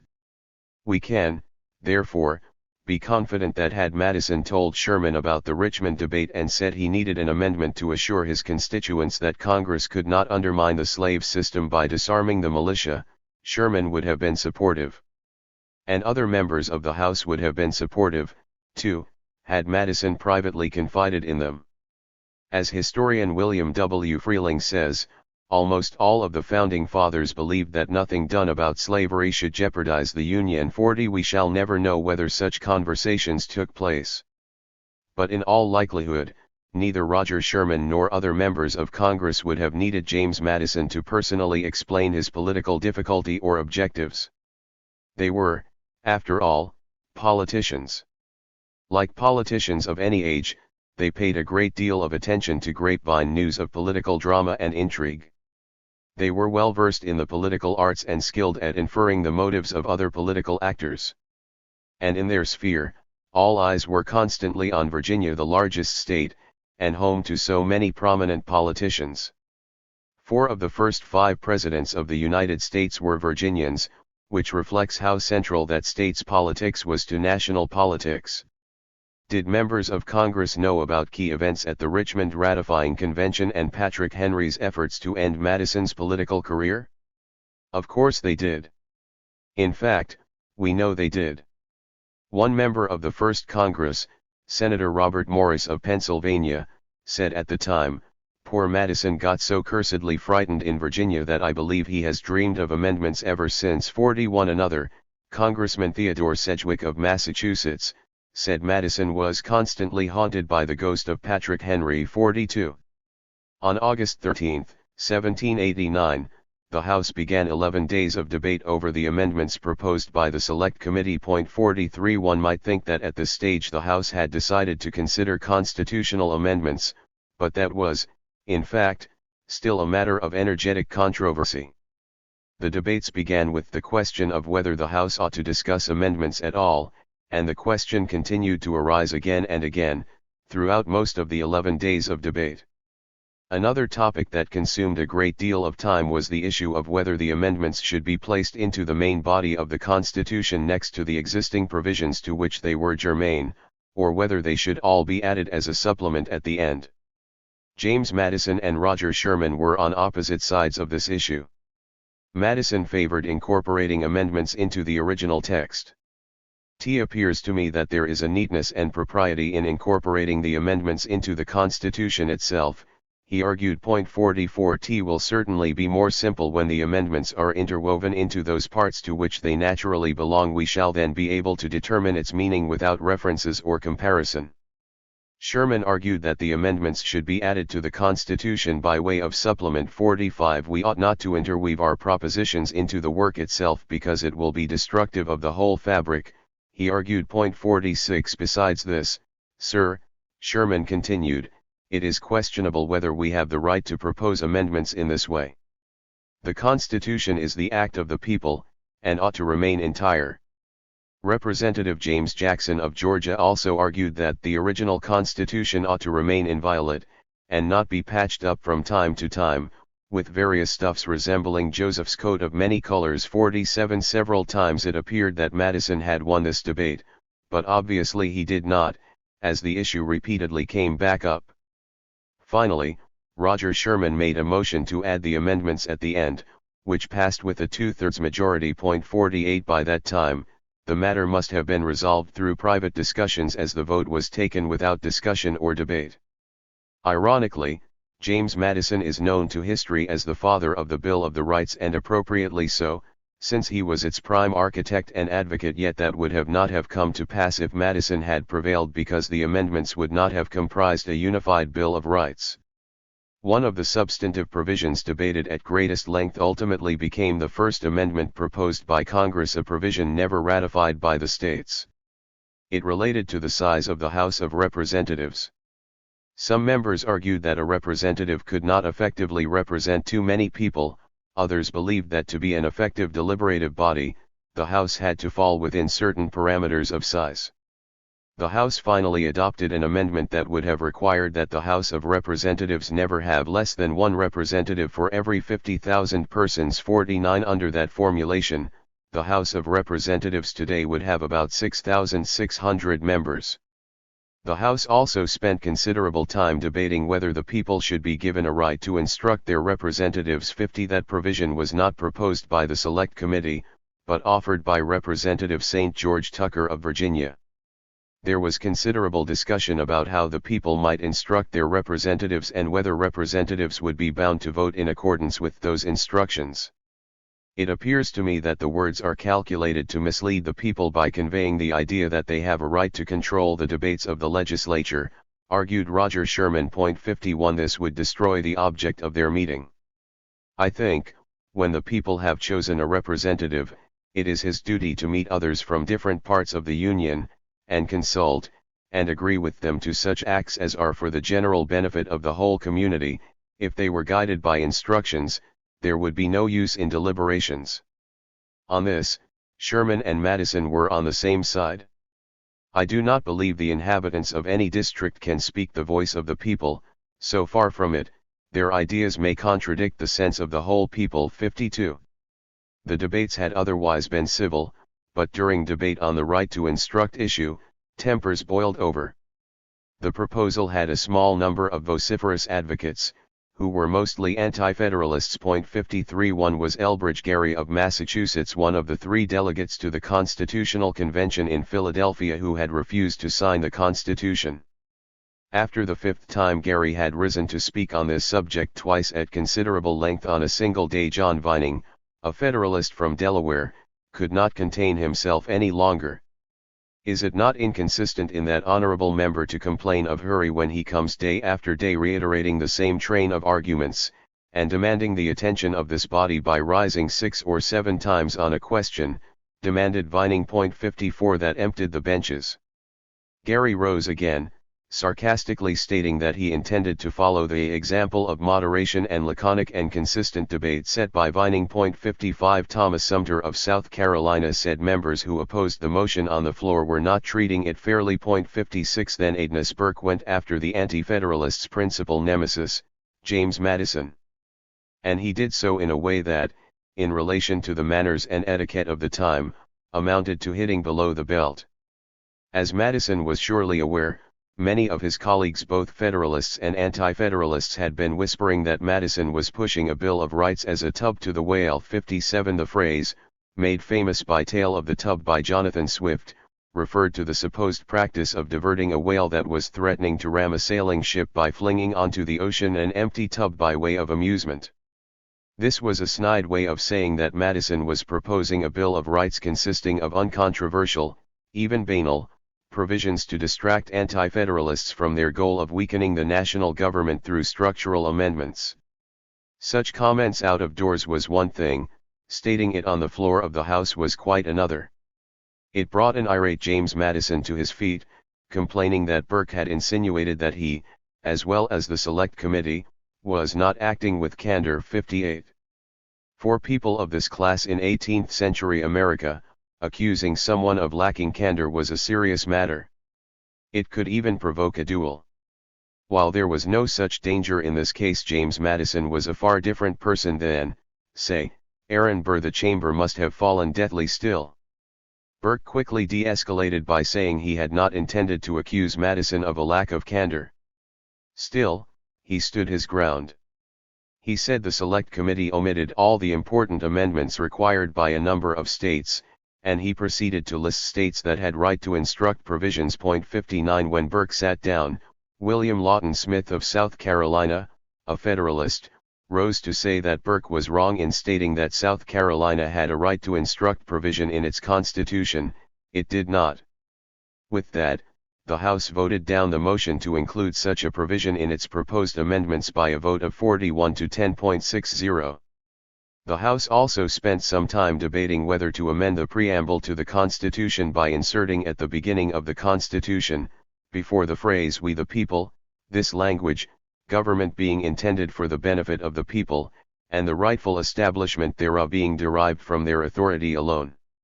Although the House approved adding that language to the preamble by a vote of 27 to 33, the proposed addition did not survive the Senate. 61 Anti-Federalists pressed to no avail for an amendment to remove Congress's power of direct taxation. 62 And Elbridge Gerry kept trying the House's patience with hopelessly unpopular proposals and bizarre conspiracy theories. He wanted a civil magistrate to decide whether troops could be quartered in a home, a modification he argued was essential, and lost 35 to 13.63 in support of a motion by a fellow anti-federalist to prohibit Congress from interfering in the time, place, and manner of elections. Gerry raised the specter of Congress abolishing secret ballots and requiring voters to announce their votes publicly. 64 Gerry so insistently pressed a motion that the House consider all amendments proposed by state ratifying conventions, a proposal that everyone knew was dead on arrival in the Federalist-controlled Congress, and that was even arguably out of order while the House was still considering the special committee's recommendations. That the Daily Advertiser, which generally attempted to objectively record the proceedings, wrote, "Mr. Gerry still persisting in his motion." 65 When Gerry prevailed on the procedural dispute, thus forcing the House to debate his doomed motion, he exasperated colleagues by beginning debate with a lengthy speech and ending it with a demand for a roll call vote, even though a voice vote would have been indisputably sufficient. 66. It was, perhaps predictably, Elbridge Gerry, who objected to the right to bear arms provision recommended by the Select Committee. He said, in full, "This Declaration of Rights, I take it, is intended to secure the people against the maladministration of the government. If we could suppose that in all cases the rights of the people would be attended to, the occasion for guards of this kind would be removed. Now I am apprehensive, sir, that this clause would give an opportunity to the people in power to destroy the Constitution itself. They can declare who are those religiously scrupulous, and prevent them from bearing arms.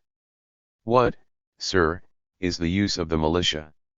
It is to prevent the establishment of a standing army, the bane of liberty. Now it must be evident that under this provision, together with their other powers, Congress could take such measures with respect to the militia as to make a standing army necessary. Whenever government meant to invade the rights and liberties of the people, they always attempt to destroy the militia in order to raise an army upon their ruins. This was actually done by Great Britain at the commencement of the late Revolution. They used every means in their power to prevent the establishment of an effective militia to the eastward. The Assembly of Massachusetts, seeing the rapid progress that administration were making to divest them of their inherent privileges, endeavored to counteract them by the organization of the militia, but they were always defeated by the influence of the Crown. 67. When Gerry sat down, Joshua Seney of Maryland asked what the question on the floor was, in order to ascertain the point upon which the gentleman was speaking. 68. Gerry said that he meant to make a motion to alter the language so as to be confined to persons belonging to a religious set, scrupulous of bearing arms. 69. But Gerry had neither actually made a motion nor stated how he wanted the provision rewritten, and thus had failed to put anything on the floor. James Jackson said that he did not expect that all the people of the United States would turn Quakers or Moravians, and it would be unjust that one part would have to defend the other in case of invasion. He moved to amend the clause by adding the italicized language, "No one religiously scrupulous of bearing arms shall be compelled to render military service in person, upon paying the equivalent to be established by law." 70. No one seconded Jackson's motion. William Smith said he would consider seconding Jackson's motion if Jackson could confirm what language was used by Virginia and Carolina. Jackson said he thought it was "no one, religiously scrupulous of bearing arms, shall be compelled to render military service in person, upon paying an equivalent." 71. Roger Sherman said he thought it difficult to modify the clause and make it better. 72. He said people who were scrupulous of bearing arms were equally scrupulous of getting substitutes, and he thought a clause of this kind was unnecessary. He said it would be unwise to exclude a whole sect because some Quakers will turn out notwithstanding the religious principles of the Society of Friends. We do not live under an arbitrary government. And the states respectively will have the government of the militia, unless when called into actual service, Sherman added. John Vining said the clause should stand as written because compelling a man to find a substitute was the same as if the person himself turned out to fight. 73. Michael Jennifer Stone of Maryland asked whether religiously scrupulous referred to bearing arms, and said that, if so, that ought to be expressed. 74. Egbert Benson, a Federalist from New York, moved to have the words "but no person religiously scrupulous shall be compelled to bear arms" struck out from the proposed amendment. 75. He said that being excused from bearing arms was not a natural right and therefore ought to be left to the discretion of the government. He said that if the clause remained, the judiciary would wind up getting involved on every regulation you make with respect to the militia. He added that he had no reason to believe the legislature would not be sufficiently humane. His motion was seconded, but it was defeated on a vote of 24 to 22. Elbridge Gerry rose again and moved that the words "trained in arms" be inserted in the provision as follows: "A well-regulated militia, trained in arms, being the best security of a free state." 76. No one seconded Gerry's motion. Agnes Burke then moved to add the following language to the amendment: "A standing army of regular troops in time of peace, is dangerous to public liberty, and such shall not be raised or kept up in time of peace but from necessity, and for the security of the people, nor then without the consent of 2/3 of the members present of both houses, and in all cases the military shall be subordinate to the civil authority. 77. Vining asked whether this should be added to the clause just discussed or stand as a separate amendment. Burke said he feared attempting to add a separate amendment would be trammeled in rules. Bowing to the inevitable and unlike Gary, not consuming undue time in a hopeless endeavor, Burke confessed he made the motion because he could not help himself. 78. Thomas Hartley, a Federalist from Pennsylvania, said that while he thought Burke's motion was in order, he would always be satisfied with having a majority to govern, and thought that requiring supermajorities of 2/3 or 3/4 might put it in the power of a small minority to govern the whole Union. 79. Burke's motion was then defeated by a vote of approximately 30 to 17.80. With that, the Select Committee's original proposal was approved by the House. What are we to make of this discussion?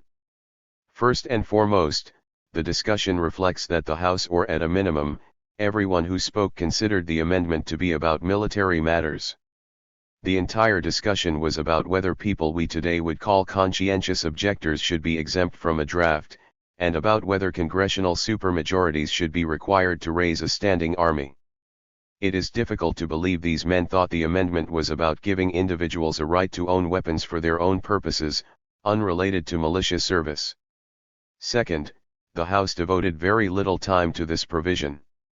I have described every statement made by every member. While I abbreviated some of them a bit, I preserved the substance of every comment. The unabbreviated record of the discussions takes up just a little over 3 pages. Third, the House was not only opposed to requiring congressional supermajorities for Congress to raise a standing army, but overwhelmingly so. Finally, Madison said nothing during the discussion. He was likely present because he spoke on another topic very shortly after this discussion. 81. His silence on Benson's motion to strike the exemption for conscientious objectors is curious. Madison included the exemption in his original proposal and considered the right of conscience to be of transcendent importance. If he had a good sense of the room, Madison would have realized the outcome of the issue was not preordained.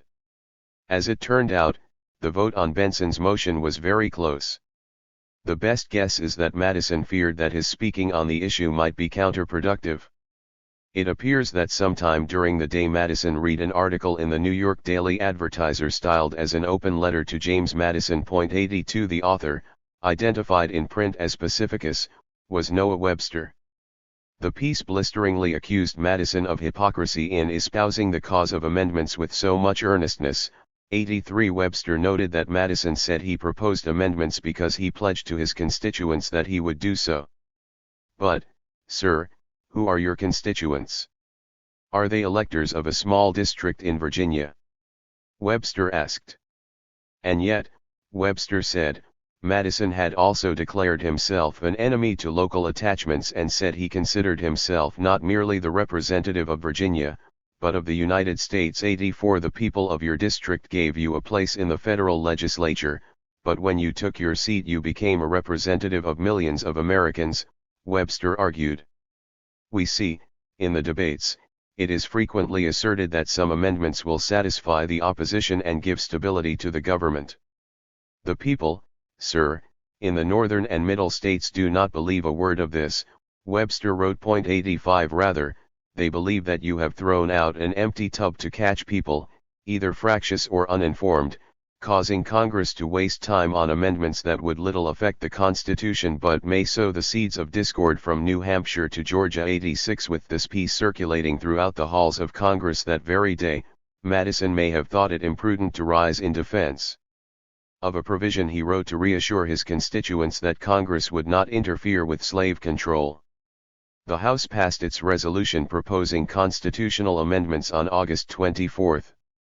Although the House had rejected all changes to the Select Committee's right to bear arms provision, the version passed by the House differed from the Select Committee's version in a few minor, almost imperceptible ways. Whether that was because someone thought it proper to make tiny, non-substantive changes for housekeeping purposes before the final vote in the House, or whether a scribe made the changes inadvertently, we cannot know. They matter little. Nevertheless, for accuracy's sake, here is the provision passed by the House.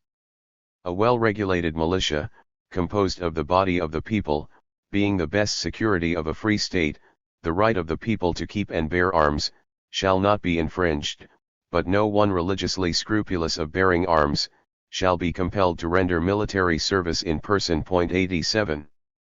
We know next to nothing about the Senate debates because that chamber did not open its sessions to the public and did not record its deliberations. 88. Senator William Maclay of Pennsylvania kept a personal journal, which historians often use to glean some knowledge about Senate discussions. Maclay's diary entry for August 25, 1789, tells us that the amendments proposed by the House resolution reached the Senate, where they were treated contemptuously by Senators Ralph Izard of South Carolina, John Langdon of New Hampshire, and Robert Morris of Pennsylvania, all Federalists, who moved that the Senate postpone taking them until its next session. 89. That motion lost, and the Senate agreed to take them up on the following Monday. However, Maclay fell ill before that date and did not attend Senate proceedings during its debate on the Bill of Rights. 90. Here is all we know. On September 4, on a vote of 9-6, the Senate defeated a motion, similar to one offered by Agnes Burke in the House, requiring a two-thirds supermajority in both houses of Congress to raise a standing army or regular troops in peacetime, or enlisting soldiers for longer than the continuance of a war. 91. On September 9, the Senate tentatively adopted a revised provision, which read as follows: a well-regulated militia, being the best security of a free state, the right of the people to keep and bear arms, shall not be infringed. 92. Later on September 9, the Senate replaced the best with necessary. On the same day, the Senate also rejected a motion to insert for the common defense after bear arms. Two observations are in order. The Senate's decision to retain security rather than defense reflects that senators considered the militia to be necessary for internal security rather than for defense from invasion. And by replacing best with necessary the Senate was careful not to imply that the militia were better than a professional force. The House made no further changes, except for the words militia and arms becoming capitalized when a conference committee resolved differences between the two chambers in the 12 amendments under consideration.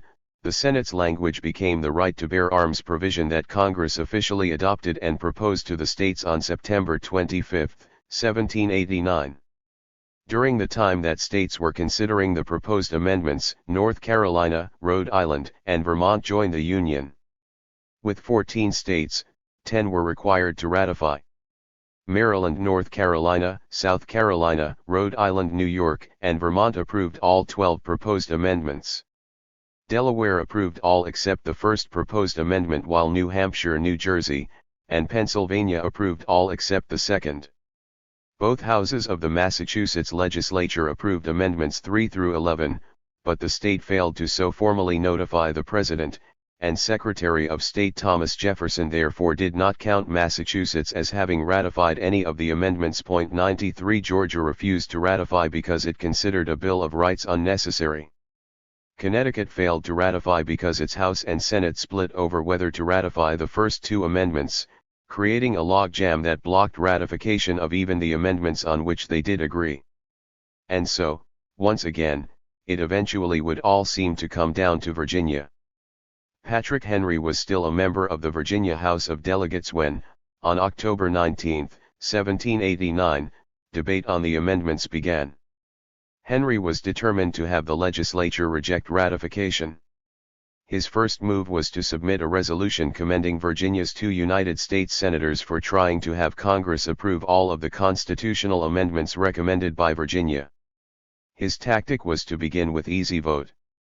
Virginia had proposed amendments, its senators had worked to have Congress approve them, and what Virginia politician would be bold enough to vote against praising them for their efforts? But voting for the resolution would be a first step toward opposing ratification.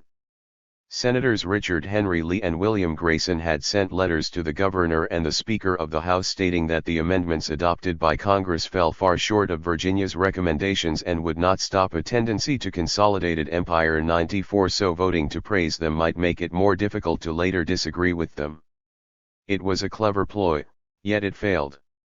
Henry and anti-federalists were still firmly in control of the state Senate, but spring elections had considerably improved Federalist representation in the House. When Henry tried to count votes, he discovered his resolution was in deep trouble in that chamber. He reversed course and moved to delay debate on his own resolution pending the next election.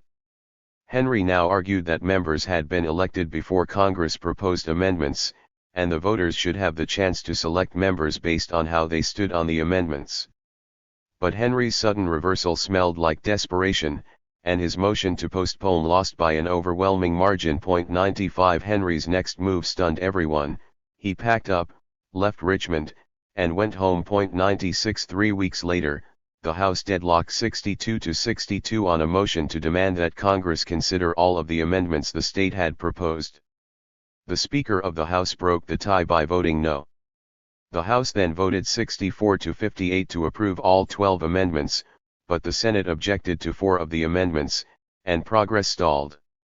That is how things stood at the end of 1789. But Patrick Henry's power was broken. In the spring, he declined to stand for re-election. His political career was over. It was 2 full years before Virginia again took up the amendments. Meanwhile, anti-Federalist sentiment continued to subside. George Washington was president, the national government seemed sound and sober. Anti-Federalists sounded as if they were hyperventilating if they bellowed about federal tyranny. When, on December 15, 1791, majorities in both houses of its legislature voted to approve all 12 of the proposed amendments, Virginia became the 10th state to officially ratify the 10 amendments that comprise our Bill of Rights. 97. To understand what was in the minds of James Madison and colleagues in the first Congress when they drafted the Second Amendment, we traveled back in time to understand something of slavery and the militia as they understood them. We must undertake one final journey. The right to bear arms was not an American invention. All of the American right to bear arms provisions, those in state constitutions, those proposed by ratifying conventions, and, most importantly, the Second Amendment to the Constitution were inspired by a right to possess arms provision of the English Declaration of Rights of 1689. The American founders were raised and educated as British subjects. They had been brought up to revere the British Constitution as a bulwark of liberty and a shield against tyranny. Unlike the American Constitution, the English Constitution was not a single document. It was, in fact, often referred to as an unwritten constitution, but that was not precisely correct. While it included unwritten aspects, including deeply embedded traditions and norms, the English Constitution was, in the main, composed of 3 documents of overarching importance: the Magna Carta of 1215, the Petition of Right of 1628, and the Declaration of Rights of 1689, plus fundamental precepts of English common law, set forth in court opinions. That is how people in the 18th century, including the American founders, understood the British Constitution. Our founders were as familiar with the English Declaration of Rights of 1689 as we are with the Declaration of Independence. They referred to it often. Madison expressly mentioned the Declaration of Rights of 1689 in his speech proposing his Bill of the Rights in the House of Representatives. To understand the English Declaration of Rights of 1689 and, specifically, its right to possess arms provision, one must understand the context in which it was written. The Declaration arose out of the Glorious Revolution of 1688. The next chapter will, therefore, begin with the story of that revolution. It will take us a bit before we get to the Declaration of Rights, but the context is essential. Happily, it is an exciting story. 9. The English Declaration of Rights of 1689. On June 10, 1688, the Queen gave birth to a baby boy. Normally, that would be a time of rejoicing, especially when a king previously had no heir apparent, as was the situation here. Church bells would have rung throughout the land. Everyone would have toasted the health of the king, queen, and newborn prince. Not this time. There were fireworks and bonfires. Point 1 But they were required. In truth, England was far from joyous, it was panicked. The birth of the baby meant that when King James II died, the crown would no longer pass to his elder daughter, Mary, the Princess of Orange too, as the kingdom had expected and had hoped. Now, the crown would pass to a son raised by James and his queen, Mary of Modena. And England was frightened. Few in England had wanted James, himself, to become king. In fact, while James's brother, King Charles II, was on the throne, Whigs in Parliament had twice introduced legislation to exclude James from the line of succession. Point 3 Hostility to James first arose in 1673, when Charles was still on the throne and James was the Duke of York and Lord High Admiral. Point 4 Because of fears of Catholic conspiracies to seize control of the government, Parliament enacted the Test Act, which required high government officials, both civil and military, to take an oath denouncing beliefs in transubstantiation in the sacrament of the Lord's Supper, or in the elements of the bread and wine. The oath was designed to smoke out hidden Catholics. In James's case, it worked. He refused to take the oath and resigned as Lord High Admiral. It was thereby revealed that James had converted to Catholicism years earlier, as a result of his becoming enamored with Catholicism while spending some years in France while a young man. James had kept his conversion secret, even publicly attending Anglican services to keep up appearances. James's wife, Anne, had also secretly converted, and when she was on her deathbed in 1671, James kept Anglican clergy out of her bedchamber so that she could receive last rites. The public did know that James's second wife, Mary of Modena, the daughter of an Italian duke, was a devout Catholic.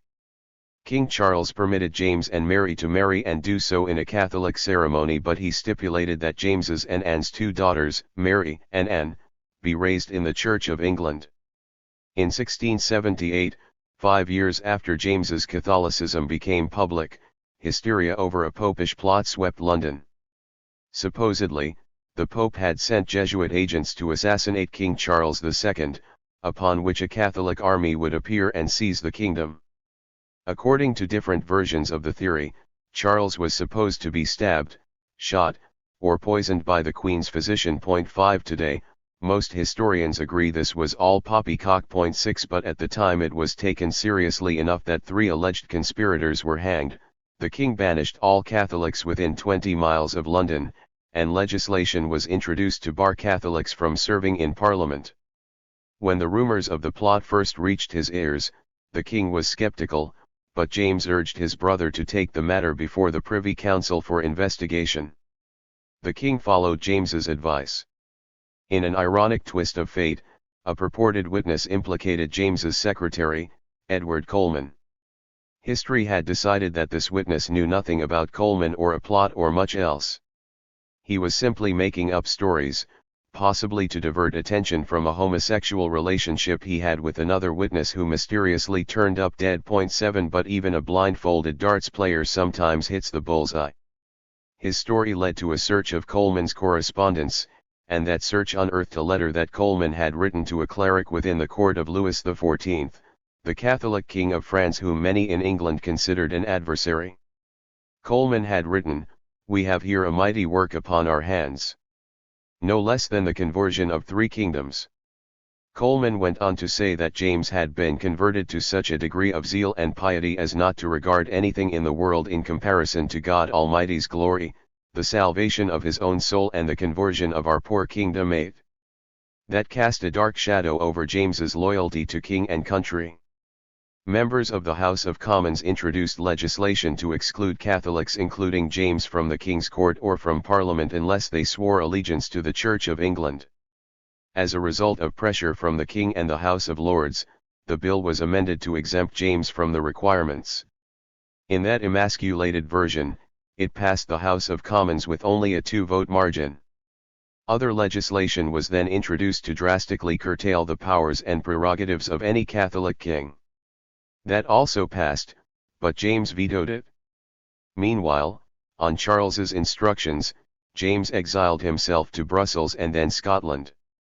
Exclusion bills to remove James from the line of succession were introduced in Parliament. There was a sharp ideological division over whether Parliament had such authority.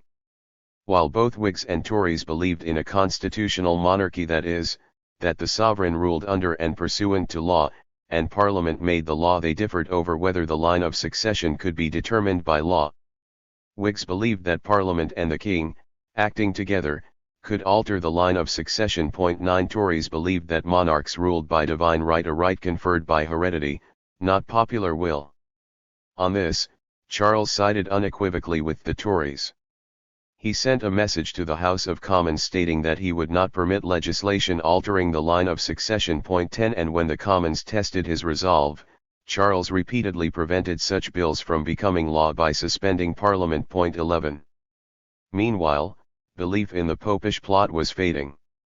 Many were coming round to the view that there probably had never been such a plot, and if there had been a plot, the conspirators had been executed. 12 In the spring of 1682, Charles recalled his brother from Scotland and made a public display of warmly welcoming him home. 13 When, in November, there was still another attempt to pass an Exclusion Act, Charles vigorously lobbied the peers to vote no, and also took the usual step of being personally present in the House of Lords during its debate.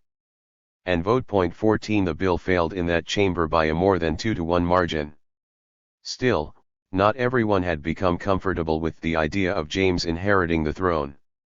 James was considered not only a Catholic but an absolutist, that is, a believer in absolute rule by a monarch rather than rule under law established by Parliament, which was widely considered at least as dangerous to England as James's Catholicism. 15 In 1683, a radical group of Whigs decided that with Charles effectively blocking passage of an Exclusion Act to keep James from the throne, they ought to assassinate both Charles and James. They hatched a plan to ambush the royal party, which would include the two brothers, as it passed a medieval castle known as the Rye House on the way back to London after attending horse races in Newcastle. The plot failed. The horse races had been cancelled due to a fire, and the royal party had passed Rye House before the ambush party had assembled. Some weeks later, an informer revealed the plot. 3 alleged plotters were arrested. 1 committed suicide in prison, 2 were beheaded. Other conspirators fled the country, most prominently, the Duke of Monmouth, the eldest illegitimate son of King Charles. 16 The discovery of the plot stimulated a surge of sympathy for both Charles and James. On February 6, 1685, after having sat on the throne for 25 years, Charles died. 17 He had no legitimate heir, and the crown passed to his brother. James immediately gave what one historian describes as a passionate and politically brilliant speech to the Privy Council. 18 I have been reported to be a man of arbitrary power, but I shall make it my endeavour to preserve this government both in church and state as it is now by law established, James declared. The phrase "as it is now by law established" was critical. The new king was pledging to respect Parliament's laws. He underlined the point by adding, "I know too that the laws of England are sufficient to make the king as great a monarch as I can wish, and I shall never depart from the just rights and prerogatives of the crown, so I shall never invade any man's property." The word property covered a lot of bases. To Tories, property was land. To Whigs, it was primarily the fruits of one's labor and thus related to one's right to make a living. To both, property was regulated by Parliament, not the crown, a principle that James seemed to accept. On the matter of religion, James said, "I know the principles of the Church of England are for monarchy, and the members of it have showed themselves good and loyal subjects, therefore I shall always take care to defend and support it." Not to worry, James seemed to be saying, while I may, myself, choose to worship as a Catholic, I shall do nothing to interfere with the established Anglican Church. James's speech was printed in newspapers and read aloud in each village and town throughout England. 19 People breathed a sigh of relief. That is just what the country needed to hear. People found other things to like about James. Charles, a notorious libertine who had been derisively called the Merry Monarch, had lacked the regal bearing. James, by contrast, was stiff, formal, and dignified. In time, those traits would come to be viewed less favorably. In the words of one historian, James II was rigid, proud, single-minded, and self-centered 20. But if that was not immediately evident, James was fortunate, for just how accepting England was of its new monarch was immediately put to the test. On June 11, the Duke of Monmouth, who had been in exile in the Netherlands since the unsuccessful Rye House assassination attempt, landed with a small group of rebels at Lyme Regis in the West Country, and asked people to rally to his banner. 21 He was not an especially attractive personality. He had a troubled upbringing that produced an adult who was only semi-literate, violent, and insecure. He was also widely considered a notorious womanizer and a man of low integrity. 22 Upon landing, Monmouth claimed only to be fighting for a free parliament, but within a week he declared himself the rightful heir to the throne. Monmouth coordinated his landing with the Earl of Argyll of Scotland, who had also been exiled in the Netherlands after having been placed under a death sentence at home. Argyll was to attempt a simultaneous insurrection in the north. 23 Argyll's effort collapsed almost immediately. His small band of rebels dispersed as soon as they were confronted by the Royal Navy. Argyll adopted a disguise and went into hiding, but he was soon captured and executed. Monmouth had more success in the West Country. As many as 4,000 men joined his rebellion. 24 He began marching for Bristol, the largest town in West Country and second largest in all England, where, he hoped, even more dissidents would join his cause. The first forces sent to engage Monmouth were the county militias, but militias were no more effective in 17th century England than they would be in 18th century America. 25 In fact, their failure to effectively take on Monmouth's ragtag force later helped persuade James that increasing the size of England's professional army was necessary. 26 Things changed when regular forces arrived. After his first skirmish with the Royal Army, Monmouth began to retreat. The king's forces pursued. The first battle, which took place in a pouring rain, was a stalemate. A second battle at Bridgewater was decisive. Monmouth escaped and evaded capture for several days. He was finally apprehended, sent to the Tower of London, and hanged. The rebellion, such as it was, had lasted 1 month. There had been no uprising in London, as Monmouth had hoped, and with the exception of perhaps 4,000 people who rallied to Monmouth in the West Country, no uprising of significance anywhere. Regardless of whether he was fully trusted or beloved, James appeared to have been accepted by the nation. He was their sovereign, and he had made the right promises to the nation. James, therefore, had good reason to feel confident in the throne. But that feeling of confidence would lead to his undoing. It would all happen with stunning speed. In just 3 years, James would be gone. The catalyst would be the birth of his son. With Monmouth defeated, James proceeded on an ambitious program to fundamentally change England. His true goals flew in the face of the speech he had made to the Privy Council. Moreover, he did not seek to make changes in tandem with efforts to persuade either the people or the elites that the changes he desired were in their interests or in the best interest of England. Rather, he sought to force the changes by creating a modern police state. Since the time, more than a century earlier, when Henry VIII removed England from the Catholic Church and established the Church of England, there had been tension and worse between Catholics and Protestants in England. Henry's daughter, Queen Mary I, earned the moniker Bloody Mary for brutally attempting to reverse the Reformation and restore Catholicism in England. Her efforts included burning nearly 300 Protestant leaders at the stake. Mary's half-sister, Queen Elizabeth I, reversed course, returning the Church of England to Protestantism. Elizabeth ruled for 44 years and was one of England's most skilled and beloved monarchs. Historians credit her with moving a small, weak, and vulnerable nation into a position of commercial and military strength, and for bringing a medieval society into modernity.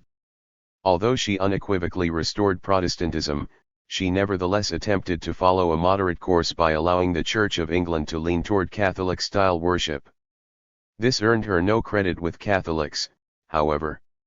Elizabeth had to fend off Catholic attempts to overthrow her through rebellion, invasion, or as encouraged by a papal bull assassination. 27 During Elizabeth's reign, Parliament and the nation as a whole became more deeply committed to Protestantism and more fearful of the Catholic plots, both foreign and domestic, real and imagined. There were constant rumors of Catholic plots and outrages. Following Elizabeth, Protestantism was cherished by the English people for reasons extending beyond religion. England prided itself on having a limited monarchy. English monarchs did not have absolute power, as did some monarchs on the continent. England had a balanced government, consisting of the sovereign, the nobility represented in the House of Lords, and the people represented in the House of Commons. 28 The supreme authority in England was law, both statutory law enacted by Parliament and common law handed down in court decisions. The fabric of the ancient constitution dated back until at least 1215 and the Magna Carta. The English constitution was still being woven, and the Glorious Revolution would itself add material, but a limited monarchy, balanced government, and the transcendence of law were already fundamental to the English nation. The English constitution was composed not merely by documents such as the Magna Carta but, even more so, by traditions, customs, and cherished stories.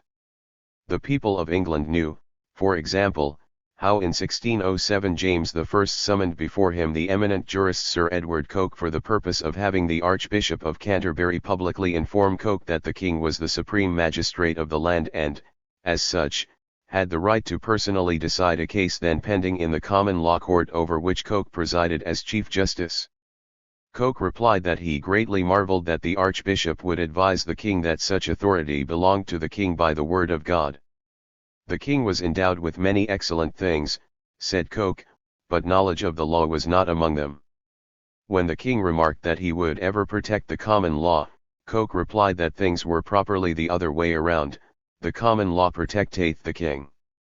That sent the king into a rage. Coke dropped to his knees and begged to be forgiven for his overzealousness. Yet Coke did not recant. On the bench the very next morning, Coke issued an order prohibiting the King's High Commission from issuing charges against a layman, stating, Cogitationis ponam nemo imirid. 29. England prided itself on being a country where heroes such as Edward Coke held kings in check. The old maxim "the king can do no wrong" no longer meant the king was infallible, it meant he was required to abide by law. 30 The word liberty had different meanings, but as one historian has noted, in the 17th century, many thought liberty as the privileges, immunities, or rights enjoyed by prescription or grant, that is, not natural rights but rights conferred and defined by Parliament. 31 Freedom is what people enjoyed by living in such a system. Religious liberty had not yet been accepted, however. A century earlier, Queen Elizabeth declared, "There cannot be two religions in one state." 32 The state and its religion were considered inseparable, each legitimized the other, and dissenting religions were deemed not only wrong but also inherently subversive. England was a country with an established church and prohibitions against dissenting religious worship. Those prohibitions were motivated by fear of weakening the legitimacy of the state, fear of disorder and chaos, and with respect to Catholics, fear of disloyalty and subversion. Many believed, for example, that a fire that destroyed most of London in 1666 had been deliberately set by Catholics. A Catholic king, Louis XIV, sat on the throne in France. Louis XIV was an absolute monarch with imperial ambitions and the most powerful military in Europe. England, therefore, feared Catholics concealed in its government and military positions in much the same way that Americans feared communists during the Cold War.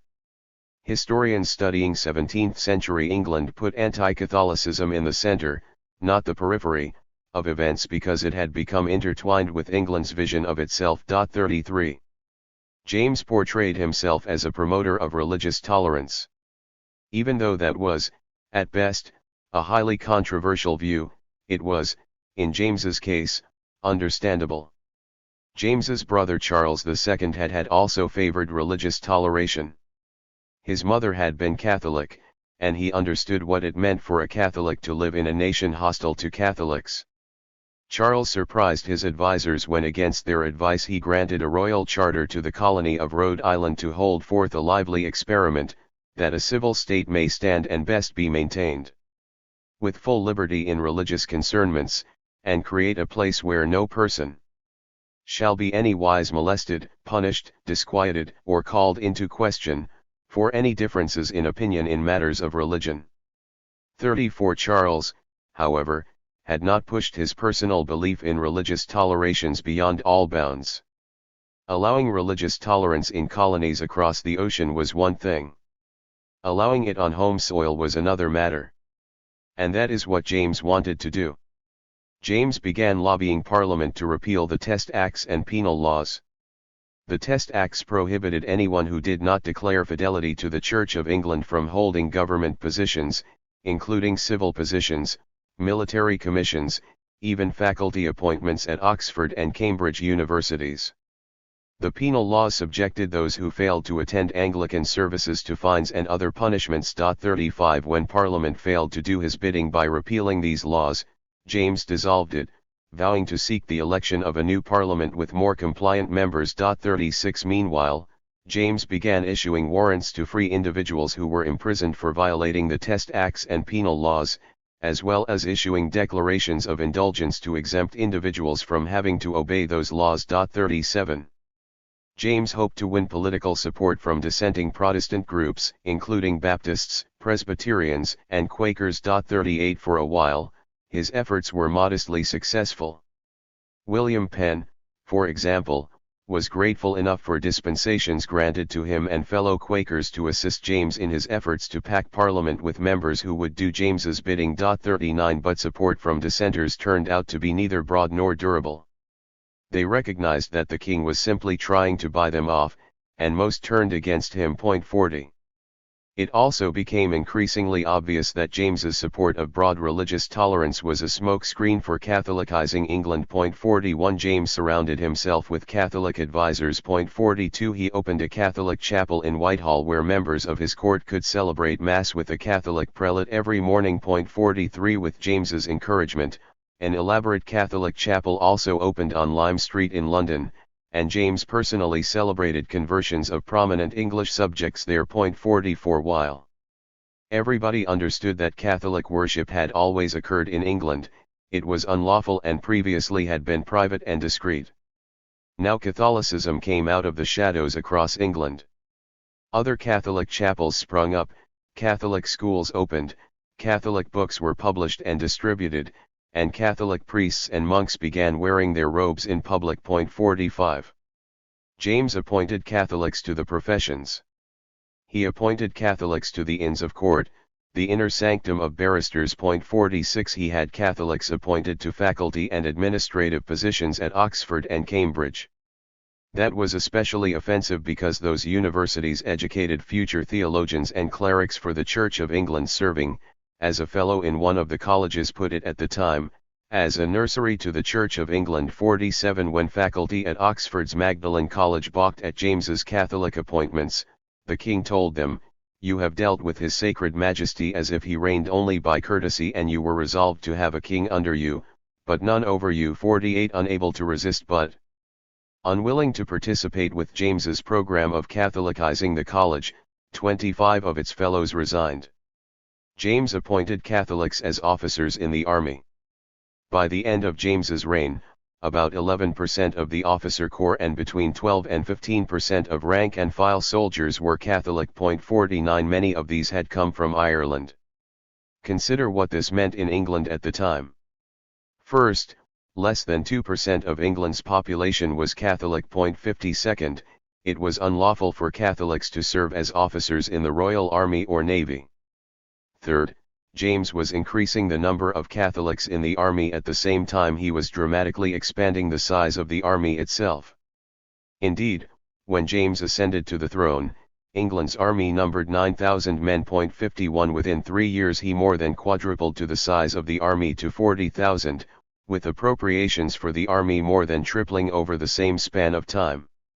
Many in England believed they knew why James wanted a larger, more Catholic military. war was looming once again between France and the United Provinces of the Netherlands. France was ruled by Louis XIV, head of the Gallican Catholic Church, an absolute monarch, and a man with territorial ambitions and a powerful military. 52 The geopolitical counterbalance to him was the Netherlands, which had a mixed government, religious tolerance, and a formidable military of its own. 53 Its leader, William of Orange, Stadtholder of Holland, was considered the defender of Protestantism on the continent. During open warfare in 1672, the Dutch stopped advancing French troops by breaching their dikes and creating a flood. 54 War, everyone believed, would inevitably resume. When it did, where would England stand? Whigs wanted England to stand with the Netherlands. They believed that if Louis XIV prevailed, Protestant England would face an existential threat. 55 Therefore, an English army should join the fight against France on the continent. Tories, by contrast, advocated a blue water policy, stay out of a land war on the continent and maintain a formidable navy to shield England from invasion. 56 The Whigs and the Tories were, however, debating how to best defend Protestant England from a militarily powerful, imperialistic Catholic nation. Neither Whigs nor Tories advocated allying with France and sending an English army to help Louis XIV crush the Netherlands, but both parties came to fear that was exactly what James had in mind. Rumors circulated about a secret holy alliance between James II and the French monarch. 57 James himself stoked those fears by frequently stating that the Dutch were enemies in general to all royalty, and in particular that of England. 58 When in late 1687 James recalled troops that were stationed in United Provinces, many interpreted it as a signal that James was ready to go to war with Netherlands. 59 James was prudent enough not to say he wanted a larger, more Catholic army to create a military alliance with France and go to war with the Netherlands. And Parliament did not openly accuse him of having such a plan. As is often the case in politics, an unspoken dispute was fought out rhetorically by using a surrogate issue, in this case whether James could maintain a standing army. 60 There had long been debates about whether the King of England was entitled to maintain a sizable, land-based military force during peacetime. The prevailing view was that the king had a right to maintain a standing army if he, rather than Parliament, paid for it. 61 Armies are, of course, expensive, and England being an island nation felt reasonably secure as long as it had a powerful navy. As one wag put it, soldiers in peace are like chimneys in summer. 62 This did not mean that England should not maintain a professional army of some strength. 63 Both kings and parliaments recognized that the only truly capable force was a professional army, and an army of modest size was needed, if only to provide the expertise and training for an expanded army, when that became necessary. 64 There was, however, always much huffing and puffing about standing armies being dangerous to liberty. No standing army, was a cry often repeated on the floor of Parliament and in political speeches and pamphlets. But as one leading historian observed, there was more propaganda than principle in the regular attacks on the army in the 18th century. 65 Beneath the rhetoric were hard-nosed concerns about whether an army of a certain size was necessary, how much it would cost, how it was going to be paid for, and to whom the army would be loyal. The principle that a king was entitled to a standing army if he paid for it himself meant, at a practical level, that the king could maintain a force of moderate size to provide for his own security. As a general matter, English kings could not themselves afford to pay for large military. A large army was acceptable provided Parliament appropriated the monies to fund it, which, of course, would mean that Parliament thought it was needed. There was one more principle: armies ought to be under civilian control in peacetime. Thus, the often repeated phrase "no standing army" meant, at bottom, no standing armies except as approved by Parliament. Many considered these principles part and parcel of the unwritten English constitution. In fact, when he invaded England, the Duke of Monmouth distributed a declaration designed to persuade the English people to support his rebellion against James II, and one of Monmouth's promises in that document was to support legislation that would prevent all military standing forces, except what shall be raised and kept up by authority and consent of Parliament. 66. On November 9, 1685, 4 months after defeating Monmouth, James delivered a speech to Parliament that portended what was to come. Standing legislation required disbanding the army that had been assembled to defeat Monmouth. 67. James flatly told Parliament he was going to disregard that law. Moreover, he had unilaterally decided to double the size of the army, and he demanded Parliament appropriate funds to pay for that. Monmouth's rebellion had proved an expanded army was essential, said James, because the militia, which hath hitherto been so much depended on, is not sufficient for such occasions, and that there is nothing but a good force of well-disciplined troops in constant pay, that can defend us. 68. If this was not arrogant enough, James also told Parliament that he was appointing army officers in violation of the Test Acts, that is, Catholics. I will deal plainly with you, said James, and he told Parliament that he knew these men, thought them fit to be employed under me, and would neither expose them to disgrace, nor myself to the want of them. That was that. The law meant nothing. The king expected Parliament to do his bidding.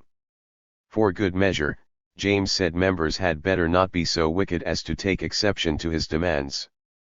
Following several days of impassioned debate, Parliament settled on a two-pronged reply to the king. First, it decided to give James £700,000 for the army. This was a split the difference right down the middle compromise between the king's demand for £1.2 million and members who wanted to give the king £200,000, which presumably would have required shrinking the army. Second, it drafted an address taking great care to make the language as diplomatic as possible, begging leave to acquaint your majesty with the law that made it unlawful for Catholics to serve as in the army, and stating that because those men had brought their incapacities to serve upon themselves by refusing to take the oaths prescribed in Test Acts, Parliament found it impossible to change the law. 69. Parliament would enact legislation indemnifying the Catholic officers for any penalties for their unlawful service to date, but the king would have to give the appropriate directions, that is, to dismiss the officers. James was enraged. He prorogued Parliament, that is, he immediately terminated its session and sent members home, losing the £700,000 appropriation in the process. James vowed to keep the army, paying for it himself through his annual allowance and by diverting monies that had been appropriated for the militia. 70. He never again summoned Parliament. 71. The army continued to grow in size. Troops were garrisoned in many towns, including York, Hull, Aylesbury, Leeds, and Hounslow Heath on the western outskirts of London. 72. There were, moreover, insufficient barracks. Some soldiers were quartered in inns, public houses, and homes. This was not a new practice. Earlier monarchs, including Charles II, had done much the same. 73. But it was a despised practice nonetheless, one that extracted a heavy form of tax on citizens whose private property was requisitioned without compensation. 74. Soldiers could be unruly, drunk, arrogant, sexually aggressive, and otherwise abusive to civilians. Relations between soldiers and civilians became so troubled that street battles broke out in Oxford, Yarmouth, and even London itself. 75. James' response was to decree that private individuals could not carry arms on the public streets, and then to direct Lord Lieutenants to search for and seize muskets or guns in private hands. 76. James's program of militarization went hand in hand with his program of developing a police state. James employed spies to monitor dissent. The people of England had gotten used to reading newspapers and freely discussing the events of the day in coffee houses and taverns. Now they worried about who was listening. 77. They knew and hotly resented that James was also using the mail for political surveillance. Even prominent people privately complained that all letters are opened, and some people started burning any correspondence that expressed political views. 78. James may have thought he was successfully bending England to his will. He had no one to tell him differently. When he became king, James vowed that rather than having divided councils that he thought had plagued his brother Charles, he would only retain advisers who were entirely attached to his interests. 79. That was foolish. James was apparently oblivious as to how far he was pushing England, and how much England resented it. It is as if the king stacked a mountain of dry kindling under this throne, and all that was needed was a single spark to set it ablaze.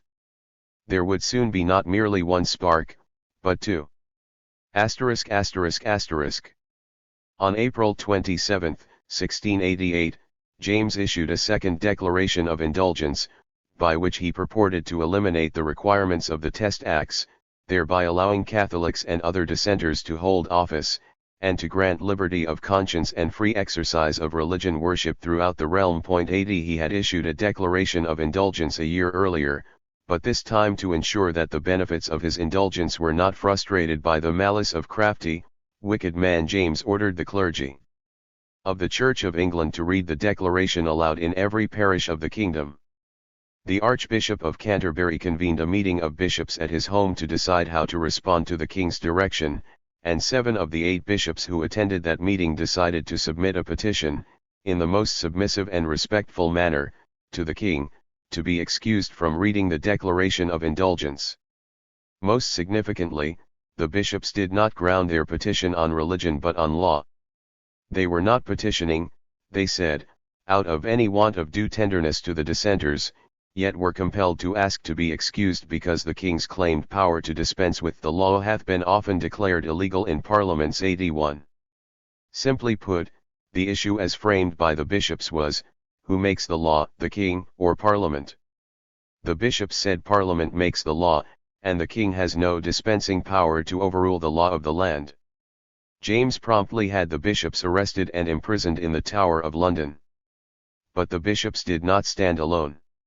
A majority of clergy refused to read the Declaration of Indulgence, in some cases in defiance of bishops who insisted that it be read. James prosecuted the 7 bishops for seditious libel, and they were promptly placed on trial. The 7 bishops' trial, which lasted the better part of May and June, riveted the nation.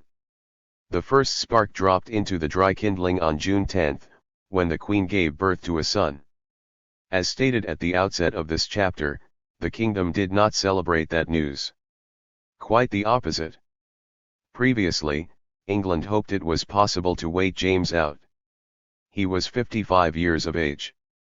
Life expectancy, including that of English royals, was not nearly what it is today, and James was not considered to be in good health. 82 England had hoped James would be succeeded by his older daughter, Mary, wife of William of Orange, the defender of Protestantism. The second spark dropped less than 3 weeks later when the 7 bishops were acquitted of all charges. Wild cheering erupted throughout the land.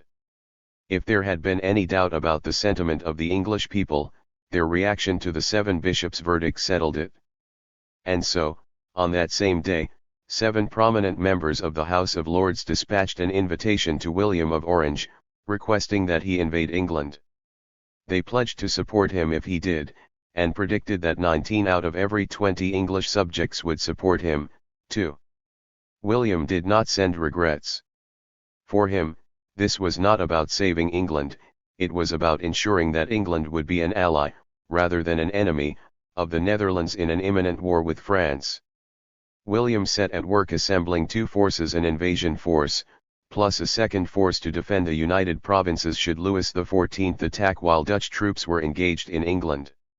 He tried to keep his preparations secret as long as possible. But assembling a large military force draws attention.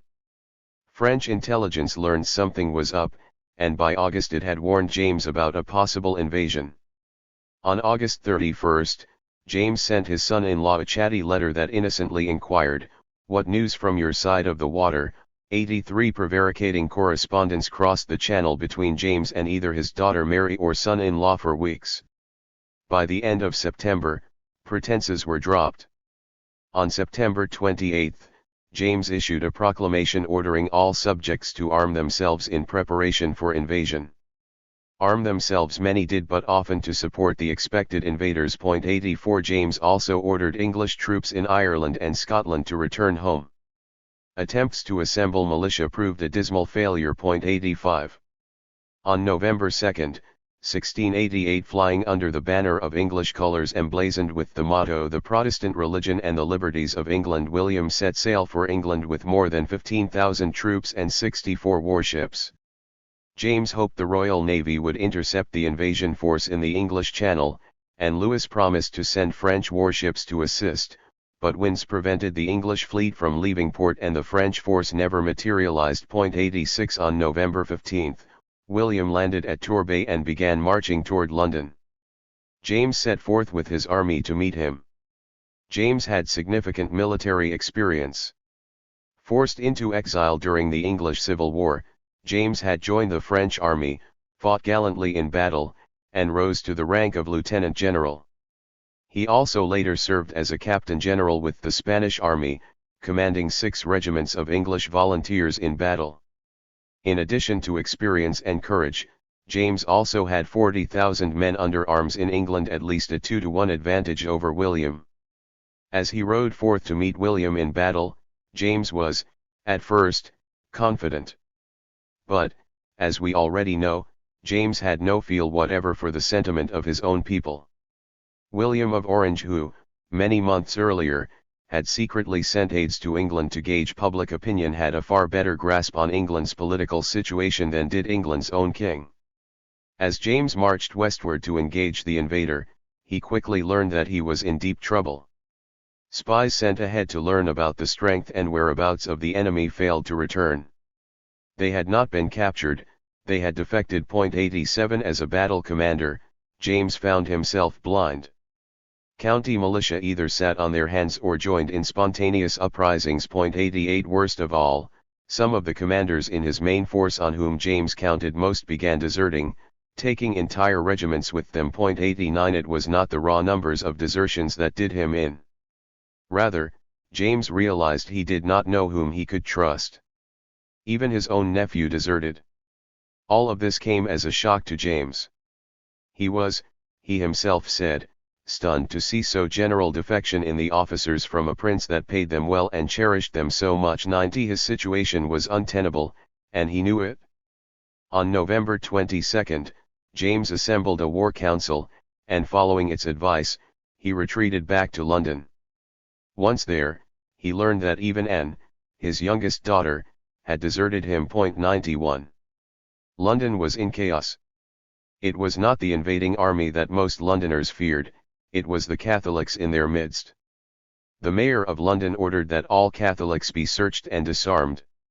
Mobs began destroying Catholic chapels and pillaging Catholic homes. 92 James called for a new parliament to convene on January 15, and sent 3 peers to negotiate with William of Orange. Those were delaying tactics. James had no cards left to play, and he knew it. He sent his wife and son to travel secretly to France. When he learned they had safely made their escape, James burned his writs convening a new parliament, donned a disguise, and with another companion, Sir Edward Hales, a Catholic politician, climbed into a small skiff by which they made their way down the Thames River to a larger boat, which was to take them to France. 93 En route, James threw into the swirling waters of the Thames the Great Seal of England, without which Parliament could not be lawfully called into session. When the second vessel made what was intended to be a quick stop to take on ballast, sailors recognized Hales, seized both men, and dragged them to the local pub, where they were stripped naked and searched. There, someone noticed that the other captive happened to be the King of England. When he was informed that the king had been captured, William of Orange was frustrated. He had wanted James to flee the county. James' continued presence in England was, of course, intolerable, but regicide has downsides, perhaps especially when the king is your father-in-law. To remedy the situation, William moved James from London to Rochester, which is closer to seaports, and he gave his Dutch guards instructions to look the other way should James try again to escape. Letters to James from his wife were intercepted and read. When William learned Mary's letters begged James to join her in France, he had the guards deliver them to their intended recipient. As further encouragement, James was given a letter from the Earl of Halifax which said that William thought James might no longer be safe if he remained in London. 94 James's second attempt to escape to France was successful. William arrived in London on December 28. Since Parliament could not lawfully be convened without the Great Seal, the House of Lords met informally and advised William to summon a convention. In effect, the convention was Parliament meeting under a different name. The convention and William engaged in negotiations as to the terms under which the convention would offer, and William would accept, the crown. The first and most debated issue was who would rule as sovereign. 95 There was tension between those who believed in an inviolate hereditary monarchy, those who believed that Parliament could select the monarch, and those who held both viewpoints to some degree. William had some English royal blood flowing through his own veins. He was a grandson of King Charles I of England, though from his mother's side of the family, but that did not make him a rightful heir to the throne. As the eldest daughter of James II, Mary was the rightful heir provided the throne was vacant, and the fact that James now had a son was ignored. For the most part, Whigs were willing to take the position that, by leaving the kingdom, James had abdicated. That led the way to declaring or acknowledging Mary to be queen. Patrimony was strong in 17th century England, however, and everyone more or less understood that William would rule. But should William rule as regent, or should William and Mary be king and queen? Some Tories argued that as long as James lived, there could only be a regency, but they had pretty much the same problem: should Mary be regent and William consort, or should William and Mary be co-regents? Some argued that even debating these questions was problematic because that, in effect, meant they were substituting a monarch elected by Parliament for a hereditary monarchy. After several days of unsuccessful debates and votes, William summoned a group of influential peers and brought matters to a head. Louis XIV had declared war on the United Provinces.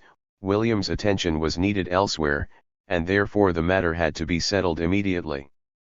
Moreover, said William, he did not intend to hold anything by Apron Springs 96. The convention would have to declare him king and undisputed sovereign. If that was unacceptable, William would simply take his Dutch army back to the Netherlands. That would have left Parliament to deal with national chaos on its own, not to mention the potential problem of James returning with French help, reclaiming the throne, and hanging everyone who had supported William for treason. To paraphrase Mario Puzo, William made the convention an offer it couldn't refuse. 97 Thus, it agreed to Williams's terms. But it got three things in return, things that were important to the convention but not disagreeable to William. First, William and Mary were to formally share the throne, that is, they were to be king and queen, with the stipulation that William would enjoy the sole and full exercise of the regal power as long as he lived. 98 Second, to ensure that the line of succession would return to England. After William and Mary had both died, the line of succession would run to Mary's children, and if Mary had no children, then to Mary's sister Anne and Anne's children. The third condition, which we can now properly understand in context, is the one that concerns us, namely William's and Mary's agreement to the Declaration of Rights of February 1689. The convention that negotiated with William of Orange, one must remember, was Parliament, or as close a surrogate for Parliament as could be convened under the circumstances. As such, the convention was concerned with parliamentary prerogatives. The primary reason for the revolution was that James II had not recognized Parliament's authority to make law. As we have seen, James repeatedly claimed the authority to nullify Parliament's laws. Moreover, the courts had supported him. In a case challenging James's authority to dispense with the Test Acts, the Court of King's Bench had ruled, the laws of England are the King's laws, and thus the King could dispense with laws enacted by Parliament at his pleasure. 100 As one historian put it, this meant that instead of the law being sovereign, it was a sovereign king who was in control of the law. Moreover, the fact that it was made legal made it that much more menacing. 101 It is almost impossible to overstate the importance of this issue for Parliament and for England. Parliament wanted to reaffirm its authority by having William and Mary acknowledge that Parliament makes law and English sovereigns must respect Parliament's laws. William and Mary were willing to do that. This was accomplished through a Declaration of Rights. The document was drafted by Whigs, who then made concessions to Tories in the House of Lords to win approval from both Houses of Parliament. The document was formally adopted by Parliament at Westminster on February 12, 1689, and accepted by William and Mary at a public ceremony the next day, just before they were declared King and Queen. 102 William was, however, permitted to state that he and Mary accepted the crown before they promised to preserve the laws, religion, and liberties of the England, thereby asserting that they accepted the declaration voluntarily rather than as a condition of being named sovereigns. 103 When the document was subsequently enacted by statute, it became the English Bill of Rights of 1689. The document first lists 13 grievances, each an instance in which James and his evil counsellors, judges, and ministers had endeavoured to subvert and extirpate laws and liberties of England. 104 It then affirms Parliament's authority to make the law, and sets forth, in parallel to the grievances, 13 rights. 2 points must be made to understand the document. First, as has often been stated, nothing in the Declaration of Rights purported to create new rights. 105 The document itself states it is merely vindicating and asserting antient rights and liberties. 106 Nor did the document create rights in the modern, American sense of that term. We Americans today think of rights as prerogatives possessed by the people, irrespective of what Congress or state legislatures might decide to the contrary, with courts defending those rights from legislative abuses or encroachments. But in England, rights were privileges granted and demarked by Parliament. 107. The focus on Parliament's right to make the law is evident when one reads the Declaration of Rights in its entirety. The first of 13 articles describing these rights reads, that the pretended power of suspending of laws or the execution of laws by regal authority without consent of Parliament is illegal. 108 The second article states, that levying money for or to the use of the Crown by pretence of prerogative without grant of Parliament for longer time or in other manner than the same is or shall be granted is illegal. There was an article devoted to freedom of speech, but it was only about freedom of speech and debates or proceedings in Parliament.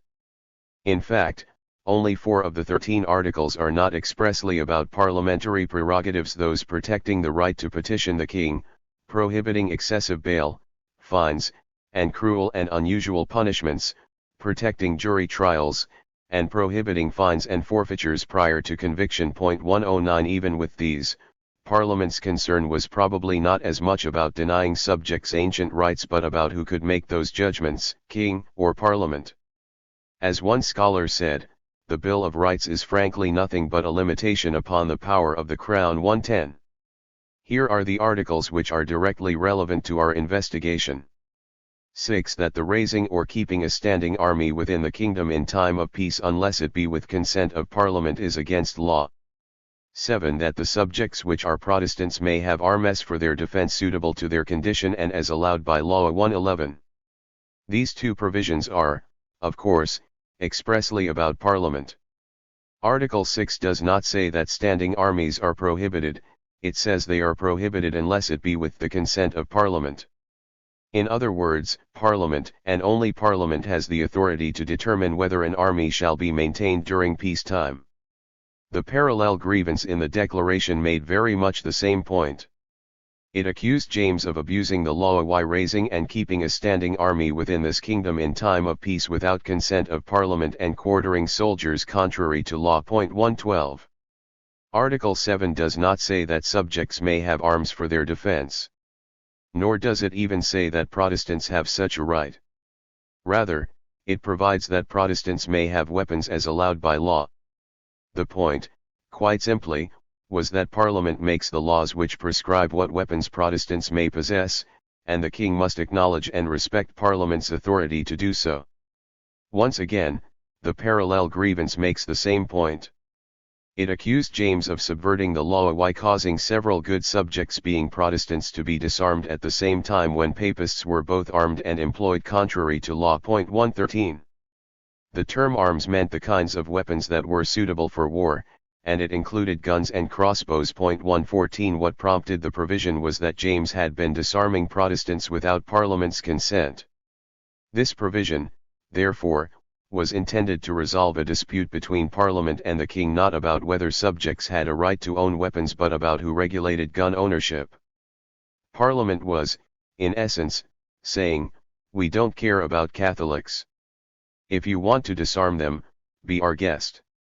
And, in fact, while William and Parliament were negotiating the Bill of Rights, the Mayor of London was disarming Catholics. By restricting Article 7 to Protestants, Parliament made it clear it had no problem with that, but when it came to Protestants, the King was obliged to respect Parliament's gun laws. 115. Did Parliament have a long and hallowed tradition of allowing Protestants to own firearms for their own defense? It did not. Roughly from the time firearms came to be purchased and sold in England, Parliament regulated them and regulated them heavily. This is where the term suitable to their conditions becomes relevant. Under Parliament's regulatory system, the weapons one could possess, if any, depended on his condition, that is, his socio-economic status. The laws could and did change depending on currency values and other factors, but for more than a century no one without an annual income of £100 was allowed to possess or use a firearm. 116 98% of the English population fell below that level. Gun ownership in England, therefore, was not a universal right. Quite the reverse, only a privileged few were permitted to own firearms. Why was gun ownership so restricted in England? There were two related views: the people, as a whole, were not to be trusted with guns and other dangerous weapons such as crossbows, and only gentry who owned large tracts of land should be permitted to engage in the sport of hunting. As King James I explained it to the House of Commons when he requested they enact such laws in 1610, it is not fit that clowns should have these sports. 117 Legislation enacted by Parliament in 1671 increased the amount of land one had to own to hunt, titled A Bill to Preserve the Game. As historian Edmund S. Morgan famously described them, English gun and hunting laws protected pheasants from peasants. 118 But Parliament was not exclusively focused on the game laws. It was also concerned with public safety.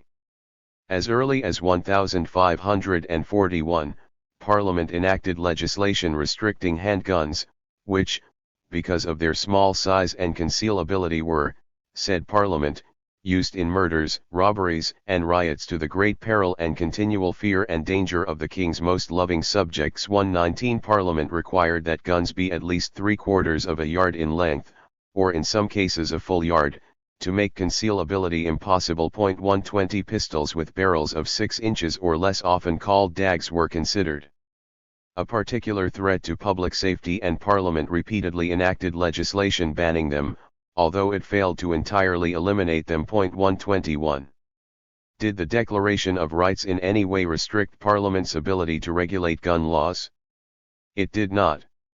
As Lois G. Schworer of George Washington University wrote, the constitutional right of the individual to hold arms at the end of the 18th century had not changed one iota.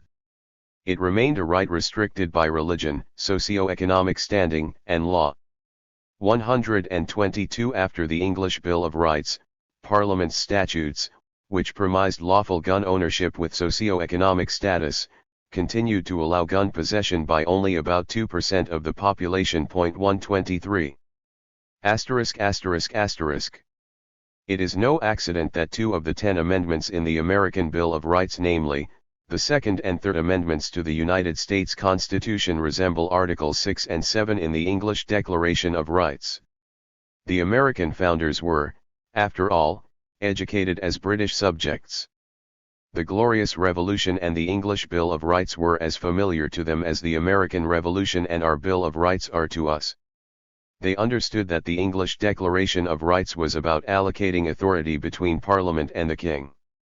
In the Federalist Papers, Alexander Hamilton twice referred to both the Glorious Revolution and the English Declaration of Rights. 124 On one of those occasions, Hamilton made the precise point on which we have been focusing, namely, that, in the main, the Declaration of Rights allocated power between 2 branches of government and should not be understood to have granted rights directly to the people. It was understandable, said Hamilton, that some people might be confused about that distinction. It was possible to fail to perceive the boundary between power and privilege or mistakenly collapse questions involving the energy of government with the security of private rights. 125. At this point in the Federalist Papers, Hamilton was replying to anti-federalist arguments that the United States Constitution should have prohibited standing armies. Hamilton found the anti-federalist argument foolish.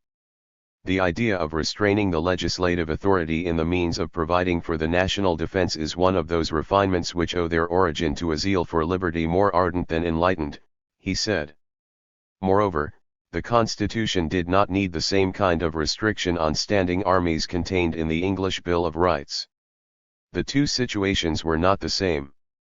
For a long time after the Norman Conquest, English monarchs enjoyed almost unlimited power, explained Hamilton.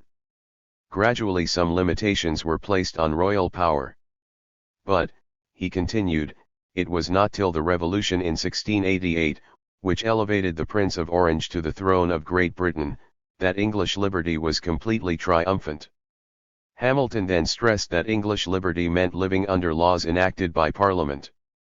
The English Bill of Rights provided that the raising or keeping a standing army within the kingdom in time of peace, unless with the consent of Parliament, was against the law, Hamilton explained. But under the United States Constitution only the legislature was empowered to raise an army. Including a declaration that standing armies ought not to be kept up in time of peace without the consent of the legislature was therefore entirely unnecessary. The founders had also recognized the same point in the Declaration of Independence. In the list of grievances that, they argued, justified dissolving the political bands which had connected the American colonies with the mother country, the founders complained that the king has kept among us, in times of peace, standing armies, without the consent of our legislatures. We know, specifically, that James Madison understood this. In his speech to the United States House of Representatives in which he introduced his proposed Bill of Rights, Madison brought up the English Declaration of Rights of 1688. It would have been impossible for members of Congress not to make the comparison. English subjects were brought up to venerate the Declaration of Rights, and that included all of the American founders. Moreover, Madison was proposing an American Bill of Rights almost exactly 100 years after Parliament adopted the English Bill of Rights. Comparisons were inevitable. And for that reason, Madison thought it essential to contrast the two. Truth is, observed Madison, the English Declaration goes no farther than to raise a barrier against the power of the Crown. The power of the legislature is left altogether indefinite. 126. By contrast, his Bill of Rights would bind Congress, and in some instances state legislatures, too. Madison suggested this was in keeping with American tradition. The people of many states have thought it necessary to raise barriers against power in all forms and departments of government, he said. Nevertheless, there was one parallel between Madison's proposed right to bear arms provision and the arms provision in the English Declaration of Rights. Each was designed to resolve distribution of power issues. In 1689, Parliament wanted the king to acknowledge that Parliament made the law specifically, law regulating the possession of arms by Protestants. A century later, Madison wanted to rectify a possible distribution of power as well. In this case, however, the issue was not a tug-of-war issue between two branches of government but between two levels of government, that is, between the national and state governments. It was an elegant way to use a 17th-century template to resolve an 18th-century issue. Neither Madison nor his contemporaries could have possibly foreseen 21st-century ramifications of their work. So far, we have scrupulously avoided moving beyond the time that Madison and his colleagues in the First Congress crafted the Second Amendment. The reason for that is simple: to understand what Madison and his colleagues intended when they wrote the Second Amendment, we should stick exclusively to what they knew then. Nevertheless, it can be helpful to know something about what Madison and the founders did next. Was there, for example, an effort to reform the militia to make it into a credible military force, or at least ensure it was well armed? So in the final chapter and in the conclusion, we will venture across the time barrier just a bit. 10. Chimeras of Liberty. 1 year into his administration, George Washington told Congress it was time to act on its constitutional responsibility to organize the militia. In his first State of the Union address, Washington told Congress that it should now focus its attention on providing for the common defense. He then addressed, in turn, both the militia and the army. About the militia, Washington said, "A free people ought not only to be armed but disciplined, to which end a uniform and well-digested plan is requisite, and their safety and interest require that they should promote such manufactories, as tend to render them independent on others, for essential, particularly for military supplies." The gist of Washington's remark was that having an armed populace, with all white adult males enrolled in the militia, was not sufficient for national defense. An effective militia had to be disciplined, that is, trained. The latter part of Washington's remark was focused on manufacturing weapons domestically so that the United States was not dependent on other nations, principally Britain, France, or Spain, each of which was both a potential adversary for military supplies. About a professional force, Washington said, "The proper establishment of the troops which may be deemed indispensable, will be entitled to mature consideration." But as to how large a professional army should be during peacetime, Washington was diplomatically vague. He said, "In the arrangements which may be made respecting it, it will be of importance to conciliate the comfortable support of the officers and soldiers with a due regard to economy." In his speech, therefore, Washington stopped at making the banal observation that the need for professional forces had to be weighed against their cost, taking into consideration the economic ramifications of raising the revenue through import duties or taxes. Washington, however, was suggesting that a professional force was necessary to protect Americans from hostile Indian tribes in the southern and western frontiers. Things were, in fact, dicey in the western and southern frontiers, especially in the Ohio River Valley. Under the Treaty of Paris of 1783, which formally ended the Revolutionary War, Britain recognized the United States and ceded to it all lands south of the Great Lakes and east of the Mississippi River. Previously, Britain had forbidden American colonists to settle on land west of the Appalachian Mountains. Now settlers were pressing westward onto land American Indian tribes considered their own. Most of the tribes had been allies of the British during the war, but they had no say in the treaty. On the same year the treaty was signed, 35 Indian nations formed a confederation to prevent settlers from seizing lands west of the Ohio River. 2 Washington had hoped to ameliorate the situation with negotiations and treaties, but that had not worked out. By the time of Washington's first State of the Union address, tensions between settlers and Indians in the Ohio River Valley had reached the boiling point. This conflict had geopolitical ramifications. Although Britain had lost the war as a result of French assistance at the Battle of Yorktown, it believed the United States was too weak to survive on its own and retained hopes of regaining its lost colonies. In violation of the treaty, Britain retained forts on the U.S. side of the Canadian border, and it was covertly arming the Indians and encouraging them toward open warfare. 3 Meanwhile, hostilities were also increasing between Creek Indians and whites in western North Carolina and Georgia. 4 This also had geopolitical ramifications as aggressive Indian tribes provided a buffer between Spanish possessions in western Florida and Louisiana and voracious American settlers. Spain, too, was supplying Indians with arms and ammunition. 5 The new republic had been born into a treacherous world. Washington strongly believed a credible military force was essential to deter aggression, whether from Indians or European powers. To be prepared for war is one of the most effectual means of preserving peace, he told Congress. Yet the United States Army then consisted of only 672 men, most of whom were deployed in forts in the Ohio Valley. 6 Despite the hard realities, Washington understood that convincing Congress to appropriate funds for a reliable military would be difficult. Some headwinds came from anti-standing army rhetoric. Politicians still got mileage with speechifying about standing armies and tyranny, although most knowledgeable people knew better. Our leaders flatter the people by declaiming against standing armies, and pretending to believe that the militia is the best security of a nation, but they are not in earnest, and their own experience may convince them of the futility of this notion. Charles Nisbet, president of Dickinson College, told a friend. 7 But there were broader cultural and economic obstacles, too. Americans were simply unaccustomed to a sizable federal government in any realm.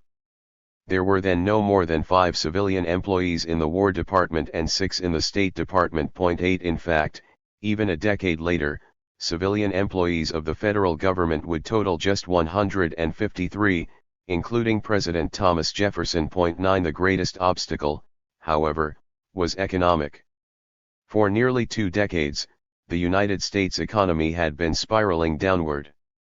National income had declined 30% since 1774.105 years earlier. To raise desperately needed cash, the Confederation Congress had sold the nation's last warship. 11 Congress was unlikely to spend considerable money on a military unless it believed there was an exigent need. Washington told Congress there was, in fact, an immediate need for a larger military. Both Britain and Spain had entered into alliances with Native Americans, he told Congress. And both nations were arming the Indians with guns and encouraging them into aggressions against settlers. Washington said a military presence on the western frontier was necessary to prevent and punish what he called depredations by Indians. 12.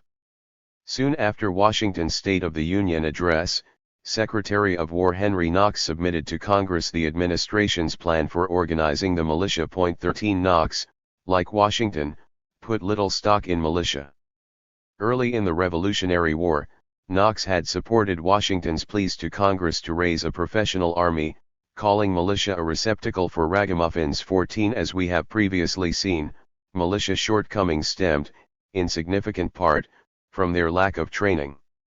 Knox tried to rectify that somewhat by proposing 3 different classes of militia, with one class consisting of 32,500 men between the ages of 18 and 20 receiving 30 days of training per year in state camps.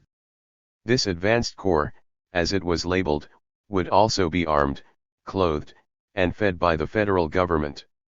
While soldiers who train for 30 days a year cannot be as proficient as professional troops training for 300 days a year, 30 days was an enormous leap over the little or no training militia were then receiving. 15 The other classes were a main corps, consisting of 211,250 men between the ages 21 to 45, who would be mustered and trained 4 days a year, and a reserve corps of 81,250 men, ages 46 to 60, who would muster just twice a year. Obviously, the advanced corps was the heart of the Knox Plan. That was the only class to receive significant training, and the only class to be furnished with weapons and uniforms by the government. The other 2 classes would, by virtue of the amount of training they would receive, be little more than an active roster of additional men who might be called up should the need arise. Even with a better trained militia, Washington and Knox continued to believe a regular army of some size was essential. Knox told Congress that only regulars disciplined according to the nature of the service would possess the qualities necessary to stand up to the greatest probable combination of Indian enemy. 16 Knox, therefore, asked Congress to add to the existing army 5 new regiments, 4 regiments of infantry, 1 regiment of riflemen, plus a battalion of artillery and a battalion of cavalry, a total of about 5,000 men. From our standpoint today, Knox's proposal seems modest. The percentage of Americans who serve in the active military today is 3 times what it would have been under the Knox Plan. Still, Knox's proposal was radical for its time. The projected price of $1 million per year would have more than tripled what the United States was then spending on its military. The government had been attempting to negotiate with the Miami and Wabash tribes in the Ohio River Valley. But negotiations were failing, and Washington and Knox came increasingly to the view that force would be necessary. 17 The House approved the 5-regiment plan. But the Senate refused, with some senators accusing the administration of exaggerating the threat. 18 Denied 5 new regiments, the government assembled an expeditionary force consisting of 300 regulars and 1,500 militia drawn from Pennsylvania and Kentucky. In October 1790, Lieutenant Colonel Josiah Harmar led that force on a series of attacks on Indian villages in the Ohio River Valley. During an engagement with about 100 Indians on October 18, Kentucky militiamen bolted and ran at the first sign of the Indians, without firing a single shot. They fled until they had left the Ohio River Valley entirely. 19 Recklessly, Harmar continued his search and destroy mission. 3 nights later, he sent a 400-man contingent of his larger force to return to a village that they had raided earlier, in the hope of surprising warriors who were returning after they thought the coast was clear.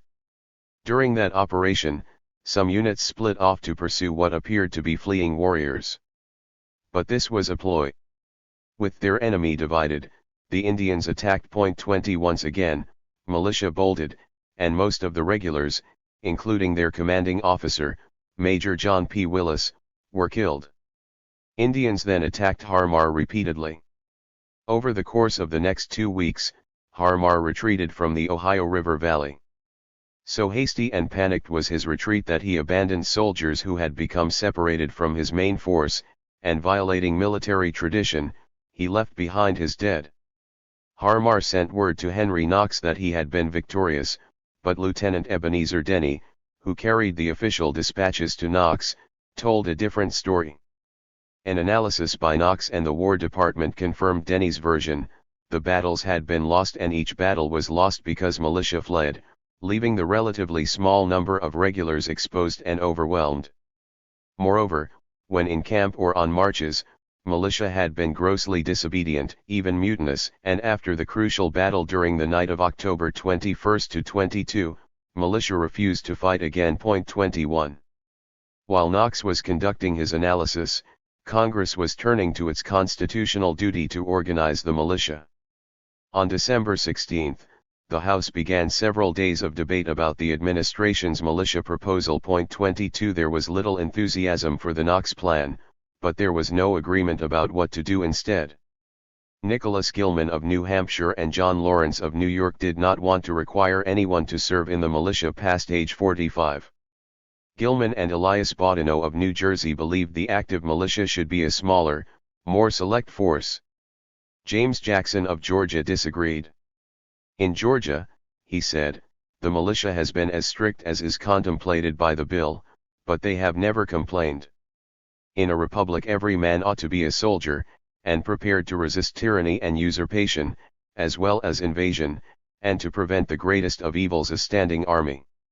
23 Jackson said that the people of America would never consent to be deprived of the privilege of carrying arms, by which he meant being excluded from the militia, not being personally disarmed, which no one was suggesting. Josiah Parker of Virginia argued that requiring militiamen to provide their own arms and military equipment would be impracticable because many could not afford to do so.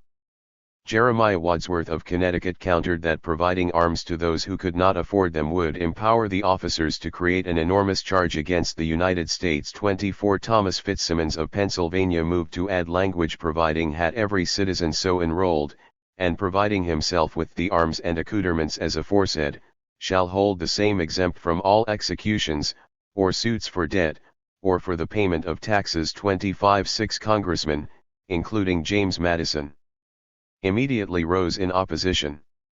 We do not know what each of them said. The transcript tells us only that they collectively argued that the language might be interpreted to mean that it was optional, to either the states or individuals, whether militiamen were armed.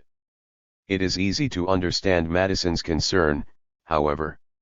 He wrote the Second Amendment to ensure that states could have armed militia. The practical effect of the amendment was that if government did not furnish militia arms, the people could do so themselves. Madison would not want legislation that might be interpreted to mean that only militiamen themselves could furnish militia arms. The transcript tells us, this motion was lost by a great majority. 26. Much debate swirled over the question of who, if anyone, should be exempted from militia service. The question of whether Quakers should be exempted came up briefly, but what most animated members was whether they, that is, members of Congress should be exempt. Even on this, opinions split. When the militia debate ended, the House was not ready to vote on a final proposal. Everyone took it for granted that Congress should provide for national uniformity in the militia, but opinions had not gelled around such basic questions as who should serve in the militia, whether the federal government should mandate a certain level of training, and if so, how much, and who should bear the responsibility and cost of supplying arms and equipment, the federal government, state governments, or militiamen. While Congress could afford to take its time, Washington and Knox did not believe they had that luxury. They were convinced Indians in the Ohio River Valley would be emboldened by their victory over Harmar's expedition, and that tribes might band together to increase raids on settlers. The administration believed, therefore, that it needed to take quick and decisive action to prevent outright war on the western frontier. Washington and Knox had wanted a professional army to deal with the Indians, but Congress had not given them one. So they devised an alternative that they hoped would be an easier sell: levies, a sort of halfway house between militia and regulars. 27 volunteers would enlist for the duration of the campaign and serve under the command of regular army officers. In the wake of Harmar's defeat, Congress authorized raising 2,000 men through levies and adding one additional regiment of infantry to the regular army. In March 1791, Knox gave command of the new force to Major General Arthur St. Clair. The plan was for St. Clair to lead a force of 3,000 from Fort Washington, where Cincinnati is now located, north into the Ohio River Valley. St. Clair was to build a series of forts as he progressed and then ultimately engage the Miami and Wabash tribes, assuming, that is, that the tribes did not agree to peace on St. Clair's terms.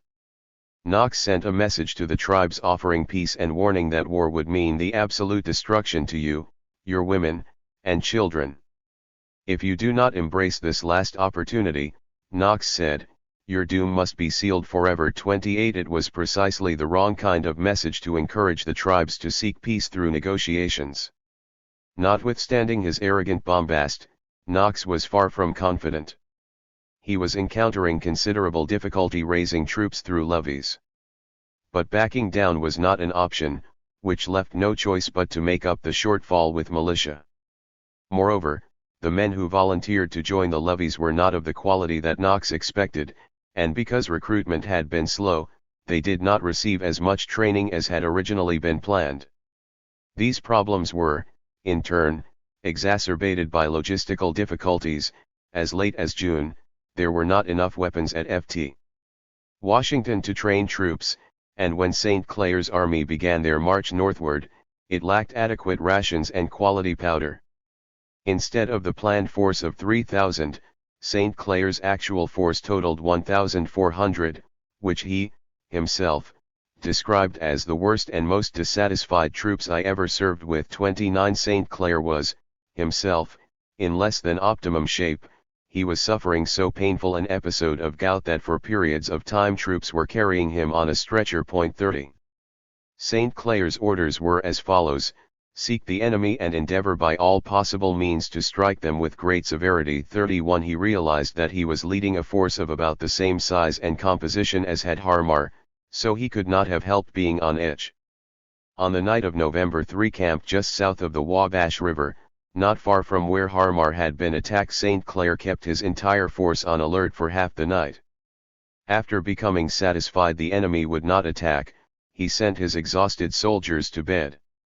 Then, just before sunrise, 1,000 Indians attacked. Once again, the militia immediately bolted. The attacking Indians penetrated quickly into the center of the camp. The regulars coalesced and fought stoutly for 3 hours, but they ultimately succumbed to a devastating crossfire. When the smoke cleared, 600 soldiers and militia, more than 40% of St. Clair's total force, lay dead. Only about a third of St. Clair's soldiers were unscathed. History would record this as the greatest defeat ever sustained by the United States Army at the hands of American Indians. According to one account, on the evening of December 9, a courier carrying news of the catastrophe arrived in Philadelphia, then the nation's temporary capital, and insisted upon delivering his dispatch personally, and immediately, to the President of the United States. Washington was in a reception with guests. Upon being told there was a courier who had to see him, Washington excused himself, read the dispatch, returned to his guests, and carried on without giving any hint of the devastating news he had just received. Only after the guests had departed did he allow himself to vent anger and frustration at the news. As Washington and Knox now saw it, they were in a full-scale war with Indian tribes in the Northwest Territory, a war that could be won only with regular troops. 32 On January 11, 1792, the administration sent a full report to Congress together with a renewed request for the 5-regiment plan that had failed in the Senate 2 years earlier. 33 Once again, Knox asked to raise 5,000 regular troops, consisting of 4 infantry regiments, 1 rifleman regiment, a battalion of artillery, and a battalion of cavalry. The cost was still $1 million per year. To avoid objections about the evils of a standing army, this time the legislation provided for the troops to be disbanded after the Indian threat ended. 34 Congress debated the proposal with a sense of urgency. 35 Some members accused the administration of unnecessarily provoking an Indian war on the frontier. White settlers were just as much the aggressors, they argued. The proper policy was not a full-out war against Indians but employing a small force as a buffer to keep the two sides apart. Others laid all the blame at the feet of the Indians. But most congressmen probably thought questions about the origins of the conflict were now beside the point. A war was underway, and that war had to be won. There was, again, the usual give and take about the relative merits of militia versus regulars. An unidentified congressman said that frontier militia are not only unequal, but infinitely superior to any regular troops whatever, in defense of the borders, and that they are, in fact, the only force that can be effectively employed in expeditions against hostile Indians, whose mode of fighting is familiar to them, and does not strike them with the degree of terror with which it inspires those men who enlist on the regular establishment. 36 Another member of Congress, also unidentified, said, "Every man who has ever seen militia in the field cannot but know that a very trifling disaster, or a slight cause of discontent, is sufficient to make them disband and forget all subordination, so far as even to neglect the means of self-defense, whereas regular troops, under proper discipline, and acting with greater steadiness and concert, are much to be depended on." 37 The pro-militia view had to seem hollow in light of the disastrous experiences of Harmar and St. Clair, both of whom had led troops composed largely of militia or of levies resembling militia. How members voted depended more on how much their constituents wanted protection from Indians than on even their own rhetoric about standing armies. 2 congressmen representing frontier areas in western Pennsylvania voted to raise the professional force, even though they often pontificated about the evils of standing armies and the virtues of militia. 38 New England Federalists were generally opposed. Knox attempted to persuade Elbridge Gerry to introduce the plan in the House. He thought that would help, both because Gerry was from Massachusetts and because he was a principal trumpeter of the virtues of militia and the evils of standing armies. Gerry declined to sponsor the bill, but he was absent on the day the vote was taken, thereby avoiding criticism for either voting against the proposal or being a hypocrite and for voting for it. 39 James Madison voted for the bill even though he was beginning to politically drift away from George Washington and would soon ally himself with the administration's Republican opponents, while James Monroe, newly elected by the Virginia legislature to fill a Senate seat vacated upon the death of William Grayson, voted against it. 40 The 5-regiment bill passed the House by a comfortable margin, and this time around it also squeaked through the Senate. 41 The United States started recruiting and training a 5,000-man professional force it would call the Legion of the United States. 4 months later, Congress resolved the other side of the military equation by passing the Uniform Militia Act of 1792.42. This legislation did not resemble the Knox Plan. The act provided that each and every free able-bodied white male citizen between the ages of 18 and 44 was to be enrolled in the militia, and that every militiaman was to provide himself with either a good musket or firelock and a bayonet, or a good rifle, about 24 rounds of ammunition suited to his particular weapon, and a knapsack. Cavalrymen were required to provide their own horses, saddles, boots, spurs, sabers, and pistols. All federal officials, from the president down to people delivering mail for the post office and including members of Congress, were exempt from militia service. While the act did not provide a blanket exemption for Quakers or other conscientious objectors, it exempted anyone who was exempted from militia service by the law of his state. A couple of states exempted those religiously opposed to bearing arms. A number of states exempted teachers, students, clergy, and local and state officials. 43 In an invasion, the president could call out the militia on his own authority. If the laws of the United States were obstructed by combinations too powerful to be suppressed by the ordinary course of judicial proceeds, the president could call out the militia after being notified of the need to do so by a federal judge. In the case of an insurrection in any state, the president could, upon a request from either the legislature or the governor of that state, call out militia from other states to suppress the insurrection. Implicit in the act was the authority of a state to call out its own militia in the event of an insurrection or other internal need. A weaker militia act could not have been enacted. There was no select militia who would undergo meaningful training. Indeed, no training was required whatsoever. 44 Brigade inspectors were to attend militia musters, inspect their arms and ammunition, and report the results of their inspection at least once every year. As a practical matter, therefore, Congress required nothing more than maintaining an annual roster of militiamen and their weapon. And since militiamen supplied their own weapons, there was no uniformity of arms, which meant there would be no uniformity of ammunition, a supply nightmare in a military conflict. Moreover, the federal government was to provide no assistance in procuring arms, even though many men did not have muskets, rifles, or the money to buy them.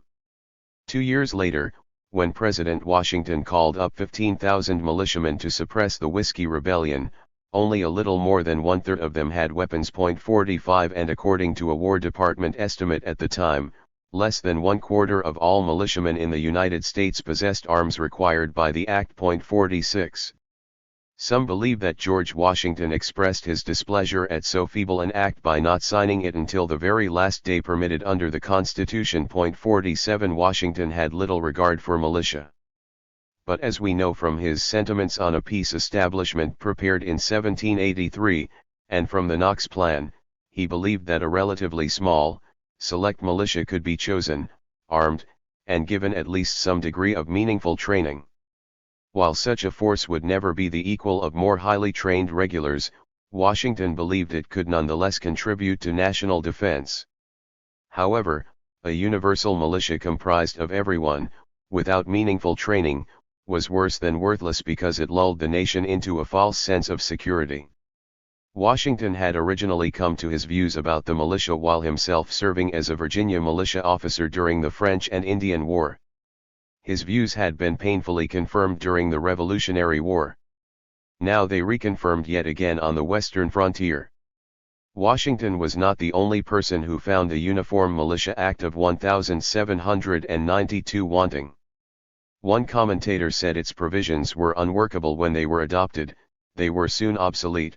As measures of national defense, they were worthless. 48 And according to a leading military historian, by the 1790s, the old colonial militia had become an obsolete, and yet Congress simply continued that institution, without reform, even though many Americans sensed the inability of state institutions, poorly coordinated, badly disciplined, and casually armed to meet the needs of the Republic.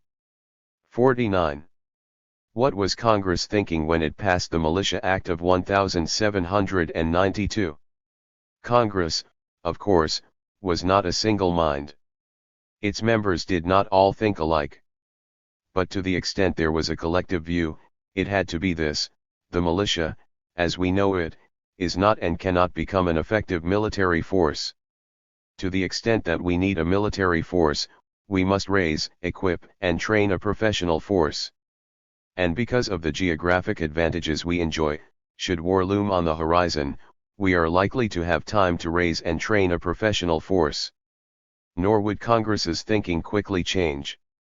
The Uniform Militia Act of 1792 remained in effect until 1903.50. Raising a professional army to meet a current threat is what Congress did in 1792. To defeat the hostile Indian tribes in the Ohio River Valley, Congress authorized a 5,000-man professional army, to be named the Legion of the United States. The commander of that force, General Anthony Wayne, was given 2 full years to recruit and train his legionnaires. When he was ready to march, Wayne assured Henry Knox that the legion had been well trained and rigorously disciplined, and was therefore capable of victory. The decisive engagement, known as the Battle of Fallen Timbers, occurred on August 20, 1794. Wayne's force in that battle, 900 legionnaires, who were well trained and highly disciplined but not combat veterans, defeated an opposing force of 2,000 Indians assisted by a company of Canadian militia. 51 The Battle of Fallen Timbers marked the end of Indian military challenges in the Northwest Territory, as well as British efforts to provoke those challenges. 52. Military historian Richard H. Cohn titled a book chapter devoted to the Uniform Militia Act "The Murder of the Militia System." 53 Congress, however, did not murder the militia system. It continued it. The militia remained exactly what they had previously been, a highly effective instrument of slave control. If anything, the South was relieved that Congress had not interfered with its militia. When, in 1807, it appeared that the United States and Britain were moving toward war, the U.S. Army had 3,287 men. 54 President Thomas Jefferson wanted a credible force to threaten an invasion of Canada. That possibility, Jefferson believed, would incentivize Britain to make concessions and avoid war with the United States. But Jefferson was reluctant to ask Congress to expand the army, so he directed the nation's governors to prepare for his calling 100,000 militiamen to federal service. Could Jefferson have been surprised when his Secretary of the Treasury told him they could not expect to draw militia from states south of Pennsylvania because none can be spared from the Negro country? 55 Or, considering how the Virginia militia performed during the Revolutionary War, could Jefferson have been surprised when the mayor of Norfolk privately told him that the local militia were almost totally useless as a defense force, adding, if feasts, popular toasts, fine speeches, patriotic professions, and self-important airs were weapons, we should drive all our enemies into the Red Sea? 56. The Norfolk mayor's remark is telling. Institutions often develop the culture they need. Pomposity, inflated self-importance, toasts, and feasts are not compatible with a hard and disciplined military organization. But a slave control militia did not need rigorous discipline and training. It needed ways to attract and retain men who were willing to spend a great deal of time patrolling in the night, often with little or no financial compensation. 57 There are men for whom feasts, toasts, camaraderie, and patriotic posturing will go a long way. Maybe this partly explains why men who were assigned a year of slave patrol duty in Norfolk County, Virginia, often continued on for a number of years. 58. Meanwhile, James Madison had experienced a political transformation. 59 At the Constitutional Convention in Philadelphia in 1787, and at the Virginia Ratifying Convention in 1788, Madison was a committed nationalist. He recognized that a mere confederation of states had been an abject failure and believed that a strong national government deriving its authority directly from the people was essential. Madison had even wanted a national government powerful enough to veto state laws. Madison had not only been a Federalist, but a Federalist leader, one of the strongest advocates for the Constitution, one of George Washington's most intimate political friends and advisors, and the man anti-federalists such as Patrick Henry and George Mason considered their principal nemesis. Then, during the Washington administration, Madison changed. He became one of the founders of the Republican Party, the opposition party to George Washington and the Federalists. The divisions between Republicans and Federalists were personal, sectional, ideological, and international.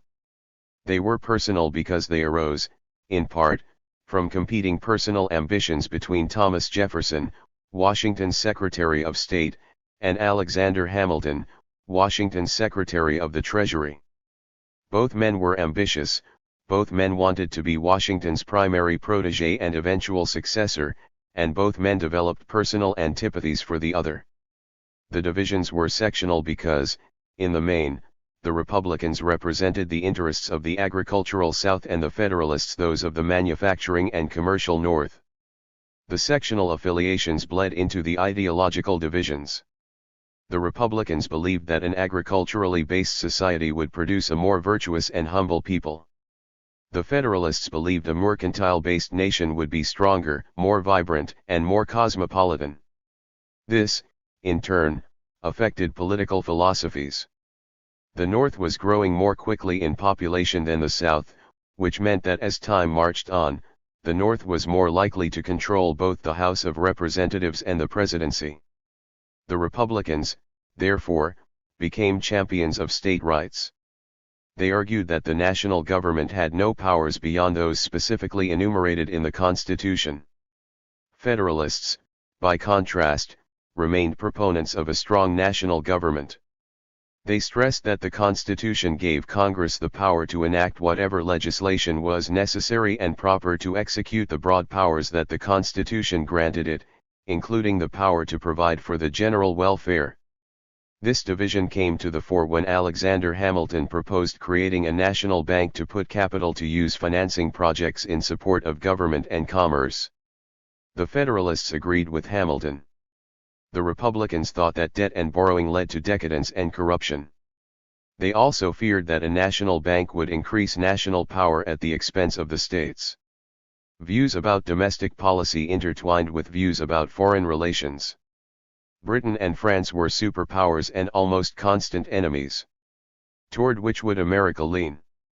The Federalists wanted good relations with Britain because it was America's principal commercial trading partner.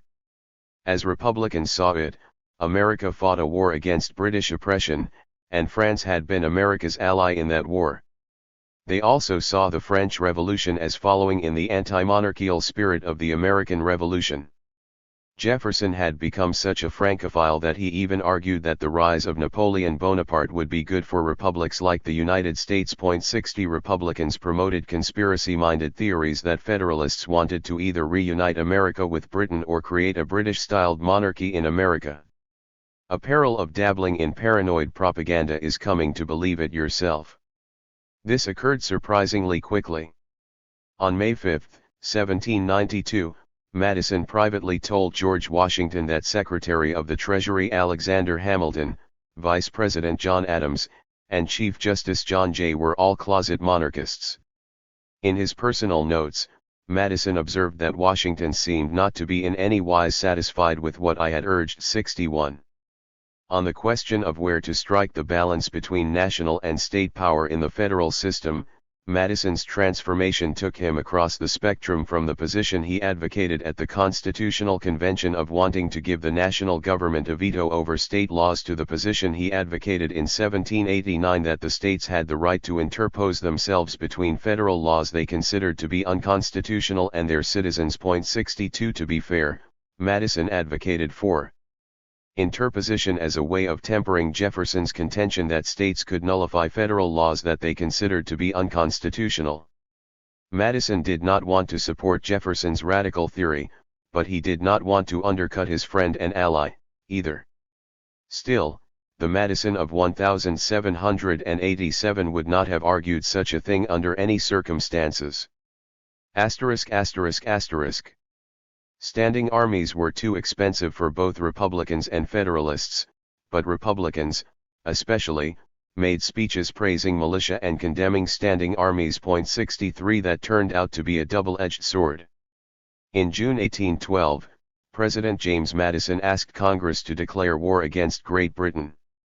Congress obliged, although not by overwhelming margins. 64 We shall not delve into the complex events leading up to this, other than to say that through a series of diplomatic missteps and miscalculations, Madison painted himself into a corner and felt compelled to declare war against Britain. 65 The United States then had an army of 6,744 men in active service. 66 The U.S. Navy had 6 frigates.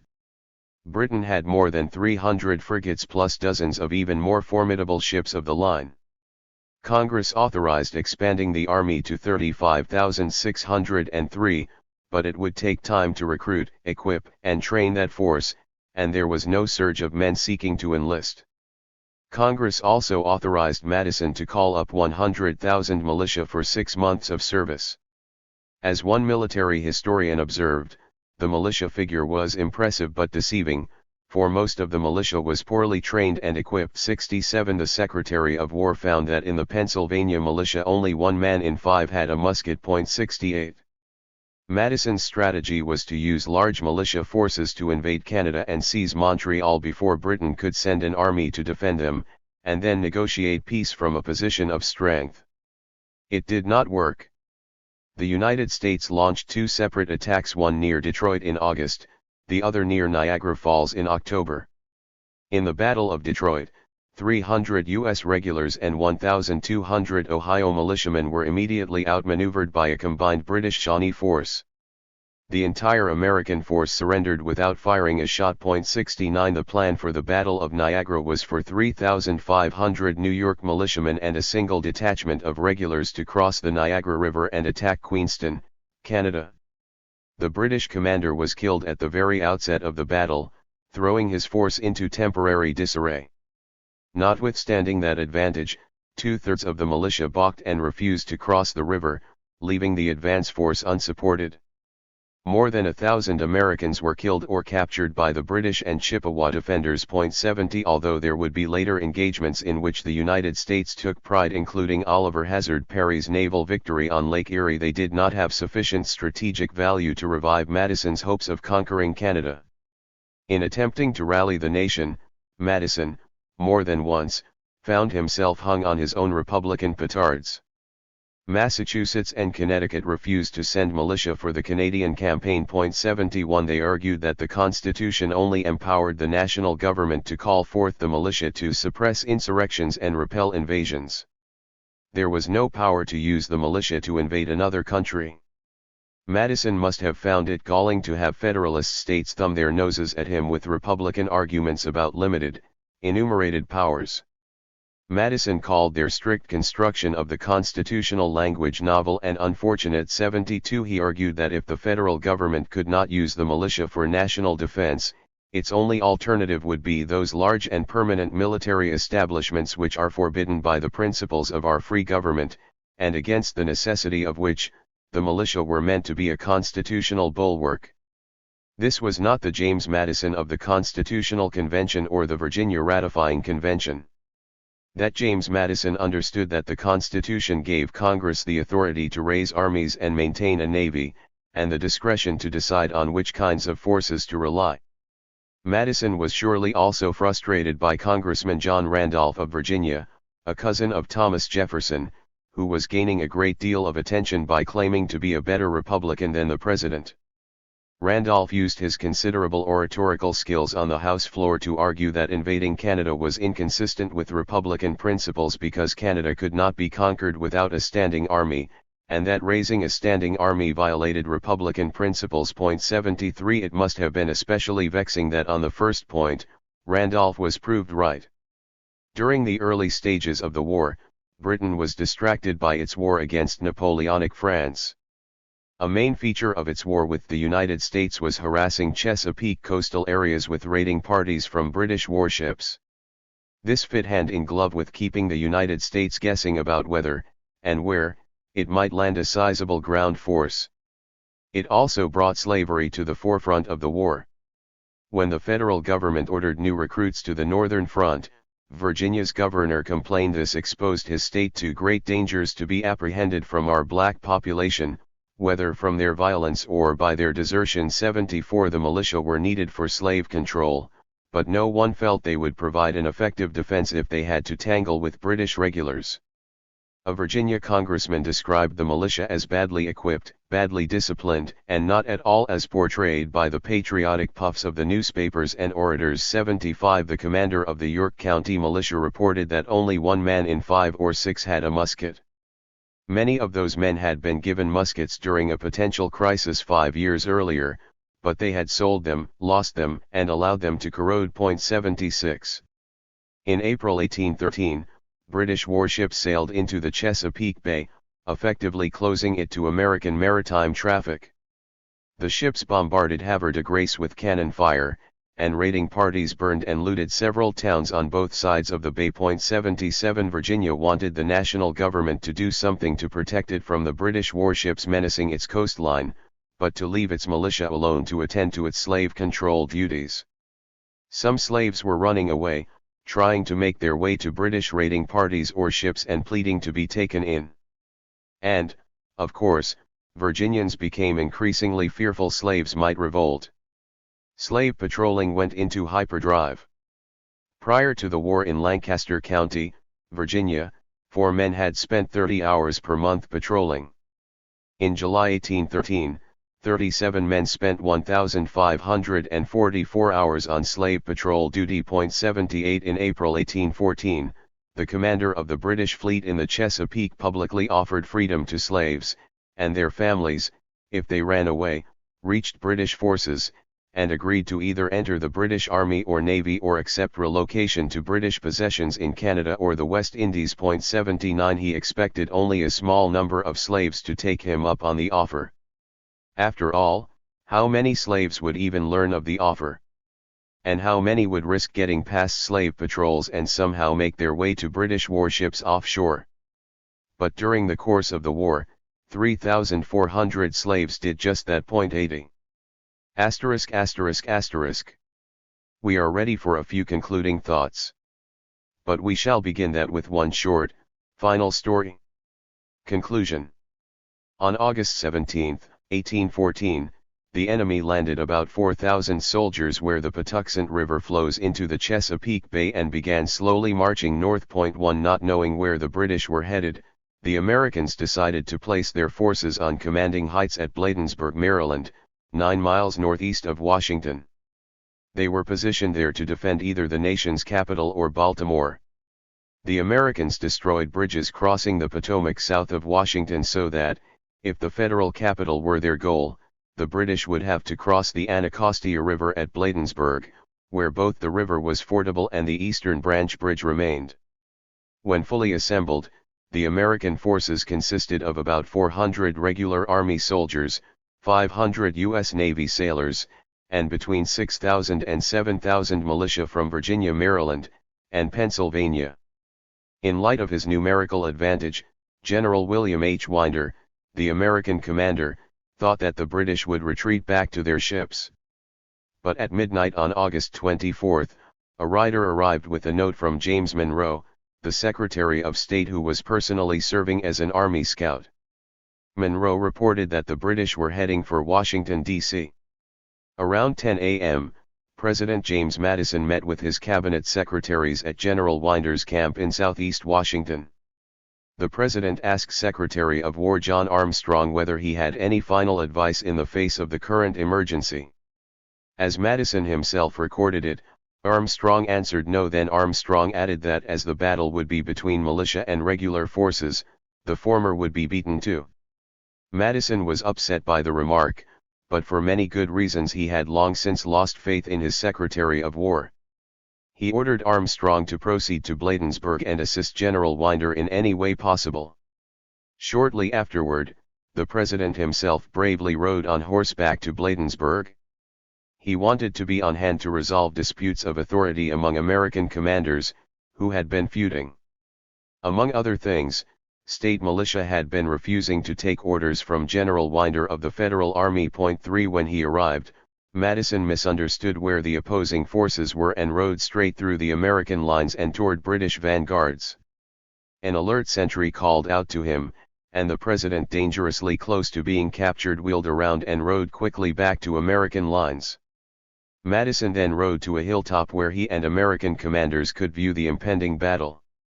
From that vantage point, the President watched what to this day is still considered one of the most humiliating defeats in American military history.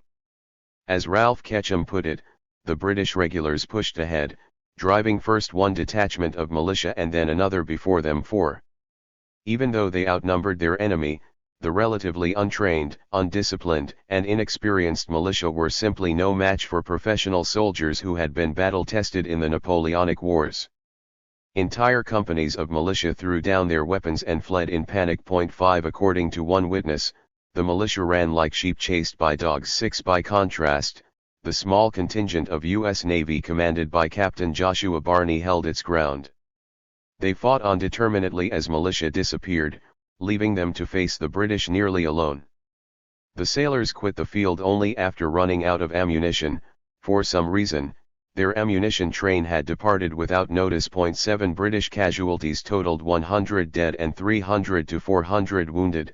American casualties were 26 dead and 51 wounded. 8 The striking discrepancy was due, in significant part, to Navy fighters inflicting large casualties on the enemy while militiamen saved their skins by running away. After setting fire to the Capitol building, British Rear Admiral Cockburn literally ate the president's dinner.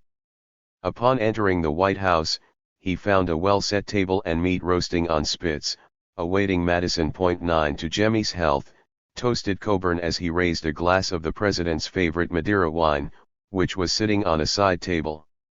After dinner, Cockburn and his officers piled up tables and chairs and set the president's mansion ablaze. They then moved on to other government buildings and set them on fire, too. Who was responsible for this disaster? There was plenty of blame to go around. Armstrong had been an incompetent and disloyal Secretary of War. Winder had been a dithering military commander whose preparations to meet the invaders had been slow and chaotic, and although President Madison had understood that Armstrong and Winder had been deficient, he sat on his hands while things moved inexorably to calamity. But one wonders whether as he watched the flames and columns of smoke from a distant hilltop Madison thought back to political choices he had made during the course of his career and how some of them helped lead to this shameful day. 4. In terms of political philosophy and alliances, the James Madison of 1814 was not the same man who earned the reputation as Father of the Constitution for his brilliant work during the Constitutional Convention in Philadelphia in 1788. He was not the same man who collaborated with Alexander Hamilton and John Jay to produce the Federalist. He was not the same man who had eloquently defended the Constitution at his state's ratifying convention against the attacks of the anti-federalists who did not want Virginia to ratify that document and join the Union. Madison knew that he was, in at least small part, responsible for the United States having strong slave control but weak national defense. James Madison did not need Secretary of War John Armstrong to tell him militiamen would be unable to go toe-to-toe with professional soldiers. Madison knew that. All of the founders knew it. Even Thomas Jefferson, who had every inclination to glorify the citizen soldier as a more virtuous and superior warrior, and who originally believed it, watched with horror at how incompetently the militia performed during the Revolutionary War. 10 After the war, the Federalists Washington and Hamilton especially wanted America to retain a professional military. Jefferson, however, believed that America, protected by a vast ocean, did not need a strong military. 11 Moreover, Jefferson and his party, the Republicans, had political reasons for opposing a robust military. For one thing, a military is expensive. Maintaining one would require the federal government to raise significant revenue through taxes. Once such a revenue stream was established, it might easily be incrementally enlarged to fund broader ambitions of the national government. For Republicans, that was anathema. And if that was inconvenient to admit directly, there was another argument fatuous yet rhetorically appealing to deploy: the worn, two-sided coin of standing armies leading to tyranny, and the militia providing a bulwark against standing armies. The militia were, in fact, a bulwark, but not a bulwark of national defense. They were a bulwark against slave insurrections. When James Madison sat down with his quill pen in 1789 to protect the right of states to maintain armed militia to provide for their own security, he was still almost entirely the James Madison of the Constitutional Convention and the Federalist. He was still a friend and political ally of George Washington and Alexander Hamilton, and he still believed in a strong national government. The task Madison set for himself then was a limited one. he wrote what became the Second Amendment to solve a political problem, not a governmental problem. At the Virginia ratifying convention, Patrick Henry and George Mason had accused Madison of handing Northern abolitionists a way to undermine the slave system. Congress could disarm the militia. Madison thought that to be nothing but a dark fantasy, a bugbear conjured by Patrick Henry. But Henry had touched a nerve. Haunted by Henry's ghost, Madison wrote the amendment to assure his constituents, and the South generally, that Congress could not deprive states of armed militia. In all likelihood, Madison paid relatively little attention to his right to bear arms provision. It was a small part of the larger project of writing 12 proposed amendments to the Constitution. The amendment can be seen as a supplement to the Slavery Compact and the militia clauses in the Constitution, but when Madison wrote it and his colleagues modified and adopted it, they all probably considered it uncontroversial. Even a Connecticut Yankee such as Roger Sherman was willing to assure the South that Congress would not interfere with slave control. Madison surely thought more about other provisions in the Bill of Rights that he considered more important, particularly those protecting what he considered the great rights. In fact, dear reader, it is a good bet that by now you have spent more time thinking about what James Madison thought about the Second Amendment than Madison, himself, spent thinking about the provision. That does not mean he was cavalier. Madison was not only brilliant, he was invariably diligent.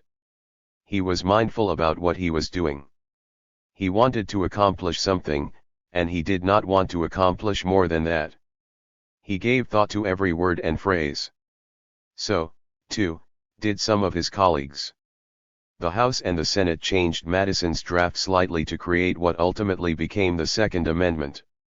Did Madison reconsider the Second Amendment later in life? Probably not. He did not expect it to have significant practical effects when he wrote it, and it would be difficult to argue that it did have significant effects during Madison's lifetime. When he watched Washington burn, Madison may well have had regrets about his contributing to an over-reliance on the militia, by succumbing to rhetoric demonizing standing armies and glorifying militia.